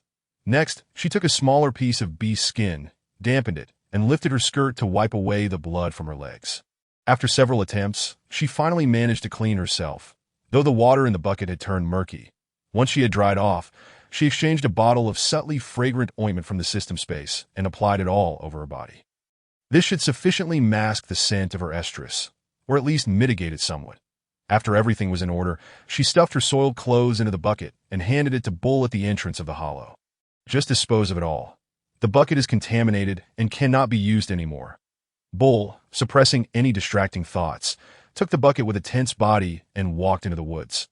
The moment she lifted the bear skin, a refreshing fragrance wafted out, causing Lancio to furrow his brow in confusion. Why had the scent of her estrus suddenly diminished? He squeezed his body into the cramped hollow. "What did you do? Why is the scent of estrus less potent?" Upon his entrance, the confined space became even more cramped. Hushi retreated defensively, feigning ignorance. "What has diminished? Perhaps it's because I placed something underneath, which masked the scent." Noting the intense heat in his blue eyes, Hushi warned him, "I am currently quite weak and need to rest. Please refrain from any inappropriate thoughts." She was acutely aware that the scent of her estrus was akin to an aphrodisiac, capable of inciting wild excitement in male creatures. Thus, Lancio represented a potential threat, a ticking time bomb that could erupt at any moment. Lancio observed her guarded demeanor, his eyes glinting with mischief. "How do you know I'm thinking impure thoughts?" Hushi, taken aback by his shamelessness, replied coolly, "This space is too small. You should leave. With you here, I can't even lie down." Fearing his relentless pursuit, she pretended to clutch her stomach weakly. "Did I truly feel unwell? I just want to sleep and alleviate my discomfort. Please step outside and do not disturb me." That if Lancio were to lose control of his primal urges, she would be utterly helpless, for now. Maintaining distance was her only strategy. Lancio understood she was wary of him. Although slightly displeased, he chose not to confront her directly. That he murmured, "Then rest well," and squeezed back out of the hollow. Left alone in the hollow, Hu Shi finally relaxed, her previously taut body easing into fatigue as she lay on the beast skin mat to rest. Chapter 65. The restless wolf on that pitch-black, rainy night, the chill intensified. Hu Shi curled herself into a small shrimp-like form. And despite being wrapped in thick beast skins, she still felt the dampness and cold seep through, causing her belly to ache uncomfortably. Suddenly, she sensed an unusual warmth beside her, the icy sensation in her abdomen dissipating slightly as the penetrating chill retreated. The soft, plush sensation against her skin prompted her to snuggle closer to the warm figure, seeking a comfortable position to sleep. Indeed, the vigorous young man radiated warmth, proving to be the perfect source of heat on a cold night. Lanchio's wolf-like eyes fixated intently on her tranquil and beautiful sleeping visage, igniting a fiery passion within him. Unable to resist, he leaned in and planted a kiss on her rosy cheek. The soft contact only fueled his desire further. Urging him to claim her completely, his warm breath brushed against her face, causing a tingling sensation that stirred her from her slumber. Groggily, Hu Shi opened her eyes, only to find herself staring into the enlarged visage of a wolf. What was more alarming were the wolf's eyes, which seemed to burn with an intense flame, as if they might scorch her alive. Startled, she quickly sat up, creating distance between herself and this lustful creature. Her cheeks flushed with indignation. How did you get in here? And she told him to stay outside and not disturb her. Yet here he was, invading her space and holding her close. What were his intentions? Lanchio showed no signs of embarrassment at being caught. Shifting into his human form, he wore a teasing smile, wrapping his arms around her slender waist with a possessive grip, drawing her back into his embrace. His voice, low and languid, rumbled, "You smell delightful. I can't sleep without you here." Seeing his mischievous grin, Hu Shi pushed against him to don't take advantage of the situation. Didn't you say you would wait until I was willing? Don't be untrustworthy and make me lose respect for you. Lanchio's gaze darkened, and with a wicked smirk, he leaned closer, whispering in a husky tone, "But what if I don't want to wait any longer? Who told you to be so enticing, tempting me to commit a crime?" As he spoke, his warm lips brushed against her earlobe. Oh heavens! Hu Shi felt as if struck by lightning, the tingling sensation at her ears spreading throughout her body like an electric charge. She pushed against him with all her might, her beautiful eyes flashing coldly. "Let go of me this instant. Or else, don't blame me for being rude." This restless wolf dared to take advantage of her. Such a delightful spectacle. Nwoji, the onlooker, widened his titanium alloy eyes that, oh my, is this what they call forced affection? How romantic and thrilling. Host, why not just give in to him? Hu Shi silently ground her teeth. She desperately wished to extract Nwoji and give it a good beating. However, for now, she had to deal with this roused wolf. Lanchio did not relent, his face filled with obsession as he inhaled her intoxicating scent, his tone leaving no room for argument. "Mate with me. Become my female." Seeing him intent on using force, Hu Shi's heart sank. Progress was going smoothly, and she truly did not wish to provoke him into a frenzy. However, exchanging her body for affection points to complete a task was not something she was willing to do. She was not that cheap, nor would she resort to unscrupulous means to achieve her goals. Moreover, she despised being coerced. Yet, no matter how hard she struggled against his iron grip, it remained unyielding. Clearly, a head-on confrontation would not yield favorable results. As she pondered her options, Lanchio, unable to contain his impatience, pinned her beneath him, his eyes filled with intense desire. In a sincere tone, he declared, "I am serious about you. You need not worry about being abandoned." A wolf-like creature, once bonded with a female, will remain devoted and singular. His calloused hands began to roam restlessly over her body, leaving fiery kisses imprinted on her smooth, delicate, milky skin, sending waves of shivers coursing through her. Initially, Hu Feifei struggled momentarily, but upon realizing her efforts were futile, she resigned herself to stillness. Her tone as frigid as frost, that if you force the issue, perhaps you might succeed, but you shall never possess my true heart. I detest those who prey upon the weak above all else, that a male who knows only how to plunder is unworthy of my affection. Now, she could only resort to provocation, hoping it would yield results. Her icy words cascaded over him like a bucket of cold water, gradually bringing him to a state of calm. Lanchio lifted his gaze, his expression a tumult of emotions as he regarded her cold detachment. Suppressing the fire raging within him, He understood she was unlike other females. She possessed her own stubbornness and opinions and was a woman of her word. If he truly forced her today, he would lose her for good, never to gain her heart. That a cold, unfeeling puppet was not the ideal partner he sought. Coming to this realization, he wore a resigned smile, defeatedly sliding off her and taking a seat nearby. Your provocation has succeeded. I do not wish to face a cold countenance each day. It would be exceedingly dull. Hu Feifei met his gaze with an icy stare, offering no response, merely retreating to a corner that radiated an air of rejection and distance. Seeing her so averse to him, Lan Xiao felt a pang of sorrow, his mood plummeting as he exited the tree hollow. Having narrowly escaped a calamity, Hu Feifei pressed her hand to her racing heart, exhaling in relief. Thankfully, Lan Xiao had not completely lost his sanity. Otherwise, she would have been in dire peril. Despite his earlier fervent declarations, she knew all too well that a man's words could be as deceptive as a mirage.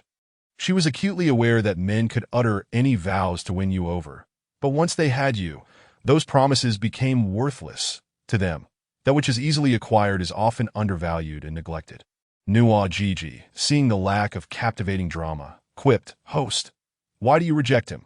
Let him become your companion. It would undoubtedly make your conquest far easier, Dada. I understand now. You wish to reserve your first wonderful experience for Muyi?" Hu Feifei watched a flock of crows fly overhead, crafting a humorless smile toward Nuo Gigi. "Nuo Gigi, I feel you have been rather mischievous of late. Would you like me to assist you with a little massage?" She emphasized the word massage with weight. Nuo Gigi, sensing her ire, revealed a frightened expression in its big, watery eyes that no, dear host, I only spoke in jest, with no ill intent. Is that so? I believe you have been too idle lately. Perhaps I should find something for you to do. Hu Feifei's beautiful eyes sparkled with mischief. How about sending you to the farm to forage for wild vegetables, to stave off boredom for the system's little sprites? Numerous entertainment scenarios were included in the system, such as amusement parks, food stalls, and competitive adventures, akin to an array of mini-games for the sprites to choose from. Nuo Gigi typically frequented the food stalls and amusement parks, never the farm, hence its rotund shape from indulgence. Sending it to the farm would be a splendid punishment. Moreover, once inside, unless Nuo Gigi completed the task or she opened the exit, it would be trapped. Upon hearing that she intended to send it to forage for wild vegetables, Nuo Gigi immediately shed tears. No, dear host. Unfortunately for it, its protests fell on deaf ears. Chapter 66. Ambush. The autumn air was crisp, and golden maple leaves danced in the breeze. Having finished her menstrual cycle, Hu Feifei felt revitalized. She sat atop Bull's back, savoring a plump, red fruit that was incredibly sweet, and before she knew it, she had devoured nearly half. Suddenly, the marching group came to a halt, and the roaming beasts emitted threatening growls. Bull beneath her tensed, entering a defensive stance. What is happening? She wondered, lifting her gaze to see a situation unfolding ahead. An approaching group, and a considerable number at that. Had they stumbled upon a robbery? Were they after wealth or cough? Perhaps something more sinister. But before she could grasp the situation, both sides clashed in a fierce battle. In mere moments, the place transformed into a chaotic arena, filled with the deafening roars of beasts and bloodshed. Bull was not spared, as two robust black panthers attacked from either side. Their eyes gleamed with ferocity, and their malevolent aura suggested they were no ordinary beasts. That Hu Feifei's heart trembled. Had they encountered another wave of roaming beasts? And judging by their demeanor, they outnumbered them, seemingly intent on devouring the smaller group. Bull, bearing Hu Feifei, could not confront them directly, instead evading the panther's onslaught. That Hu Feifei clung tightly to Bull's neck to prevent being thrown off while stealthily retrieving her dagger, preparing for any eventuality. Yet, with Bull besieged and struggling to protect her, it was becoming increasingly overwhelmed. Just as Bull began to falter, a black panther sneaked around to launch a surprise attack from behind. Her gaze turned icy as she raised her dagger, plunging it into the leaping panther. With a sickening squelch, blood sprayed forth, blinding the beast. Seizing the opportunity, Bull lunged forward, delivering a fatal bite.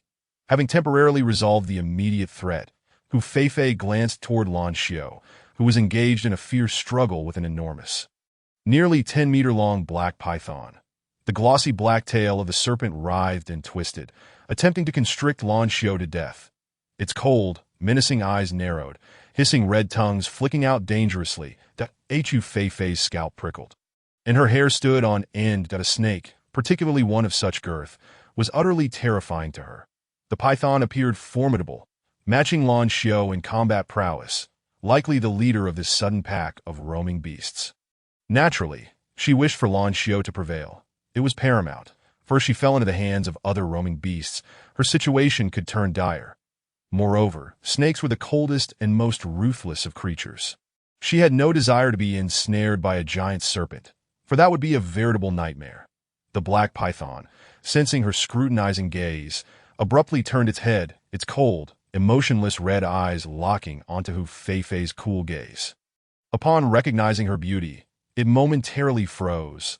Then its eyes sparkled with astonishment and greed. Such exquisite beauty exists in this world. With this encounter, she was now his, in a display meant to impress her. Its sinister head morphed into that of a man, maintaining a serpentine body. His features were alluring yet grotesque, with a sickly pallor, dark purple lips, and fangs exposed like a ghastly vampire. His wicked eyes fixated on Hu Fei-Fei. Brimming with possessiveness, as he commanded his subordinates, "Seize that little female." In an instant, wolves, tigers, and leopards surged toward Hu Fei-Fei, creating a scene of chaotic grandeur. Lan Xiao observed, his icy blue wolf eyes narrowing dangerously upon witnessing the audacity of the serpent beast coveting Hu Fei-Fei. Bloodlust surged as he unleashed a ferocious roar, intensifying his attacks. Hu Fei-Fei became the target of all, and even though Bull and other wolves attempted to shield her, the enemy charged recklessly, resulting in the swift demise of several wolves. This was an untenable situation. Hu Fei-Fei's eyes darted as she patted Bull. "Let me down, I will find a place to hide. Otherwise, your movements will be hampered." Bull understood that carrying her would render them vulnerable. With a howl, it commanded its comrades to cover them, then dashed out of the fray, depositing Hu Fei-Fei in a dense thicket, urging her to conceal herself. Once Hu Fei-Fei was hidden, it returned to engage in battle. Once Hu Fei-Fei's figure vanished, the snake beast hissed impatiently, eager to pursue, but was suddenly ambushed by Lan Xiao, who sank his teeth into its flesh. The python howled in pain, reverting to its beast form, bearing venomous fangs as it launched a vicious attack at Lan Xiao. Hiding in the thicket, Hu Fei-Fei trembled at the heart-stirring cacophony of battle outside, surreptitiously exchanging for a vial of light as a feather potion and concealing 2 smoke bombs in her clothing. Should Lan Xiao falter in battle, she could slip away. Yet, she fervently wished for his victory. She shifted deeper into her hiding place, preparing to flee at the first sign of danger. Suddenly, a bird's cry startled her, causing her to flinch. She peered up, spotting a striking black and white bird circling overhead. The bird's appearance seemed eerily familiar. Her eyes widened in recognition. Could it be that fool? Had he returned? Her thoughts raced. Had he informed Mu Yi of her survival and brought him along on the search? She rose with a crouched posture, her heart brimming with joy as she swiftly surveyed her surroundings. Yet alas, she could find no trace of Mai. The smile at the corners of her lips vanished as disappointment washed over her. And she shook her head despondently before squatting down once more, feeling an unsettling emptiness within. After such a long separation, she truly missed that innocent young man, and she could only wonder how he was faring now. A gentle call from the white pheasant broke the silence as it glided down beside her, casting a desperate glance her way. "Hurry up and climb aboard. While they are currently preoccupied, I will take you away." Hu Fei-Fei was momentarily taken aback, her body instinctively climbing onto the bird. Indeed, this was an opportune moment for her to escape amidst their conflict. As soon as she settled, the white pheasant flapped its wings and soared into the sky, hastily fleeing. The wind tousled her hair as she glanced back at the direction of Lan Xiao. She intended to reunite with Mai first before returning to the tribe, that is, for Lan Xiao. Once the rogue beasts were dealt with, there was a strong possibility he would retrace his steps because of her that time. She could attempt to negotiate with him, persuading him to leave the rogue beast group and seek redemption. Chapter 67. The failed escape. The white pheasant carried her in low flight. The Hu Fei-Fei, her body crouched, voiced her concern. "Why did you return so suddenly? Is Mai nearby?" The white pheasant's response came with the wind. It is unsafe for a female like you to fall into the hands of the rogue beasts. Even if I were to return and inform you about that, what if you ended up dead? Wouldn't that render my efforts futile? Thus, I have decided to rescue you first. Fei thought to herself. So it took him all this time to realize that a delicate female like her could be in danger. And only then did he return to save her. But really, his reflexes were rather slow, weren't they? Nonetheless, it was commendable that he came back to aid her. The white pheasant ceased to engage in conversation, focusing solely on their flight, that if they were to be pursued by the rogue beasts, his strength alone would be insufficient to protect her, especially with the presence of eagle beasts, which posed a significant threat to him. The biting wind howled around them, nearly blinding her as she struggled to keep her eyes open. Fei clutched tightly to the white pheasant's feathers to avoid falling and risking injury. However, a nagging sense of unease lingered within her. Fighting through the dizzying fear of heights, she turned to look behind her and was astonished to discover that Lan Xiao, accompanied by several rogue beasts, was hot on their trail. Had he swiftly dealt with the rogue beasts and that sinister, terrifying python? Anxiously, she urged the white pheasant. "They're coming! Fly faster!" The white pheasant flapped its wings with all its might, moving as swiftly as a propeller. Yet, despite its meteoric speed, the distance between them and their pursuers gradually narrowed. Two eagle beasts surged forward, attempting to seize both her and the white pheasant. "Watch out behind you!" Fei cried out in alarm. The white pheasant deftly dodged the eagle beast's sharp claws, accelerating to break free from the encirclement. Fei exhaled in relief, feeling a sense of anxiety lift for the bird. However, it was not long before the two eagle beasts resumed their relentless pursuit, continuously obstructing the white pheasant's flight. With great caution, the white pheasant navigated their evasive maneuvers, but one of the eagle beasts managed to claw at its wing, causing a flurry of feathers to cascade down, staining the pristine white plumage with crimson. Fei's heart sank at the sight. This could not continue. The white pheasant was no match for Lan Xiao, and while she might escape unscathed, the bird would be in grave danger if caught. She was grateful for its rescue, but she did not wish to endanger it further. That a chorus of wolf howls erupted around them. Fei realized they were now encircled, both above and below, with no hope of escape. Her brows knit in concern as she urgently said to the white pheasant, "You should let me go and escape on your own. If you are captured, they will kill you." The white pheasant hesitated, reluctant to abandon her so easily. Yet, he understood the truth in her words. If he were captured alone, it would spell disaster for him. Weighing the risks, he gritted his teeth and began to descend, leveling his body with the trees to allow Fei to jump down safely. Fei spotted a sturdy tree branch and swiftly leaped down, grabbing hold of a thick trunk as she swung down like a pendulum. If the branch were to snap, falling from nearly 3 meters could result in serious injury or worse. Once rid of her burden, the white pheasant vanished in the blink of an eye. Seeing her disregard for her own safety, Lan Xiao's eyes narrowed with fury. He rushed to the base of the tree, transforming into his humanoid form, and with a few leaps, he pulled her down from the branches. Upon landing, he coldly commanded his subordinates at his side, "Catch that damned bird." The rogue beasts responded with a collective howl, and soon a dozen of them set off in pursuit of the fleeing white pheasant. Fei's heart raced as she dared not meet Lan Xiao's gaze. His body bore wounds, and the sinister expression on his face, coupled with the blood staining his cheeks, exuded a chilling malice. The oppressive aura emanating from him instilled fear. His icy blue eyes locked onto Fei, his grip tightening around her wrist. Trying to escape, his grip was firm, turning her wrist a shade of red. Fei pressed her lips together, remaining silent. "Did you not anticipate that I would resolve my enemies so swiftly and catch up to you?" He sneered coldly. Not receiving a response only fueled his anger further. "Speak, what is that damned bird to you?"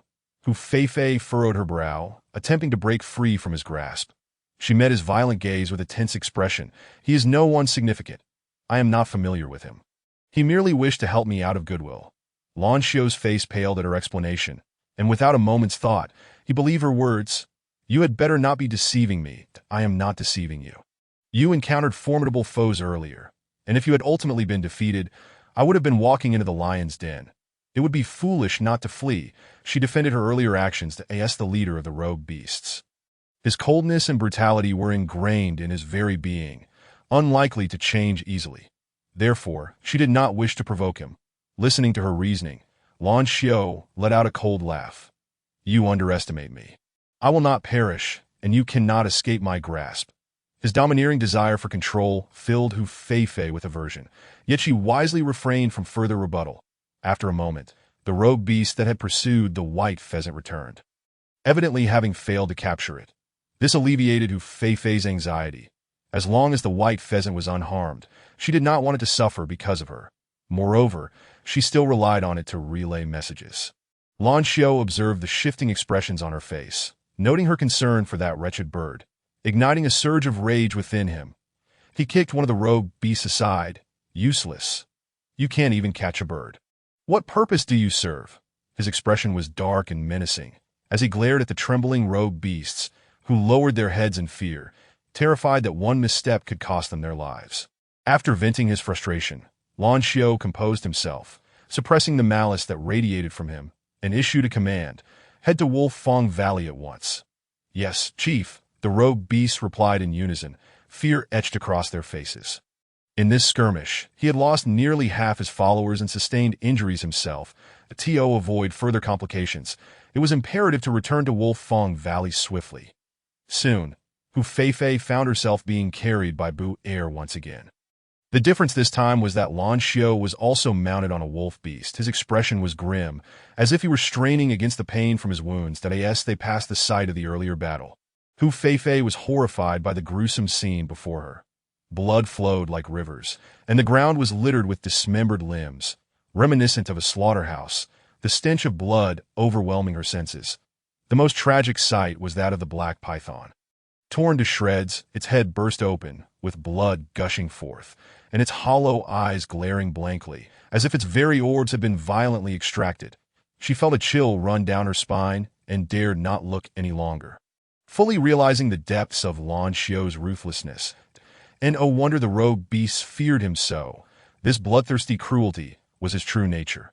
Comparatively, he was astonishingly gentle in her presence. Chapter 68. Lan Xiao's poisoning in the midst of their journey. Lan Xiao suddenly collapsed from the back of the wolf beast, that a chorus of startled howls erupted from the rogue beasts, who rushed over in a frenzy, transforming into their humanoid forms and gazing in confusion at their unconscious leaders sprawled on the ground. Hu Feifei's expression shifted in alarm as she quickly leapt down from Bu Er and rushed to Lan Xiao's side, checking his eyelids. She discovered that his pupils were dilating and his lips had turned a deep purple, indicating he had been poisoned. Straining, she lifted his head and addressed the surrounding rogue beasts in a firm tone. He has been poisoned. Immediate medical attention is required, or he will be in grave danger. Bu Er furrowed his brow, making a swift decision as he instructed his companions. Saving the leader is paramount. We must find a place to rest immediately. Two eagle beasts descended, acquiescing to Boer's suggestion. And together they hoisted Lan Xiao, swiftly penetrating the thicket. Just moments ago, while soaring through the sky, they had observed nearby caverns. In the wilderness, an array of wild beasts and rogue beastmen congregated, rendering caves quite commonplace. Hu Feifei trailed behind, and the rogue beasts lingering at the rear, momentarily taken aback, could only follow suit. Upon entering the cave, Hu Feifei lifted Lan Xiao's beast skin cloak to inspect his injuries, discovering a deep, gaping wound on the side of his thigh, from which oozed thick, dark blood. She surmised that this must have been inflicted during his confrontation with the python, its venom now likely having permeated his very being. It dawned on her that he had already been poisoned when he had pursued them, explaining his pallid complexion. The surrounding rogue beasts encircled them, thickening the air with a heavy tension. Hu Feifei turned to Boer and stated, I require an antidote herb known as seven-leaf flower. It bears 7 leaves and a single golden, thread-like blossom, capable of countering snake venom. It must be procured swiftly. He cannot afford to linger. 7-leaf flower, also known as zhongluo, is the bane of snake venom. Once Boer comprehended the herb's appearance, he transformed into a gray wolf and ventured forth with several rogue beasts in search of the 7-leaf flower. The remaining rogue beasts were dispatched by Hu Feifei as well. Otherwise, how could she employ modern methods to detoxify Lan Xiao? Her request for Boer to find the 7-leaf flower was merely a ruse. Left alone in the cave with Lan Xiao, She hastily retrieved a dose of antitoxin serum and injected it into his body, vigorously squeezing the poisoned blood from his wound to facilitate detoxification. Once she had expelled a sufficient amount, she utilized 10 points of her credits to exchange for a hemostatic and anti-swelling powder, sprinkling it over the mangled wound before bandaging it to prevent secondary infection.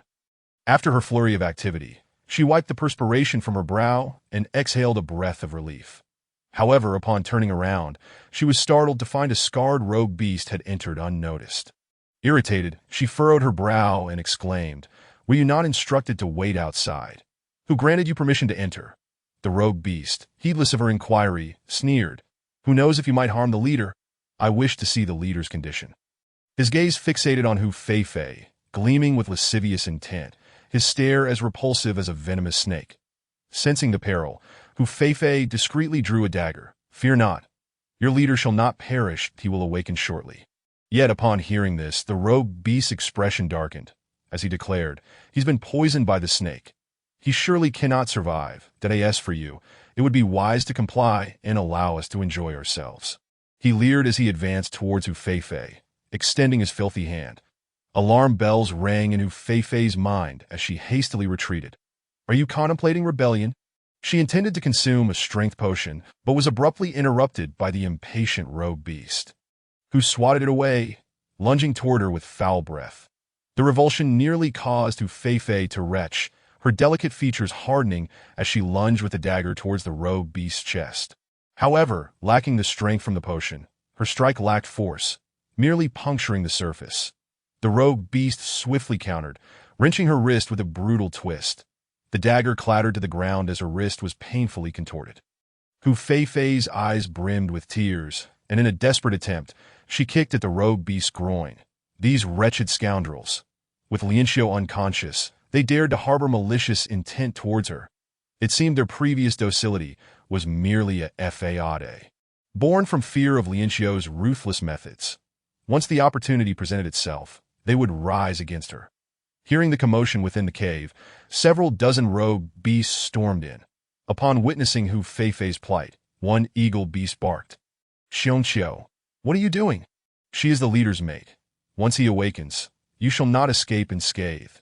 Yet Xiongqiu dismissed his warning, inciting the other rogue beasts, "The leader is dead. This beautiful female belongs to us now. Therefore, let us not hesitate. Let us kill her today." Several rogue beasts stirred at his words, their gazes towards Hu Feifei burning with greedy desire.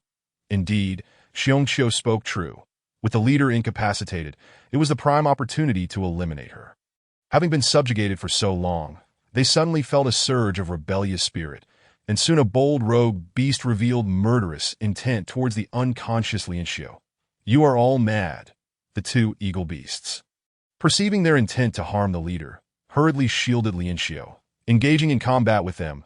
At this moment, 7 or 8 rogue beasts converged upon the eagle beasts and Lianxiu, leaving Hu Feifei without aid.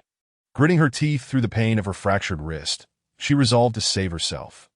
Utilizing her wits, she broke free from Xiongqiu's grasp and made a desperate dash for the cave's mouth. Calling out for help, Boar was not far off. If only he could hear her cries for aid in return, these rebellious rogue beasts would pose no threat. However, just as she burst forth from the cave, a leopard beast seized her beast-skin skirt, toppling her to the ground. The leopard beast panted heavily, attempting to drag her into the concealed woods, its lewd gaze sending chills down her spine. She struggled valiantly. And when escape seemed futile, a sudden spark of inspiration led her to draw a sharp dagger and strike at the leopard beast's eye.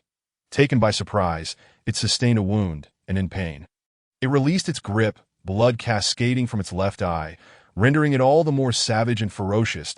It roared in fury, its eyes now aflame with rage as it pursued Hu Feifei. She sprinted like the wind. Yet the leopard beast, relentless in its chase, closed in with alarming speed to make matters worse. Xiongqiu, the rogue beast, had also joined the pursuit, looming before her like a mountain of flesh, with the leopard behind and Xiongqiu ahead. She appeared trapped with no avenue of escape. Clutching her dagger tightly, her body tensed, she endeavored to maintain her composure, casting a flirtatious glance at Xiongqiu to sow discord. "Do you truly wish to share me with others?" Even if you desire to share, how can you be certain they won't betray you in the end, just as you have betrayed Lianxiu today? Xiongqiu's gaze faltered momentarily, seemingly contemplating her words. Yet unexpectedly, he did not fall for her ruse. Stop with your tricks. Today, you cannot escape. He signaled to the leopard beast, and they both lunged at Hu Feifei. Hu Feifei's heart skipped a beat as despair enveloped her. Chapter 69. The descent of the avian man. The dagger slipped from her grasp as the leopard beast clamped down on her ankle and violently flung her to the ground. The leopard glared at her with a vengeful glint, seemingly intent on avenging the wound she had inflicted upon its eye, its fangs sinking deeply into her flesh that a searing pain coursed through Hu Feifei. And she could not stifle her cries, her fingers grasping at a patch of grass as she attempted to crawl towards the fallen dagger. Yet she was dragged mercilessly, cold sweat trickling down her brow. Xiongqiu transformed into a beast man, tearing her beast-skinned skirt apart, cackling with malevolent glee as he approached her. Little beauty, if you obediently comply, perhaps I shall spare your life. You might endure less suffering. Otherwise, do not blame me for being ruthless. Hu Feifei's face paled in revulsion, her eyes nearly blinded by the stench emanating from him. As he lunged towards her, she retched, her body recoiling in disgust. In that fleeting moment, as she shut her eyes tightly, something warm dripped onto her cheek. Trembling with fear, she cautiously opened her eyes and beheld Xiongqiu, frozen in place, his expression contorted in agony. His eyes bulging, a gaping wound in his chest spilling forth blood. He had abruptly met his demise before her very eyes. She swallowed hard, pale-faced, and pushed his corpse aside. That moment, the leopard beast that had been clamping her ankle also released its grip and fled in terror. Yet soon after, a short, piercing scream echoed in her ears.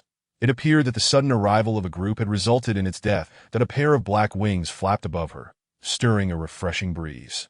Hu Feifei wiped the blood from her face, her heart still racing as she looked up to meet a pair of icy, obsidian eyes.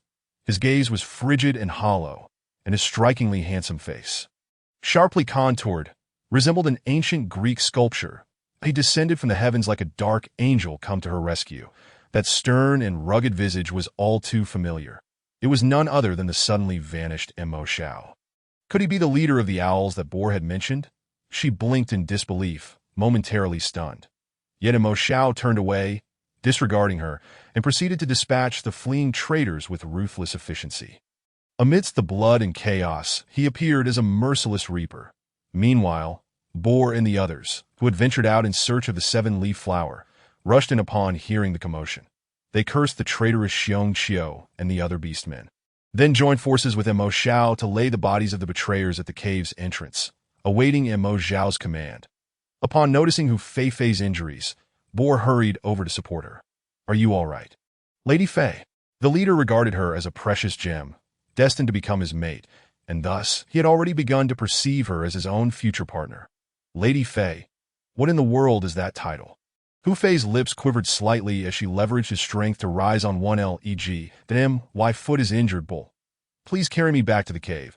She wished to ascertain Lan Xiu's condition, hoping he had not been harmed by that band of traitors. Upon lowering his gaze, Bull noticed the deep bite mark on her ankle, and his brows furrowed in indignation as he cursed, "Those damned beasts! I apologize, Lady Fei, that I did not mean to cause you alarm." He regretted not protecting her adequately, fearing the leader would unleash his wrath upon awakening.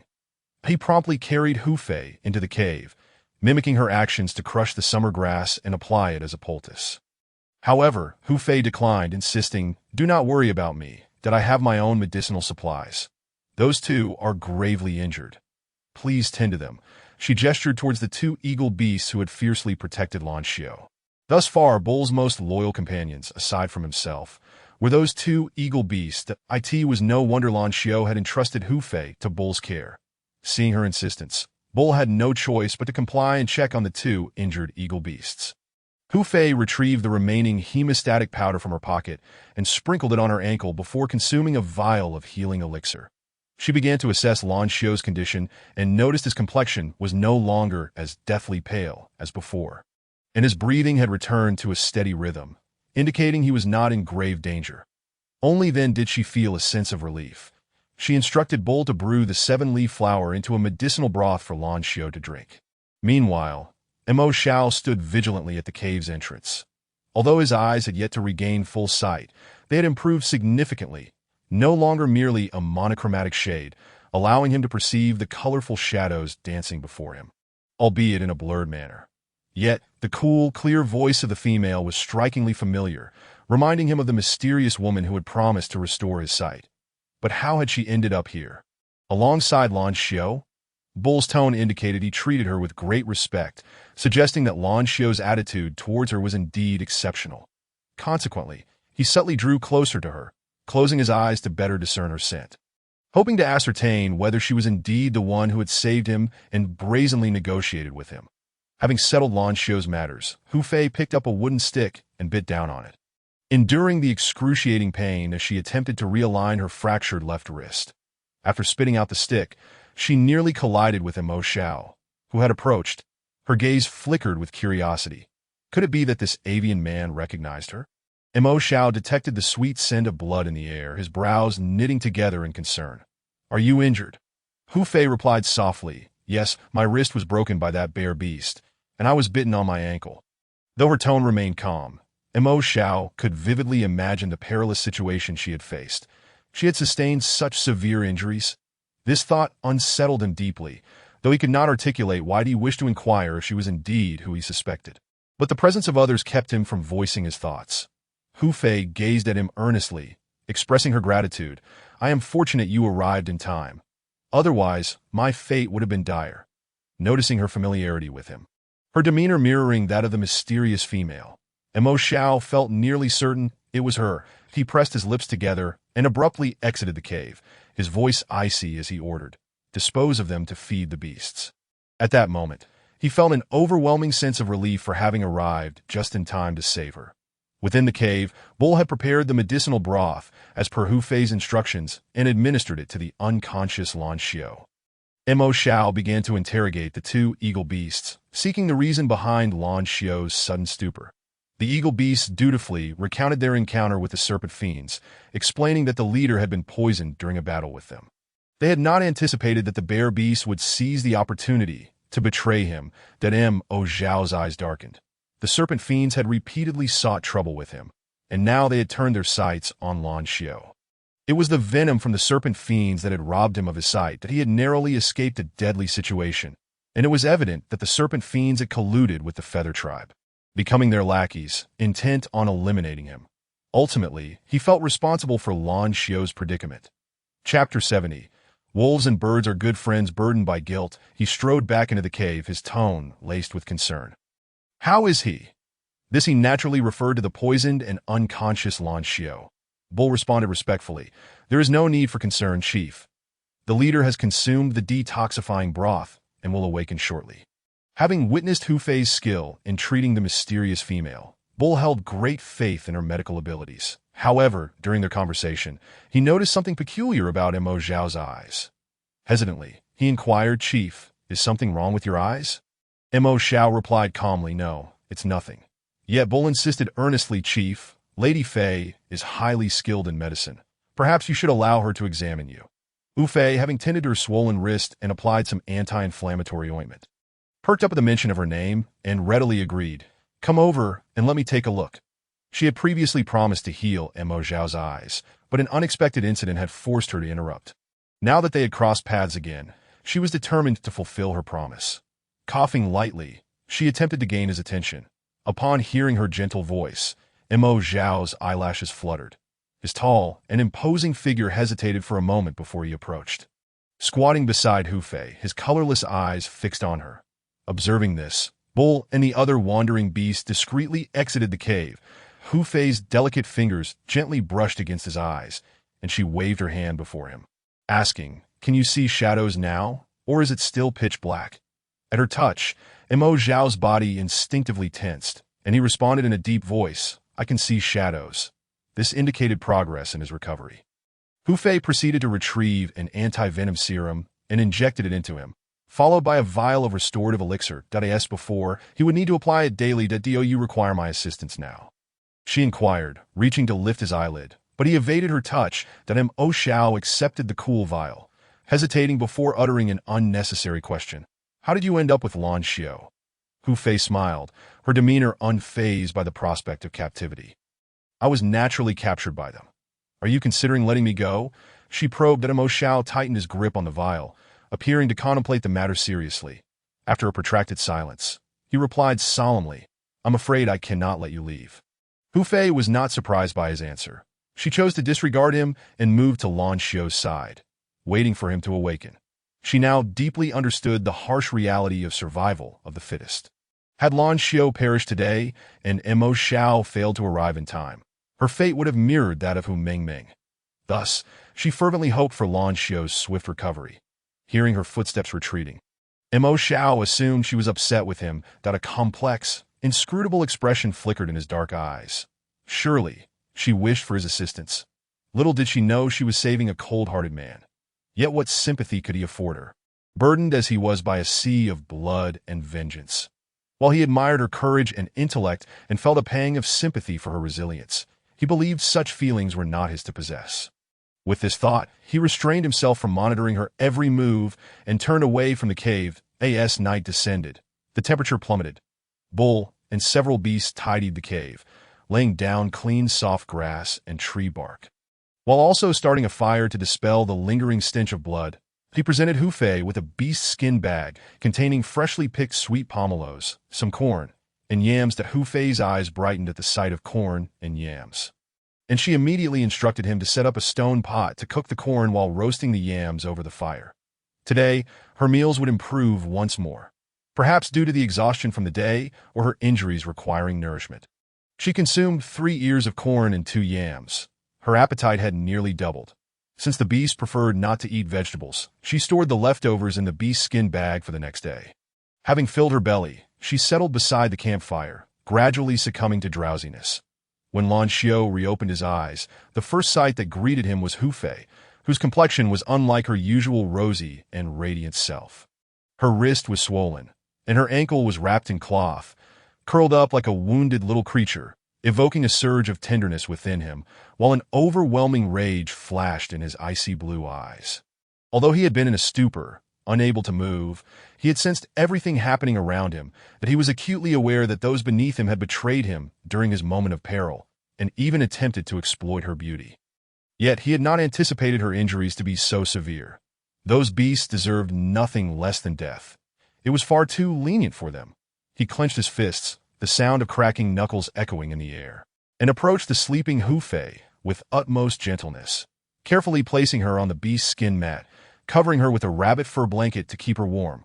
With a grim and dark expression, he exited the cave. Upon witnessing his awakening, the wandering beasts lowered their heads in fear. Chief Mo Xiao also approached him, inquiring, Has your body recovered? Lan Xiao nodded sharply, his demeanor cold and imposing, with a bloodthirsty glint flickering in his eyes. What about the bear balls? He inquired. Mo Xiao replied in a deep voice. They've been tossed to feed the beasts.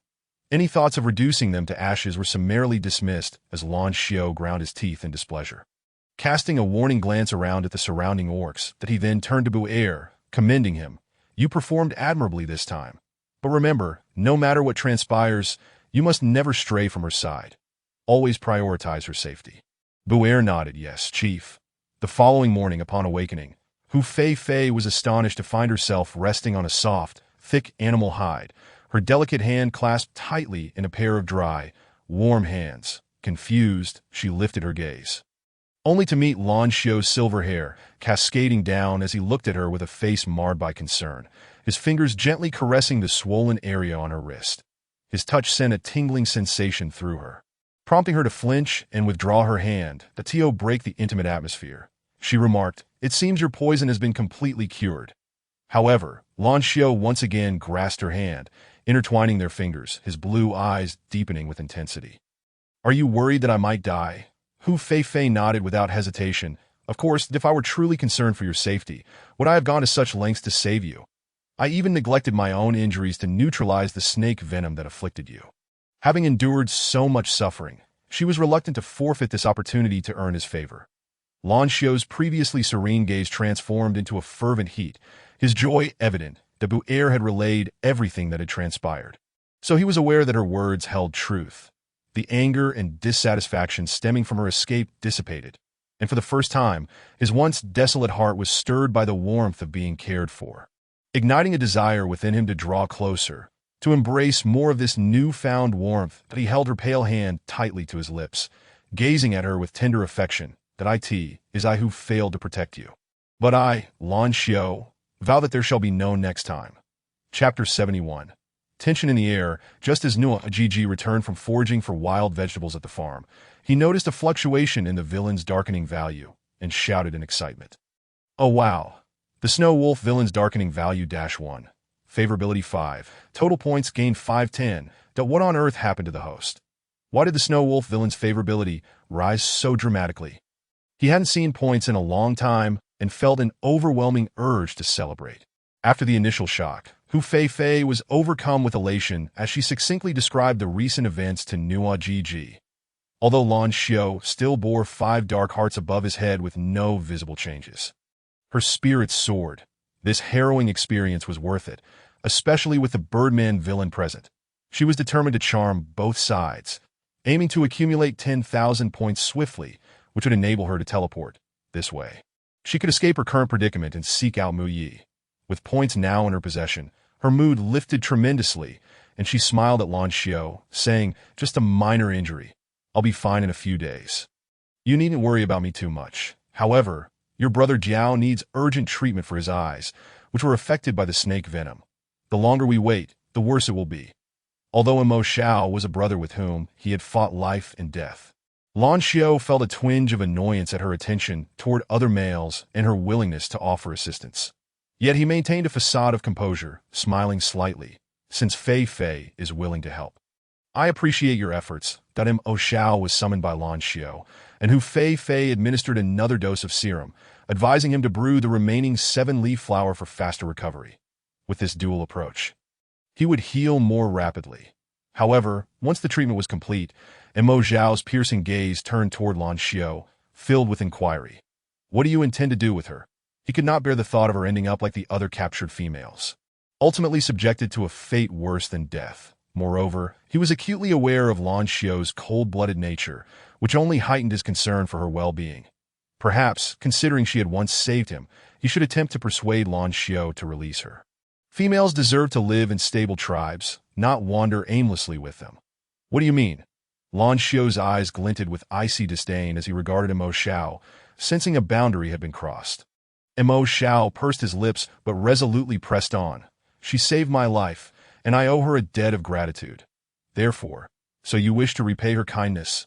Lan Xiao interrupted with a scoff, his voice laced with coldness and a hint of jealousy. "When did she ever save you? Do you think my feelings for her are mere trifles? That I would let her go? Mo Xiao, you have no place in my affairs." That moment, Lan Xiao found Mo Xiao increasingly irksome, especially since he had encountered Hu Fei before him. What had transpired between them? The mere thought made his chest tighten. Mo Xiao, undeterred, continued, "Previously, near the Qinyu Forest tribe, I sustained severe injuries, and it was she who saved me. Therefore, I cannot turn a blind eye." Lan Xiao's lips curled slightly, though his smile lacked warmth, instead exuding a chilling aura. "But she is my chosen female, and I shall not relinquish her, even unto death. Will you defy me as well?" At his words, Mo Xiao's hardened expression revealed a flicker of disbelief. He was astonished that Lan Xiao had developed feelings for a female. While she was indeed bold and unique, it still left him incredulous. Since Lan Xiao had no intention of harming her, he resolved not to meddle further. "I see I'm misunderstood, as long as her life is not at risk. I will withdraw from this matter." With that, he strode away with purpose. However, Lan Xiao frowned at his guardian-like demeanor, feeling extremely displeased. Hu Fei silently observed the charged exchange between Lan Xiao and Mo Xiao. Realizing that their relationship seemed to transcend that of mere subordinates, could they be close friends? Yet, it appeared their friendship had soured due to her presence. The biting cold wind whipped up the frost and snow from the ground, sharp as a blade, as if it penetrated flesh and bone. Across the vast expanse of the snowfield, a long and elegant black cat struggled against the howling winds and snowed. It left a trail of paw prints in the pure white snow. Quickly concealed by the falling flakes, The cat's fur was encrusted with a thick layer of frost, its ears frozen stiff and devoid of sensation, yes green. Beastly eyes were filled with desolation. The sudden snowfall had obscured all traces and scents, making it increasingly difficult for him to locate his female. Yet, fueled by a flicker of hope deep within, he refused to surrender, no matter how arduous the journey. The onset of winter had compelled several from the Tiger Peak tribe to return to the village. After all, amidst this icy terrain, searching for who Fei was akin to finding a needle in a haystack. And they all believed she had perished long ago. Falling into the hands of wandering beasts left little chance for survival. However, Muyi remained resolute in his beliefs, and they found it difficult to dissuade him. After traversing a bit further as the wind and snow intensified, Muyi was compelled to seek refuge. Fortunately, he stumbled upon a cave, strewn with dried grass and remnants of ashes, indicating it had been occupied by orcs. Transforming into his beastly form, he gathered the grass and used a flint to ignite a small fire for warmth. He rummaged through the animal skin pouch hanging on him and produced a piece of salted fish to stave off hunger. As he ate, a wave of emotion washed over him. His nose tingled, and it felt as if sand had invaded his eyes, bringing forth a mist of tears. He longed for his female, desperately yearning for her presence, the way she smiled. Her cunning eyes and her focused demeanor while preparing pickled food, a pang of sorrow twisted in his heart, prompting him to cough and suppress the tears that threatened to spill. That he swallowed the dry fish, which for a beast man merely sustained him, preventing starvation. With his pouch now empty, he knew he would need to hunt to replenish his energy, starting tomorrow. Otherwise, he would be unable to endure the bone-chilling nights, let alone find her. Sitting in silence, dejected, he suddenly recalled something and began to scrutinize the cave more closely. Even the fiercest of wandering beasts would require rest, and perhaps they had also sought refuge here. Just then, his peripheral vision caught a glimpse of a pattern. Excitedly, he approached, tracing the cold stone wall with his calloused fingers, discovering the etching of a small fox. He immediately concluded that this was a deliberate mark left by his female. This confirmed that his dreams were indeed real. She was still alive. His unwavering determination was not misplaced. His entire being pulsed with exhilaration as he tenderly caressed the fox pattern, as if expressing his profound longing through this gesture. As long as she still drew breath, no matter the distance between them, he would dedicate his entire life to finding her. Chapter 72. Companionship. The following day, the snowstorm subsided. After resting overnight in the cave, Mai shifted into his beastly form and continued his journey southwest.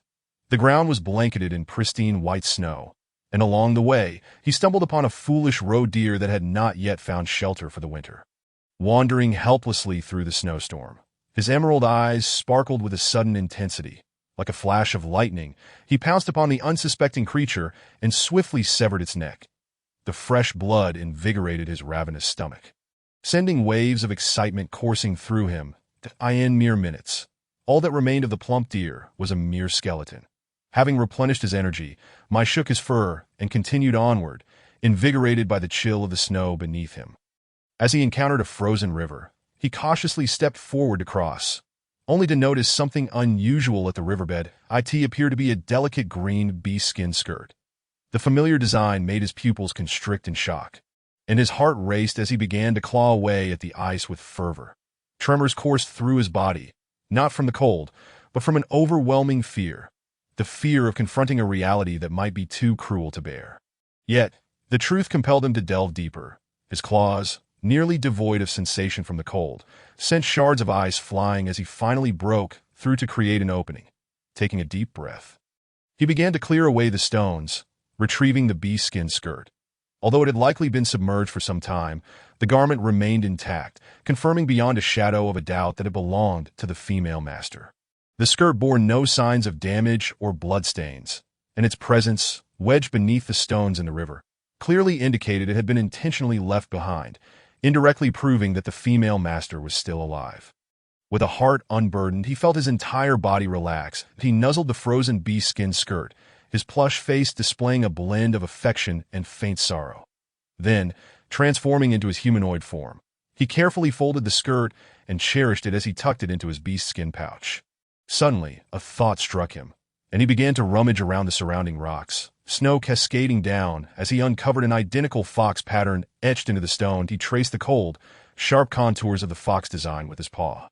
And hope surged within him that if the female master had left behind such markings, it meant her situation was not entirely dire, that as long as she was alive and well, that was all that mattered.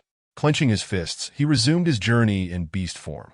However, during his travels, he abruptly sensed that he was being followed, that a large white bird circled above him, and at first he paid it little mind, but soon realized that the bird seemed to be deliberately tracking him, that he halted in his tracks, raising his head with vigilance in his green eyes, and let out a growl as a warning. Yet, the white bird not only ignored his warning, but gracefully descended to the ground, transforming into a striking young man, who regarded him with curiosity. His snow-white, feathered robe fluttered in the cold wind, and a melodious voice carried through the air. "Are you Mai? Could you transform into your human form for me to see?" The female had mentioned that Mai was a black, fierce cat. He couldn't help but notice how much this cat-like individual resembled that description. Moreover, in the frigid expanse of snow, he was the only beast man wandering alone, likely in search of the lost female. Convinced of his theory, Mai's eyes widened in astonishment upon hearing the young man's words. Perplexed as to how a stranger from the avian realm knew his name. Seeking clarity, he transformed into human form, his tone cold and guarded. "Who are you? I don't believe we've met." The young man scrutinized his face intently, pulling out a piece of parchment hidden within his robe, comparing it earnestly. Finally, with a jubilant clap of his thigh, he exclaimed, "It's you! You're the one I've been searching for. I knew I was right to follow you. Otherwise, I would have missed you." Mai's cat ears twitched in surprise at the sudden exclamation, and he queried, "Dear avian brother, may I ask why you are searching for me?" The young man stepped closer, excitement evident in his demeanor. "I don't know you, but Fox Feifei knows you. She sent me to find you. Otherwise, would I be foolish enough to venture out into the cold just to seek out a male?" Mai nearly doubted his senses, grasping the young man's collar tightly. "Who did you say? Feifei sent you to find me. Speak clearly." He held the young man firmly, as if afraid he might take flight. The young man struggled to breathe, frowning as he attempted to push Mai's hands away.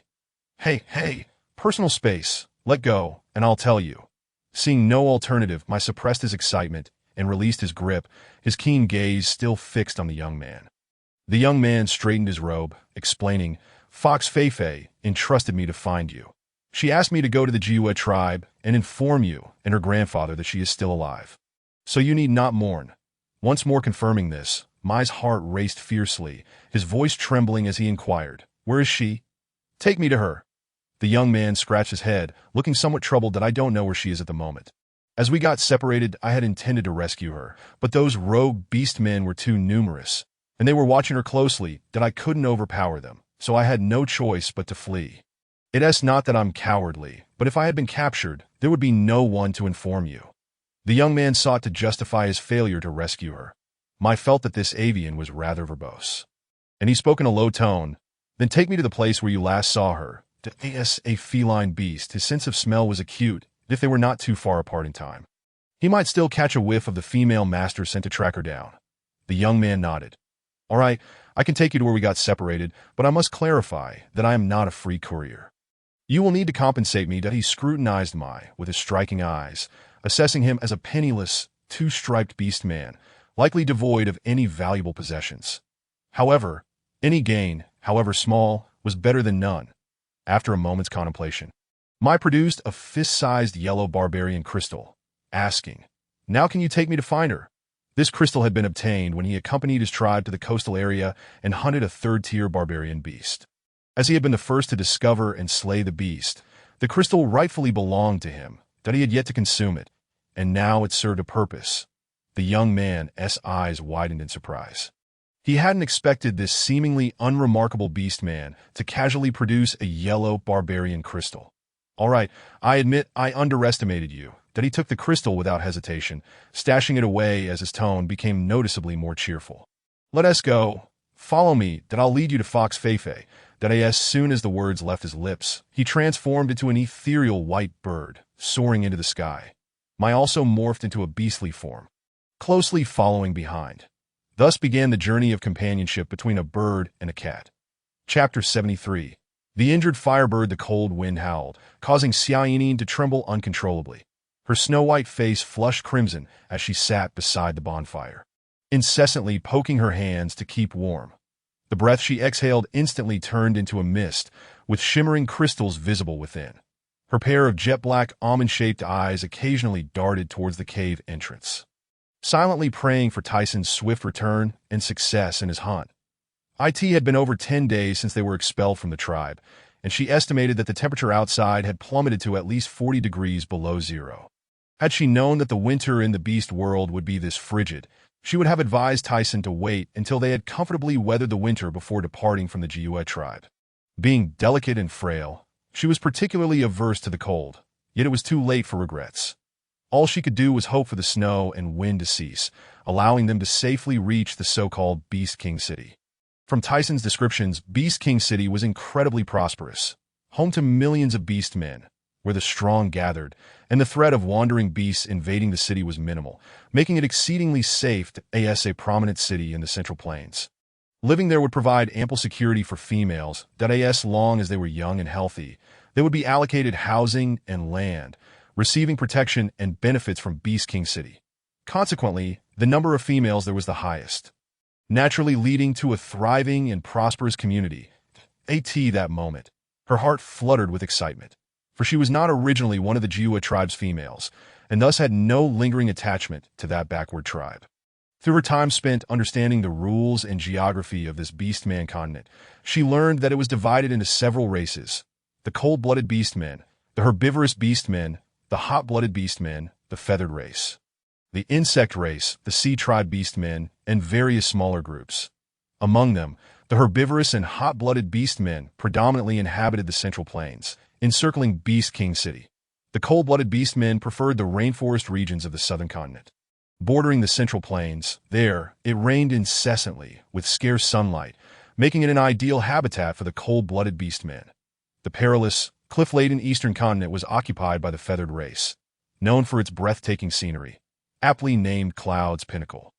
Due to its unique geography, few beastmen other than the feathered race ventured there. The vast ocean surrounding the beastman continent belonged to the sea tribe beastmen, said to encompass nearly half of the entire continent. The ambitious sharkmen once dominated the beastman continent, exploiting and oppressing other races, leading to rivers of blood and widespread resentment. Ultimately, they faced divine retribution, cursed to perish if they ventured from the water for even a day, forcing them to retreat to the ocean and trade salt crystals to maintain their superior status. Beyond the expansive seas lay the desolate sands of the westernmost region, known as the Western Abyss, ruled by the insect race. The northern continent's snowy plains, too harsh and frigid for females to survive, were nearly devoid of human presence, save for a few special races and wandering beasts that as she pondered and yearned for a better life in Beast King City. A majestic tiger approached. It carried a bloodied elk in its jaws, and on its back seemed to perch a fiery red bird. Xiaoyin's eyes sparkled with excitement as she jumped up to greet her returning hunter. Tyson, what a bountiful haul today! An elk and a bird. Surely this will sustain us until we reach Beast King City. No more worries about hunger. She beamed, elated by their fortune. Yet she failed to notice the twitching eyelids of the fiery red bird as she spoke. Tyson placed the elk and bird on the ground, his expression grave as he addressed Xiaoyin. Inin, the firebird is not prey. It is a beast man. However, it is severely injured and has fallen unconscious. What? Not food, but a beast man? Xiaoyin exclaimed, her eyes widening in disbelief.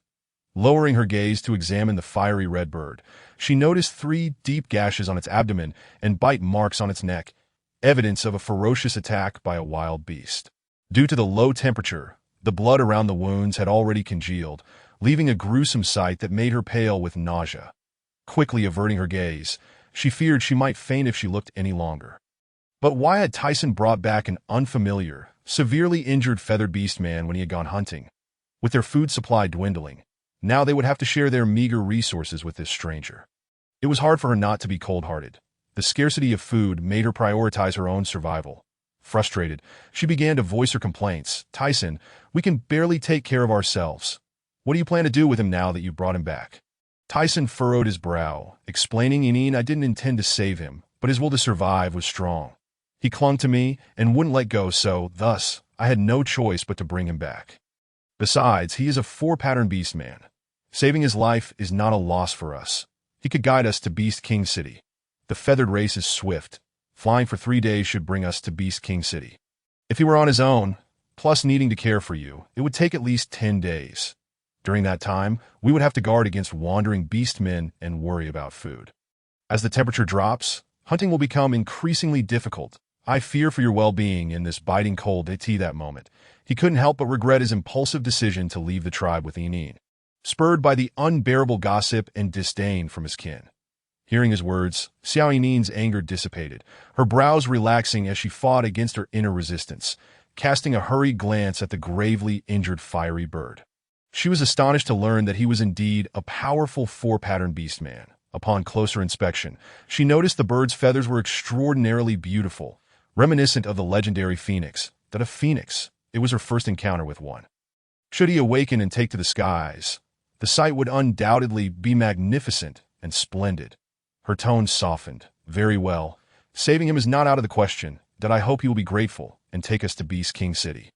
Tyson nodded, skinning the elk and seasoning the best parts with salt before roasting them over the fire. The less desirable entrails were set aside for their own consumption. Feeling guilty, he said to Xiao Yinin, I am sorry, Yinin, for putting you through all this fear. Once we reach Beast King City, I will hunt diligently and provide you with a better life. The sudden offer caused Xiao Yinin to shift her attention from the firebird. Responding nonchalantly, okay. Afterward, Tyson processed the remaining game into meat chunks, placing them into a large beast hide bag, glancing at the still unconscious firebird with a serious expression. This cannot continue, he said gravely.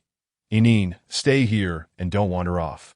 I'll go see if I can find some herbs. Beastmen often sustained injuries while hunting, and he was no exception. Over time, he had memorized the herbs that the shaman Maluan used to treat him. After giving his instructions, he tore off a piece of his hide skirt and prepared to rush out of the cave. Chapter 74. Phoenix Fire Wait. You don't need to search for herbs. I have some. Xiao Yinin grasped his arm urgently. Tyson halted, pulling back the hide skirt he had begun to remove, looking down at her with confusion. Yinin, how could you possibly have herbs? He recalled that she hadn't brought any when leaving the tribe. I brought some from my clan, she replied, opening the pink duckskin case she carried, retrieving a bottle of spray medication and a box of healing capsules. These are for treating injuries and reducing swelling and pain. They should be somewhat effective for such torn wounds. The case was filled with her clothes, cosmetics, snacks, and spare medicines. The snacks were nearly depleted, leaving only a box of biscuits, reflecting on her arrival in the Beastman continent. She found it quite fantastical and incredible. Initially, she had planned to go camping with her classmates after the holidays, but upon arriving at the campsite, she was greeted by an overwhelming expanse of primitive forest. When she discovered there was no signal on her phone and that she could not find her way out, she realized the gravity of the situation. Just as she was filled with trepidation, she encountered a ferocious wild boar. Had it not been for Tyson's timely intervention, her delicate self might have been trampled to death by the hideous creature. The memory of that wild boar's bloodshot eyes still sent chills down her spine. Tyson stared at the spray medication and capsules in her hand, bewildered. Yinin, what are these strange things? He often found her producing items he had never seen before, and sometimes her words left him perplexed. Xiao Yinin popped a capsule out, pouting as she explained, Oh, you don't need to ask so much. This is a precious and rare pill developed by our clan. It's normal that you've never seen it before. It's made from various herbs, simply ground into powder and stored in this small box for convenience. Upon hearing her explanation, Tyson finally grasped the concept. It involved drying the herbs before grinding them into powder, thus facilitating easier consumption and portability.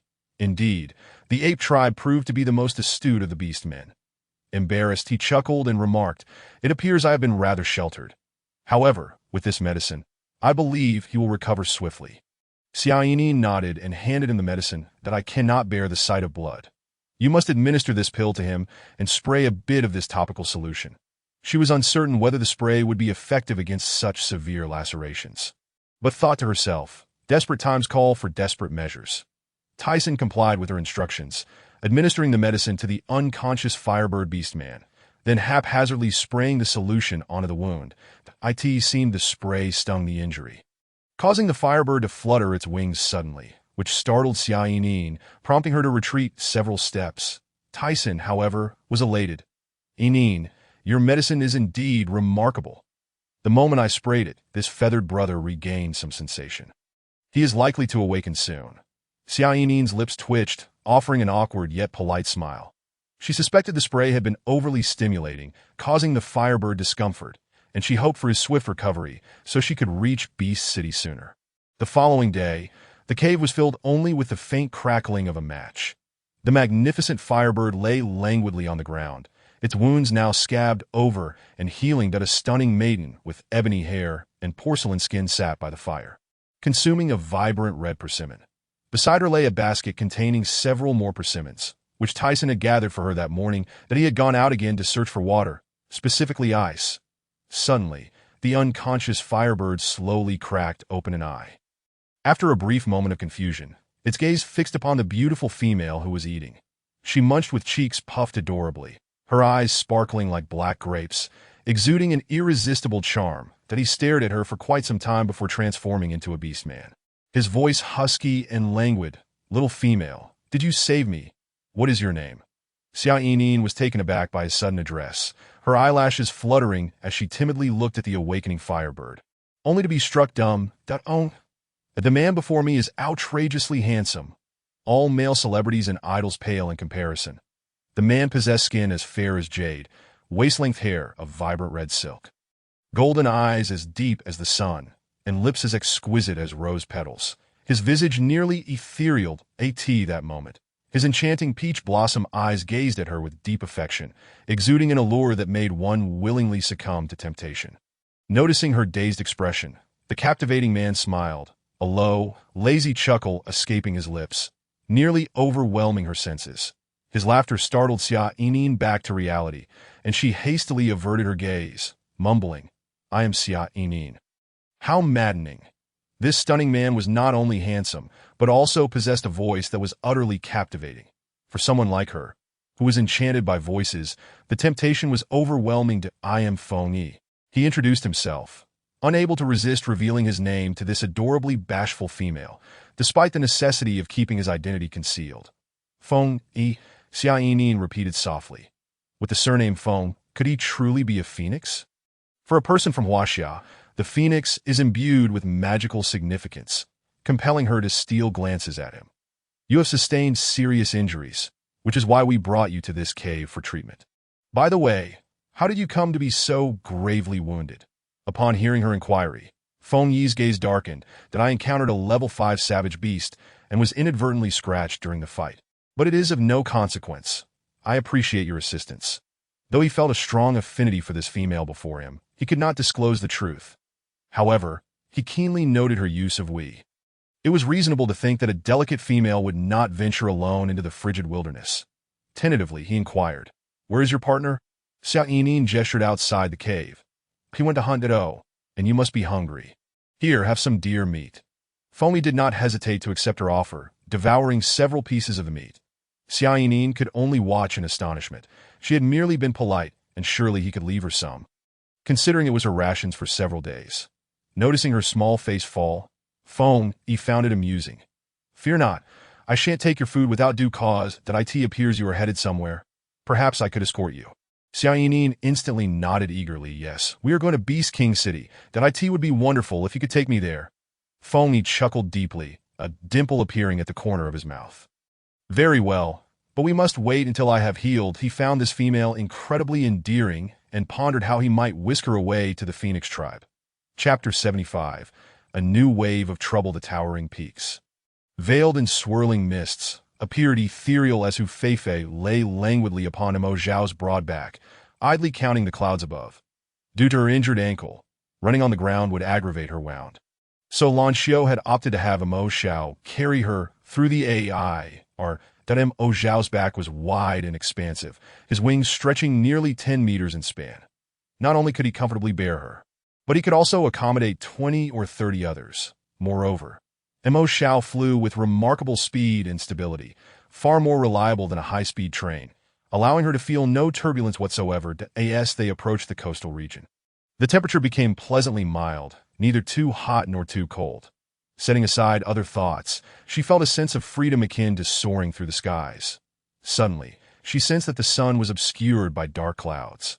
Blinking, she squinted into the distance, realizing that the ominous mass was anything but a cloud. It was a vast flock of crows. In the next moment, Mo Xiao emitted a piercing cry, causing the two eagle beasts trailing behind to visibly tense, closing in tightly on either side. What is happening? Hu Feifei sensed an undercurrent of anxiety in Mo Xiao's call. Raising her gaze against the blinding sunlight to the ominous cloud, to it became clear that this was no mere cloud but a legion of crows. Each nearly the size of black eagles, flying in meticulous formation like a well-trained army. Most alarmingly, they were heading straight for them. As they drew nearer, she could see the crows' eyes glowing a fierce crimson. Their demeanor menacing, with beaks as sharp as pincers and claws like iron blades. It was easy to imagine that a single scratch would result in a significant loss of flesh. Trembling, she urged Mo Xiao. They are closing in fast. Are they your enemies? Given Mo Xiao's unusual background, coupled with their previous encounter with a band of feral beasts, it seemed plausible that the feathered tribe had sent these crows to hunt him down. With the constant threat of pursuit, it was no wonder Mo Xiao had been so wary, even to the point of squeezing her throat in the cave.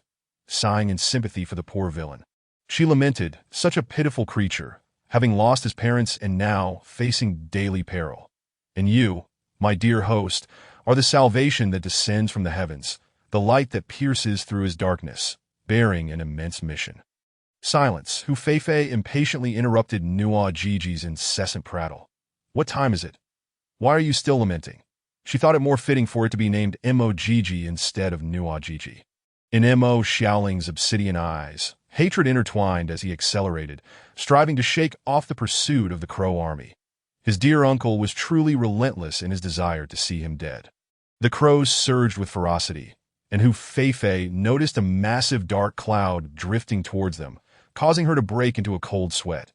They were now besieged from both fronts, the sheer number of foes overwhelming. Sending chills down her spine as she sensed the dire situation, to Mo Xiaoling, acutely aware of the severity of their plight, let out a piercing cry and suddenly changed direction. That on the ground, Lan Xiao, leading the charge, also shifted course, though his azure wolf eyes frequently darted skyward, filled with concern for Feifei's safety. However, given the urgency of their circumstances, they had no choice but to evade the feathered clan. As long as they could return to the defensible Wolf-Fong Valley, even the formidable feathered clan would be powerless against them.